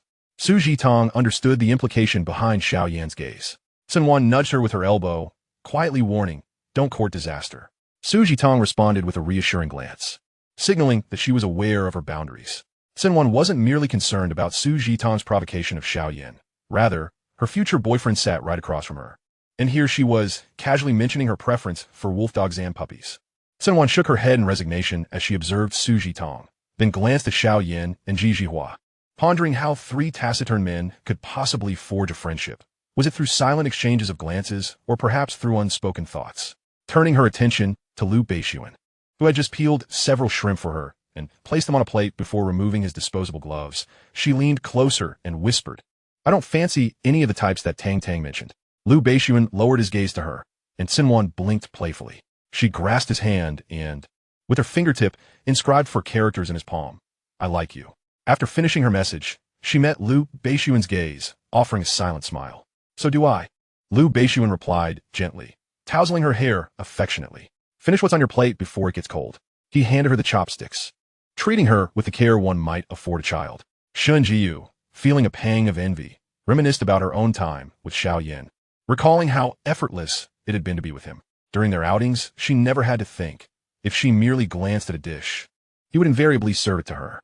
Lost in thought, she attempted to pick up a meatball, only for it to slip from her grasp and plummet into the oily dipping sauce, splattering a few droplets onto her attire, unnoticed by anyone else. The napkins were situated near Su Jitong, and just as she was about to speak up, Su Jitong's phone rang, prompting her to answer without delay. Shen Jiyu lowered her head to inspect the oil stains on her clothing, and as she did, several napkins were offered to her.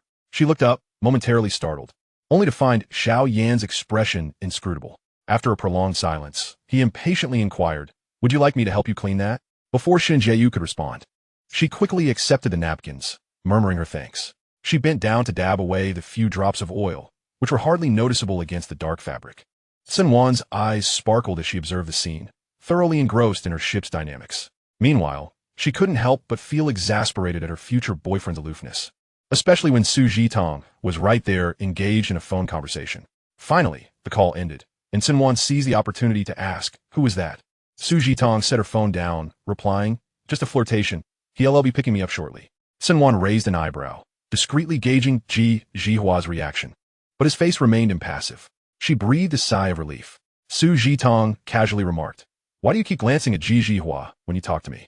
Cen Wan felt a wave of embarrassment wash over her, stammering a response as Ji Jihua turned his gaze towards her.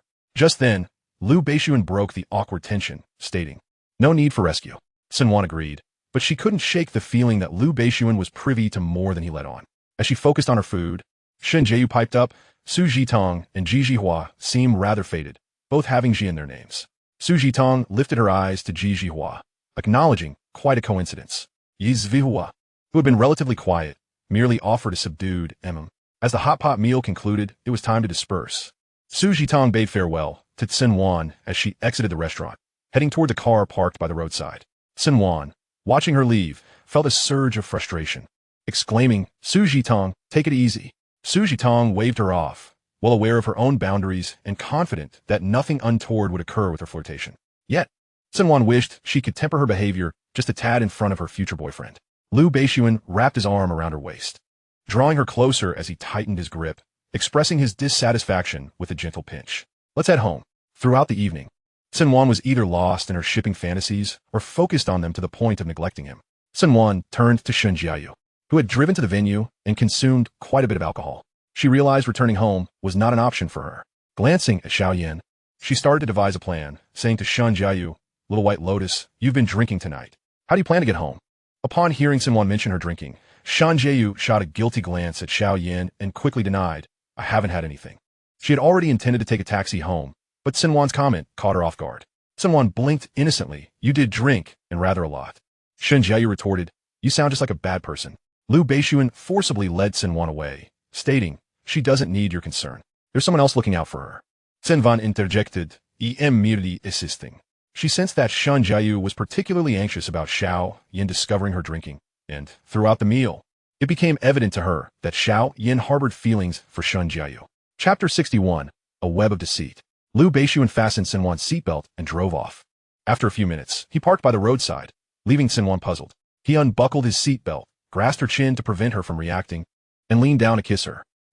Cen Wan pressed her hands against his chest, attempting to pull away, only for him to secure her nape and deepen the kiss, leaving her no choice but to tilt her head back and yield. After a night of restraint, Lu Beixun claimed her breath with fervor. Her lips tingled from his kisses, and after a while, when she began to struggle for air, Lu Beixun finally relented, releasing her. With a playful pout, Cen Wan chided him, "Lu Beixun, we're almost home. Can't you just wait a bit?" He tilted her chin upwards and placed a gentle kiss on the corner of her lips, murmuring, "I can't wait." "Wait for what?" she asked, her curiosity piqued. "To be with you in the car," he replied in a husky voice.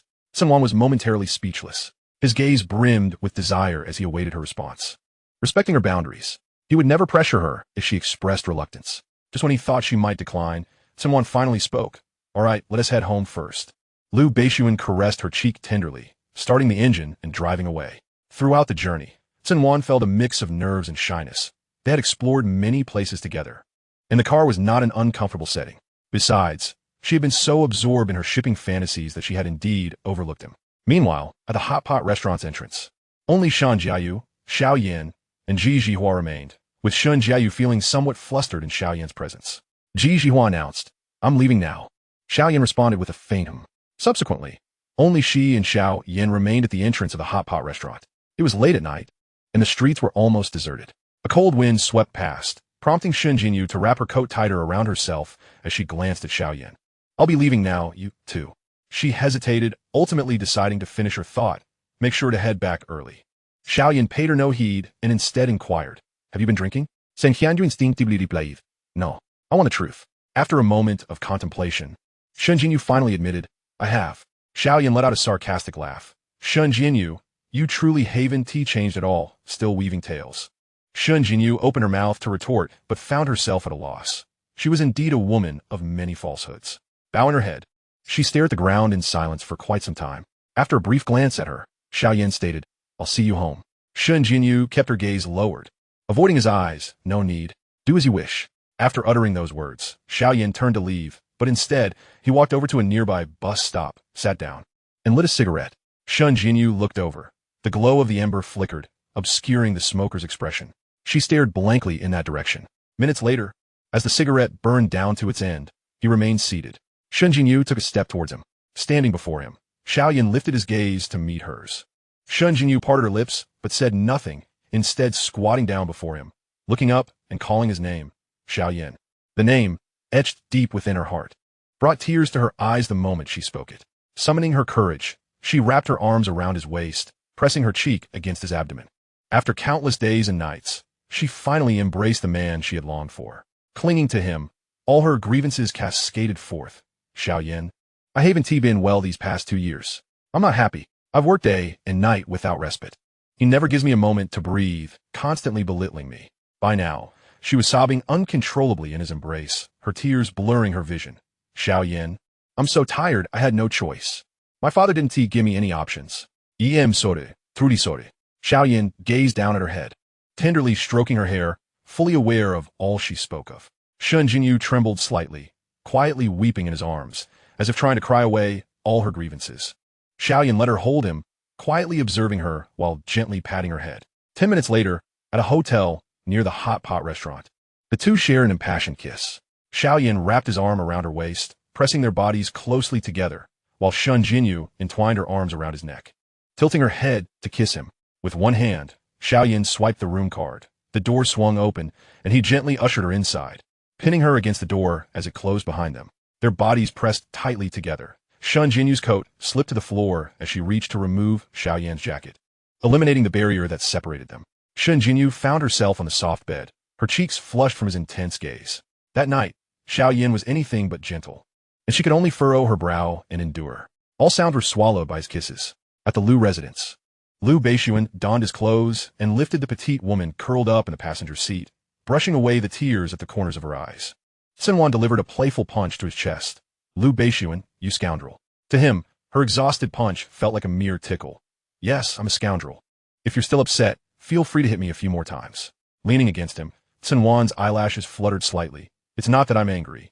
Just a bit tired. Lu Beixun reassured her softly. It was my lack of restraint. Once back in the room, he closed the door and carried her into the bathroom. Undressing her. Let me help you wash, considered an apology to Wan. All right? Cen Wan nodded gently. 2 hours later, Lu Beixun emerged from the bathroom with Cen Wan in his arms. Cen Wan gritted her teeth in frustration. I shouldn't have trusted you. Shall I give Wan a back rub instead? No, Cen Wan rejected, not believing he would actually give her a proper massage. Suddenly, she remembered something. I wonder if Zyabalian has made it home safely. Let me call and check. Lu Beixun snatched her phone away. Wan, focus. His exasperation was palpable.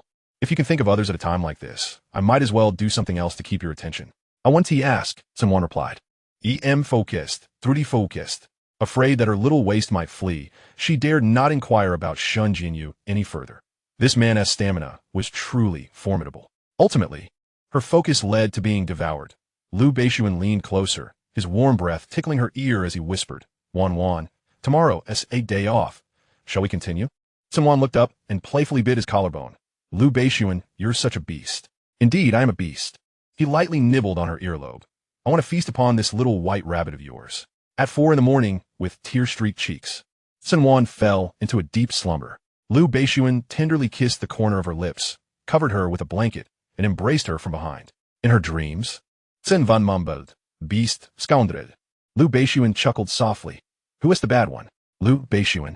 Do you love him? He asked wicked. Yet I still love him. Chapter 62. Just like that, she left without a word. The next day, when Cen Wan awoke, it was already 11 o'clock. Upon opening her eyes, she found Lu Beixun still beside her, sleeping peacefully. Recalling the tumultuous events of the previous night, she playfully kicked Lu Beixun. Cen Wan controlled her strength, reluctant to truly hurt him. The man on the bed remained still, prompting her to kick him again. This time, her ankle was caught in a warm grip.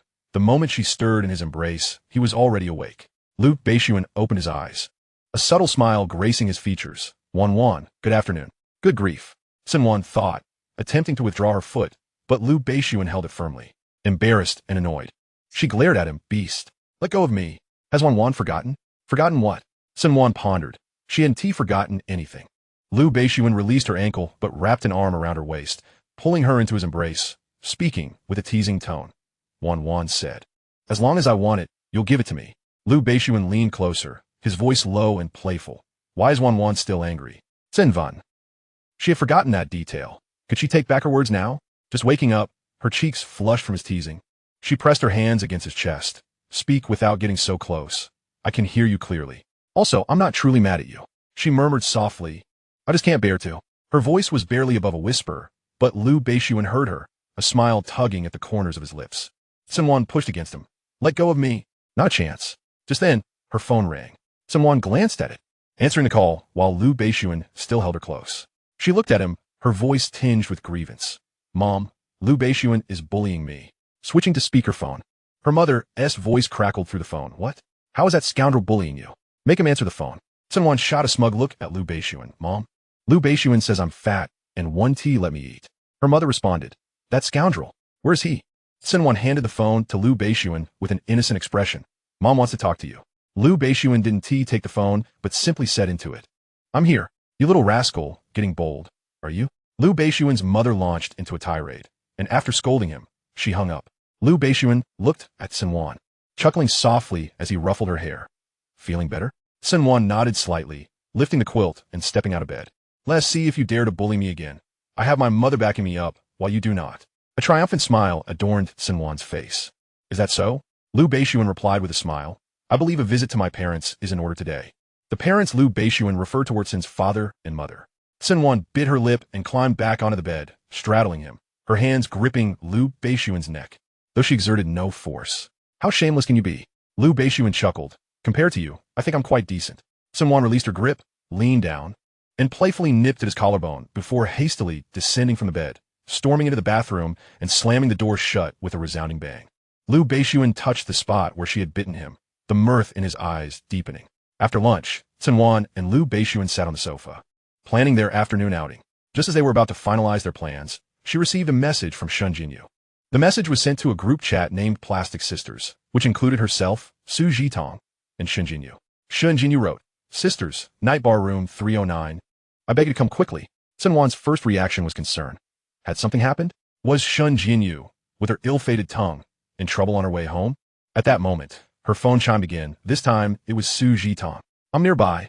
I'll be there soon, she texted. Cen Wan turned to Lu Beixun. It seems like our little white lotus has encountered some trouble. Shall we postpone our outing until tomorrow? Lu Beixun nodded. Where are you going? To night bar. Together. He replied, Gigi Hua is looking for me. Cen Wan agreed, and they both donned their jackets and exited together. An hour prior, Shen Jinyu awoke in a hotel room. Alone, her body aching, and the floor strewn with disarray. Glancing down, she noticed numerous love bites, indicating the intensity of last night's escapades. Reaching for her phone, she found no messages or missed calls. She tossed her phone onto the bed, murmuring in frustration, did he really just leave without a word? She threw off the covers, picked up her scattered clothes, and headed to the bathroom. After freshening up, she departed the hotel. At night bar, Cen Wan exited the elevator while Lu Beixun ascended another floor, and they parted ways. Upon entering the private room, Cen Wan found Su Jitong already waiting. The two exchanged glances, and she moved to sit beside Shen Jinyu, scrutinizing her from head to toe. What happened? Are you all right? Did you really encounter a bad guy? Cen Wan bombarded her with 3 questions in one breath. Shen Jinyu replied, I feel awful. Something did happen, and yes, I did meet a bad guy. Cen Wan looked at her. Then you should call the police. How can you still have a mood to come to a bar? Did Xiaoyan not take you home? I thought he was just aloof on the surface, but it turns out he is utterly heartless. And yet, you still hold a candle for him. Shun Jinyu's face reflected her exhaustion as she replied, "He's not just heartless. After he got what he wanted, he vanished without a word." Cen Wan blinked, struggling to comprehend. "What do you mean?" Su Jitong shook her drink, clarifying, "It means he left right after." "Wait, you two slept together last night?" Cen Wan asked, incredulously glancing between Su Jitong and Shun Jinyu. Shun Jinyu admitted it was late at night, and people can be impulsive. You know how it goes. "But that is not the main issue," Cen Wan insisted. "The real issue is that Xiao Yin ran off." Shun Jinyu squinted at the glass on the table. "He ran off right after we were together," Cen Wan exclaimed. "That's the quintessential sign of a scumbag. I'm going to confront him." Lu Beixun had gone to the 4th floor to find Ji Jihua, and surely Xiao Yin would be there too. Cen Wan stood up to leave. But Shun Jinyu pulled her back. "Calm down. As adults, it's consensual. Besides, it happened while both were sober. I just wanted to talk to you guys. It's not about seeking revenge." Cen Wan sat down again as Shun Jinyu continued. "I'm just confused. What do you think he is thinking?" "Su Zitang in does it. He cares about you." Cen Wan wholeheartedly agreed with Su Jitong's sentiment, adding, "You mentioned that the breakup was initiated by you. Perhaps he is struggling to swallow that." Shun Jinyu recalled last night when Xiao Yin was anything but gentle. In that moment, she felt as if he was exacting revenge on her. Even as she cried, he didn't relent. He merely watched her with an unyielding gaze, devoid of any pity. 2 years ago, he would never have acted so callously, indifferent to her pain. Chapter 63. Aren't you involved with someone else? Shun Jinyu was deeply affected by Xiao Yin. Even after their breakup, no one had managed to penetrate her heart. After he left, she buried herself in work to numb the pain. Cen Wan advised Little White Lotus, if you truly wish to win him back, you should lower your pride and apologize to Xiao Yin. I don't know what transpired between you two or the reasons for your breakup, but you must have a sense of right and wrong in your heart. Perhaps he doesn't hate you. He might just be waiting for you to make a gesture. Listening to Cen Wan's words, Shun Jinyu fell into contemplation. She had returned to apologize to Xiao Yin, fully prepared to face his emotional backlash. Yet she lacked the courage to voice it. Xiao Yin hadn't given her the opportunity for a proper conversation. He spoke and then left. Su Jitong took a sip of her drink. "Two women in love, take a cue from me. The best relationships flourish in the ambiguous phase. Once that novelty wears off, it's time to switch." Her novelty lasted, at most, a week. No one had ever managed to keep her interest beyond that. She relished this carefree, unrestrained lifestyle. "Remember what you said today?" Cen Wan shot her a sidelong glance. "Don't be too quick to face the music." Su Zitang's gulp. "No one is capable of making me eat my words just yet." Cen Wan laughed. "Is that so? Then we shall see." Cen Wan calculated the time. If all went according to the previous life's trajectory, something was bound to happen after the new year. She turned to Shun Jinyu, Little White Lotus. "Let us just wait for her to face the music. I hope it won't be too loud. It's impossible for it to be quiet. When Su Jitong faces the music, it'll be louder than firecrackers." Shun Jinyu agreed. "All right, let us wait." Bored. Su Jitong noticed Cen Wan's confidence in her impending embarrassment and felt an inexplicable concern for herself. Cen Wan's phone rang. It was Lu Beixun calling. She answered, unaware of what was being said on the other end. All right." The call lasted less than half a minute before she hung up, announcing, "Lu Beixun is upstairs. You want to find him." Shun Jinyu remarked nonchalantly, "Then you should go." She had summoned Cen Wan out on Saturday, and it was already a stroke of luck that Lu Beixun hadn't sought her out, so she presumed he was coming to confront her. Little White Lotus. "Should we all go together?" Just then, Lu Beixun had called to say Xiao Yin was also present, which might offer Shun Jinyu a chance. "Su Zitang in Guit? Who else is there?" At that moment, Shun Jinyu turned her gaze towards Cen Wan, who hesitated to reveal Xiao Yin's presence, fearing that Shun Jinyu might back down again. Relationships were complex, and avoidance was futile. She wanted to help Shun Jinyu take that step, not wishing to see her suffer alone. Cen Wan replied, "Yizvihua." Shun Jinyu paused, surprised. "Is there anyone else?" "No, I believe that is it," Cen Wan replied. Su Jitong added, "I have no objections." Cen Wan looked at Shun Jinyu, who met her gaze. Not wanting to dampen their spirits, she said, "Let us go." The three of them departed together, and Cen Wan located the private room where Lu Beixun was, pushing the door open to find it quiet inside. Standing in the center, Cen Wan held Shun Jinyu with her left hand and Su Jitong with her right, fearing that Shun Jinyu might catch sight of Xiao Yin and flee. Su Jitong glanced at their clasped hands, commenting, "Are you unwell?" Shun Jinyu concurred, "I think so too." Cen Wan shot them a glare, initially intending to retort, but ultimately decided against it. This was not the time for banter, and more pressing matters were at hand. She clutched their hands tighter as they walked inside, fearful that Shun Jinyu might flee. With a puzzled glance, Shun Jinyu looked at her, to which she responded with a faint smile. Shun Jinyu found her behavior peculiar. But by the time she realized it, it was too late. A gaze fell upon her, and she froze, meeting Xiao Yan's eyes.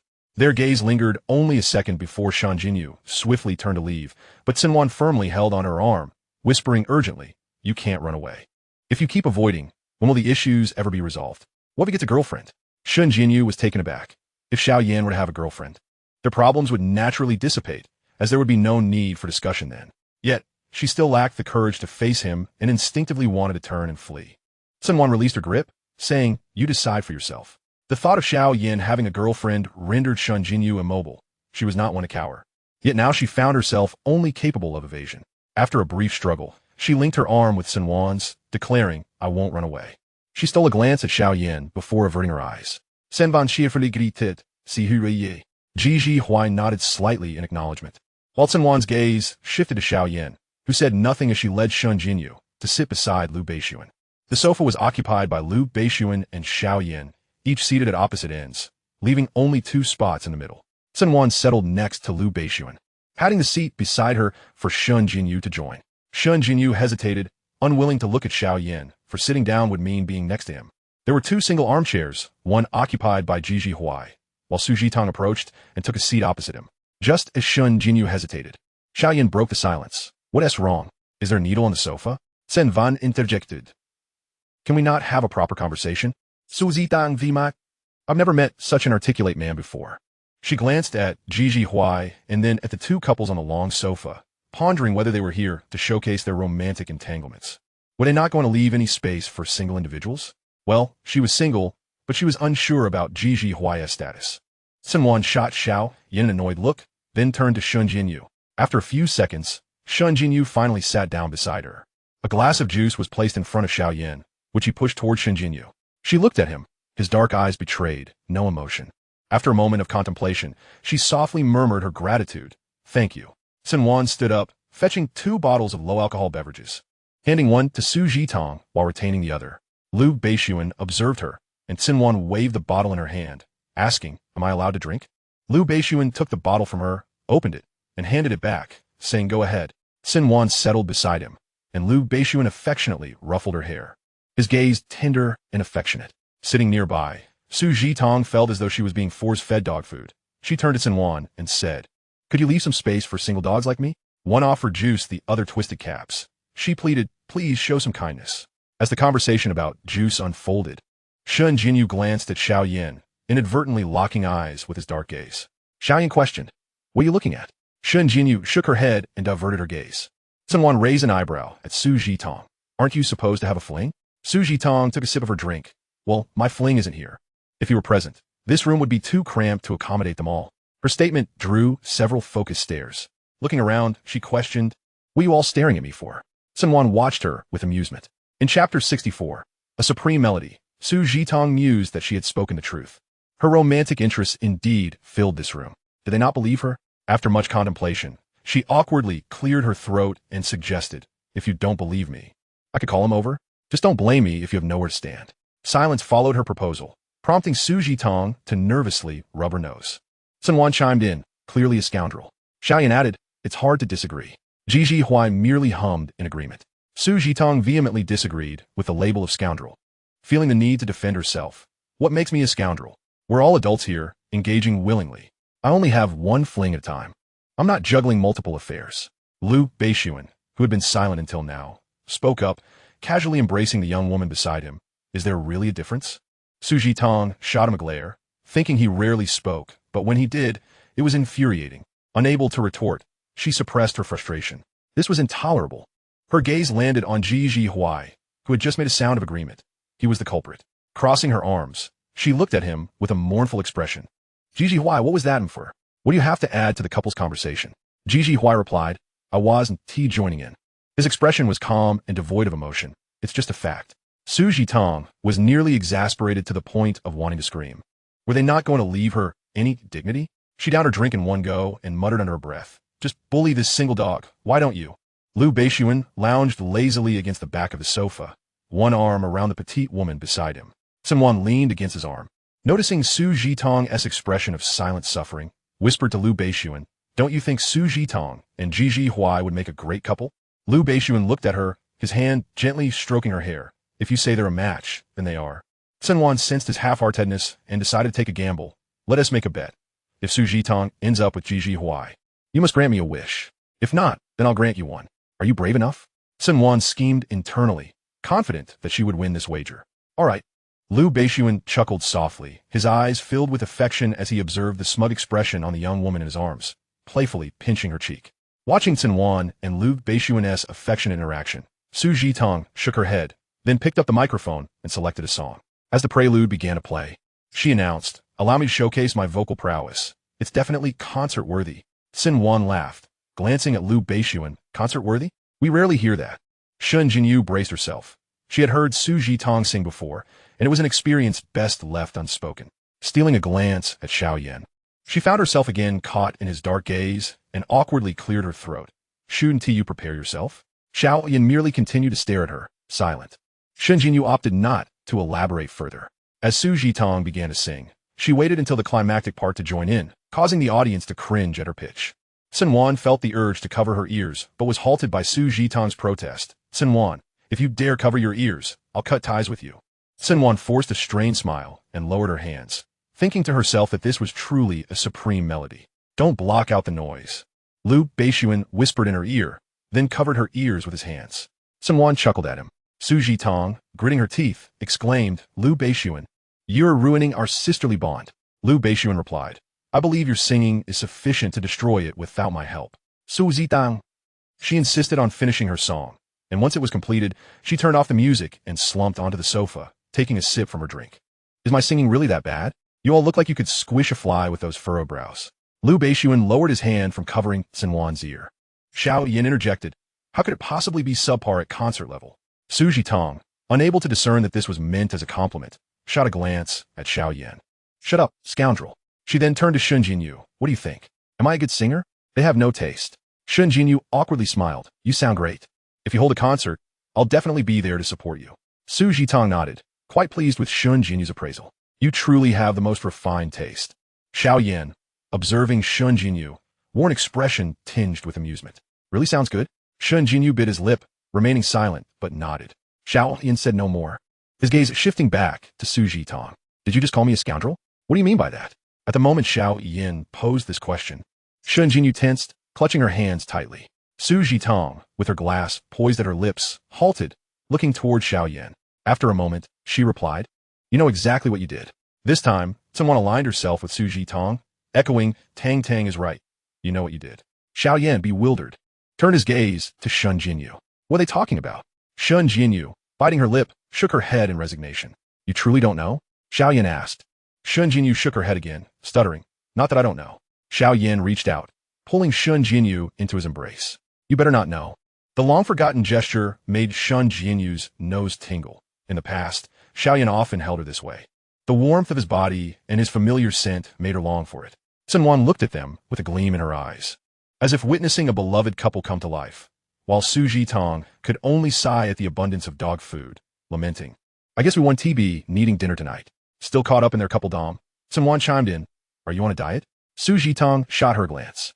"It's because I'm full from all this dog food." Cen Wan replied, "Well, this dog food is actually quite delicious.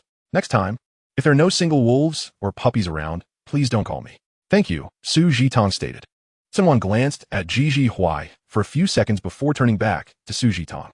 "Brother Ji Huai is single." Su Jitong bao set, her gaze landing on Ji Huai. After a moment of appraisal, she had to concede that he was indeed remarkable, handsome, and charming. Yet she felt a sense of unapproachability from him. The instant she laid eyes on Ji Huai, she sensed it. Thus, he was not within her range of interest. She preferred men from whom she felt she could maintain control. She candidly told Cen Wan, "Yes, only for admiring from afar." She was unafraid of Ji Huai hearing her. That was indeed her intention. A man like him was best admired from a distance, never to be approached. Chapter 65. Midnight exercise. After Su Jitong uttered those words, Ji Huai's gaze fell upon her, inscrutable, before he discreetly redirected his attention. Cen Wan wrapped her arms around Lu Beixun's waist, gazing up at him. "Lu Beixun, you're bound to lose. Tang Tang and Ji Huai will definitely end up together." "Oh," Lu Beixun chuckled. "What makes you so certain, Wan Wan?" This question momentarily stumped Cen Wan, but she soon smiled. It's a secret, but Tang Tang and Jiji Huai will undoubtedly be together. How could she explain to Lu Beixun that she had been reborn, that in her previous life, Su Jitong and Jiji Huai were together? And how could she tell him that in her past life, she had killed him, only for them to perish together, and then wake up a year prior? He wouldn't believe it. He might even think her mind was unhinged. Cen Wan said, just prepare to fulfill one of my requests. Lu Beixun, sensing the shift in her mood, gently patted her head. All right. However, Cen Wan's smile appeared forced. It no longer radiated the sincerity of before. Lu Beixuan's hand rested on her waist, lightly squeezing the soft flesh there. Are you unhappy? No, Cen Wan replied, grasping his hand. I was just thinking of some things. Unhappy things? Cen Wan nodded in acknowledgement. Lu Beixun held her hand, enveloping it in his palm. If you're unhappy, then don't think about it. Cen Wan nodded, though her mood remained evidently poor. Leaning close to her ear, Lu Beixun whispered, let us play a little game. This piqued Cen Wan's interest. What game? He leaned in, retrieving 2 dice from the table, placing them in his palm before reclining back. Softly murmuring into her ear, let us keep it simple. Whoever rolls the higher number wins. If I win, you'll accompany me for some midnight exercise tonight. If you win, you can make any request. Cen Wan felt her cheeks flush slightly. With so many people around, discussing such topics made her shy, and her earlier discontent was replaced by embarrassment. She whispered into his ear, if I win, you're not allowed to touch me for a week. Lu Beixun chuckled softly, his gaze filled with affection. All right, let us begin, she declared. Lu Beixun placed the dice in her palm. You go first. Very well, Cen Wan replied. She closed her hands around the dice, shaking them gently 5 or 6 times before lifting her hands away, praying for a high roll. The 2 dice revealed a 3 and a 5, a score that was passable. Her expression brightened as she placed the dice in Lu Beixuan's palm. Your turn. He shook the dice lightly, unveiling a 4 and a 5, slightly surpassing her score. Cen Wan's face fell. This game is no fun at all. Lu Beixun leaned in closer, his breath warm against her ear. If you accompany me for midnight exercise, I'll grant you one request. Wouldn't that lift your spirits? The warmth of his breath sent shivers through her. Cen Wan turned her gaze to him, her lips inadvertently brushing against his cool ones, causing her to freeze momentarily, her face flushing as she pulled back. The amusement in Lu Beixuan's eyes deepened, and she anxiously glanced around. Fortunately, no one seemed to notice them, allowing her to breathe a sigh of relief. Being seen would have been quite embarrassing. She asked Lu Beixun, one request to be fulfilled? Lu Beixun nodded, his eyes sparkling with mirth. Then you can't touch me for a week, she murmured. That is not acceptable. Choose another. Lu Beixun anticipated that Cen Wan would try to extend the duration to a month, and before she could voice it, he said, such matters are off limits. Aren't you being unreasonable? Wan, I won, Lu Beixun replied, his gaze still warm and affectionate. This is an extra benefit I'm granting you. So your request in this regard is rather excessive. Cen Wan pouted. Then after this is over, you must accompany me somewhere. As you wish. At 4 p.m. The gathering dispersed. Shun Jinyu left the bar without lingering, driving straight home, while Su Jitong's driver awaited her outside. Xiaoyan exchanged pleasantries with Jiji Huai before departing. Lu Beixuan took Cen Wan's hand. Where to? To Kyoto University. Lu Beixuan led her toward the parking lot. What made you want to visit the school? Just to reminisce about university life, and perhaps see Luo. All right. In truth, there was little nostalgia for her university days. She merely wished to stroll hand in hand with Lu Beixuan across the campus. Half an hour later, Lu Beixuan drove into Kyoto University and parked in the lot. The two of them walked hand in hand across the campus, passing by the playground. Cen Wan smiled and said, I actually fainted here while running the 800 meters. When I woke up, I was in the infirmary. She had attended university at this very institution. I know, Lu Beixuan replied with a gentle chuckle as he looked at her. I was there at the time. He was? Cen Wan found it hard to believe. You mean you were actually there? Lu Beixuan affirmed with a soft hum, his expression tender and indulgent. What are you doing here? Cen Wan inquired. To see you, he replied. Cen Wan was momentarily speechless. To see me? So you witnessed me crawling on the ground? Lu Beixuan's lips curved into a slight smile. I did. Cen Wan felt a wave of embarrassment wash over her. The thought that her mortifying university moments had been witnessed by him made her long for a place to hide. Lu Beixuan, how could you have kept this from me for so long? Why didn't you continue to conceal it? She looked at him, teary-eyed, contemplating if anyone else could feel more humiliated than she did, having already embarrassed herself in front of her future husband during her college years. Because I wanted you to know that I was the one who carried you to the infirmary back then. Cen Wan was taken aback once more, scarcely believing it. Yet, knowing him, she understood it must be true. She asked Lu Beixuan, How many more secrets have you kept from me? He did not respond, instead shifting the topic. Wan, aren't you going to say thank you? Cen Wan, channeling her inner actress, released his hand, took a step back, and bowed deeply. Thank you. I express my gratitude on behalf of the university version of Cen Wan for having her future husband escort her to the infirmary. In that moment, she felt utterly embarrassed. Lu Beixun grasped her wrist, applying a gentle pressure that caused Cen Wan to tumble into his embrace. You're welcome. It's something a future husband ought to do. Cen Wan ceased her playful antics and earnestly asked Lu Beixun, Did you come to the university specifically to see me? Yes, he replied, just to take a look. Don't you want to get to know me? Back then, she was aware of who Lu Beixun was, having only encountered him at a banquet. I wanted to. Very much. Cen Wan gazed at him, perplexed. Then why didn't you speak to me? Why didn't you come a little closer? Perhaps I wanted to get to know you too, to talk with you. The latter part of her thought remained unspoken. They stood facing each other. Cen Wan slightly tilting her head up to look at him, a gentle breeze tousling her hair, while Lu Beixun's eyes were filled with deep affection. His lips parted slightly. You are pure and radiant, while I am ruthless and calculating. You would not be drawn to someone like me. At that time, he had just inherited the Lu family business, constantly navigating a world rife with schemes and intrigues, aside from his family. There was no corner of his existence that was untainted. He believed she must have heard rumors of his ruthless methods, hence he dared not approach her, fearing she might recoil in fear. Yet, in the end, he could not resist, using underhanded means to marry her. What if I say that I also want to know you? Cen Wan looked at him, a gentle smile gracing her lips, her gaze tender. What? Lu Beixun was momentarily stunned, unable to believe his ears. Cen Wan reiterated her previous statement. If I say I want to know you too, would you believe me? Lu Beixun remained incredulous, suspecting he had misheard. At her 18th birthday party, her father had thrown an adult celebration for her, and she had seen Lu Beixun standing in a corner, his gaze directed towards her. She had wondered if he was actually watching her. She recognized Lu Beixun and had heard of his cold-hearted reputation. Yet upon seeing him, she harbored the desire to know him, to understand him, believing there was a softer side to him that the world did not see. However, he never afforded her the opportunity. As he had already left by the time, she mustered the courage to approach. He attended her birthday parties every year, but his stays were brief. While she struggled to find a moment to connect with him, she also feared being too forward. After her birthday passed, she began to eagerly anticipate the next one, harboring a strong feeling that he would surely attend her celebration, even if only for a fleeting moment. Cen Wan stepped closer, wrapping her arms around his waist. Her cheek pressed against his chest, allowing her to hear his heartbeat clearly. Lu Beixun, do you believe me? I want to know you. I truly do. She had not contemplated it deeply. She simply wished to know him. Subsequently, at each birthday celebration, she would seek out his presence, as if searching for a long-lost friend.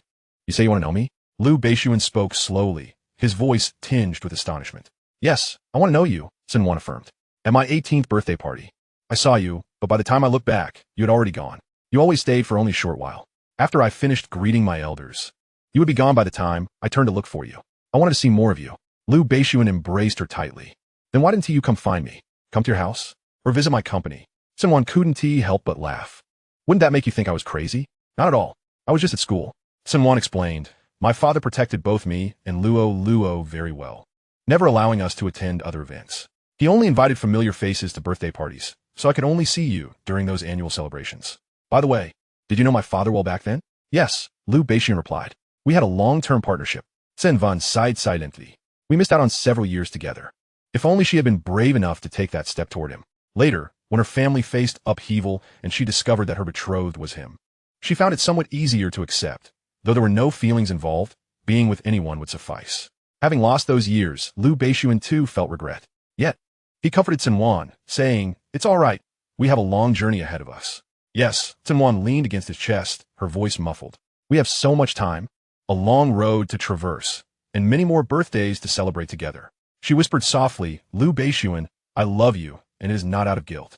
Lu Beixun felt the fabric against his chest dampen, glancing down to see the young woman in his arms silently shedding tears. He reached out to wipe away her tears with his hand. Little crybaby, why are you crying? Cen Wan nuzzled against his chest. I suddenly feel a bit melancholic. Lu Beixun, will you always be here? If one day you discover something, would you leave me? I won't. Lu Beixun replied with unwavering certainty. Don't you want to ask what it is? Lu Beixun inquired. What is it? If I were to do something that harms you, before she could finish her thought, Lu Beixun interrupted. It won't happen. I want to leave. Otherwise, my little crybaby will end up crying again, and I can't bear that. It's okay if you leave, Cen Wan held him tightly. I don't blame you. She only regretted not loving him wholeheartedly back then, not cherishing him as she should have. Don't say that. Lu Beixun lowered his head, gently pinching her chin, sealing her lips with his. He first placed a soft kiss on the corner of her mouth, then deepened the kiss, lingering on her lips. Cen Wan pushed him away, glancing around, her cheeks flushed. This is school. Such scenes were not uncommon in university, especially beneath the dormitory building, where couples were often oblivious to their surroundings, lost in their own worlds. Yet, she found it difficult to accept being observed. Lu Beixun chuckled, remaining silent. Lu Beixun, I need to use the restroom. The distance to the restroom was over 200 meters. Let's go. Lu Beixun took her hand, enveloping her cold fingers in his warm palm. After a leisurely 2-minute stroll, Cen Wan entered the restroom, while Lu Beixun waited just outside. After finishing her business, Cen Wan stood before the mirror, lowering her head to wash her hands. Upon completing her task, she retrieved her lipstick from her bag to touch up her makeup. At that moment, 2 girls entered, their faces alight with infatuation. Did you see him just now? He is truly handsome. Should we ask for his WeChat later? One of them exclaimed. The other girl replied, I think we should. Just a moment ago, I saw several girls approach him for his WeChat. The first girl added, let us go for it. Even if we don't end up dating him, having such a handsome guy on our friend list would be worth bragging about for years. Especially since he looks incredibly wealthy. Cen Wan remained expressionless as she continued with her makeup, the man they were discussing instantly bringing Lu Beixun to her mind.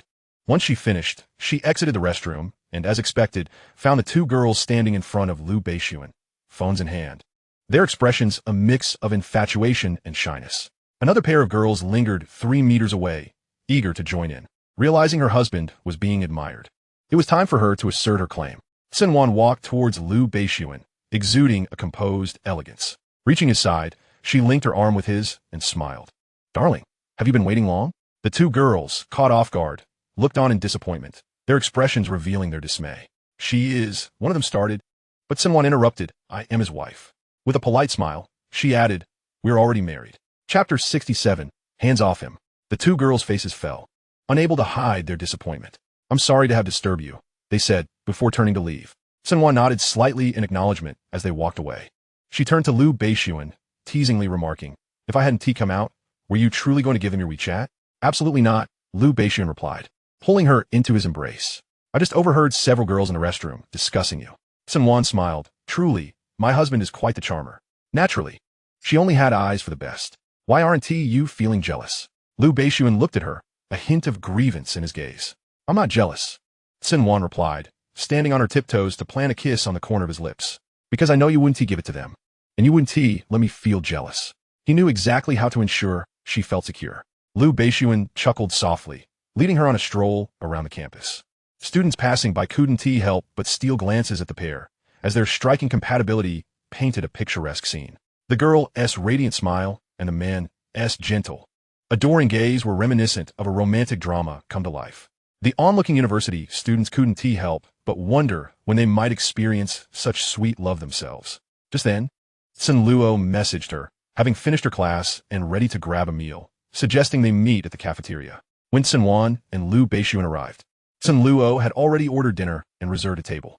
She waved at them as they approached, and Cen Wan sat down opposite her, with Lu Beixun beside her. Sister, brother-in-law, what would you like to eat? It's on me, Cen Luo offered. Not one to be polite, Cen Wan responded.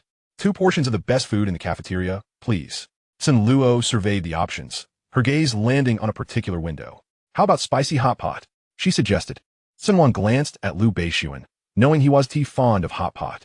Let us pick something else, she said to Cen Luo, still yearning for hot pot, especially since the weather outside was chilly and perfect for it. What about clay pot rice? Cen Luo proposed. Cen Wan thought that sounded good and sought Lu Beixun's opinion. Is clay pot rice all right? He nodded, then looked at Cen Luo and added, and let us get an order of spicy hot pot as well. Cen Luo nodded, departing to place the order. Cen Wan was slightly taken aback. How did you know I wanted spicy hot pot? She inquired. Your eyes betrayed you, Cen Luo replied, noting how Cen Wan's eyes lit up at the mention of it. Cen Wan leaned against Lu Beixun's arm, resting her head on his shoulder. Nothing escapes your keen observation. She had missed the taste of the campus hot pot for quite some time. Upon Cen Luo's return, she found Cen Wan cozily nestled against Lu Beixun's shoulder. With a look of disdain, she remarked, Sister, this isn't like you. What do you mean it's not like me? Cen Wan retorted. Cen Luo settled down across from her. You weren't this gentle or dependent before. Love truly transforms a person. Cen Wan shot her a glare. You, a pure comedian, are criticizing me for not being gentle or dependent. Offended by the label of comedian, Cen Luo protested. When have I ever been funny? You, in every conceivable way. Cen Wan teased, raising her chin defiantly. The two resembling playful children bickering. Lu Beixun couldn't help but smile at their banter. Ultimately, Cen Luo couldn't outwit Cen Wan and resorted to channeling her frustration into devouring her meal. When a spicy hot pot and clay pot rice were ready, Lu Beixun fetched them from the counter. Cen Wan gazed at the spicy hot pot before her, filled with all her favorite ingredients, and remarked to Cen Luo, "Not bad. You really know your sister's taste." Cen Luo scoffed, ignoring her. Cen Wan continued, "How much did it cost?" "Not much," Cen Luo replied. After a few bites, Cen Wan turned to Lu Beixun. "Can you handle it?" "It's fine," he said, pushing the clay pot rice in front of her. "Want to try?" "Sure," Cen Wan replied, tasting it and nodding in satisfaction. "It's indeed quite good." Halfway through their meal, Cen Wan suddenly recalled something and asked Cen Luo, "What about that arrogant person you mentioned?" At the mention of him, Cen Luo's expression soured. "Don't bring him up. He is nothing but full of himself." Cen Wan chuckled. "Were you rejected?" Cen Luo poked at her rice. "You seem rather pleased." "Not at all. Not at all." Cen Wan waved her hands, unable to suppress a giggle. Cen Luo glared at her, and to avoid further ridicule from her sister, she hastily finished her meal, placing her chopsticks down. "Cen Wan, you've lost me." With that, Cen Luo stood up to leave. Cen Wan called after her. "He is so arrogant. Should I have my husband teach him a lesson for you?" Cen Luo sat back down, warning her with her eyes. "Hands off him." Cen Wan raised an eyebrow. "So you're protecting him now?" "You're not allowed to touch him," she insisted. All right, Cen Wan conceded. "I was just joking." She then inquired, "Do you have enough money?" "If I say no, and you offer me money, then it's definitely not enough," Cen Luo replied. "Isn't it crazy for someone with more than enough money to complain?" Cen Wan retorted, pulling out her phone. "Is 200 enough?" "Goodbye," Cen Luo said, suspicious that Cen Wan had come to school solely to annoy her. Cen Luo turned to Lu Beixun, "Brother-in-law, take this woman away. I don't want to see her." Then she looked back at Cen Wan. "I'm cutting ties with you." Just as she finished that sentence, her phone buzzed with a message. Upon opening it, she saw a transfer notification, and her smile deepened at the sight of the amount. Cen Wan raised an eyebrow. "Still want to cut ties?" Cen Luo turned off her phone, her expression shifting to one of feigned sweetness. No, Cen Wan, you are the best sister in the world." "And what about you?" Cen Luo replied. "I am the worst sister in the world," she exaggerated. "Pathetic. You're easily bought with such a trivial amount," Cen Wan remarked. "Let us go. My husband and I will be leaving soon." "Okay," Cen Luo said, taking a few steps before turning back. "You mustn't let my brother-in-law touch him." Cen Wan replied nonchalantly, "Got it. Hurry up and leave." Only then was Cen Luo reassured enough to exit the cafeteria, where her classmates spotted Cen Wan and Lu Beixun, tugging her for questions on the way back. She inquired whether the man opposite her had a partner, if he was from this school, and also asked if she had WeChat. She was not all familiar with these classmates, and Cen Luo felt a twinge of impatience. "Of course I have WeChat. Could you share with me?" The girl, who was persistently questioning her, wore an infatuated expression. "He is my brother-in-law." Cen Luo cast an annoyed glance at her. "He belongs to my sister. Do you still want it?" The girl's previously amiable smile promptly faded, and she departed without saying another word, casting a final glare at Cen Luo. Cen Wan and Lu Beixun left the campus together, and, upon returning home, Lu Beixun embraced her and directly entered the bedroom, locking the door behind them. The wager was about to be fulfilled. Chapter 68. Wan needs to exercise. The next day, Cen Wan sat on the bed, looking at Lu Beixun with a resentful expression. He regarded her with a teasing smile, and neither spoke. Unable to contain herself, Cen Wan initiated the conversation. "Lu Beixun, I believe we need to have a serious discussion. What would you like to discuss?" Lu Beixun feigned ignorance. Cen Wan, feeling sore all over, looked at him with a hint of grievance. "Don't you think you need to exercise restraint?" Lu Beixun chuckled. "I believe Wan needs to engage in more physical activity." "Cen Wan, what nonsensical reasoning is this?" Cen Wan rose from the bed, no longer willing to argue with him. She knew she could not win this battle. With a melancholic expression, she remarked, "Lu Beixun, I detest you." As she walked toward the bathroom, one hand resting on her waist, she gently massaged it, truly feeling the strain. After a tiring night of exercise, she had not bathed. Standing in front of the bathroom mirror, she removed her nightgown, exposing skin marked by kisses. Her fair, smooth complexion made the marks all the more conspicuous. Cen Wan glanced down at the inner side of her thigh, gritting her teeth in frustration, and couldn't help but mutter, "Beast." The bathtub was filled with water, and just as she settled in, the bathroom door swung open, startling her. Instinctively, she covered her chest and peered through the mist at Lu Beixun. You, get out. Lu Beixun closed the bathroom door behind him, approached her, grasped her wrist, and gently lowered her hand, his voice laced with persuasion. Let me see where it hurts.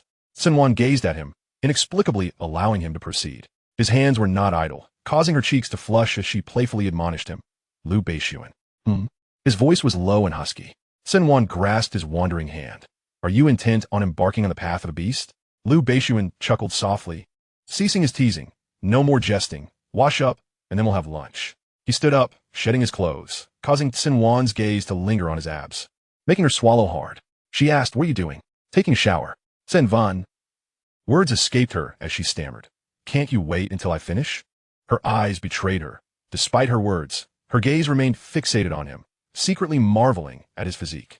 We can shower together. It saves time. Lu Beixun stood beneath the shower, turning it on, and water cascaded over him. Cen Wan's eyes widened, and this sight was undeniably a lethal temptation for her.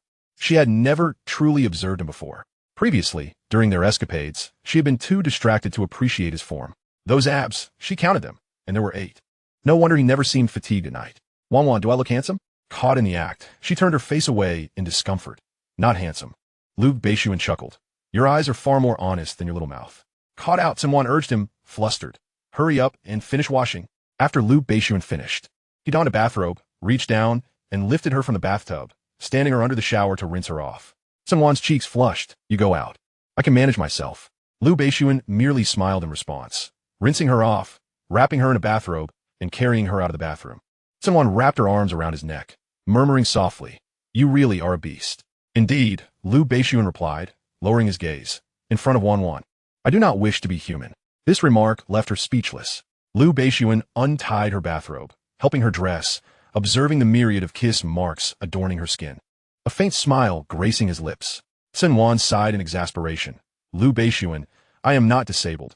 I do not require your assistance in dressing. You cried for so long last night, Lu Beixun replied. Consider this a form of compensation. With his calculative nature, Cen Wan chose to remain silent. Fully aware that no matter how she argued, Lu Beixun always had a retort ready to leave her speechless. It was better to accept reality and relish the experience of being pampered. After lunch, Cen Wan planned an outing, and at 1 o'clock, she and Lu Beixun set off to Beixun to watch the sunset. The journey to Beixun took nearly an hour, and climbing to the summit would take about 40 minutes. Halfway up, Cen Wan sat on a stone stool, panting heavily, and waved her hand at Lu Beixun. I can't go on. I need to rest. Lu Beixun handed her a bottle of water. After taking a few gulps, she regretted her decision. Had she known, she wouldn't have come hiking. It was a pity to turn back after all the effort to climb up, and she simply could not muster the strength to continue. Let's go back, Lu Beixun suggested. Cen Wan glanced down, shaking her head. No, I want to watch the sunset with you. It was still early, and she intended to rest a bit to regain some energy before continuing upward. However, the longer she rested, the less inclined she felt to move. Checking the time, she stood up, grasping Lu Beixun's hand. Let's go. Are you rested? Lu Beixun asked, concerned she might not manage. Cen Wan nodded, appearing determined not to stop until she reached the summit. Lu Beixun chuckled helplessly. No need to push yourself. I'm not pushing myself, she retorted. After walking for a short while, Cen Wan began to breathe heavily.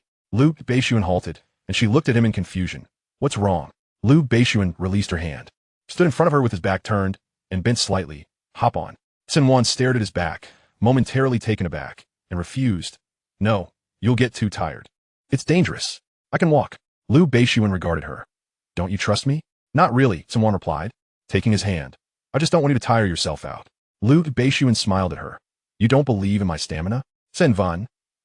In terms of stamina, she absolutely believed in him.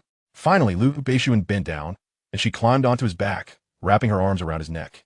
Resting her chin on his shoulder. Don't overexert yourself. If you get tired, put me down. Understood. Lu Beixun carried her effortlessly to the summit. A journey that would have taken 20 minutes was completed in half the time. Standing atop the mountain, Cen Wan gazed down, feeling a sense of unreality. How did you do that? You're amazing. Lu Beixun leaned close to her ear, his voice laced with mirth. If I weren't amazing, Wan wouldn't have been crying and begging for mercy last night. Cen Wan pushed him away, giving him an exasperated look. You need a package of stain remover to wash your brain. But getting increasingly outrageous. Lu Beixun wrapped his arms around her waist, drawing her closer. I was wrong. Cen Wan poked his chest with her fingertip. And you'll still dare next time? One to you? Lu Beixun grasped her fingertip. Chuckling, I won't dare next time. Look at me, Cen Wan instructed, tilting her head to meet his gaze. Lu Beixun replied, looking at her. What is it? Cen Wan said, do I look like a fool to you? Easily deceived? The wind atop the mountain was a bit strong, and Lu Beixun opened his black coat, enveloping her within his embrace. Not at all. He understood that the girl in his arms was merely pretending to be upset. She wasn't truly angry. When she was genuinely furious, she would not behave this way. When one is truly angered, there are a few options: to engage in a spirited argument, to remain utterly silent, or to concoct elaborate schemes to provoke the other. Chapter 69. The Bitterness of Unrequited Love. The western sky was ablaze with a fiery orange hue. As the last rays of the setting sun bathed the two figures seated atop the mountain in a gentle glow, lending an ethereal quality to the scene. Cen Wan leaned against Lu Beixuan's shoulder, the wind playfully tousling her hair. As she gazed at him, the warm light enveloping Lu Beixuan made her feel a touch disoriented. This moment felt almost surreal. She reached out, tracing his outline with her fingertips, prompting Lu Beixuan to grasp her wrist and glance at her sideways. Cen Wan offered him a smile.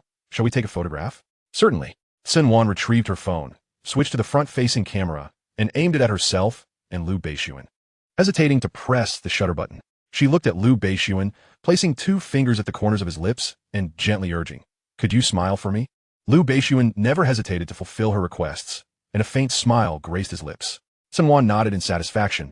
That's more like it. She pressed the shutter, and upon reviewing the freshly captured image, she felt a wave of contentment, promptly setting it as her lock screen and wallpaper. Afterward, she snapped a few pictures of the sunset, and while perusing her gallery, she stumbled upon a candid shot of Shen Jinyu and Xiao Yan from their previous visit to the hot pot restaurant, which she had forgotten to send to Shen Jinyu. She opened WeChat and forwarded the photo to her. By 5 o'clock in the evening, the two descended the mountain together. The descent was far easier than the ascent. Cen Wan paused for a brief 5 minutes before swiftly reaching the bottom. Once back in the car, she picked up her phone and opened her moments. It's our first sunset together. I must document this. She selected 2 photos, one of the sunset and another of their shared moment, captioning it with the words, he exists alongside the sunset. After sending the post, she tucked her phone away. Though she had been seated in the car for some time, Lu Beixuan had yet to start the engine. Confused, she inquired, are we heading home? Yes, he replied, holding his phone and gazing at the dynamic she had just posted, a smile playing on his lips as he liked the post.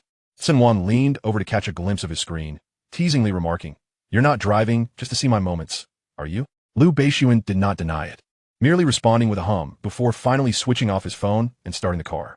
Cen Wan chuckled softly, that essay bit sweet. At present, they resembled a couple in the throes of a passionate romance. Cen Wan felt a pang of regret.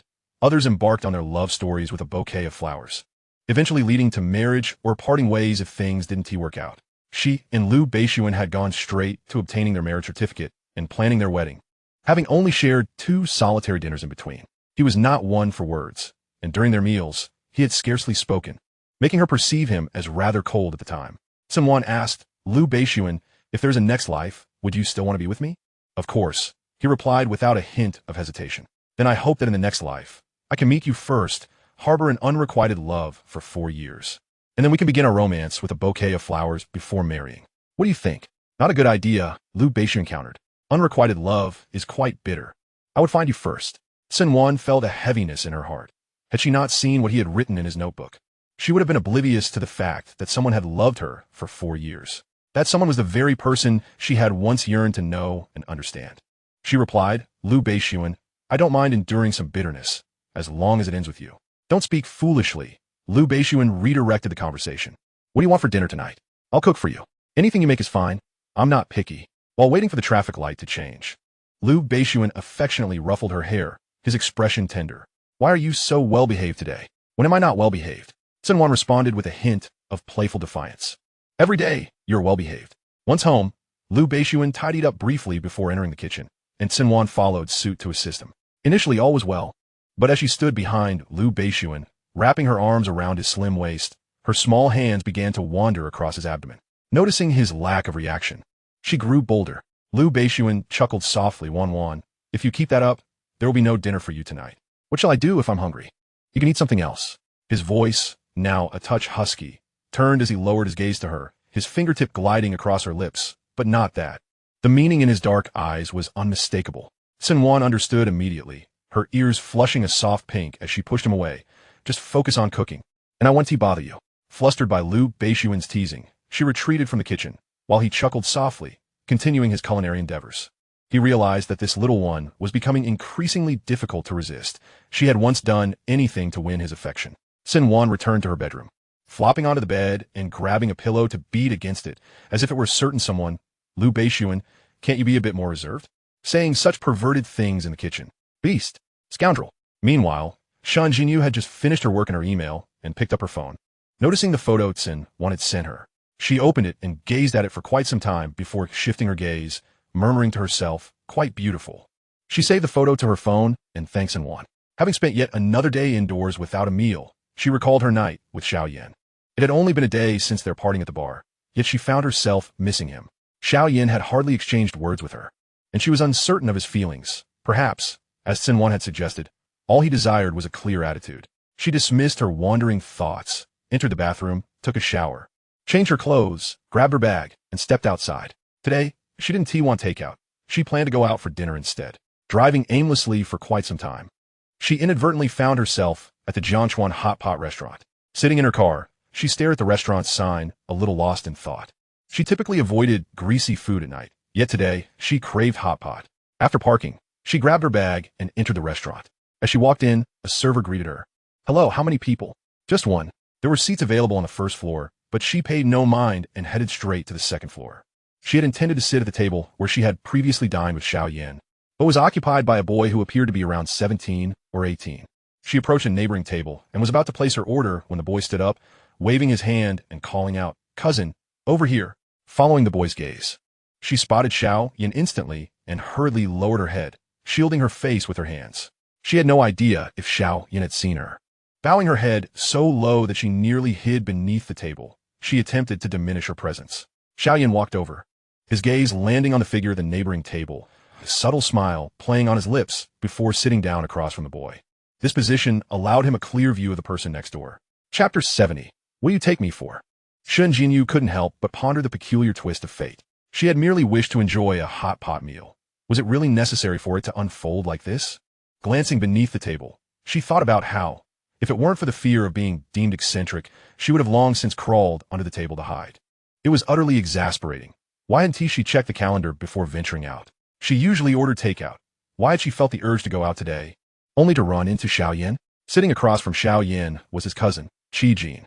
Noticing Xiao Yan's gaze wandering elsewhere, Qi Jin followed it and asked, "Bro, what are you looking at?" Unaware of Shen Jinyu's presence, Qi Jin turned back to Xiao Yan. "Nothing. What do you need?" Qi Jin hesitated for quite a while, feeling somewhat shy, while Xiao Yan remained unhurried, continuing to glance in a particular direction. After a considerable pause, Qi Jin finally spoke. During the New Year's holiday, I am planning to visit Sioux City. My mother. Could you assist me in fending her off for a few days? What is the purpose of your trip to Sioux City? Xiao Yan's gaze fell upon him. I'm going to meet a friend, Qi Jin replied. Just tell my mother that I am with you. For how many days? 3 days. Return on time and exercise caution. Xiao Yan did not press further. Thank you, brother. Qi Jin smiled. As the dishes were served, Xiao Yan turned to Qi Jin and said, You may leave now. What? Qi Jin was taken aback. Brother, I haven't even had my hot pot yet. Xiao Yan shot him a glance, and Qi Jin immediately fell silent. I'll take my leave now. After Qi Jin departed, Xiao Yan's eyes held a trace of amusement as he looked at the woman who was covering her face and dared not lift her head. Shen Jinyu was uncertain whether Xiao Yan had noticed her presence. Stuck in this impasse was not a solution. Without having placed an order, she prepared to find an opportunity to slip away, resigning herself to the fact that she would miss out on today's hot pot. At that moment, she caught sight of a pair of long legs approaching her. Without needing to look up, she already knew it was Xiao Yan. Shen Jinyu hastily covered her face and scrambled beneath the table. After a brief moment, a teasing voice emerged. You were just in bed with me the day before yesterday, and today you refuse to acknowledge me? Shen Jinyu dared not respond, her mind racing with the thought that it should be him who was refusing to acknowledge her. Seeing that the person beneath the table remained silent, Xiao Yan's patience waned. His voice turned sharp. Shen Jinyu, will you come out? Shen Jinyu strained her voice to reply. You have mistaken me for someone else. Xiao Yan had no time for her games. He reached down and pulled her out from under the table. Frowning, he asked, What are you hiding from? Having been dragged out, Shen Jinyu relinquished her struggle and moved her hands away from her face, stammering, I don't know. She herself was unsure of what she was hiding from. The mere sight of him triggered her instinct to evade. Am I a monster? Xiao Yan inquired. Shun Jinyu nodded, then realized the absurdity of her response, and shook her head.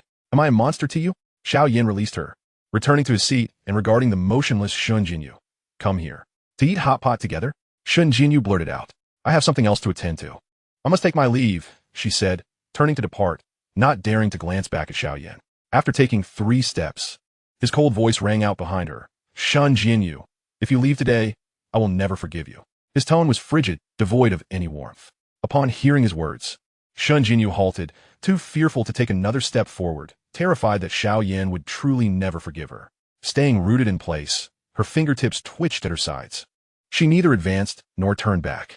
Xiao Yan's gaze lingered on her silhouette, which appeared particularly desolate at that moment. Come here, Xiao Yan urged again. Shun Jinyu hesitated for a moment, then slowly turned around and walked towards him, taking a seat across from Xiao Yan. He remained silent, merely observing her. Shun Jinyu opened her mouth and finally mustered the courage to utter, Xiao Yan, regarding what transpired 2 years ago, I owe you an apology. I am truly sorry. I do not require an apology, Xiao Yan replied coldly.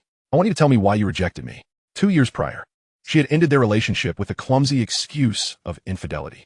Knowing she was lying and aware of the true reason for their breakup, he still walked away. Even as he heard her weeping behind him, he did not turn back. He had never anticipated that she would so easily sever their bond with such a feeble excuse. He understood that their separation was tied to her father, a matter he did not mind. As long as she professed her love for him and articulated her thoughts clearly, he would respect her decision to part ways for the time being, waiting for her return, rather than being driven away by such a flimsy rationale.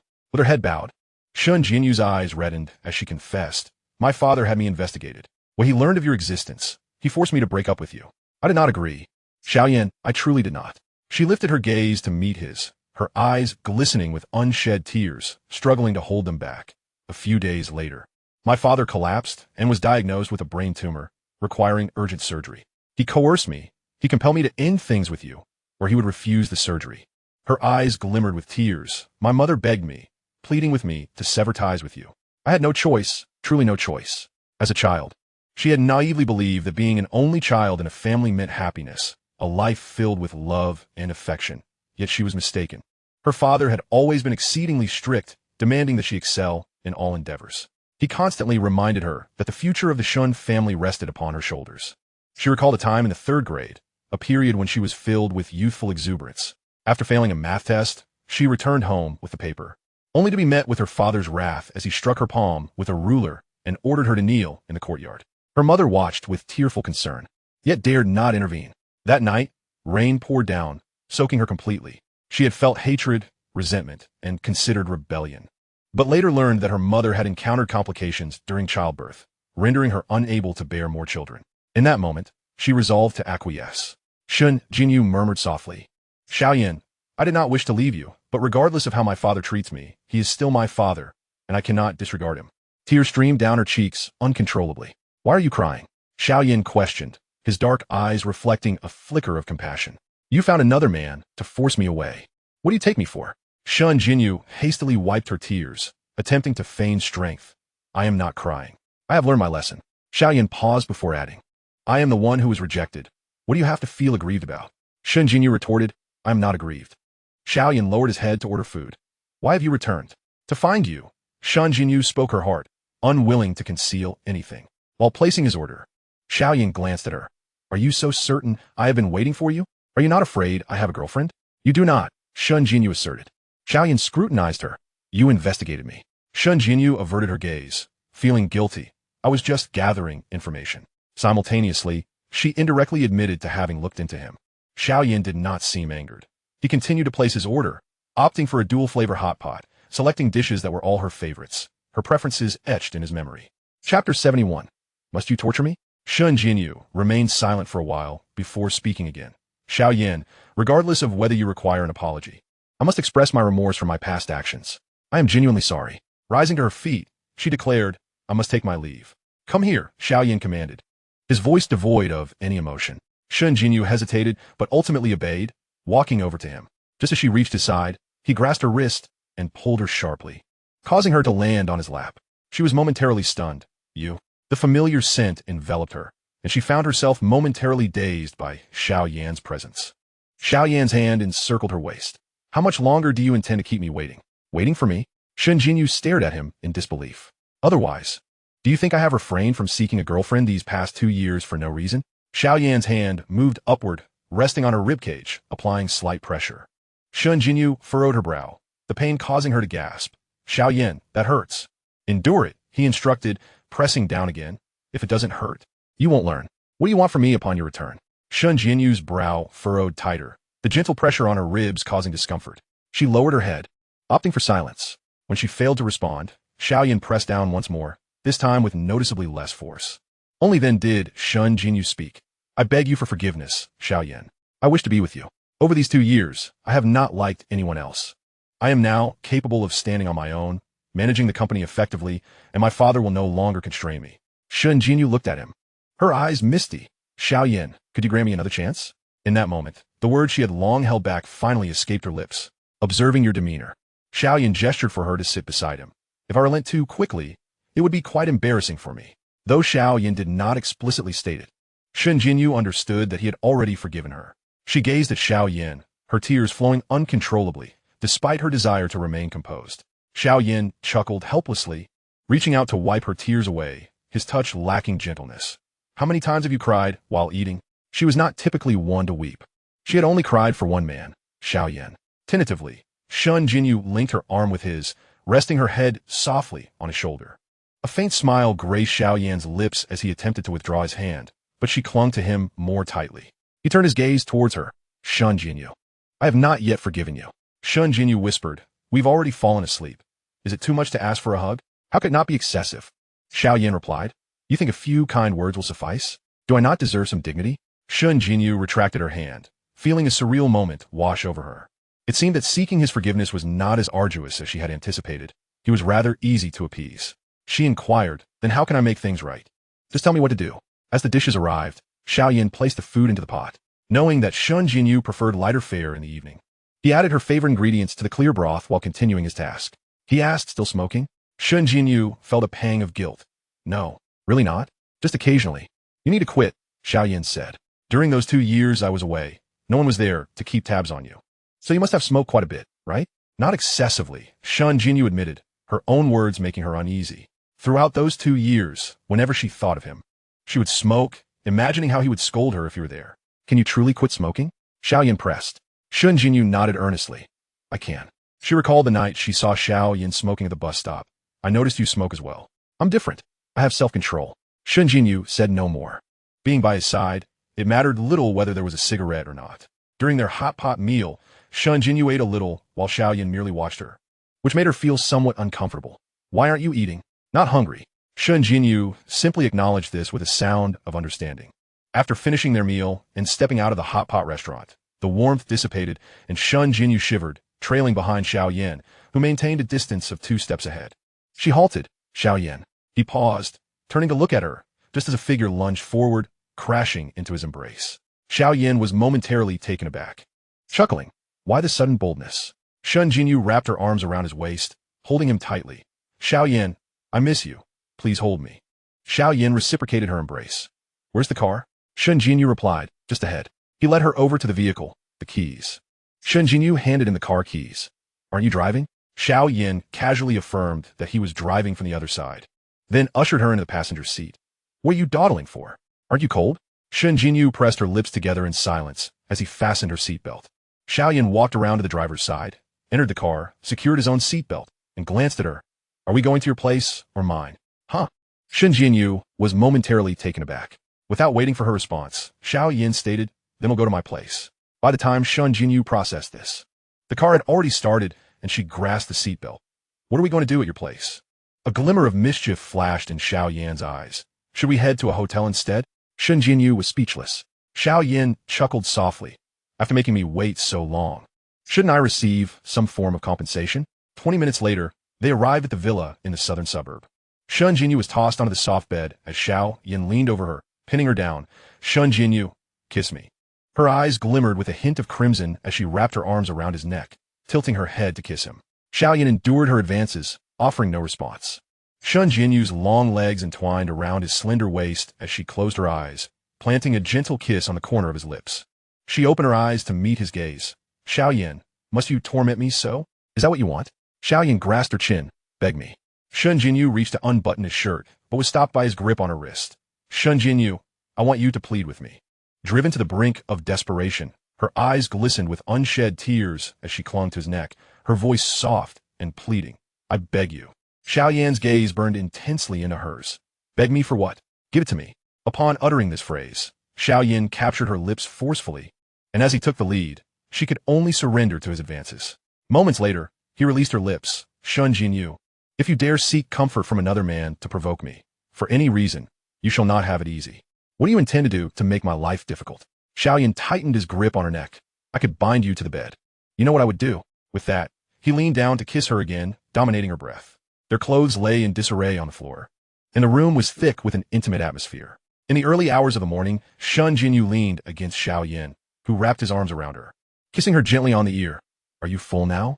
Shun Jinyu turned to face him, snuggling into his embrace. I'm a bit tired. Xiaoyan stroked her hair. Go to sleep. Shun Jinyu closed her eyes, sinking into a deep slumber in his arms. It was the most restful night she had experienced in 2 years. Chapter 72. You are definitely scheming. With just a week until Christmas, Cen Wan finished her work just in time for lunch. She picked up her phone while walking to the office. As she walked, she opened her messages, noticing several from Shun Jinyu in their group chat. Cen Wan clicked to read them. Shun Jinyu. Xiaoyan has forgiven me. Shun Jinyu. I'm so happy. It feels like a dream. Shun Jinyu. He even took me home last night. The messages had been sent 10 minutes earlier. Cen Wan, with a smile tugging at her lips, quickly typed a response.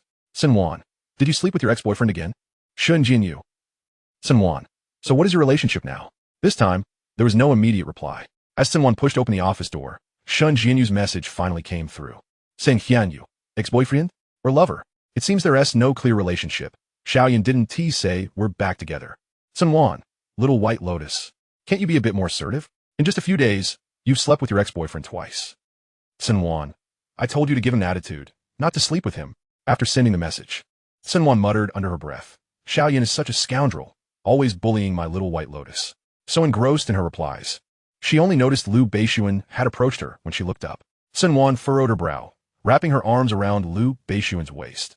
Darling, is Xiaoyan a scoundrel? Why does he keep bullying my little white lotus? He is not, Lu Beixun assured her, stroking her hair. He knows his limits. Cen Wan bit her lip in frustration. If he dares to let down my little white lotus, I will ensure he pays dearly.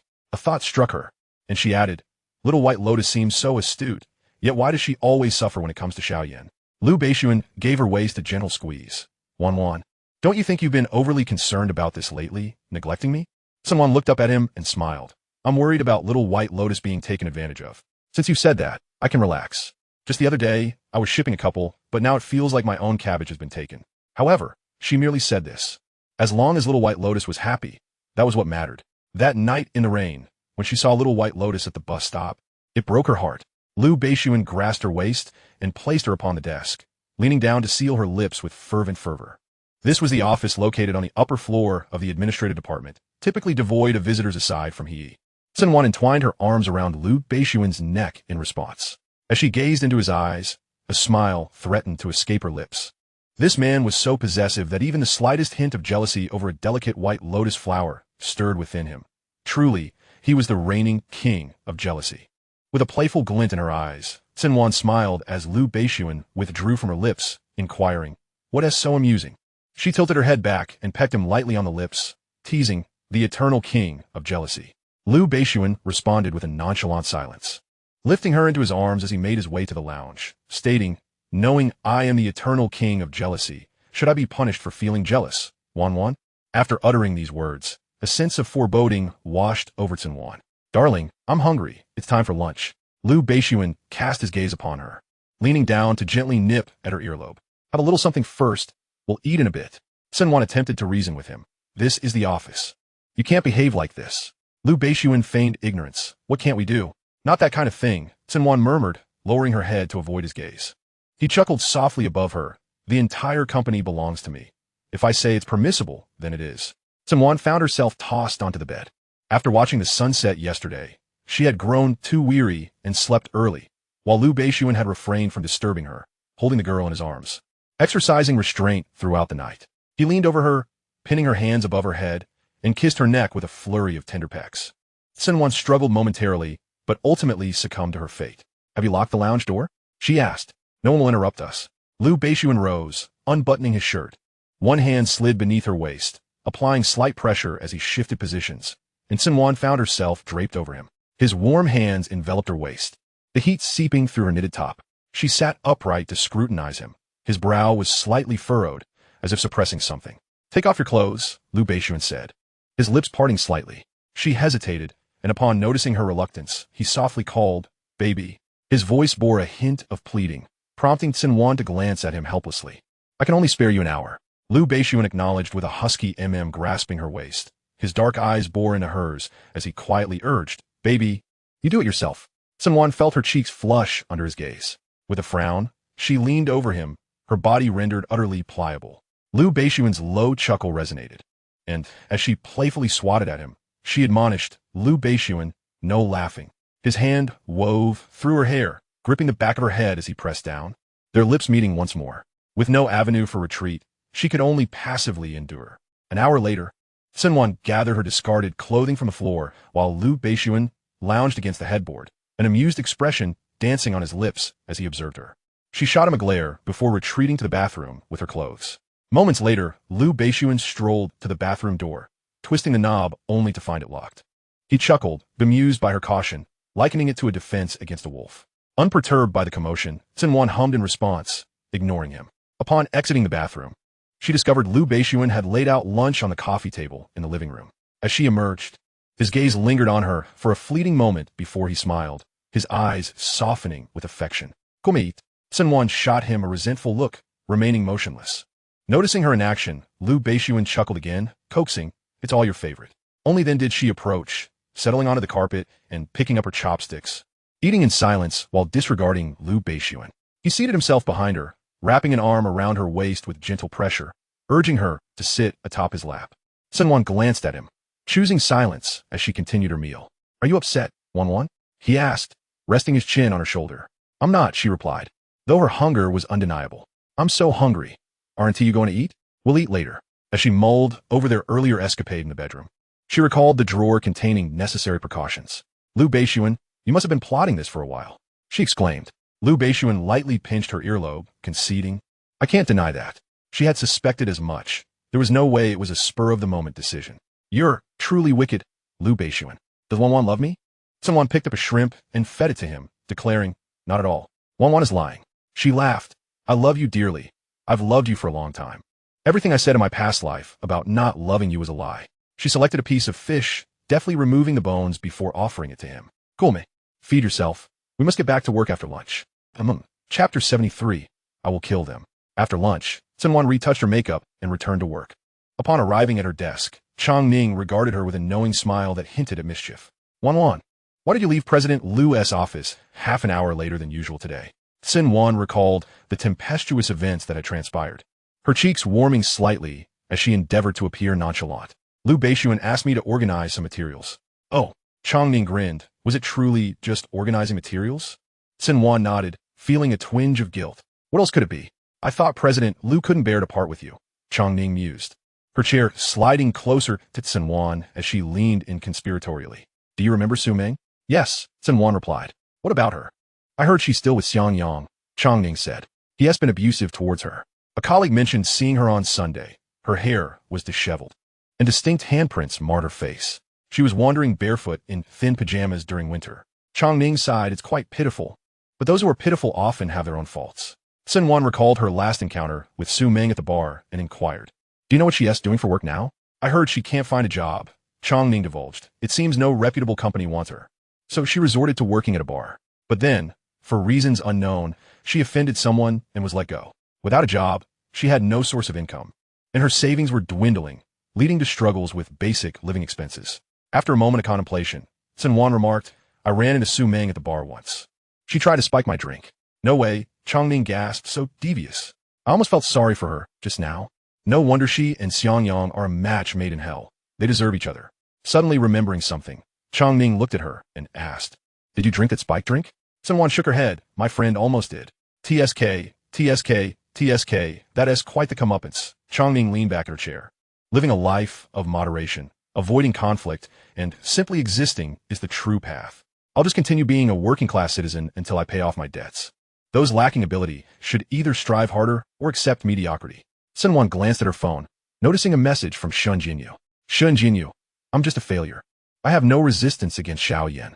Shun Jinyu. Cen Wan, where are you? Come out. Shen Jinyu. Cen Wan. Shun Jinyu. Miss Cen. Shun Jinyu. How can you criticize me when you've been off cozying up to Lu Beixun during lunch? These messages have been sent an hour and a half ago. 10 minutes later, Shun Jinyu texted again. Haven't you had enough? It's been so long. Shun Jinyu. You two aren't role-playing the office, are you? The cold CEO and the beautiful secretary? Suji Tong. Role-playing? Sounds exhilarating. Cen Wan gazed at the messages in her plastic sisters group, her ears flushing with embarrassment. What on earth are these two plastic sisters thinking? She sent a meme of a stain remover. Cen Wan, you two need to cleanse your minds.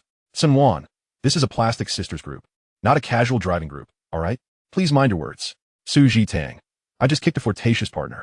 Cen Wan, Ichink melon emoji. Shun Jianyu, do tell in detail. Suji Tang. I had a slight fondness for that person. But when he saw the earthy red string that Wan gifted me, he remarked that it was both ugly and rustic, insisting that I throw it away. So I kicked him out. What nonsense is this? How can a man compare himself to a sister? Upon hearing about the red string, Cen Wan glanced at her left wrist. Cen Wan, well done. A splendid kick. Shun Jianyu. Is there a possibility that it is indeed rustic? Like I didn't exactly say anything wrong. Shun Jian, you has been removed from the group chat. Su Zitang. Cen Wan. The little white lotus needs to reflect. Su Jitang. Haha. I feel sorry for her for 3 seconds. Work hours commenced. And Cen Wan turned off her phone, returning to her duties. After work, she rode home with Lu Beixun. As they approached a traffic light intersection, it was the height of rush hour, with people and vehicles bustling about. Through the car window, Cen Wan spotted a woman in the crowd grinning at her in an eerie manner, sending chills down her spine. The woman was Su Ming. Her hair disheveled and her complexion pale. Lu Beixun noticed her distress and followed her gaze, catching sight of the woman in the throng. He grasped her hand, enveloping it in his warm palm, and felt her hand was cold as ice. Lu Beixun adjusted the car's temperature a few degrees higher. Wan, are you scared? Cen Wan knew Lu Beixun had seen it, and she nodded, a bit terrifying. Don't be afraid, Lu Beixun murmured reassuringly. I'm here. His steady voice instilled a sense of calm in her. Cen Wan nodded, sensing that Su Ming's appearance was no mere coincidence, but rather a veiled intent aimed at her. Perhaps seeking revenge. She glanced at the person beside her. Let's go home. Before the car set off, Cen Wan cast one last glance in that direction, only to find Su Ming's figure had vanished, as if she had never been there at all. That night, in the dilapidated basement of an old apartment complex, Su Ming returned home, pushing open the door. A pungent mix of smoke and alcohol assaulted her senses, making her cough violently. A figure lay, half reclined on the bed, indifferent, not even glancing her way. The cramped room was littered with cigarette butts and empty bottles. Su Ming had grown weary of living in such an environment. She turned to the man on the bed, her voice rising with anger. Xiang Yang, can't you clean up the place if you're not going to work? Whoever wants to clean can clean, I don't care. Xiang Yang srugit nonchalantly, taking a deep drag from a cigarette and exhaling a cloud of smoke.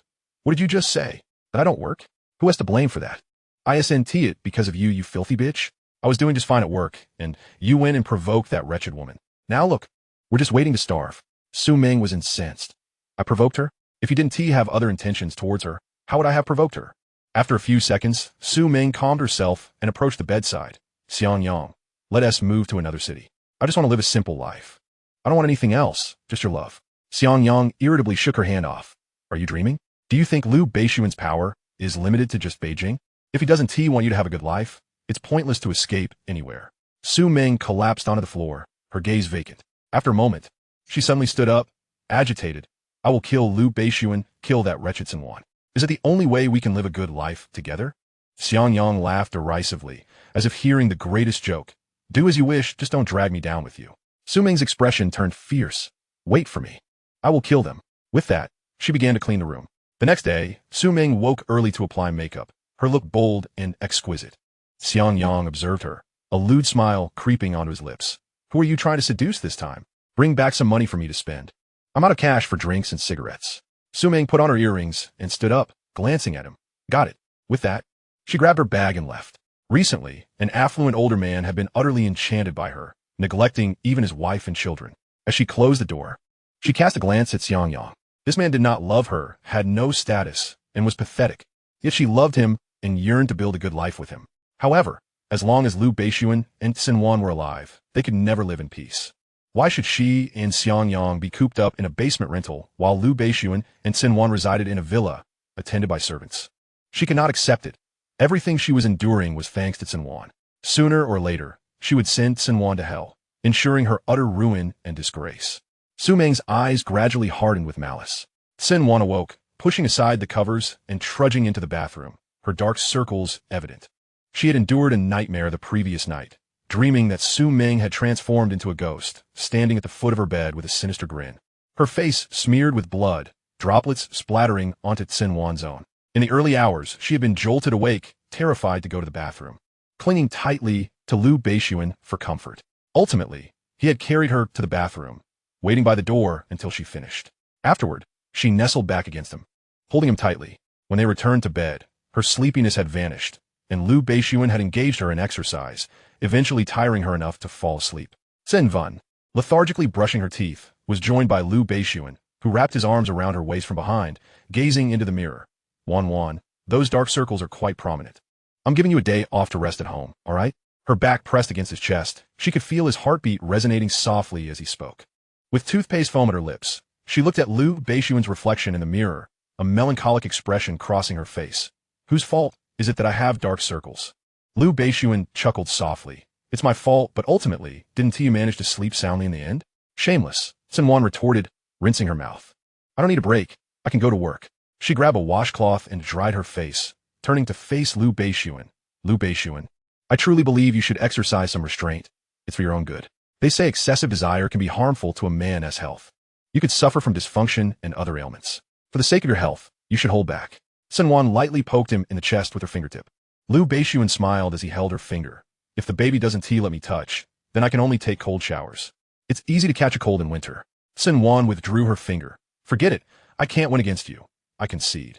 She returned to the bedroom, seated before the mirror to apply her makeup, sighing at the sight of her dark circles. Husband, if I grow old and my face is covered in wrinkles, will you despise me? Never, Lu Beixun replied firmly. When you're old, I won't despise you either. Cen Wan applied concealer to hide her dark circles. If I see a handsome young man, I'll just take a look. I absolutely won't act on it or harbor any inappropriate thoughts. As she gently patted the cushion under her eyes, she glanced at Lu Beixun. Pondering the previous night when he had made her cry, she decided to tease him a little. Lu Beixun leaned down, pinching her chin to compel her to meet his gaze. You can only look at me. If my precious one isn't obedient, you'll have to stay in this villa. Cen Wan winked at him. Are you planning to imprison me? She laughed at him. I don't believe you. You wouldn't dare imprison me. Then Wan should be obedient. Lu Beixun lowered his head, giving her lips a playful bite. I fear one day I won't be able to control myself. I will be good, Cen Wan replied earnestly. Because, apart from you, I desire no one else. I only want you. He gently released her chin and affectionately patted the top of her head. Be good. If you're feeling drowsy at work, take a break in the lounge. Don't push yourself. Cen Wan continued to apply her makeup in front of the mirror. That's out of the question. Here, I'm merely an ordinary employee. I can't do that during work hours, but I can during my break. You are the president's wife, as long as you desire it. Who would dare to say otherwise? Lu Beixun replied. Cen Wan smiled. I won't overexert myself. After having breakfast, she and Lu Beixun headed to the company together. As they passed an intersection, Cen Wan glanced out of the car window, her mind lingering on Su Meng's eerie smile. A sense of unease gripped her heart, and she felt that something ominous was about to transpire. Turning to Lu Beixun, she said, You must be vigilant lately. I have an unsettling feeling, as if something will happen. Cen Wan furrowed her brow slightly. Lu Beixun, promise me you will protect yourself first before looking after me. Lu Beixun fell silent, not uttering a word. Cen Wan grew anxious, raising her voice. Lu Beixun, you must promise me. I cannot make that promise, Lu Beixun replied, his lips barely parting, his tone devoid of warmth. The car came to a halt in the underground parking lot. Lu Beixun unbuckled his seatbelt and leaned back, casting a sidelong glance at her, who was now visibly distressed. Her gaze pleaded, yet Lu Beixun remained unmoved. He could not, and would not, acquiesce to her request. He leaned forward to help her unfasten her seatbelt. It's time to go to work. Cen Wan avoided looking at him, opened the car door, and exited, heading directly for the elevator without a backward glance, closing the elevator door behind her. This was not what she wanted. Perhaps it was the influence of Su Ming after work yesterday that left her feeling inexplicably flustered, regardless of whether she was overthinking or if something was indeed amiss.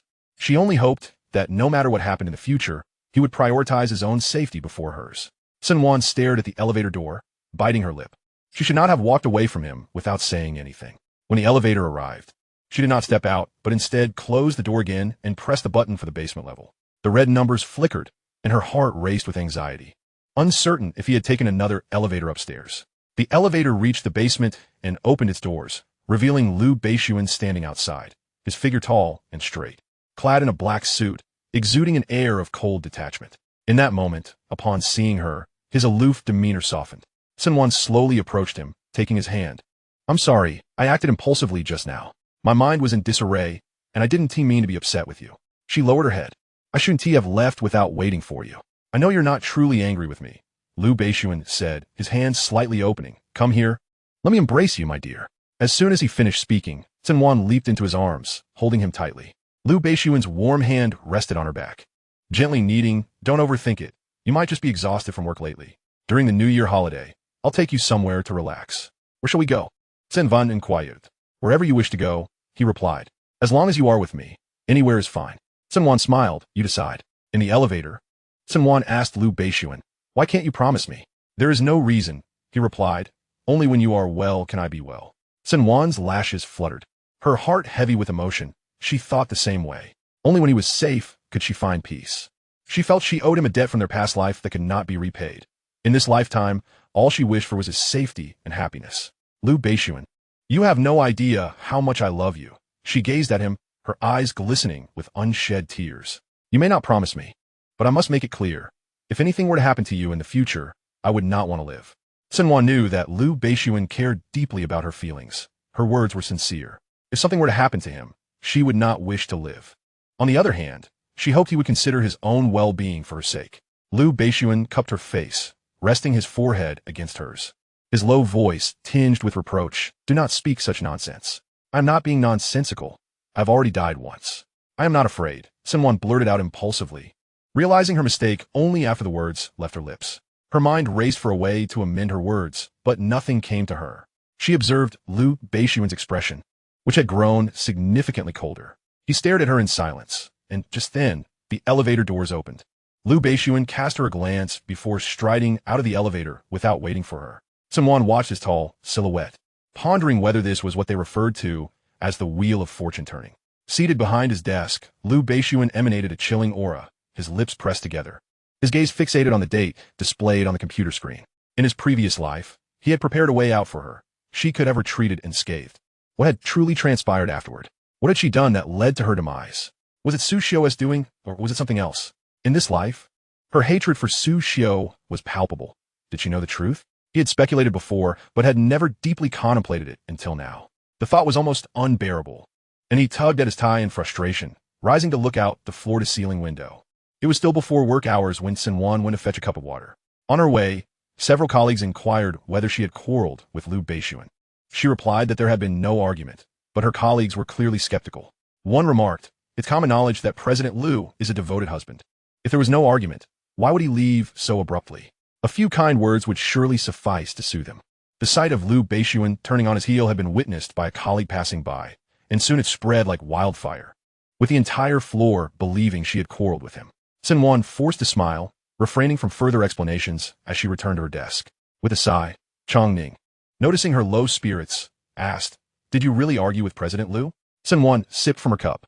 "I'm not sure if it counts as an argument, but I did sense he was angry." After she spoke those words, Lu Beixun's expression had indeed turned noticeably colder. Chong Ning asked, "What did you do?" "I didn't do anything," Cen Wan replied. Chong Ning shook her head. "Marriage is truly complicated. They say a woman's heart is like a needle in the ocean. I think men's hearts can be just as inscrutable." "Do you think men can be unreasonable too?" "I can't speak for others," Cen Wan replied with certainty. But Lu Beixun would never be unreasonable. Cen Wan decided to set her worries aside for the time being and planned to make amends during lunch. Her phone buzzed with a series of messages, and upon checking, she found multiple notifications from Shun Jinyu. "Shun Jinyu, Miss Cen, I want to join the group." "Shun Jinyu, I want to join the group." "Shun Jinyu, Join the group. Shun Jinyu. Group. Cen Wan, refuse. Shun Jinyu. I know I was wrong. I'm pitiful. Cen Wan. What was wrong? Shun Jinyu. I should have said the red string you gave me was ugly and tacky. Please forgive me. Shun Jinyu sent a photo of the red string on her wrist, but next to the image was a glaring red exclamation mark. Shun Jinyu. Is this being blocked? Cen Wan. Are you serious? Whoa. Shun Jinyu continued sending messages, but all that came back were red exclamation marks. Cen Wan turned off her phone, muttering under her breath, that little white lotus. Chongning looked at her. What are you muttering about? A friend of mine said the red string is ugly and tacky, just like the one you're wearing. Chongning glanced at the red string on her wrist. I think your friend isn't wrong. It's indeed tacky and ugly. Even elementary school students nowadays don't like these sorts of things. Cen Wan. Chongning. We must keep pace with the changing times and the trends of fashion. That said, aren't you also wearing one? Cen Wan inquired. Chongning. I wear this purely for luck, not for aesthetics. Cen Wan chose not to respond further, having resolved to disregard the little white lotus henceforth. She felt utterly betrayed. After finishing her work, Cen Wan glanced at the clock, noting that there was still an hour until mealtime. The wait seemed interminable, so she decided to head upstairs to the office. Today, Lu Beixun had not come to the administrative department, nor had he descended at all. Upon reaching the office, she encountered He, who had just exited. Cen Wan called out to him. What do you think Lu Beixun's mood is like? He paused for a few seconds before replying. Not very good. With that, he departed, leaving Cen Wan to pace back and forth at the office door, hesitating to enter. After a moment, the office door swung open, revealing Lu Beixun, who regarded her with a frigid expression. Come in. Cen Wan. She trudged into the office slowly. How did you know I was outside? I guessed. Lu Beixun's voice bore no warmth. Even with the heating on, Cen Wan felt a chill. Tentatively, she asked, Are you angry? She contemplated her explanation. I mentioned dying once because I had a dream about falling from a height. It felt so real, that's why I said it. Her voice dwindled. Lu Beixun pressed his lips together in silence, aware she was lying. Cen Wan lowered her head, inching closer to Lu Beixun. Seeing he did not retreat, she gathered her courage and wrapped her arms around his lean waist. Resting her forehead against his chest, her tone soft and pleading, Please don't be angry, okay? Your anger is quite frightening, and I'm a bit scared. I can't possibly eat you. So what are you afraid of? Lu Beixun gazed down at the girl who was now playfully appealing to him. You could leave nothing but my bones. This statement was not unfounded. In bed, she indeed left no remnants. What caused your sudden anger? Lu Beixun tightened his grip around her waist, drawing her closer, leaving no space between them. What are you talking about? You said that if something happened to me, you would never survive. How can I not be angry? He lowered his head and nipped at her earlobe. If you dare say such things again, I'll break your legs. You wouldn't, she smiled, her lips curving. You wouldn't have a heart too. Chapter 76. So, are you still angry with me? Lu Beixun was indeed too fond of her to truly harbor anger. Darling, if you break my legs, I'll become disabled. Will you still want me? Cen Wan blinked at him, adopting a pitiful demeanor. Of course, then you would have to stay obediently by my side. I never realized you could be so domineering. Cen Wan laughed, reaching to tickle him. Lu Beixun seized her wrist, his gaze a warning. If you move again, I cannot guarantee what I might do. Cen Wan glanced at the door to the lounge and instantly became compliant, cautiously asking, Are you still angry with me? I am angry. While he spoke those words, in truth, he was not angry. He merely felt pain for her. What had transpired after his death? How had she died? Surely, she must have suffered greatly. Just the thought of it made his breath hitch. Cen Wan rose on her tiptoes and placed a kiss at the corner of his lips. How about now? Are you still angry? Not enough. Lu Beixun's gaze darkened as he looked down at her, his expression complex. Cen Wan wrapped her arms around his neck. Then lower yourself. I can't reach. Standing tall, Lu Beixun found it a challenge for her to kiss his lips while on her tiptoes. Yet he did not comply with her request. Figure out yourself. Cen Wan. She thought to herself that she would indeed figure it out. With a gentle leap, she wrapped her legs around his waist and kissed him, Lu Beixun steadying her legs as she hung onto him. In this kiss, Cen Wan took the initiative, exploring his lips with a newfound maturity, shedding the innocence of her earlier days. With her eyes closed, she delved deeper into the kiss, and Lu Beixun slightly parted his lips, reciprocating her actions. Time seemed to stretch, and when Cen Wan finally pulled away, her eyes were misty, though she had initiated. She felt as if she were the one being overwhelmed. She asked, How about now? Are you still angry? Lu Beixun carried her to the sofa, placing her gently down and ruffling her hair. Silly girl, how could I truly be angry with you? His gaze darkened. Wan. Have you ever experienced something profoundly painful and despairing? Cen Wan hesitated, taken aback. Why do you ask this all of a sudden? Lu Beixun studied her, hoping to glean something from her subtle expressions. Her reaction confirmed his suspicion. So you have? Cen Wan pondered for a moment before nodding, not denying it. The two most painful experiences were the tragic deaths of her parents and sister, and the second was the act of killing him with her own hands. Before he could inquire further, she spoke first. Back then, I shouldn't have quarreled with you, shouldn't have sought to provoke you, and especially shouldn't have uttered the most hurtful words. These memories haunted her with regret, and she could never forget the pain she had caused him. I no longer blame you. I truly don't. Lu Beixun gently embraced her. Aside from those, is there anything else? She nodded, but those were feelings she found difficult to articulate. Let us discuss this another time. I've been here too long and should return to work. Lu Beixun did not press further, granting her some time, and took her hand. Let us go down together. Cen Wan's eyes brightened. Surely no one would question her about quarreling with Lu Beixun now. As mealtime approached, Cen Wan was just about to seek Lu Beixun when she received an email that made her pause. Sitting back down, she opened it, revealing an anonymous message containing only a few words and an image, a red symbol of death. The message read, Cen Wan, I want you and Lu Beixun to go to hell. Staring at the screen, with sweat forming in her palms, Cen Wan felt a chill run down her spine.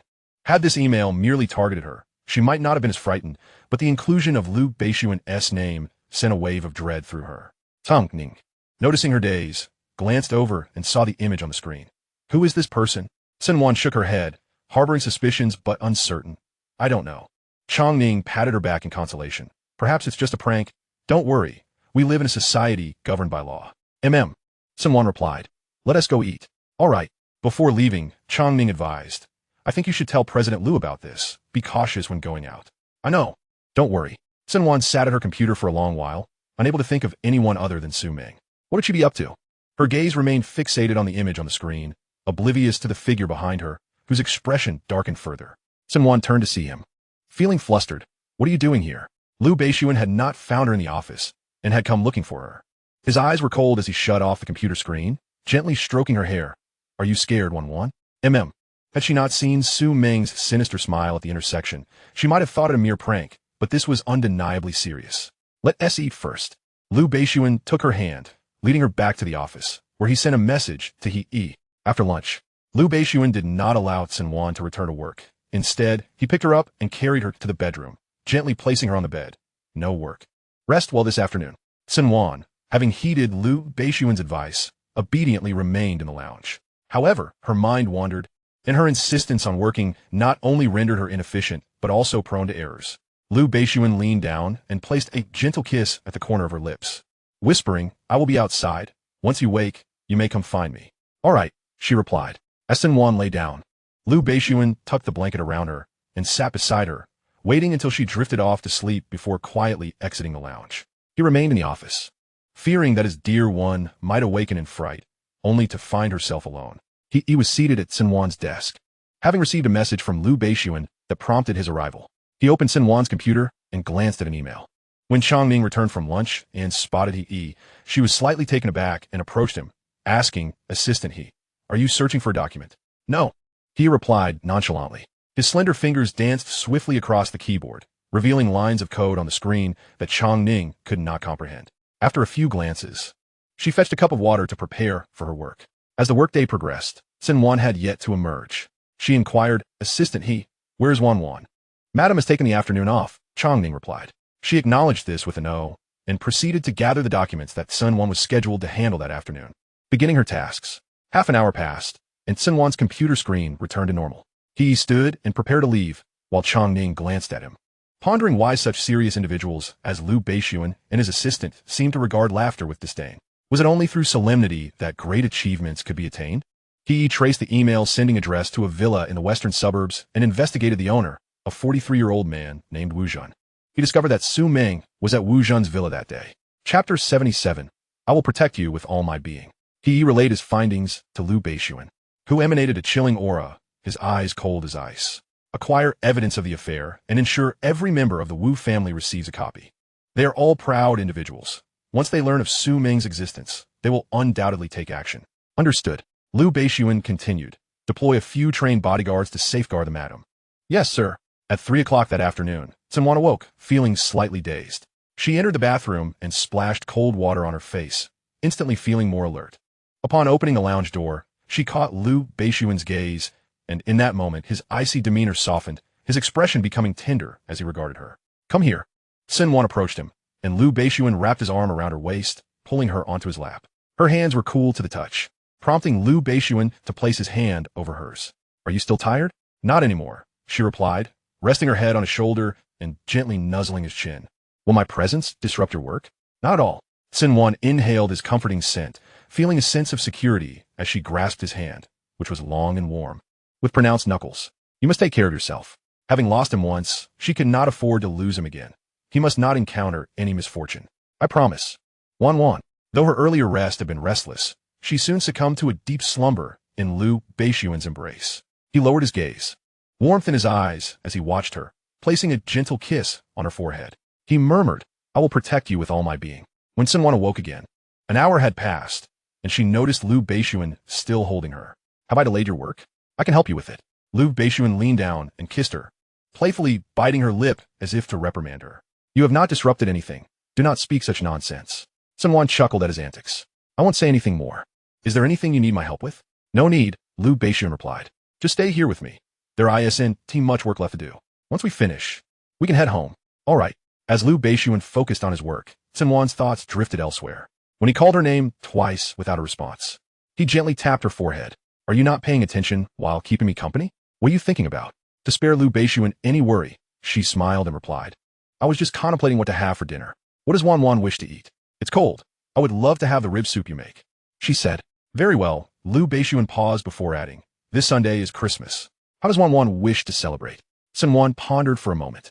"Can I invite Tang Tang and Xiao Bai Lian to our home?" "Of course," Wan decides.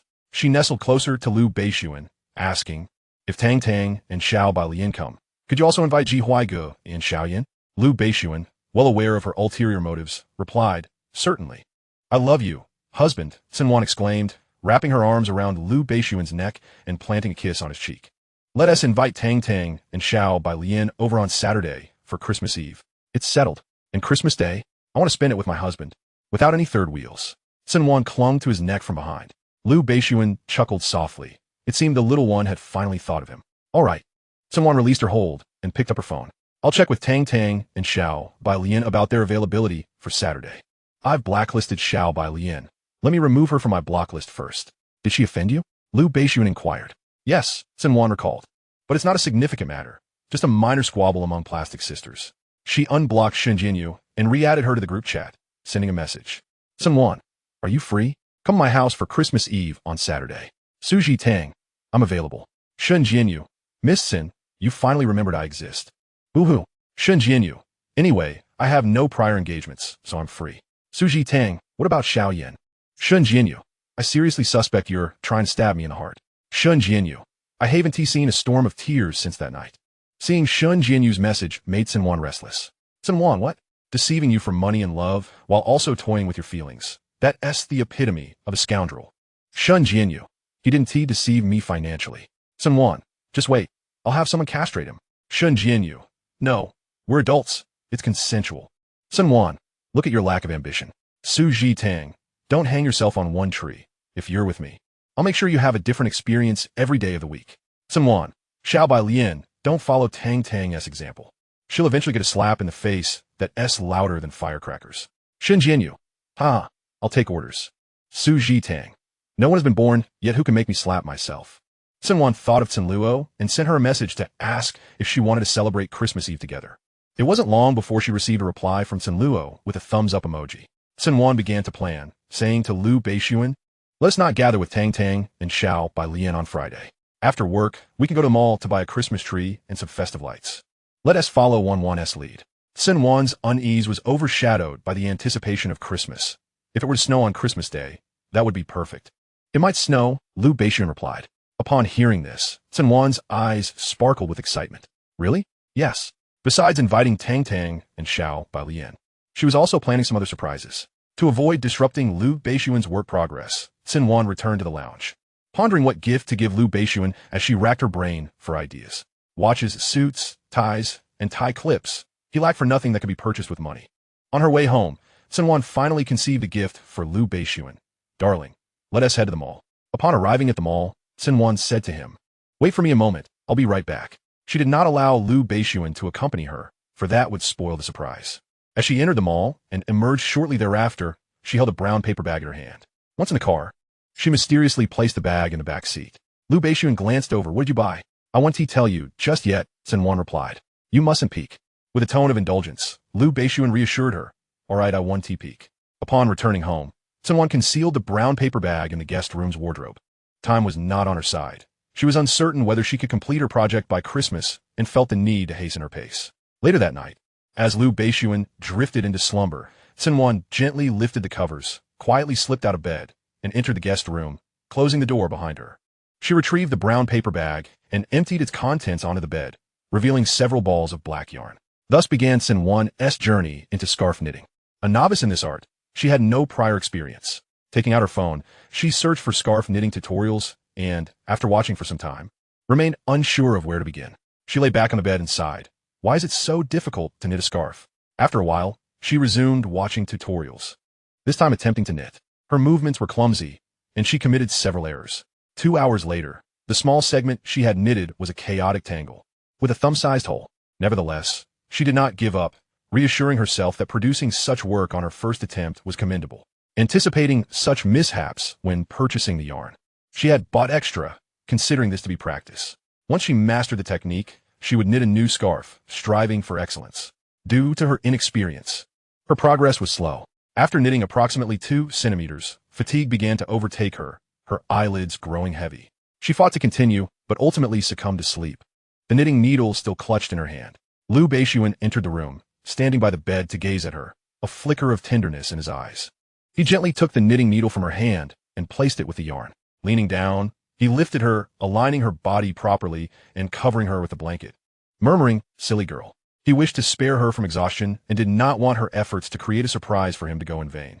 Thus, he pretended to be unaware of her endeavor. His little one remained so innocent, believing she could keep it a secret from him. In truth, he had known the moment she exited the room. Lying down beside her, he enveloped her in his embrace and drifted off to sleep. At 4 a.m, Lu Beixun awoke, quietly observing her. After about half an hour, he rose and returned to their bedroom. Not long after he lay down, Cen Wan stealthily entered and climbed onto the bed beside him. Lu Beixun turned over, drawing her into his arms, and asked, "What did Wan go to do?" "I went to the bathroom," Cen Wan replied, turning to snuggle into his embrace. "Did I wake you?" "No, it's still early. Let us sleep a bit longer." Cen Wan murmured, holding him close. "I'm so sleepy." She had unwittingly dozed off while knitting, and upon waking, her first thought was to hurry back. If Lu Beixun discovered her absence, her surprise would be spoiled. Cen Wan sank back into a deep slumber in his arms. At 7:30 a.m, she was awakened by Lu Beixun's gentle kisses, trailing from her collarbone downward, pausing just beneath it. As she opened her eyes, all she could see was the top of his head, her brow furrowed, and her ears flushed red. "I can't get up. I feel unwell," Lu Beixun then lifted his head to look at her. "What do you feel unwell?" "You beast, you know the answer." Cen Wan attempted to rise, only to be pressed back down by Lu Beixun. With a playful glimmer in his eye, he remarked, "Since you've called me a beast, I must not disappoint you with a lack of beastly behavior." Cen Wan fell silent. "Not speaking?"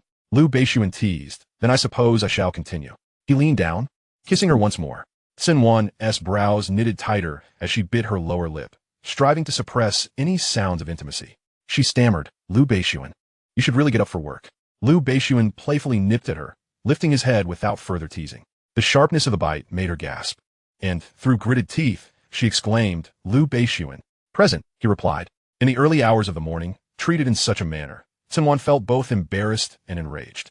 She grasped his wrist and bit down hard, successfully leaving a row of bite marks on his arm. Afterward, she lifted her chin defiantly, declaring, "Now we're even." Lu Beixun smiled indulgently. "If you feel it's not even, I wouldn't mind another round." Not a chance. In truth, she was reluctant to leave him. Cen Wan tossed the covers aside and got out of bed. In the western suburbs, Su Ming had not returned home the previous night, choosing to stay at Wu Zhen's villa. Last night, Wu Zhen had been in good spirits, gifting her jewelry and even providing her with a sum of money. She attended to him until the later hours, and when he departed, she was left alone in the villa. Wu Zhen had informed her that this villa was his private property, unknown to his wife and family, and promised that if she behaved, it would be hers. Su Meng felt a thrill at the thought of such a grand villa. Who wouldn't be tempted? However, Wu Zhen was older, unattractive, and overweight. Engaging in those acts with him often made her feel nauseated, and she could only suppress her revulsion by avoiding his gaze or turning off the lights. Imagining that the person touching her was Xiang Yang. To obtain money, she had to diligently please Wu Zhen, who was utterly smitten by her, even expressing a desire to divorce his current wife to marry her. Dressed in a seductive camisole, Su Meng descended the stairs and was taken aback by the scene in the living room. Two women occupied the sofa, a wrinkled elderly woman with a piercing gaze, and a younger woman appearing to be in her 30s. Surrounding them were a dozen bodyguards. The two women were mother-in-law and daughter-in-law, Wu Zhen's mother, Yi Ling, and his wife, Ding Wei. Neither appeared particularly amiable, especially the elderly woman. Su Meng halted in her tracks as Ding Wei turned to her. Su Meng, 24 years old. I have a question for you. Does your mother know you're the mistress breaking up someone else's family? Are you aware that he is old enough to be your father? Su Meng's face paled. During her time as Wu Zhen's clandestine lover, she and he had concealed their relationship well, and no one knew of their connection. She could not fathom why Wu Zhen's family would come looking for her. With a glance from Ding Wei, two bodyguards stepped forward to bring Su Meng before her, spotting the expensive jewelry adorning Su Meng's wrists and neck. Ding Wei's anger surged. Those jewels were given to you by Wu Zhen, weren't they? How shameless can you be to do anything for such trinkets? Su Meng struggled, but could not break free from the bodyguard's grip, eyeing Ding Wei warily. What do you want from me? As she fought, Ding Wei noticed the red marks on Su Meng's wrists and, lowering her gaze, saw the corresponding marks on her ankles. Ding Wei was infuriated, her breath coming in short gasps as she glared at Su Meng. How can you be so despicable? Yi Ling's gaze shifted to Ding Wei, her tone sharp. What good does it do to say so much? In the end, it's your fault for not keeping your man. Ding Wei could only remain silent. Mother is right. Despite her advanced age, Yi Ling spoke with an unmistakable fierceness and an air of authority. Remove her jewelry and strip her of her clothes, then throw her out. What are you doing? Su Meng panicked, struggling fiercely, her eyes wide with terror. Ignoring her pleas, they tore her clothing from her, discarding her outside the villa, leaving her exposed without a shred of clothing. She bit her lip hard, the skin paling under her teeth. The humiliation she endured today would forever be etched in her memory. Clenching her teeth, she trembled from the cold, struggling to take each step forward as the eyes of passers-by lingered on her, their whispers rife with speculation. The red marks on her hands were unmistakable evidence of being torn apart by the rightful partner for her role as the other woman. Those who disrupt the sanctity of others' homes deserve no sympathy. Some individuals, fully capable, still opt for shortcuts. Shame enveloped her heart, leaving her no time to heed the idle chatter. Su Mingxiang sought to evade the crowd and slipped into an alley, only to encounter a gang of ruffians who, upon spotting her, wore lecherous grins and dragged her into the alley's public restroom, where anguished screams soon echoed. Chapter 79. Have you not forgiven me yet? After finishing work on Friday, Cen Wan and Lu Beixun visited the mall to purchase a Christmas tree and atmospheric lights. Upon returning home, they busied themselves with decorations for 3 hours. Satisfied with their handiwork, Cen Wan nodded approvingly at the festive ambience that now filled the room. The scarf she had been knitting was not yet complete. This was the last night she had to finish it. That evening, Lu Beixun retired early, and she slipped out of bed, making her way to the guest room, where she was mere hours away from completion. After several days of practice, her technique had improved significantly. Although there were minor imperfections, it was overall quite commendable. At 3 in the morning, she finally completed the scarf. Stretching and yawning, she felt utterly drained. Rising from bed, she tidied up the leftover yarn and retrieved an exquisite gift box from the closet, carefully folding the finished scarf and placing it inside. Now, all that remained was to await Christmas. Cen Wan returned to her room. Just as she lifted the covers to lie down, Lu Beixun rolled over, leaning closer. Wan. Yes, I want to have you. His voice was husky. In the darkness, Cen Wan wrapped her arms around his neck. Not for too long, I'm so tired. All right. This time, he truly did not prolong their encounter, allowing her to sleep by 4 o'clock. Lu Beixun gazed at her sleeping face and gently kissed the corner of her lips. You've worked hard these past few days. My dear. Cen Wan slept soundly until 1 in the afternoon. After lunch, she and Lu Beixun returned to the Cen family home. They spent time there until 4, when they went to the school to pick up Cen Luo. When they collected her at 5, she had plans with Su Jitong and Shun Jinyu at 6. Once in the car, Cen Luo asked, who else is coming tonight? Your sister Tang Tang, Cen Wan replied, and another beautiful sister, whom I will introduce to you later. Just 2, Cen Luo inquired. Also, your brother-in-law's 2 friends, Jiji Huai and Xiao Yan. Cen Luo acknowledged this with a soft "oh." She then produced a delicate gift box from her bag and handed it to Cen Wan. "This is a Christmas gift for you and brother-in-law." Cen Wan smiled. "My little sister has grown up and is so thoughtful." "Thank you, Luo. You're welcome. What about my gift?" Cen Wan paused. "I've been busy knitting the scarf and completely forgot to prepare a Christmas gift for my beloved sister." Cen Luo, sensing her hesitation, guessed the truth. Cen Wan smiled sheepishly. "I think giving money is more practical. What do you think, Luo? "I understand," Cen Luo replied, eyeing her. "You didn't prepare a gift for me, hoping to appease me with cash." Having been sisters for over 20 years, they knew each other well. Cen Luo glanced at Lu Beixun. "Did you prepare something for brother-in-law?"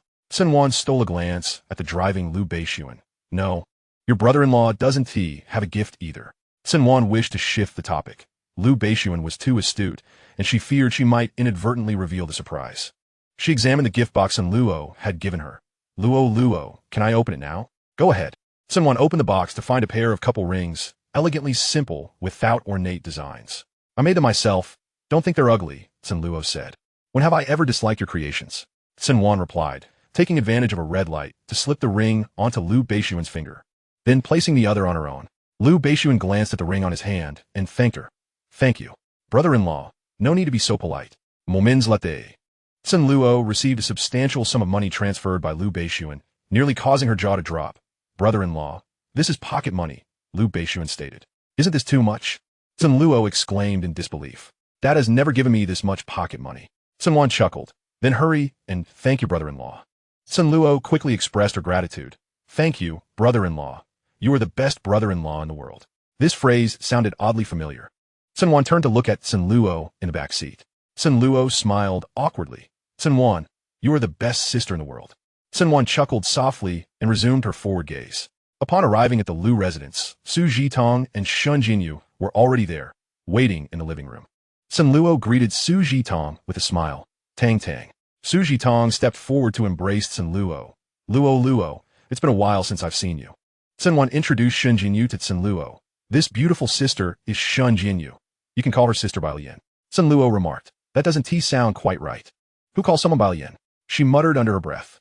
"Isn't that an insult?" "Who said by Lian is an insult? You of all people should know better." Cen Wan teased. "I do know, but in this digital age, by Lian is indeed not a compliment." Cen Wan merely introduced Cen Luo to Shun Jinyu with 4 words. "Cen Luo, my sister." It was evident they bore some resemblance. Shun Jinyu turned to Cen Luo, saying, "Call me whatever you like, it's fine." Cen Luo hesitated, still unable to bring herself to say, "Sister Jinyu." Cen Wan clicked her tongue, but said nothing more, allowing her to take her time. At that moment, Jiji Huai and Xiao Yan arrived. Cen Wan glanced over and noticed that beside Jiji Huai stood a tall figure clad in a parka, hands in pockets, with a slightly aloof demeanor. Cen Luo, upon seeing the person beside Jiji Huai, appeared utterly bewildered. Cen Wan noticed Cen Luo's reaction and nudged her with her elbow. "Do you know him?" Cen Luo nodded eagerly. "Jiji Huai's nephew. He is as arrogant as they come." "The one with the surname Jiang?" "Yes, Jiang Lingzhou." Cen Wan patted Cen Luo's shoulder. "A fateful encounter. Make the most of it." She then turned to Su Jitong and Shun Jinyu. "You two should do the same. Good luck." Cen Luo, Su Jitong, Shun Jinyu. Shun Jinyu found herself at a loss for words, as their crushes were indeed present, while Su Jitong was left bewildered, pondering what this had to do with her. Su Jitong looked at Cen Wan. "Please don't drag me into this, okay?" Cen Wan replied. "Compared to Bai Lian and my sister, you should be the one to step up." Su Jitong. The 3 of them approached, and Xiao Yan settled onto the sofa. Since his arrival, Shun Jinyu's gaze had become uncontrollable, irresistibly drawn to him. This time, as she looked at Xiao Yan, their eyes met, and he regarded her with a calm voice. "Come here." Shun Jinyu paused for a moment before walking over. Xiao Yan pulled her down beside him and, noticing her dazed expression, asked, "What are you thinking about?" Shun Jinyu pondered for a moment before looking at him. "Have you not forgiven me yet?" Chapter 80, Truly Heartless. Xiao Yan's eyes held a hint of amusement. "You know whether I have forgiven you or not, don't you?" Shun Jinyu lowered her gaze. She had previously thought that Xiao Yan had forgiven her, but with a week having passed without contact, her certainty wavered. She spoke softly. "I don't know. You didn't come to find me." Xiao Yan chuckled lightly, a subtle tenderness in his gaze. "Shouldn't it be you coming to find me?" Shun Jinyu looked at him, momentarily taken aback. "Where should I look for you?" Xiao Yan reached out, pulling her closer by the neck. Whispering in her ear, at my place. As she spoke, a warm breath brushed against her ear, causing Shun Jianyu's cheeks to flush slightly. Xiaoyan continued. The password is your birthday. Shun Jianyu hesitantly inquired, can I go? Xiaoyan softly replied, anytime you wish. Realizing she still remained on Xiaoyan's blacklist, she hesitated for a few seconds before deciding to voice her concern. Xiaoyan, could you possibly remove me from the blacklist? Xiaoyan regarded her with a piercing gaze. It seems you haven't thought about reaching out to me all week, Shun Jianyu. Your attitude is less than proper. Shun Jianyu lowered her head, her voice barely a whisper. I wanted to contact you. During those weekdays, she genuinely missed him. Take out your phone, Xiaoyan instructed. Shun Jianyu complied, and then, send me a message. With a trembling finger, she opened their chat and sent a casual emoji. Upon sending it, she was momentarily taken aback. Unbeknownst to her, Xiaoyan had removed her from his blacklist a week after their breakup, but for the past 2 years, she had never reached out to him.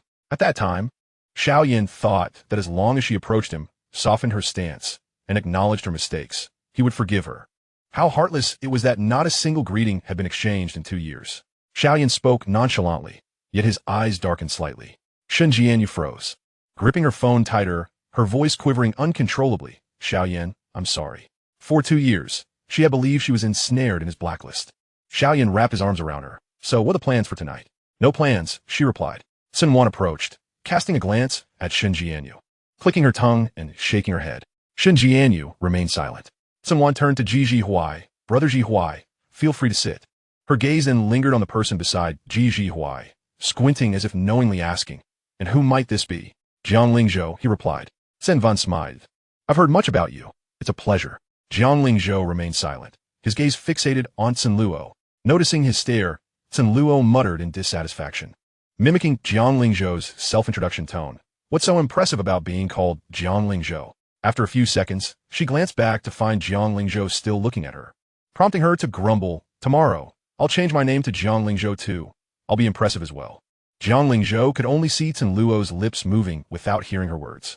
From her lip movements, he could probably guess her thoughts, as she often voiced similar sentiments in his presence. Su Jitong and Cen Luo sat together, and upon hearing her mutterings, Su Jitong asked, what are you mumbling about? Following Cen Luo's gaze, Su Jitong instantly understood. Jiang Lingzhou's lips curved into an almost imperceptible smile, which Cen Luo failed to notice. Aunt Yang brought over tea, and the coffee table was laden with beverages and desserts. Lu Beixun approached and sat beside Cen Wan, addressing the others. The first floor is an entertainment venue. Feel free to enjoy yourselves. Su Jitong queried, is there KTV? Yes, came the reply.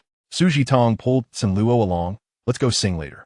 Cen Luo had previously had the privilege of hearing Su Jitong's voice, akin to a celestial melody. She cast a pleading glance at Cen Wan, who responded with a smile. Your sister Tang Tang sings at a concert level. Cherish it. Cen Luo shot her a look that questioned their sibling bond, to which Cen Wan shrugged, indicating her helplessness. Cen Wan glanced at Jiang Lingzhou and leaned closer to Lu Beixun, whispering, Cen Luo has good taste. Jiang Lingzhou is indeed handsome. Lu Beixun gently squeezed her waist. Only allowed to look at me. Cen Wan pondered for a moment before asking Lu Beixun, you didn't invite Jiang Lingzhou, did you? Lu Beixun did not deny it. Weren't you curious about the type of boy your sister likes? Truly, he understood her best. The atmosphere was vibrant with the excitement of 3 couples. Cen Wan retrieved 2 decks of cards from the drawer. Since dinner will take a while, why not play some cards? Does anyone know how to play do Diju? No one responded, so she assumed everyone did. Is there anyone who doesn't want to play? When silence persisted, she took it as a cue that everyone was willing. With precisely 8 people, she arranged the tables. So, Cen Luo, Xiaoyan, Lu Beixun, and I will sit at one table. She then glanced at Su Jitong and Cen Luo, who were busy taking selfies and making silly faces.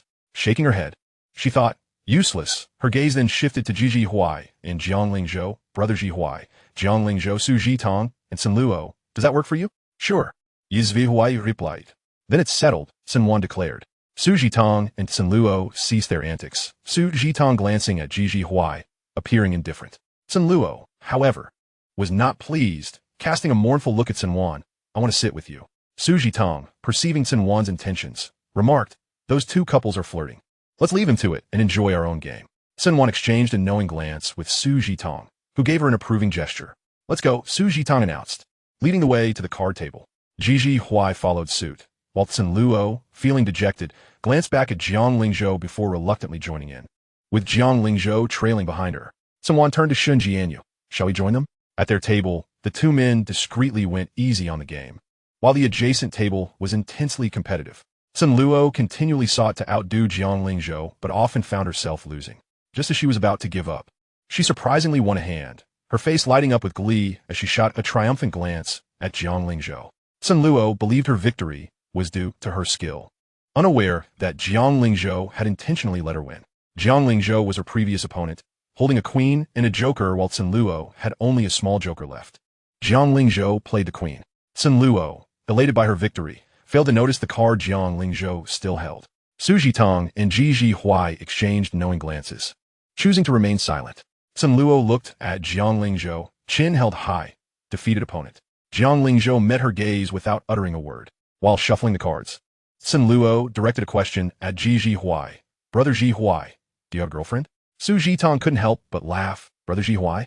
Jiang Lingzhou glanced at Sun Luo, harboring serious doubts about her motives. Sun Luo blinked innocently. What's wrong? My sister calls him Brother Ji Huai. Chapter 81 is truly captivating. Su Jitong waved her off. It's fine. Be yourself. She added, as long as Brother Ji Huai is willing, and that person beside you is amenable. The person beside you referred to Jiang Lingzhou, who Sun Luo eyed before haughtily declaring, what does he have to do with this? Sun Luo turned back to Ji Huai, who replied, I have no objections. Jiang Lingzhou remained silent. Sun Luo insisted, Brother Ji Huai has no objections. She thought that by addressing him this way, her status would surpass Jiang Lingzhou's, believing her cleverness went unnoticed, while in reality, the three at the table were well aware. Subsequently, Sun Luo consistently referred to Ji Huai, whether intentionally or not, causing Jiang Lingzhou's expression to darken. Su Jitong also sensed the shift in atmosphere. The more Jiang Lingzhou's mood soured, the more amused Sun Luo became, and the more frequently she called him. In her mind, she mused, what if you're arrogant? I can call you brother. Can you do the same? You still have to humbly call me uncle. You're nothing. Having endured numerous defeats at Jiang Lingzhou's hands, Sun Luo finally turned the tide this time. Su Jitong stifled laughter, while Ji Huai cast her a glance. If you want to laugh, just let out. Su Jitong waved her hand. It's all right. I can hold it in. Sun Luo recalled that Ji Huai had yet to answer her question. Brother Ji Huai, you still Haven T said whether you have a girlfriend? No, he replied. Sun Luo responded with an O. At the adjacent card table, Cen Wan casually arranged her cards and remarked, Little White Lotus, I recall you mentioning your fondness for little wolf dogs. Shun Jinyu responded with a silent pause. Cen Wan continued, my cousin is the quintessential wolf dog, a domineering CEO. Perhaps you should consider him. Cen Wan, adept at weaving lies without hesitation, knew well that her parents were both only children, rendering any cousin non-existent. Xiao Yin glanced at Shun Jinyu, a smirk playing at the corners of his lips, though devoid of any genuine mirth. Do you dare? Shun Jinyu shook her head vigorously. I do not dare. Coward, Cen Wan teased. As dinner preparations commenced, the card game concluded. Cen Wan sought out Su Jitong, inquiring, what are your thoughts on Jiang Lingzhou? He seems fine. If Luo likes him, let her pursue it. Su Jitong replied, recalling the earlier card table incident that nearly made her chuckle. Your sister just got Jiang Lingzhou quite riled up. What transpired? Cen Wan asked. She kept calling him Brother Ji Huai. Su Jitong laughed, and Jiang Lingzhou turned quite green. Thinking back on the scene, Cen Wan found it amusing. At that moment, Sun Luo approached, asking, what are you discussing? Nothing of importance. It's time for dinner, Cen Wan responded. The group made their way to the expansive dining hall adorned with crystal chandeliers. Most seats were occupied by couples, leaving only Jiang Lingzhou and Ji Huai with available spots. Su Jitong settled beside Ji Huai, while Sun Luo reluctantly took the seat next to Jiang Lingzhou, her face radiating resistance. Cen Wan asked Sun Luo, are you returning to school tonight? If not, I can have Aunt Yang prepare a room for you. Sun Luo glanced at the time. No need to trouble yourself. I will return to school. With Christmas approaching just past midnight, she had no desire to linger here as a fifth wheel. Very well, Cen Wan agreed. Sun Luo's gaze lingered on the orange juice on the table, yearning for a sip, but it was just out of reach. She made several attempts to grasp it, but hesitated to stand and draw attention. Jiang Lingzhou, noticing her struggle, chuckled softly. Would you like some? Sun Luo shot him a glance, pursing her lips in silence. Jiang Lingzhou leaned closer, whispering, call me brother, and I shall fetch it for you. Sun Luo glared at him. You're insane. Jiang Lingzhou then reached for the orange juice, poured her a glass, and returned it to her. Drink up. Sun Luo regarded the juice skeptically. A weasel wishing a chicken a happy new year has no good intentions. Jiang Lingzhou chuckled, his eyes gleaming with a rebellious spirit. Is this truly how you perceive me? What else could I think? Cen Luo retorted, having been rebuffed by him numerous times. Over time, she had come to terms with the fact that some things could not be forced, and she had relinquished her pursuit. Shen Jinyu felt enveloped by a warm atmosphere, one she had never experienced growing up. Her family only ever brought her oppression and anxiety. She reached under the table to grasp Xiao Yan's hand, who looked at her in surprise, his voice gentle. What's wrong? Shen Jinyu smiled faintly. I simply enjoy this moment, wishing to hold your hand. Since their breakup 2 years prior, she had not celebrated any holidays or birthdays. Returning home for the new year only meant endless discussions of work, a life she had grown weary of yet felt unable to escape. Xiao Yan clasped her hand firmly. Do you have plans for New Year's Day? No. Why? I intend to take you home. Home? Shen Jinyu's expression was one of disbelief. Yes, Xiao Yan affirmed earnestly. I will take you home. He gently caressed her hand. Do not fear or feel anxious. I am here. Shen Jinyu nodded, her eyes glistening with unshed tears. His presence was her greatest source of strength. Lu Beixun served tea, poured water, and dished out food for the petite woman beside him. Whenever Cen Wan glanced at a dish, Lu Beixun would add some to her plate. Cen Wan noticed that he had hardly eaten, so she piled his plate high. You should eat as well. Lu Beixun merely nodded, his gaze soft. Su Jitong suddenly felt the meal had lost its appeal and turned to Ji Huai. We did not come here to eat. We came to consume dog food. Ji Huai was silent. Su Jitong continued, undeterred. Next time, I will take you out for fun. Let us not consume any more dog food. Ji Huai pondered for a moment before asking, what kind of fun do you propose? Su Jitong, uncertain of Ji Huai's preferences, replied after some thought, chasing girls? Is that permissible? Ji Huai coolly responded, not interested. Then what do you usually do? Su Zitang in Guit. It depends on my mood, he replied. Unable to connect with Ji Huai, Su Jitong fell silent. After the meal, Cen Luo glanced at the time. I must return to the dormitory before 11. I am leaving. I can have a driver take you, someone offered. Okay. Just then, Jiang Lingzhou approached. I drove here. I'm heading back to school anyway. Shall we go together? Without a second thought, Cen Luo replied, no. Jiang Lingzhou pressed. Are you afraid of me? I'm not afraid of you. Cen Luo retorted defiantly. Then why not ride with me? Jiang Lingzhou smirked. Fine, I will go, she conceded, realizing she had fallen into his trap. She recognized that her words could not be retracted in front of so many witnesses. Cen Wan laughed. Looking at Jiang Lingzhou, be sure to keep my sister safe on the way back. Jiang Lingzhou nodded and turned to Ji Huai. Uncle, we are leaving. Be safe. Yizvi Huai replied. Cen Luo addressed Ji Huai. Then, Brother Ji Huai, we shall take our leave. She pronounced Brother Ji Huai with emphasis, ensuring everyone present heard clearly. Jiang Lingzhou's expression darkened momentarily, while Cen Luo shot him a provocative glance. Cen Wan beamed with pride. Truly, my sister is remarkable. Absolutely splendid. Chapter 82. Come to my home tonight. After Cen Luo and Jiang Lingzhou departed, the remaining group ventured down to the basement level. Suzitan suet kadaoke. But no one dared to agree, for her heavenly voice could truly be lethal. Cen Wan proposed playing mahjong, to which Ji Huai responded, playing mahjong sounds good. Su Jitong turned to him. Ji Huai, what do you mean by that? Ji Huai remained silent, and Shen Jinyu added, I also choose mahjong. Su Zitang, glancing at Xiao Yan, heard him slowly say, I will listen to my silly girl. Su Jitong was left speechless. Her gaze filled with resentment as she scanned the group. Are you all conspiring to bully me? A single dog? Is there no justice? Ji Huai smiled slightly, addressing Su Jitong. We are unworthy of your melodious voice. After some bickering, they headed to the game room. The three gentlemen prepared to play billiards, leaving the ladies one player short. Su Jitong, holding a grudge, grabbed Ji Huai's arm. You cannot leave. You promised to play mahjong. How can we three play without you? Cen Wan stifled a laugh, recognizing this as the correct progression. Ji Huai glanced down at the hand gripping his clothing, then met her gaze, his lips parting slightly. If we are one short, you may invite your ambiguous partner to fill the gap. Cen Wan and Shen Jinyu exchanged glances, waiting for Su Jitong's response. Cen Wan silently prayed that Su Jitong would refrain from saying something outrageous. She wished to tell her that the man before her was her future boyfriend, but revealing this now would likely make everyone think she was delusional. As Cen Wan's concerned friend, she felt an endless sense of responsibility. Yet, often what one fears comes to pass. Su Jitong, who had remained silent until now, finally spoke up in a startling manner. She smiled and addressed Ji Huai. If this were my territory, I would summon all my ambiguous partners, but alas, it is not, so I must impose upon you, Mr. Ji. Cen Wan face-palmed, utterly exasperated by her friend reckless bravado. Shen Jinyu watched, amused. Cen Wan turned her gaze towards Shen Jinyu, gently waving her hand. Shen Aiqing, take Su Jitong down and have her dealt with. Su Jitong looked at Cen Wan, still gripping the corner of Ji Huai's clothing. Why would you want to behead me? Cen Wan glared at her with gritted teeth. Su Jitong, there's no salvation for you. Ji Huai, ensnared by Su Jitong, eventually compromised and took a seat beside her.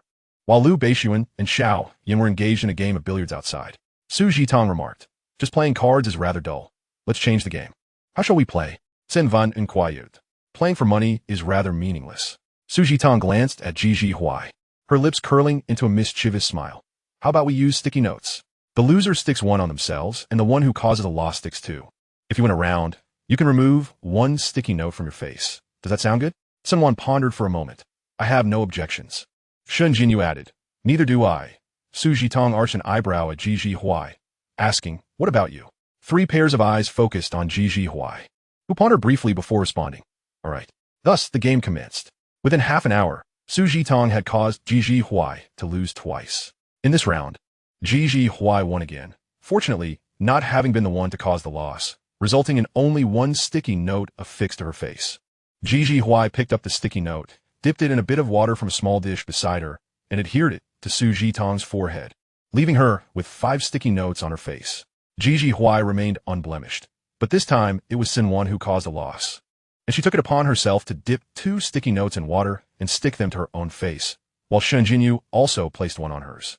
Cen Wan bore 4 sticky notes, Shen Jinyu 3, and Su Jitong had the most.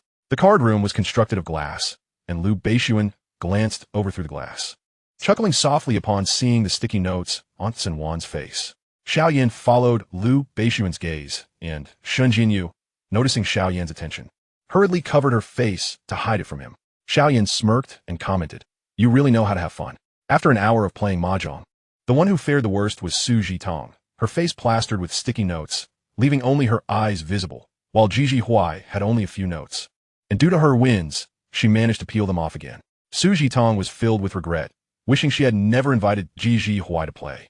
Throughout the hour, Ji Huai's luck had been remarkably good, while Su Jitong's was dismal. Lu Beixun set his cue down and walked in. Shen Jinyu, through the glass, looked at Xiao Yin beside the billiard table, stood up, and offered her seat to Lu Beixun. You all play. Shen Jinyu tore off the sticky notes from her face, tossed them into the trash, and exited. Lu Beixun took Shen Jinyu's place, glancing at the petite woman beside him. Wan, you lost quite badly. He reached out to remove the sticky notes from her face and discarded them into the bin. Cen Wan gestured towards Su Jitong. I'm not the worst off here. Tang is the real loser. Tonight, Ji Huai's luck has been extraordinary. Su Jitong was too disheartened to speak. Her eyes filled with resentment as she glared at Ji Huai. Su Jitong removed the sticky notes from her face and tossed them into the trash. I concede. No more sticky notes. Let's just continue playing. Shen Jinyu approached Xiao Yin, eyeing the balls on the table. How do you play this? Xiao Yin handed her a cue, standing behind her, guiding her with gentle instructions. He whispered in her ear, bend down. She complied, and Xiao Yin corrected her posture, his warm breath enveloping her neck, causing her heart to race with a flutter of anxiety. The intimate position made it difficult for her to concentrate, and Xiao Yin chuckled softly in her ear. Focus. Shen Jinyu stammered. I can't concentrate with you like this. Xiao Yin struck the ball into the pocket and straightened up, ruffling her hair. Let's take a break for today. Shen Jinyu grasped his hand. Xiao Yin, come to my house tonight. I have something for you. That something was proof of her thoughts of him over the past 2 years. All right, Xiao Yin replied. I have something for you too. After another hour of playing cards, as the clock approached midnight, preparations to disperse began. Cen Wan checked her phone and saw a message from Cen Luo, stating she had arrived at the dormitory. Upon returning to the living room, Cen Wan noticed it was snowing through the floor-to-ceiling windows, and she excitedly dashed outside to stand in the courtyard. The snowflakes fell, illuminated by the warm-colored lights she had arranged in the yard, creating a fantastical scene. The snow was heavy, if it continued. A blanket of white would greet them by morning. Lu Beixun approached her side, and Cen Wan smiled, grasping his hand. The first snowfall of the year has arrived on Christmas Eve. Cen Wan reached out to catch the snowflakes. Shen Jinyu looked at Xiao Yin. Shall we go? Shen Jinyu bid farewell to Xiao Yin as they departed, and Su Jitong turned to Ji Huai, asking, Are you leaving? Can I hitch a ride? I didn't drive. Since we played for so long, I had my driver leave early. Ji Huai regarded her for a few moments. Let's go. Su Jitong waved goodbye to Cen Wan and followed Ji Huai out. Cen Wan watched Su Jitong's retreating figure and said to Lu Beixun, Tang Tang has finally done something worthwhile. Chapter 83. You really don't hold back. The courtyard grew quiet, and Cen Wan's fingertips turned crimson from the cold. Lu Beixun clasped her hand, warming it in his embrace. Snowflakes settled upon their hair and shoulders.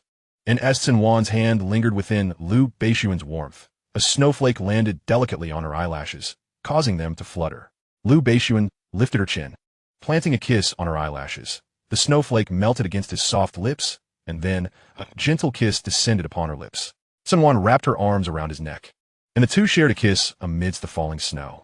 Lu Beixun encircled her waist, drawing her body close to his, the tender kiss intensifying as he claimed her breath, savoring her sweetness. Moments later, Lu Beixun pulled away from her lips, resting his forehead against hers, his voice husky. Wan Wan, will you stay by my side forever? Cen Wan replied firmly, if I were to betray you, may I suffer a terrible fate. The word death remained unspoken, for her lips were silenced once more by Lu Beixun's kiss. After a few seconds, he released her. No more foolish talk.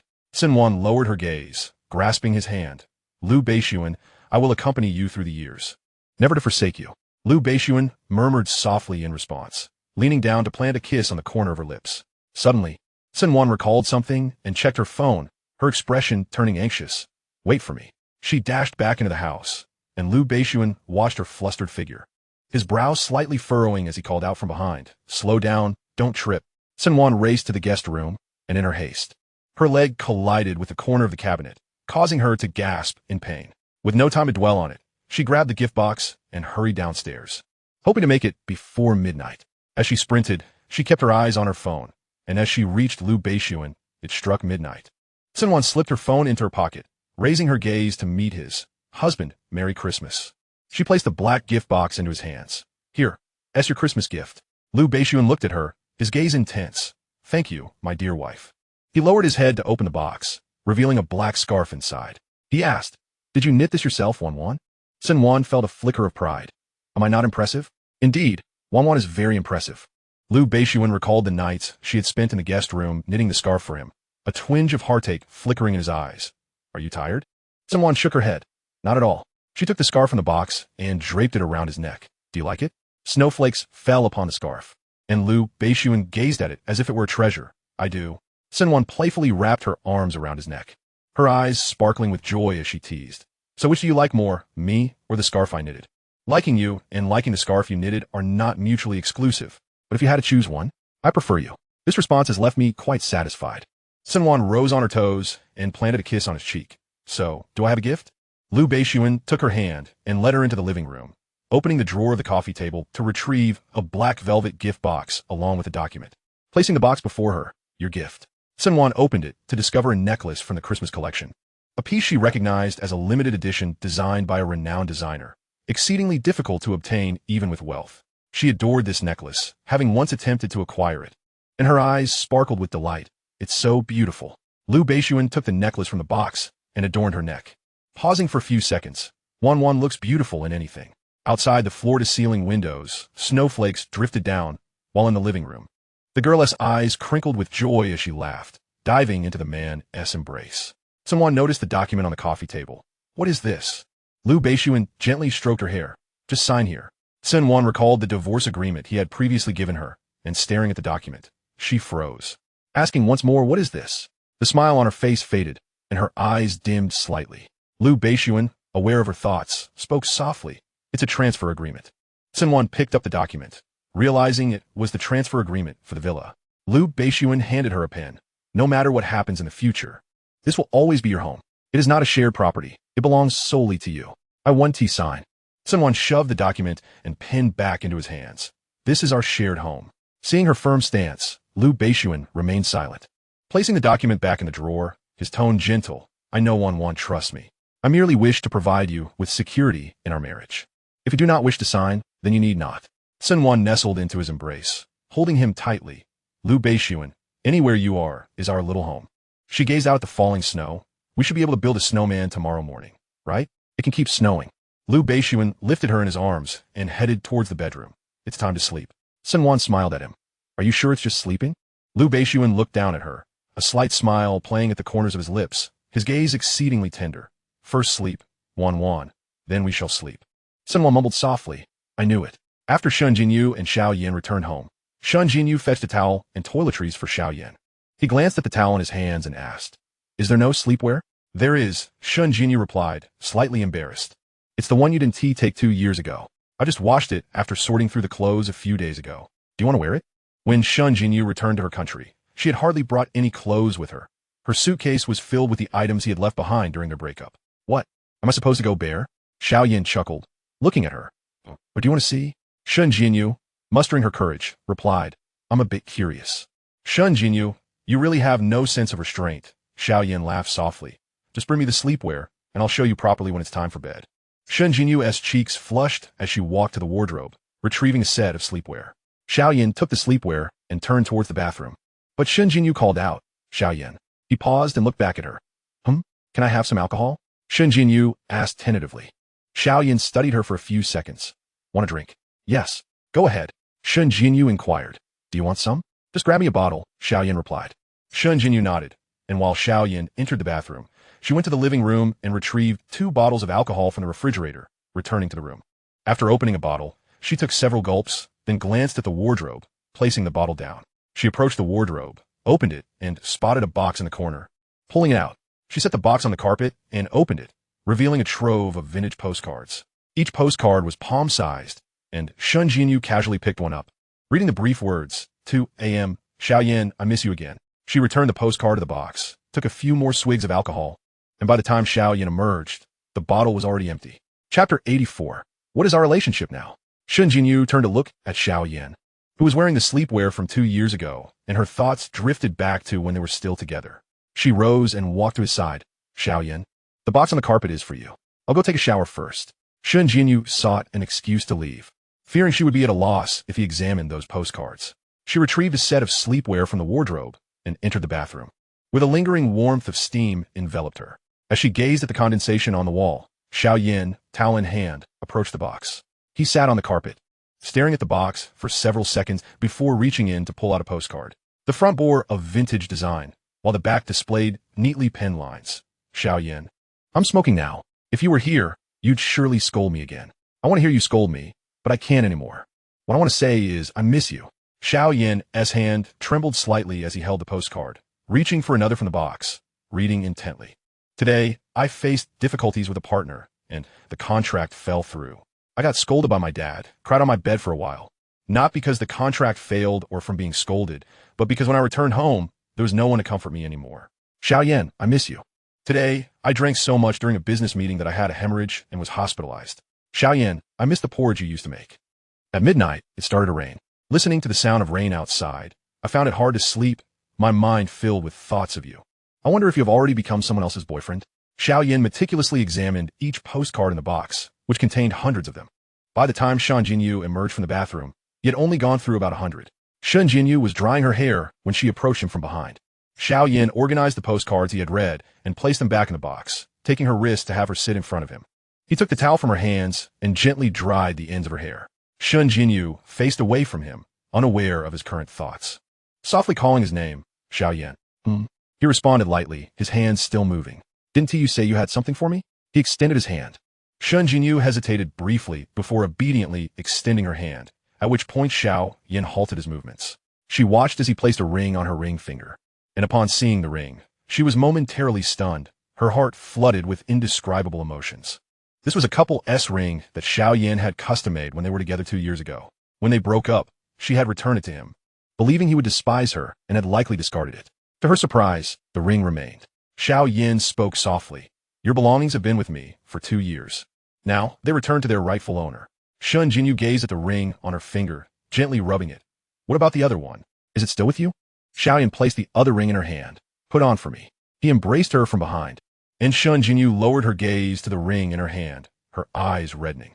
Trembling, she lifted it to place it on his finger, the ring slipping back into place as if they had never been apart. Xiao Yin encircled her waist, pulling her into his embrace. Shun Jinyu, you truly have a heart of stone. You said we would break up, and you really did. You said you didn't want me, and you truly let me go. His voice was gentle. You claimed to miss me. Yet in these 2 years, you Haven T called me once. I want to know if you're doing well. If you're unhappy, yet I have no way of knowing. Tears fell from Shun Jinyu's eyes onto his arm. Xiaoyan continued, and I'm sorry. Shun Jinyu's voice was choked. You have nothing to apologize for.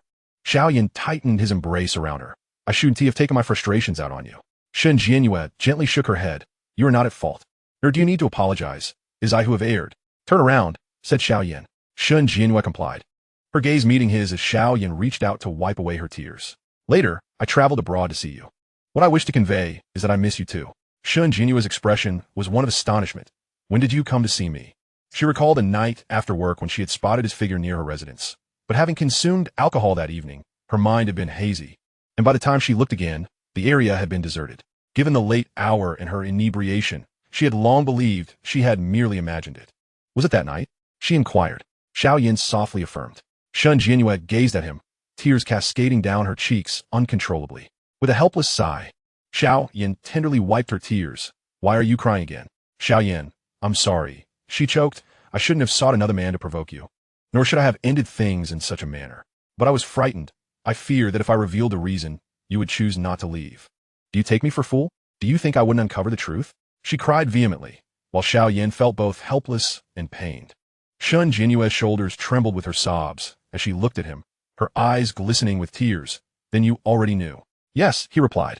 Then why? Shun Jinyu's words hung unspoken. Why did I leave? Because I did not wish to burden you, Xiaoyan answered, unable to contain herself any longer. Shun Jinyu fell into his embrace, sobbing softly, while Xiaoyan gently caressed her back.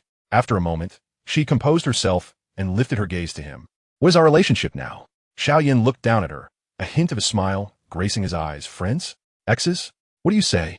Shun Jinyu's expression reflected her discontent. I do not wish to be your friend, nor do I wish to be your ex. Then what do you desire to be? Xiaoyan queried. I wish to reconcile with you, to be your girlfriend. Is that permissible? Shun Jinyu blinked her misty eyes at him, awaiting his response. Xiaoyan replied, in my eyes, we have never parted ways. I have never perceived our relationship as a breakup. You have your responsibilities and duties to fulfill, and I merely assisted you in accomplishing them. Shun Jinyu looked at him, tears welling in her eyes. At that moment, she found herself at a loss for words. Save for her tears. Xiaoyan chuckled lightly. If you keep crying, I may cease to comfort you. Shun Jinyu wrapped her arms around his neck and kissed his lips. Kneeling on the carpet, her body pressed closely against his chest. Xiaoyan clasped her waist, taking the lead, as Shun Jinyu slightly withdrew. Responding to his kiss while endeavoring to unfasten the buttons of his shirt, Xiaoyan grasped her wrist, desire evident in his gaze, his voice husky. Do you want this? The corners of Shun Jinyu's eyes reddened as she retorted. Don't you? Xiaoyan chuckled softly, ido. The two embraced passionately, the atmosphere in the room thickening with intimacy, their garments disheveled upon the carpet. With a furrowed brow, Shun Jinyu's nails dug into his arm. Xiaoyan regarded her, a playful smile dancing on his lips, no need to hold back. I won't laugh at you. He leaned down to kiss her again.